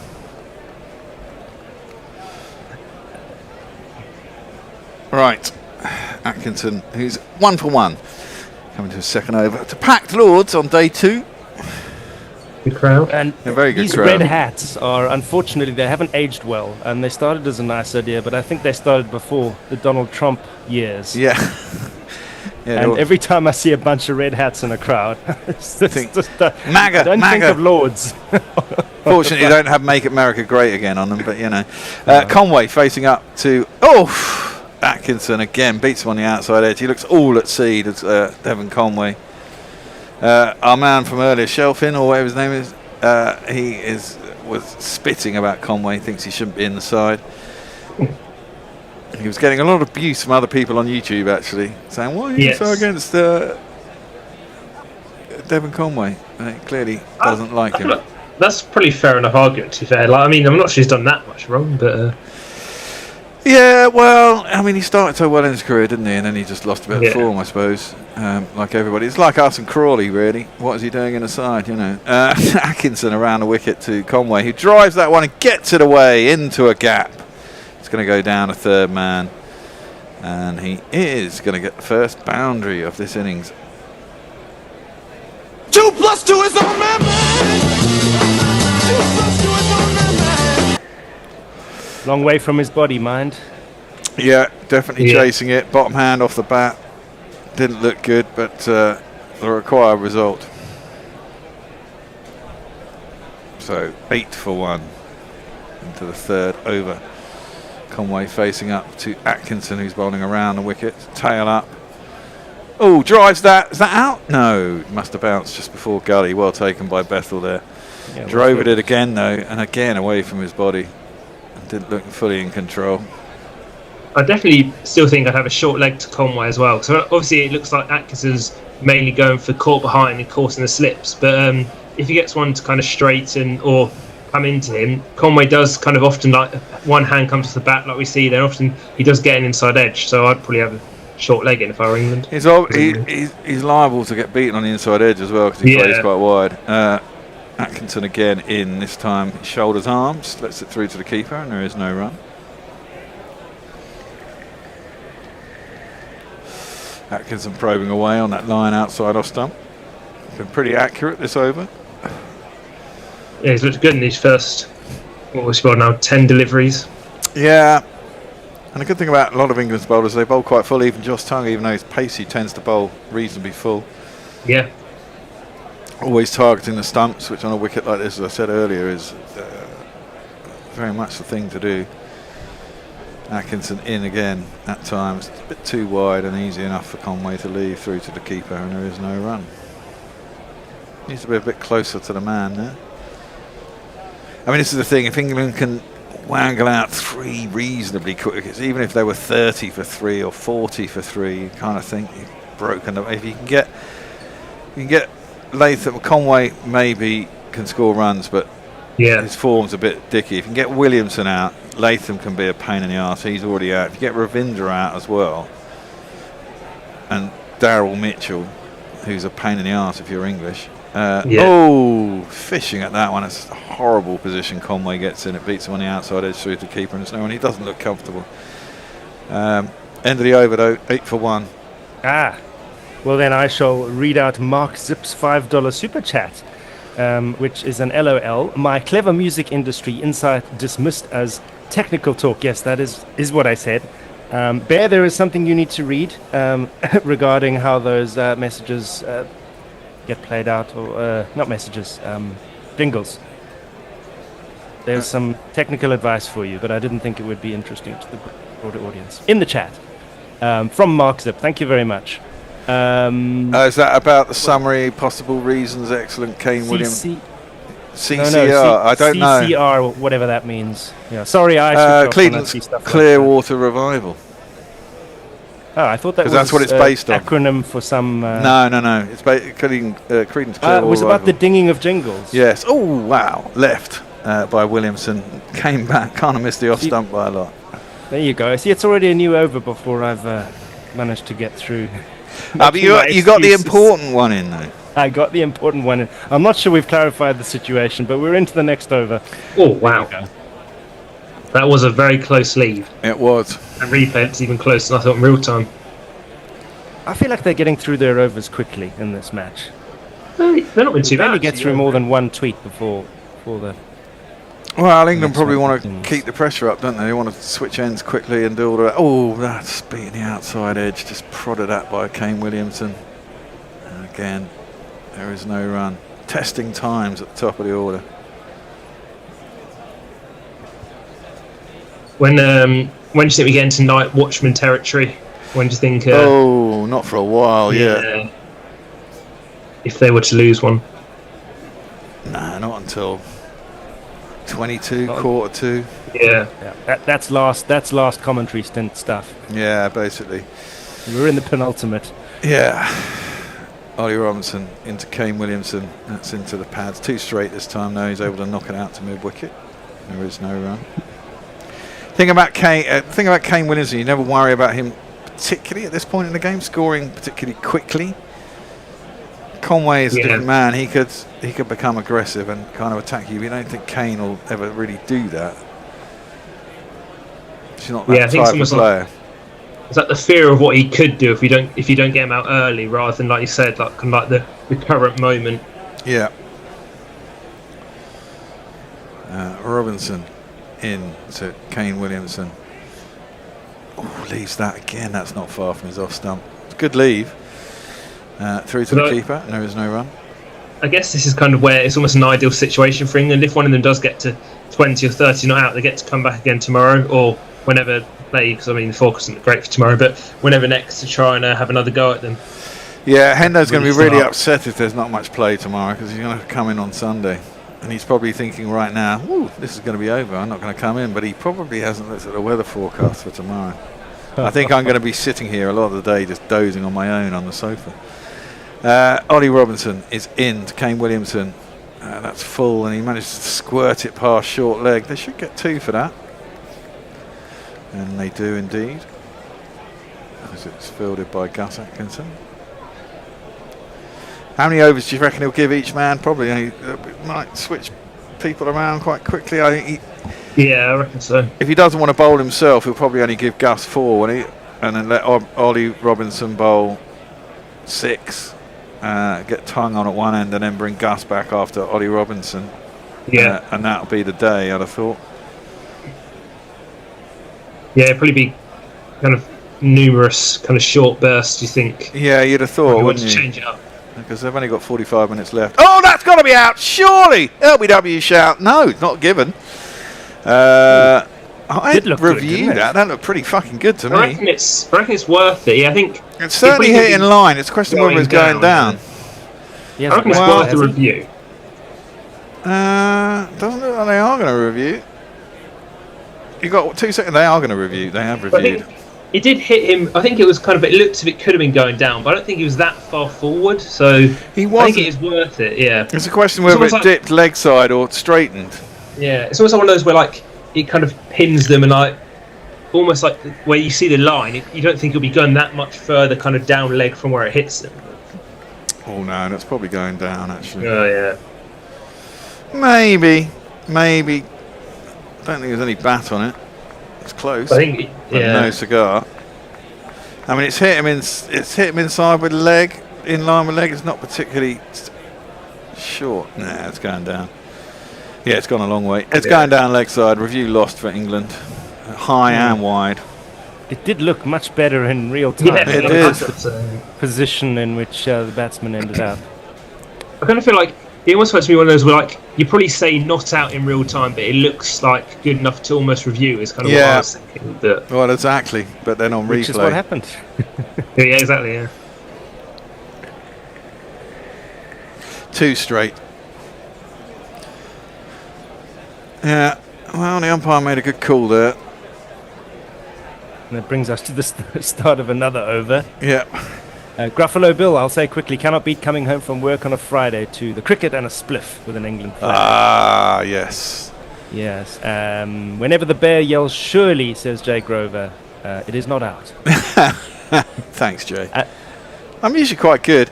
Gus Atkinson in to Kane Williamson. Knocks it past short leg to mid wicket and there's no run. Mayank, just to add another message in, last summer England versus India was producing 75 or 6 overs in an entire day plus the extra half hour, and today England seem to be determined to get every possible over in. So there is something in what I'm feeling that it's going quickly. Well, I don't want to keep the pressure on, far. And you've only got 45 minutes. You want to go try and get 2 or 3 wickets tonight. But it seems like all day, both sides. That's what it feels like. Defended by Kane into the onside, and there is no run. Don't know how many overs we've had in the day. If anyone has capacity on their screen to look it up, we'll be glad to maybe hear it. 6. We're into our 3rd innings of the day, so you've got to do a bit of maths. Yeah. 70 odd maybe, because I think what New Zealand probably had. England had about what 55 maybe. The New Zealand had England maybe had 55, yeah, and they lose what 3 overs, 4 overs for a switcheroo. Atkinson in, a bit shorter, defended on the back foot by Kane into the offside, and there is no run.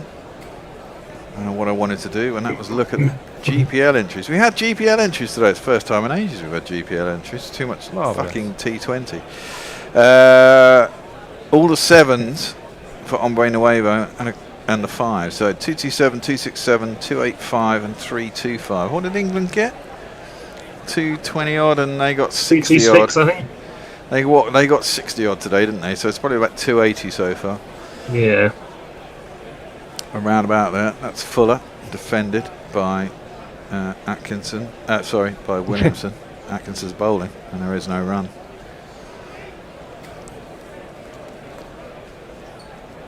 Williamson on 5, Conway on 4. 243 more runs required to win, which seems a long way off. The sun is out though, late night sun in North London. Looks quite pleasant. It's not cold, it's not warm either, no. It's about 18, 19 degrees. Atkinson in. Ooh, squares up Kane Williamson there, but he keeps it under control and on the deck past Gully, and they'll get a couple of runs. Doesn't go very hard at the ball. No, he never does as he plays the run. He's a class bat. Yeah. I mean, I do like Kane.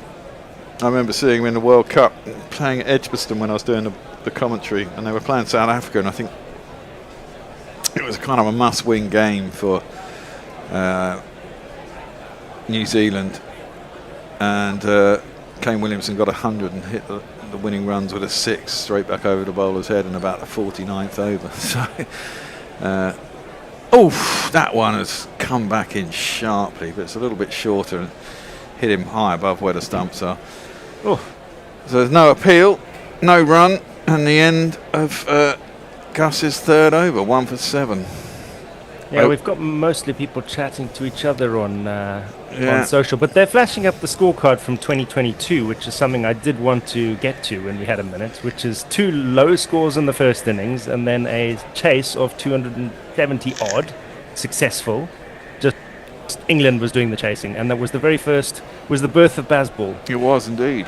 So there's similarities to this test match, and if New Zealand wants to get revenge, they can chase 254 and say, back at you. Well, they can. But they won't be Bazballing, it'll be my... No, they don't have to. I think they'll be happy with the win, however it comes, if they can do that. But I also have to say, if you can't bowl a team out on this for less than 254, I think you have, as a bowling side, well, there's been an epic batting performance or you've done something wrong.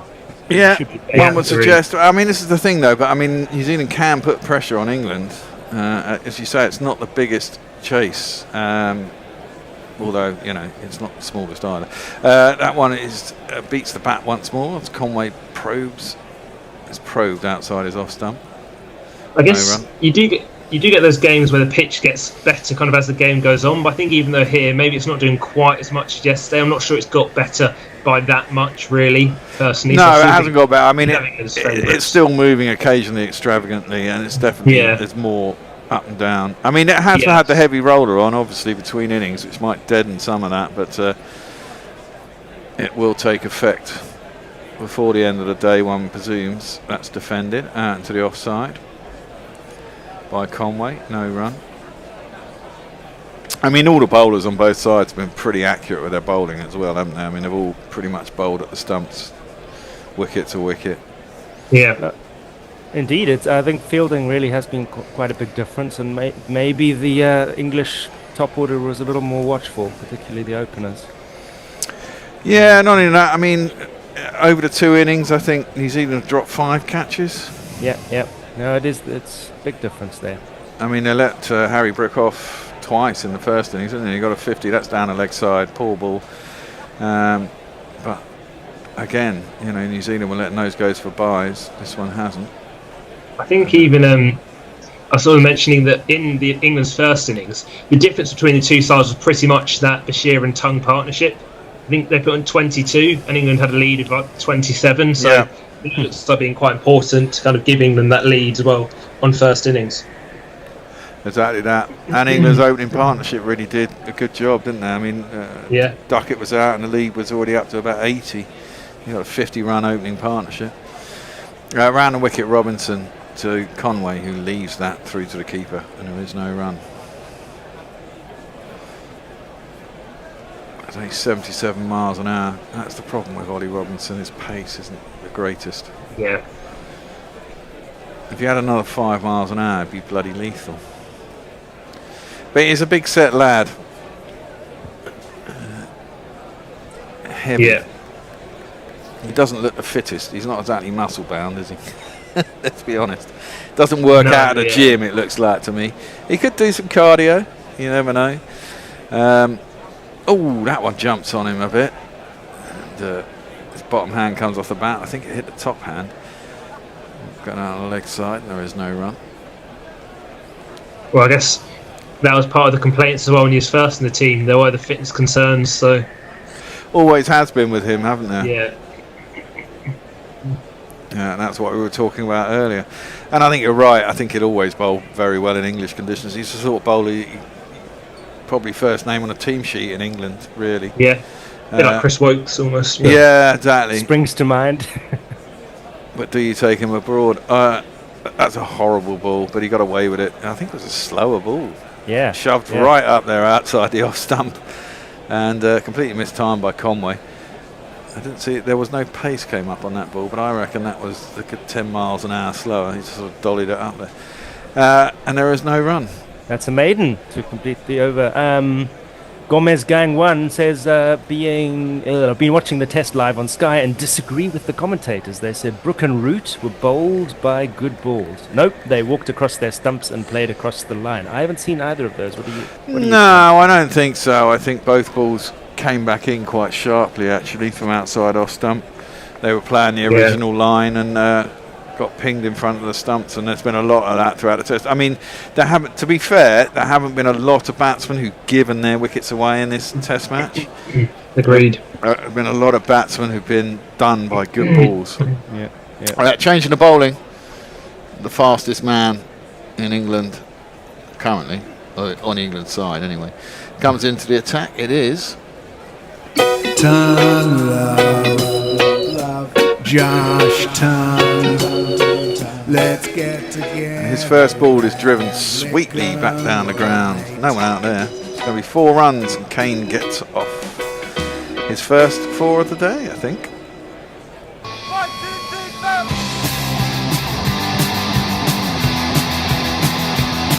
Yeah, it's a bit of a pitch, but good shot. Bit of a loosener. Yeah, very much so. Reminiscent of the Duckett drives when Matt Henry came back to bowl, just patted straight back past the bowler for 4s. Aye. Tongue in again this time. Clipped off his hip by Kane Williamson down to long leg. Bashir is down there. I don't think Bashir is going to get an over in this game. No, I would doubt it, definitely. He had a little bat. Yeah. One of those where must be a bit boring. I suppose at least in these games, it's one of those where it's going quite quickly. Yeah. I guess if maybe you didn't have a bowl across 4 or 5 days, then obviously if you're in that kind of situation, you would get a bowl. So. Yeah, exactly. They go on long enough, you definitely get a bowl. Yeah. 18 for 1. The life of a spinner in England, really. Very much so. Josh Tongue coming into bowl to Conway around the wicket. He leaves that through to the keeper, and there is no run. We do a change at the end of this over. For the last stint of the day, it's been a long old day, it has to be said. And it's us 3 again. Same 3, right? Same 3. I'm concluding a triple stint, and you as well, Bear. Yeah, well, I've done 4 in a row now. I've been on since 5 o'clock. But you'll be glad to know that Will gets to take over the burdensome social. I look forward. Remember, super chats. That's how you get run out. That's just dropped into the offside by Devon Conway, and fielded by Stokes. They'll get a single though. He moves on to 5. Williamson on 12. And they decided to do very much what England did and play each ball on its merits, and they've got themselves to a much better. But they were 2 for 3 in the first innings in 2 overs. Doing much better today. They've asked 6.4, and that's the thing. You've got to get through the new ball. But yeah, Williamson facing up. Tongue has gone for 6 in his first 4 balls. That's another full one. It's driven. He does like to bowl full, does Josh Tongue. It's driven out to cover, and there is no run. So I guess Ollie Robinson probably gets another 2 at that end, and then Gus comes back, and Tongue probably rolls through to the end. Maybe an over from Stokes. Yeah, I reckon Stokes will get at least an over, or I reckon he'll give himself a bowl at some point. Might do. Yeah. Might be worth switching it up just to see. I mean, England would like another wicket or 2 before the end of today, I'm pretty certain, and they'd love to get Kane Williamson out before the end of the day. That one's through to the keeper, and there's no one. I mean, the good thing is you do get another shot tomorrow morning, so you've got to always play yourself in the morning, haven't you? Yeah. If they get out there tomorrow, and even if they get out tomorrow, they could be on and off, which should be to England's advantage anyway as well. There'll be a lot of overheads, and it'll be a damp, drizzly day. End of the over. So I guess someone has to do socials, and we all switch our relative positions, except for me. Apparently, I carry on doing ball by ball to the end of the day. All right. Well, I can tell you, Will, I don't know if you've been following, but I think it's mostly been people chatting with each other. Yeah. For the last few messages. Yeah. Well, I've seen one here from a Gomez gang. One of my workmates angry that Lords has got a test match on a substandard pitch when Headingley has not got a test match. To be fair, if it was the other way round, I'm sure the cricketing bodies would act. Yeah, there's only 6 tests this summer, aren't there? That was down the leg side from Ollie Robinson around the wicket to Conway. But Lords is a bit of a special case as well, isn't Lords it? It's always. slow. Well, Lords is the place that everyone wants to play, doesn't it? It's the home of cricket, and so every team that come here want a Lords Test. So both series this summer get a Lords Test. So it gets 2 tests: one against New Zealand, one against Pakistan at the back end of the summer. The Oval always gets a test, so there's another one down. So that's 3 out of 6 tests done, and that's left through to the cricket. And so on. And didn't they have a system a while ago where you had to bid for tests in England? That does ring a bell. I mean, that might have been a few years ago. I think they got rid of that. I'm sure Lords didn't have to do any bidding though. No, I'm pretty certain Lords didn't, but I do remember. I think it stung Cardiff quite badly. Remember the days of Cardiff tests. Well, exactly. They bid for a couple of tests. There was definitely an Ashes test there, wasn't there? Well, I'll never forget that. Well, that was Anderson Monty and Panesar. Jimmy. Yeah. You know, around the wicket, Robinson into the thigh pad of Conway. He's got a short leg in and a leg slip. And they got really badly done one year. It was either a really short test or a really rain-affected test. But yeah, I mean, to the point of the short test, it's this one is disappointing as a pitch when you've waited around for 3 months for a game of cricket that lasts longer than 7 minutes, and we're going to be lucky to get 3 full days here. Well, look at that. Highest run chases at Lords. 3rd on that list. South Africa versus Australia. Oh, that's come back in. Hit high on the inside of the back leg thigh of Conway, and there's no run. 282 last year. Wonderful memories. I guess it's kind of just like you're saying almost. I guess most opposition teams would like to play at Lords, probably like to play at the Oval. So that's kind of, especially in this 3 test series, that's probably 2 of your tests gone already. So it is very strange to have the 2 London games back to back, though. Yeah, that is quite odd. Well, I guess normally in a 5-test series they're first and last, aren't they? But that's full driven. Oh, driven on the up and just dropped short of the man at cover. Conway trying to drive that. Yeah, because we go next to the Oval, if I'm not mistaken. Yeah, we do go next to the Oval on last test. Trent Bridge is the final test. All very southern. Well, Trent Bridge is the Midlands. Yeah, okay. Well, yeah, fringe. Nottingham. This is the Midlands. It's definitely not south. They would hate it if you said that. Not North either. Yeah. Last ball of this over. Robinson's 4th. Driven inside edge. Fuck me. Goes down towards fine leg. And there will be just the 1 run. Over to you, Will. Will. I'm losing the will to live. I'm going to go get another beer. £2 super chat from Jay Grover. Billy now need a face pack. Then Michelle Pfeiffer. This test pitch looks like something New Zealand would cook up at home. Hooves, please, no Old Trafford. Gomez Gang asks, but why should London get half a test series? And then Hooves, it's better than Birmingham. So there we go. Yeah, I don't know. I mean, is it better than Birmingham? Never been to Edgbaston. Have you, Will? Or I mean, I always feel like Edgbaston's normally quite a good test. Well, I've never been there, no, but I quite liked it actually. Yeah, I mean, famous for its quite a good environment. If it still is that way, I get the feeling the grounds are sort of converging and starting to look and feel the same. Josh Tongue in. Ooh, just about gets his bat on that. That was crashing into the pads.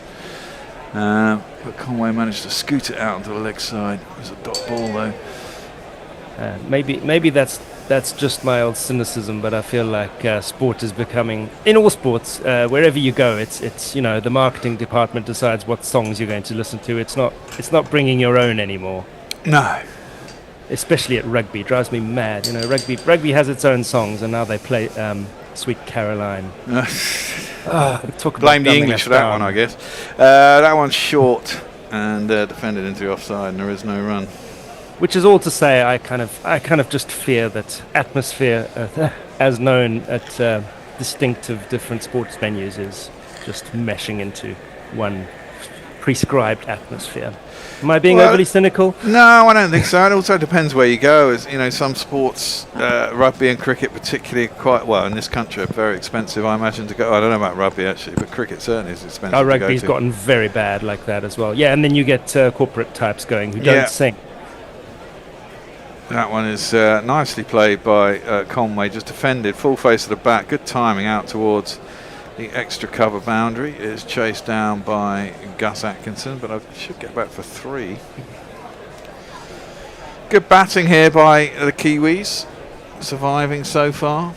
Well, yes, that phrase, steadying the ship, does spring to mind. I mean, it is still 23 for 1, which is nothing to shout about. But no, and England have got to be patient. There's a ball with anyone's name on it, as we've seen all through this game, you know. And I'm sure, I think the up and down will probably come probably more likely when the ball gets a little bit older and a little bit softer. I think actually, at the moment as well, the overheads are looking not that bad actually for batting as well. The conditions don't appear to be too bad at the moment. No, nice for batting. That one is defended by Kane Williamson. Back towards the bowler, and there's no run. But there's no reason for England to panic. They're still a long way off, and there's a long way to go for the Kiwis. And they, as we said earlier, I mean, you get 2 bites at the cherry. I mean, they'll come out tomorrow morning. What have we got left now? 20 minutes, so they'll get another 5 overs. The ball will still be reasonably new tomorrow if they get a chance to come out. The weather looks pretty dismal up until lunch tomorrow, and then not that much better in the afternoon, to be fair. What I was looking on the BBC was like 80% rain chance up until sort of 1 o'clock, and then 50% thereafter. So I don't know how much play we may get tomorrow. That one kept a bit low though. From Tongue, outside the off stump though, Williamson shoulder arms, and it's through to the keeper, no run. Quite a long way outside. He seems to have lost interest in targeting the stumps for the moment. Yeah. He's never been the most accurate, Josh Tongue. Well, but he did manage to bowl a few in the first innings, so yeah, at least some were hitting the wickets. He is the most erratic, I suppose, but he is also the fastest. Josh Tongue in. That one's into the pads. Work down towards fine leg. Bashir is down there. They should only get 1. They do only get 1. Kane Williamson will retain the strike with that single off the last ball. Over to you, Will. Gomez Gang says, that's hardly spreading the game. If you want kids participating in greater numbers, you can't have a Southern England monopoly on test matches. No, I mean, I kind of know what you're saying, but, you know, again, it's capital city. We're a small country, really. Yeah. It's not like it's miles to come to. It's not like you've got to go from Perth to Sydney or something like that. You've got to go from Leeds to London. If you want to see a test match, it's 2 hours on a train. It's not exactly the worst. Then Pirate Badshaw, no Richard, you're dead on the money. The Americanisation, i.e. rampant commercialism of all sport, has been a disaster for the uniqueness of each sport / venue / country. It's all a flat blancmange now. Then we will have we've got Hooves. I'll donate $1 for every over Bashir bowls today. And Daz Reynolds asks, would you give a spinner an over or 2 and Atkinson other end? Well, I think Atkinson will come back. I think that's the whole point. I think Ollie Robinson, because he's metronomic and energy light, if you like, and his bowling, he's quite efficient. He gets to bowl probably a 6-over spell, which is why they took Gus off after 3. It allows Josh Tongue to bowl at the end, probably till the end, and then when Ollie is out, like, up to the wicket is Smith now. That one nibbled away. Right this idea. It allows Gus to come back at the other end without the need to bowl Stokes as the 4th seamer. Although he might want to have a go. 24 for 1. Have we seen Smith up to Robinson at any point earlier in the match? Not yet. No. This is the first time, but it does keep them back in the crease, doesn't it? We saw this in the Ashes with Nisa. It's amazing what these keepers can do. I remember him catching Shubman Gill last year. I think it was at Lords of Chris Wokes. That was a good take standing up to the stumps. Yeah. That was too short and too wide though, and gets what it deserves, which is cut out to the point boundary. We'll be at 4 runs. 1, 2, 3, 4. You remember I think it was Ben Folkes standing up to Stuart Broad in India. That was impressive, but yeah, I don't think Robinson's got that pace. So no, and bowling in India as a pace bowler is a waste of space anyway, isn't it? Pretty much most of the time. That was a genuine cut shot, and we haven't seen many of those today. Batsmen haven't. It hasn't worked out for many batters. And Ollie Robinson doesn't want him standing up. He's told Smith to go back. He doesn't feel comfortable, which is fair enough if you're a pace bowler. But Ollie Robinson has stayed up anyway. That one's into the pads, and plays it nicely. Winners into the ground to the short leg, and there's no run. And maybe he finds an affront to his bowling. Well, he's shaking his head now, so I don't know if there's a disagreement, or was he trying to move a different fielder? Have we misunderstood? No, I'm pretty certain that was probably aimed at Jamie Smith. So Stokes has overruled. Yeah, Robinson. Well, to me, it looked like he was lip read. It kind of looked like he said go back, so I'd assume it would have been Jamie Smith. Yeah, but maybe. I mean, there's a couple of times where Stokes has overruled his bowlers in the past. So yeah, the cameras are picking up Ben now. So dissension in the ranks. Dissension in the ranks, indeed. Robinson in. I mean, if he doesn't like it, I think it's probably worth going back. I think there should be an agreement between the two. You can't unilaterally decide. You must have a discussion and go, should I come up? Should I come up? I guess it depends Robinson's reason, really. If it's like he's just upset that it's about a pace thing or something like that, which I doubt it is, then it's probably not about pace. It's probably about how comfortable he feels about where he wants to be able to bowl. Yeah, I do agree. Anyway, that one's guided down a fine leg for a single. And Smith is going back now. Well, maybe it's just a Kane Williamson thing.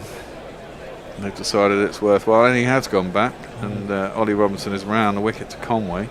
Oh, that's out! That's got to be out! What? Review that one. Fuck me, review that one. That is so plum. That has got to be plum. I mean, the only thing I can think of is that he got an inside edge. But, if he didn't get an inside edge, that is pretty fucking plum. Yeah, and Stokes made a confident T sign with his hands there. You know, there's timid T's and there's we're looking at this T's. This was the latter. That looked very, very out to me. Let's have a look on the replay. I mean, does it come in a little bit? It comes in a little bit. Oh, it's hit him on the back leg. The question is it's been given really not out. Yeah. I mean, the question is he outside the line? I imagine that would be umpire's call, but it's certainly going on to hit the stumps would be my thought. It's not exactly going over. I'd be very good ball surprised. At any rate. It was a cracking delivery. Nowhere near. And now you know what? He might be outside the line. Yeah, these umpires know what they're doing sometimes. Yeah, I reckon that's probably umpire's call. Online. Oh, umpire's call. Hitting the stumps, Just fuck me. Review retained, though. We didn't lose the review. That was going on to hit middle stump. But you're right, it was smashing the stumps for sure. The line I is think sneaky. That's a fair enough decision from the umpire, really. It was one of those where... Yeah, I didn't see it shuffled across that much, to be fair. Good review as well. Well, I think there's some words offered by Robinson. He's quite a combative character. That looked very good. Yeah, I mean, you look at it on replay, it does look like he's shuffled across enough. I guess as well, because it doesn't hit the front pad, it kind of hits like his back. Yeah, my initial thought was that it hit the front pad. I didn't see it hit the pad. I agree, And so I just thought that was absolutely plum. Knocks that out to covers, and there's no run. But a close run thing. I think that's the end of the over. It is. Yeah, we've got a few more people talking about grounds. We've got Gomez gang again. You mentioned another good point, ticket prices. It's very expensive to go watch cricket, all forms. That creates an elitist market where people and families and low incomes are unable to go to live games. Exactly. I mean, that's the bad thing. Yeah. Test matches at Lords, I think, it's about 150 quid for an average ticket or something. It's fucking insane. Especially, I think I went to the World Test Championship final. It was like £40, and to go to a test at Lords is so much more expensive. I guess that's because they didn't think anyone. I don't know. They're trying to get people in to see a neutral test, but I mean, it's a World Test Championship final. Yeah. Cracker it was. And it was a cracker, and they'll get away with what they think they can get away with. That's the problem. I mean, I think it's a lot cheaper if you go up north. If you go to Leeds or somewhere like that, it's I mean, it's still expensive, like 50, 60 quid, but compared to London, it's a lot cheaper. That one is defended on the crease by Kane Williamson to short leg, and there is no run. It's just become elitist on every level, really. I mean, the fact that so many places you can only have a ticket on your smartphone, I mean, that's also quite elitist. Smartphones aren't cheap. Yeah. It's just literally, you can't walk up to a window with a fiver and get into any decent sports match anywhere anymore. Yeah, and I agree.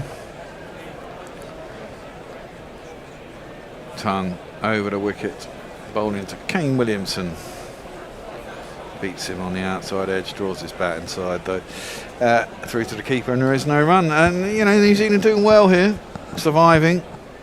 Speaking of that Test Championship final, I'm just having flashbacks to a couple of moments. I think it was in both innings. Late in the day, South Africa in trouble. And they just have a period in the last half hour where they shift the momentum, they stop the bleeding, and they go into the clubhouse with a good feeling. I wonder if that's what could be happening to New Zealand here with the sun out. If they can survive, they take What some they could do, in, and it translates to the next day. Well, yeah, it does, except for the weather will be really shit tomorrow, and it'll you know, I think as a batsman that's played up to mid-on, there's no run. It's always fun batting in the sun. It's like the sun lightens your mood and everything feels rosy. Equally, when the sun is out, not out, and it's cloudy and it's grim, you always feel this is going to be fucking tricky. The ball's, I think mentally you always think the ball's going to do shit because it's cloudy, and when it's sunny, you're like, oh, it's going to be flat because it's sunny. But we have seen a couple of balls like that cut shot where, you know, it's looked like he's been happy to play through the line, and maybe it's getting a little easier, but there is that danger ball, as we just saw with the LBW shot. Indeed. Oh, and that one is out. Surely it is out. Having said that, Kane Williamson, the man that England desperately wanted out. I mean, if he hasn't hit that, you're definitely out, Kane, because it's hit him on the back pad right in front of middle stump. And I don't think he's going to review it. I mean, I guess if he knew if he hit it, he'd review it straight away. And it's his last ever knock. He is going to review. He's reviewed at the very last minute. I think it's a very reluctant review. It was very full delivery, and I think it beat the outside edge of his bat and clattered him in front of middle and off. And it was certainly not going over. And the umpire's given him out, and this one umpire's call is not going to save him. No, that's fucking plumb. Whoa, wow. What are you doing? And that's hit him with a bent knee on the knee roll. It's not hit the bat. That's so fucking, that is so fucking out. I mean, it's rising. It's rising. And the worst, it's going to be clipping the top of off. I mean, he's not got forward. It's hit him in line. It's hitting middle stump about 4 inches below the top. I mean, it's a perfect delivery. And Kane Williamson, the danger man, the man who you know could take them through to the end. We have to say goodbye, and that's perfect.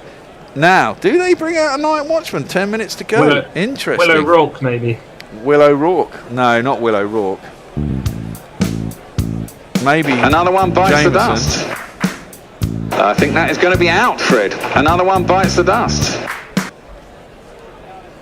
Well, Williamson trudges off for the last time almost certainly at Lord's through the long room. He's getting applause from a pretty thin smattering of members. That did look like maybe Jameson or something. Maybe. It didn't look like Ravinder, I don't think.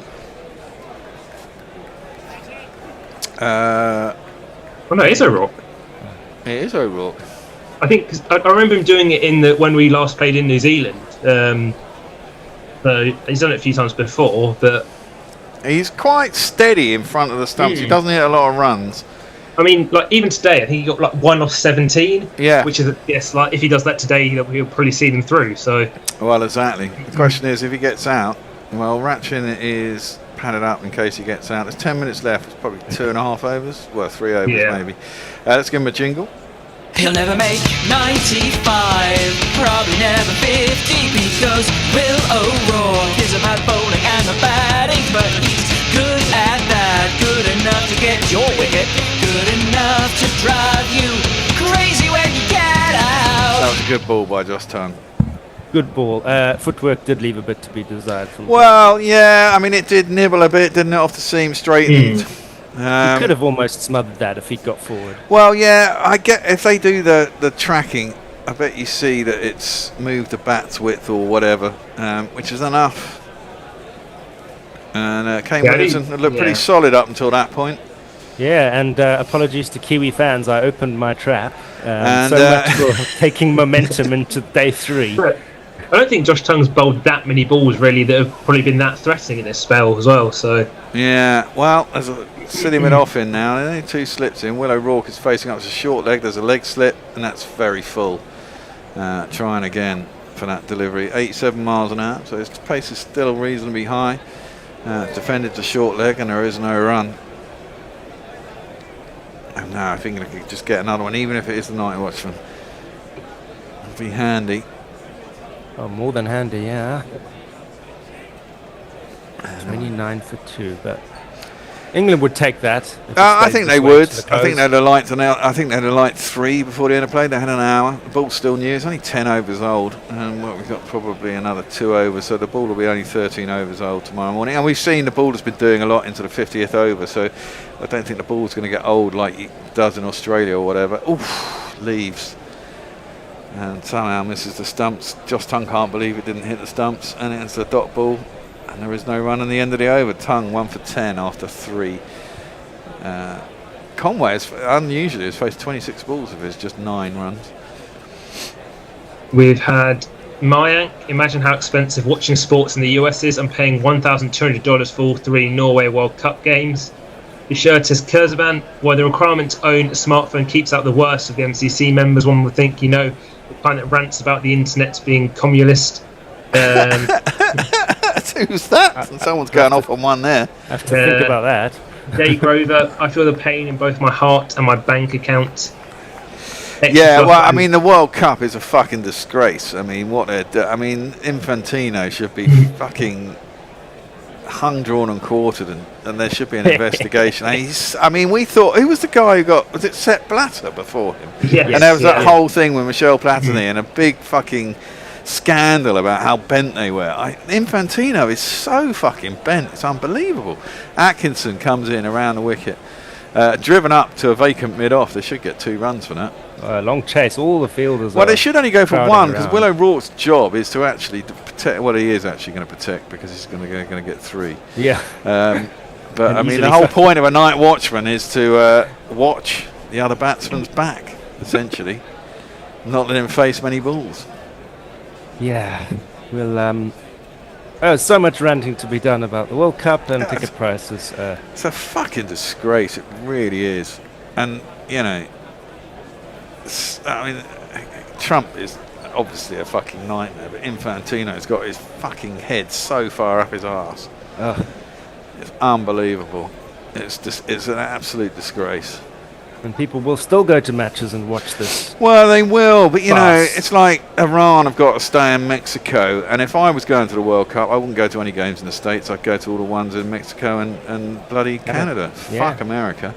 That one does go away from Will O'Rourke, but it's a bit too short and a bit too wide from Atkinson. You can leave it through to the keeper, and there is no run.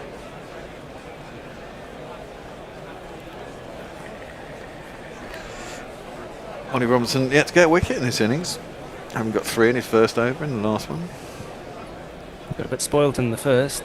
Very much so. Having a rough time. Keepers standing up to him and all sorts. Yeah, exactly. Not happy about that. Gus Atkinson in. Ooh, that was arrowing in at stumps. Well defended by O'Rourke. Yeah, those full ones have been productive balls. Full yeah, and straight. I think you've really got to be reasonably full and straight and let the ball do the talking. Whether it bounces, whether it keeps low, whether it nibbles a bit off the seam. If it's on the stumps, you've got a chance. It looks rather pleasant at Lord's for these last 7 or 8 minutes. It does, doesn't it? Funny. Blue sky finally. It's reasonably nice down here as well. The temperature's picked up a little bit.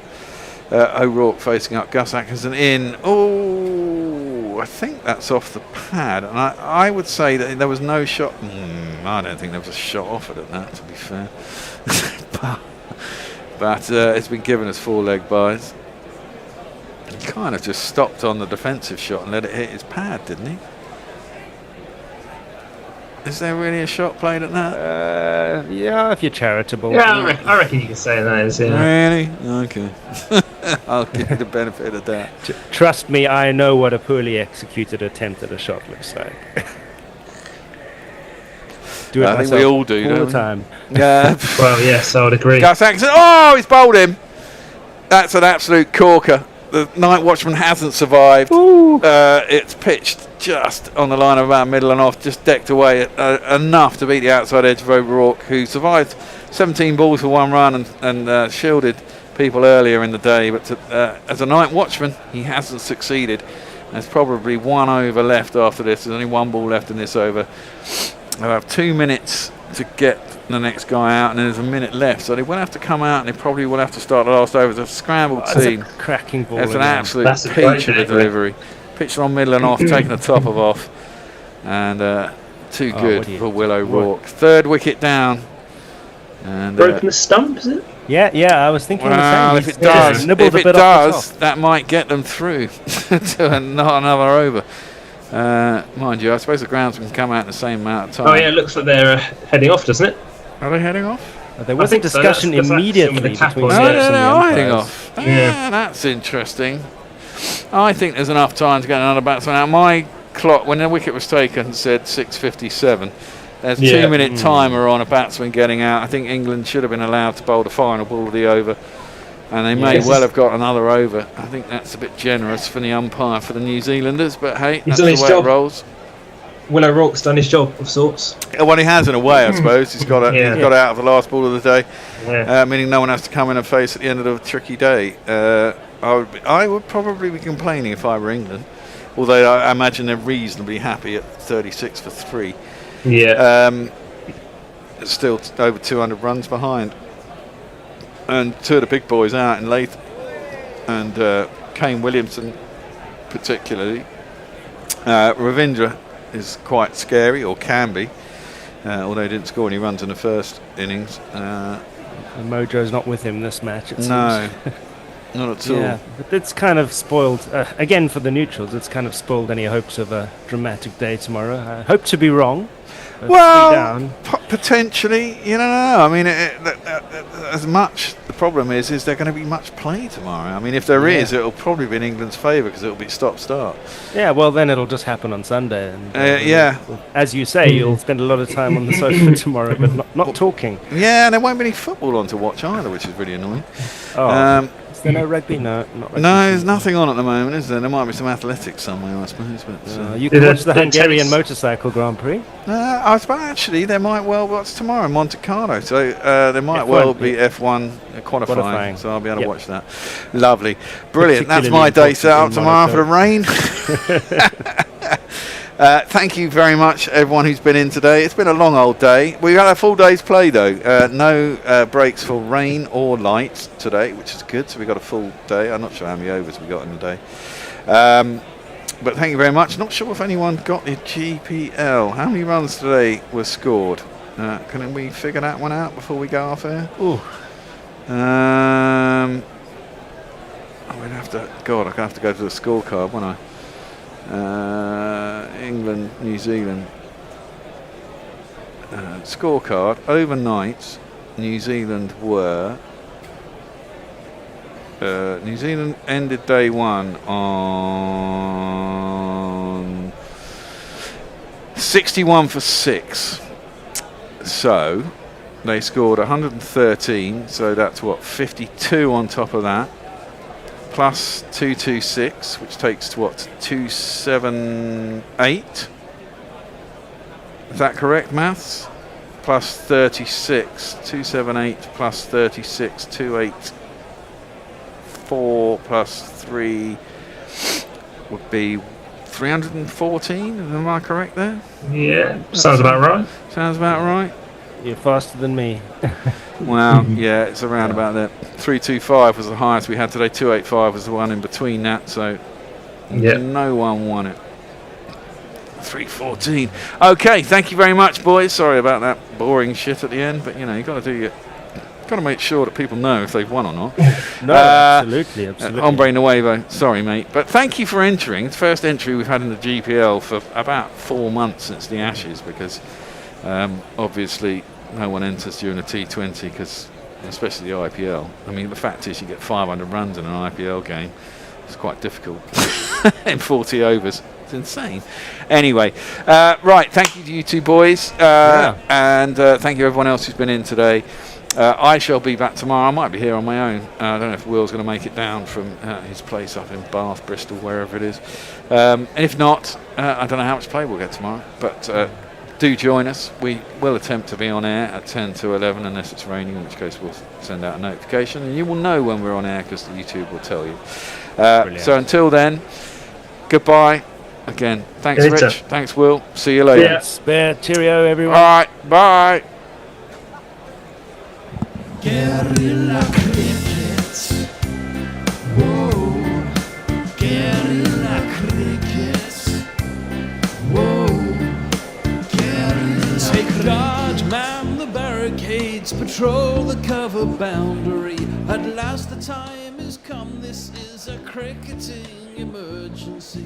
Hear this call to arms for every cricket revolutionary. Take up your bats and stumps for the test match insurgency. At first they tried to silence us, but we would not be silenced. They threatened us with lies, so we threatened them with violence. Che Guevara, Sangakkara, Joseph Stalin, Douglas Jardine, Robespierre, Darrell Hare, Vladimir Lenin, O'Brien Kevin, Guerrilla Cricket.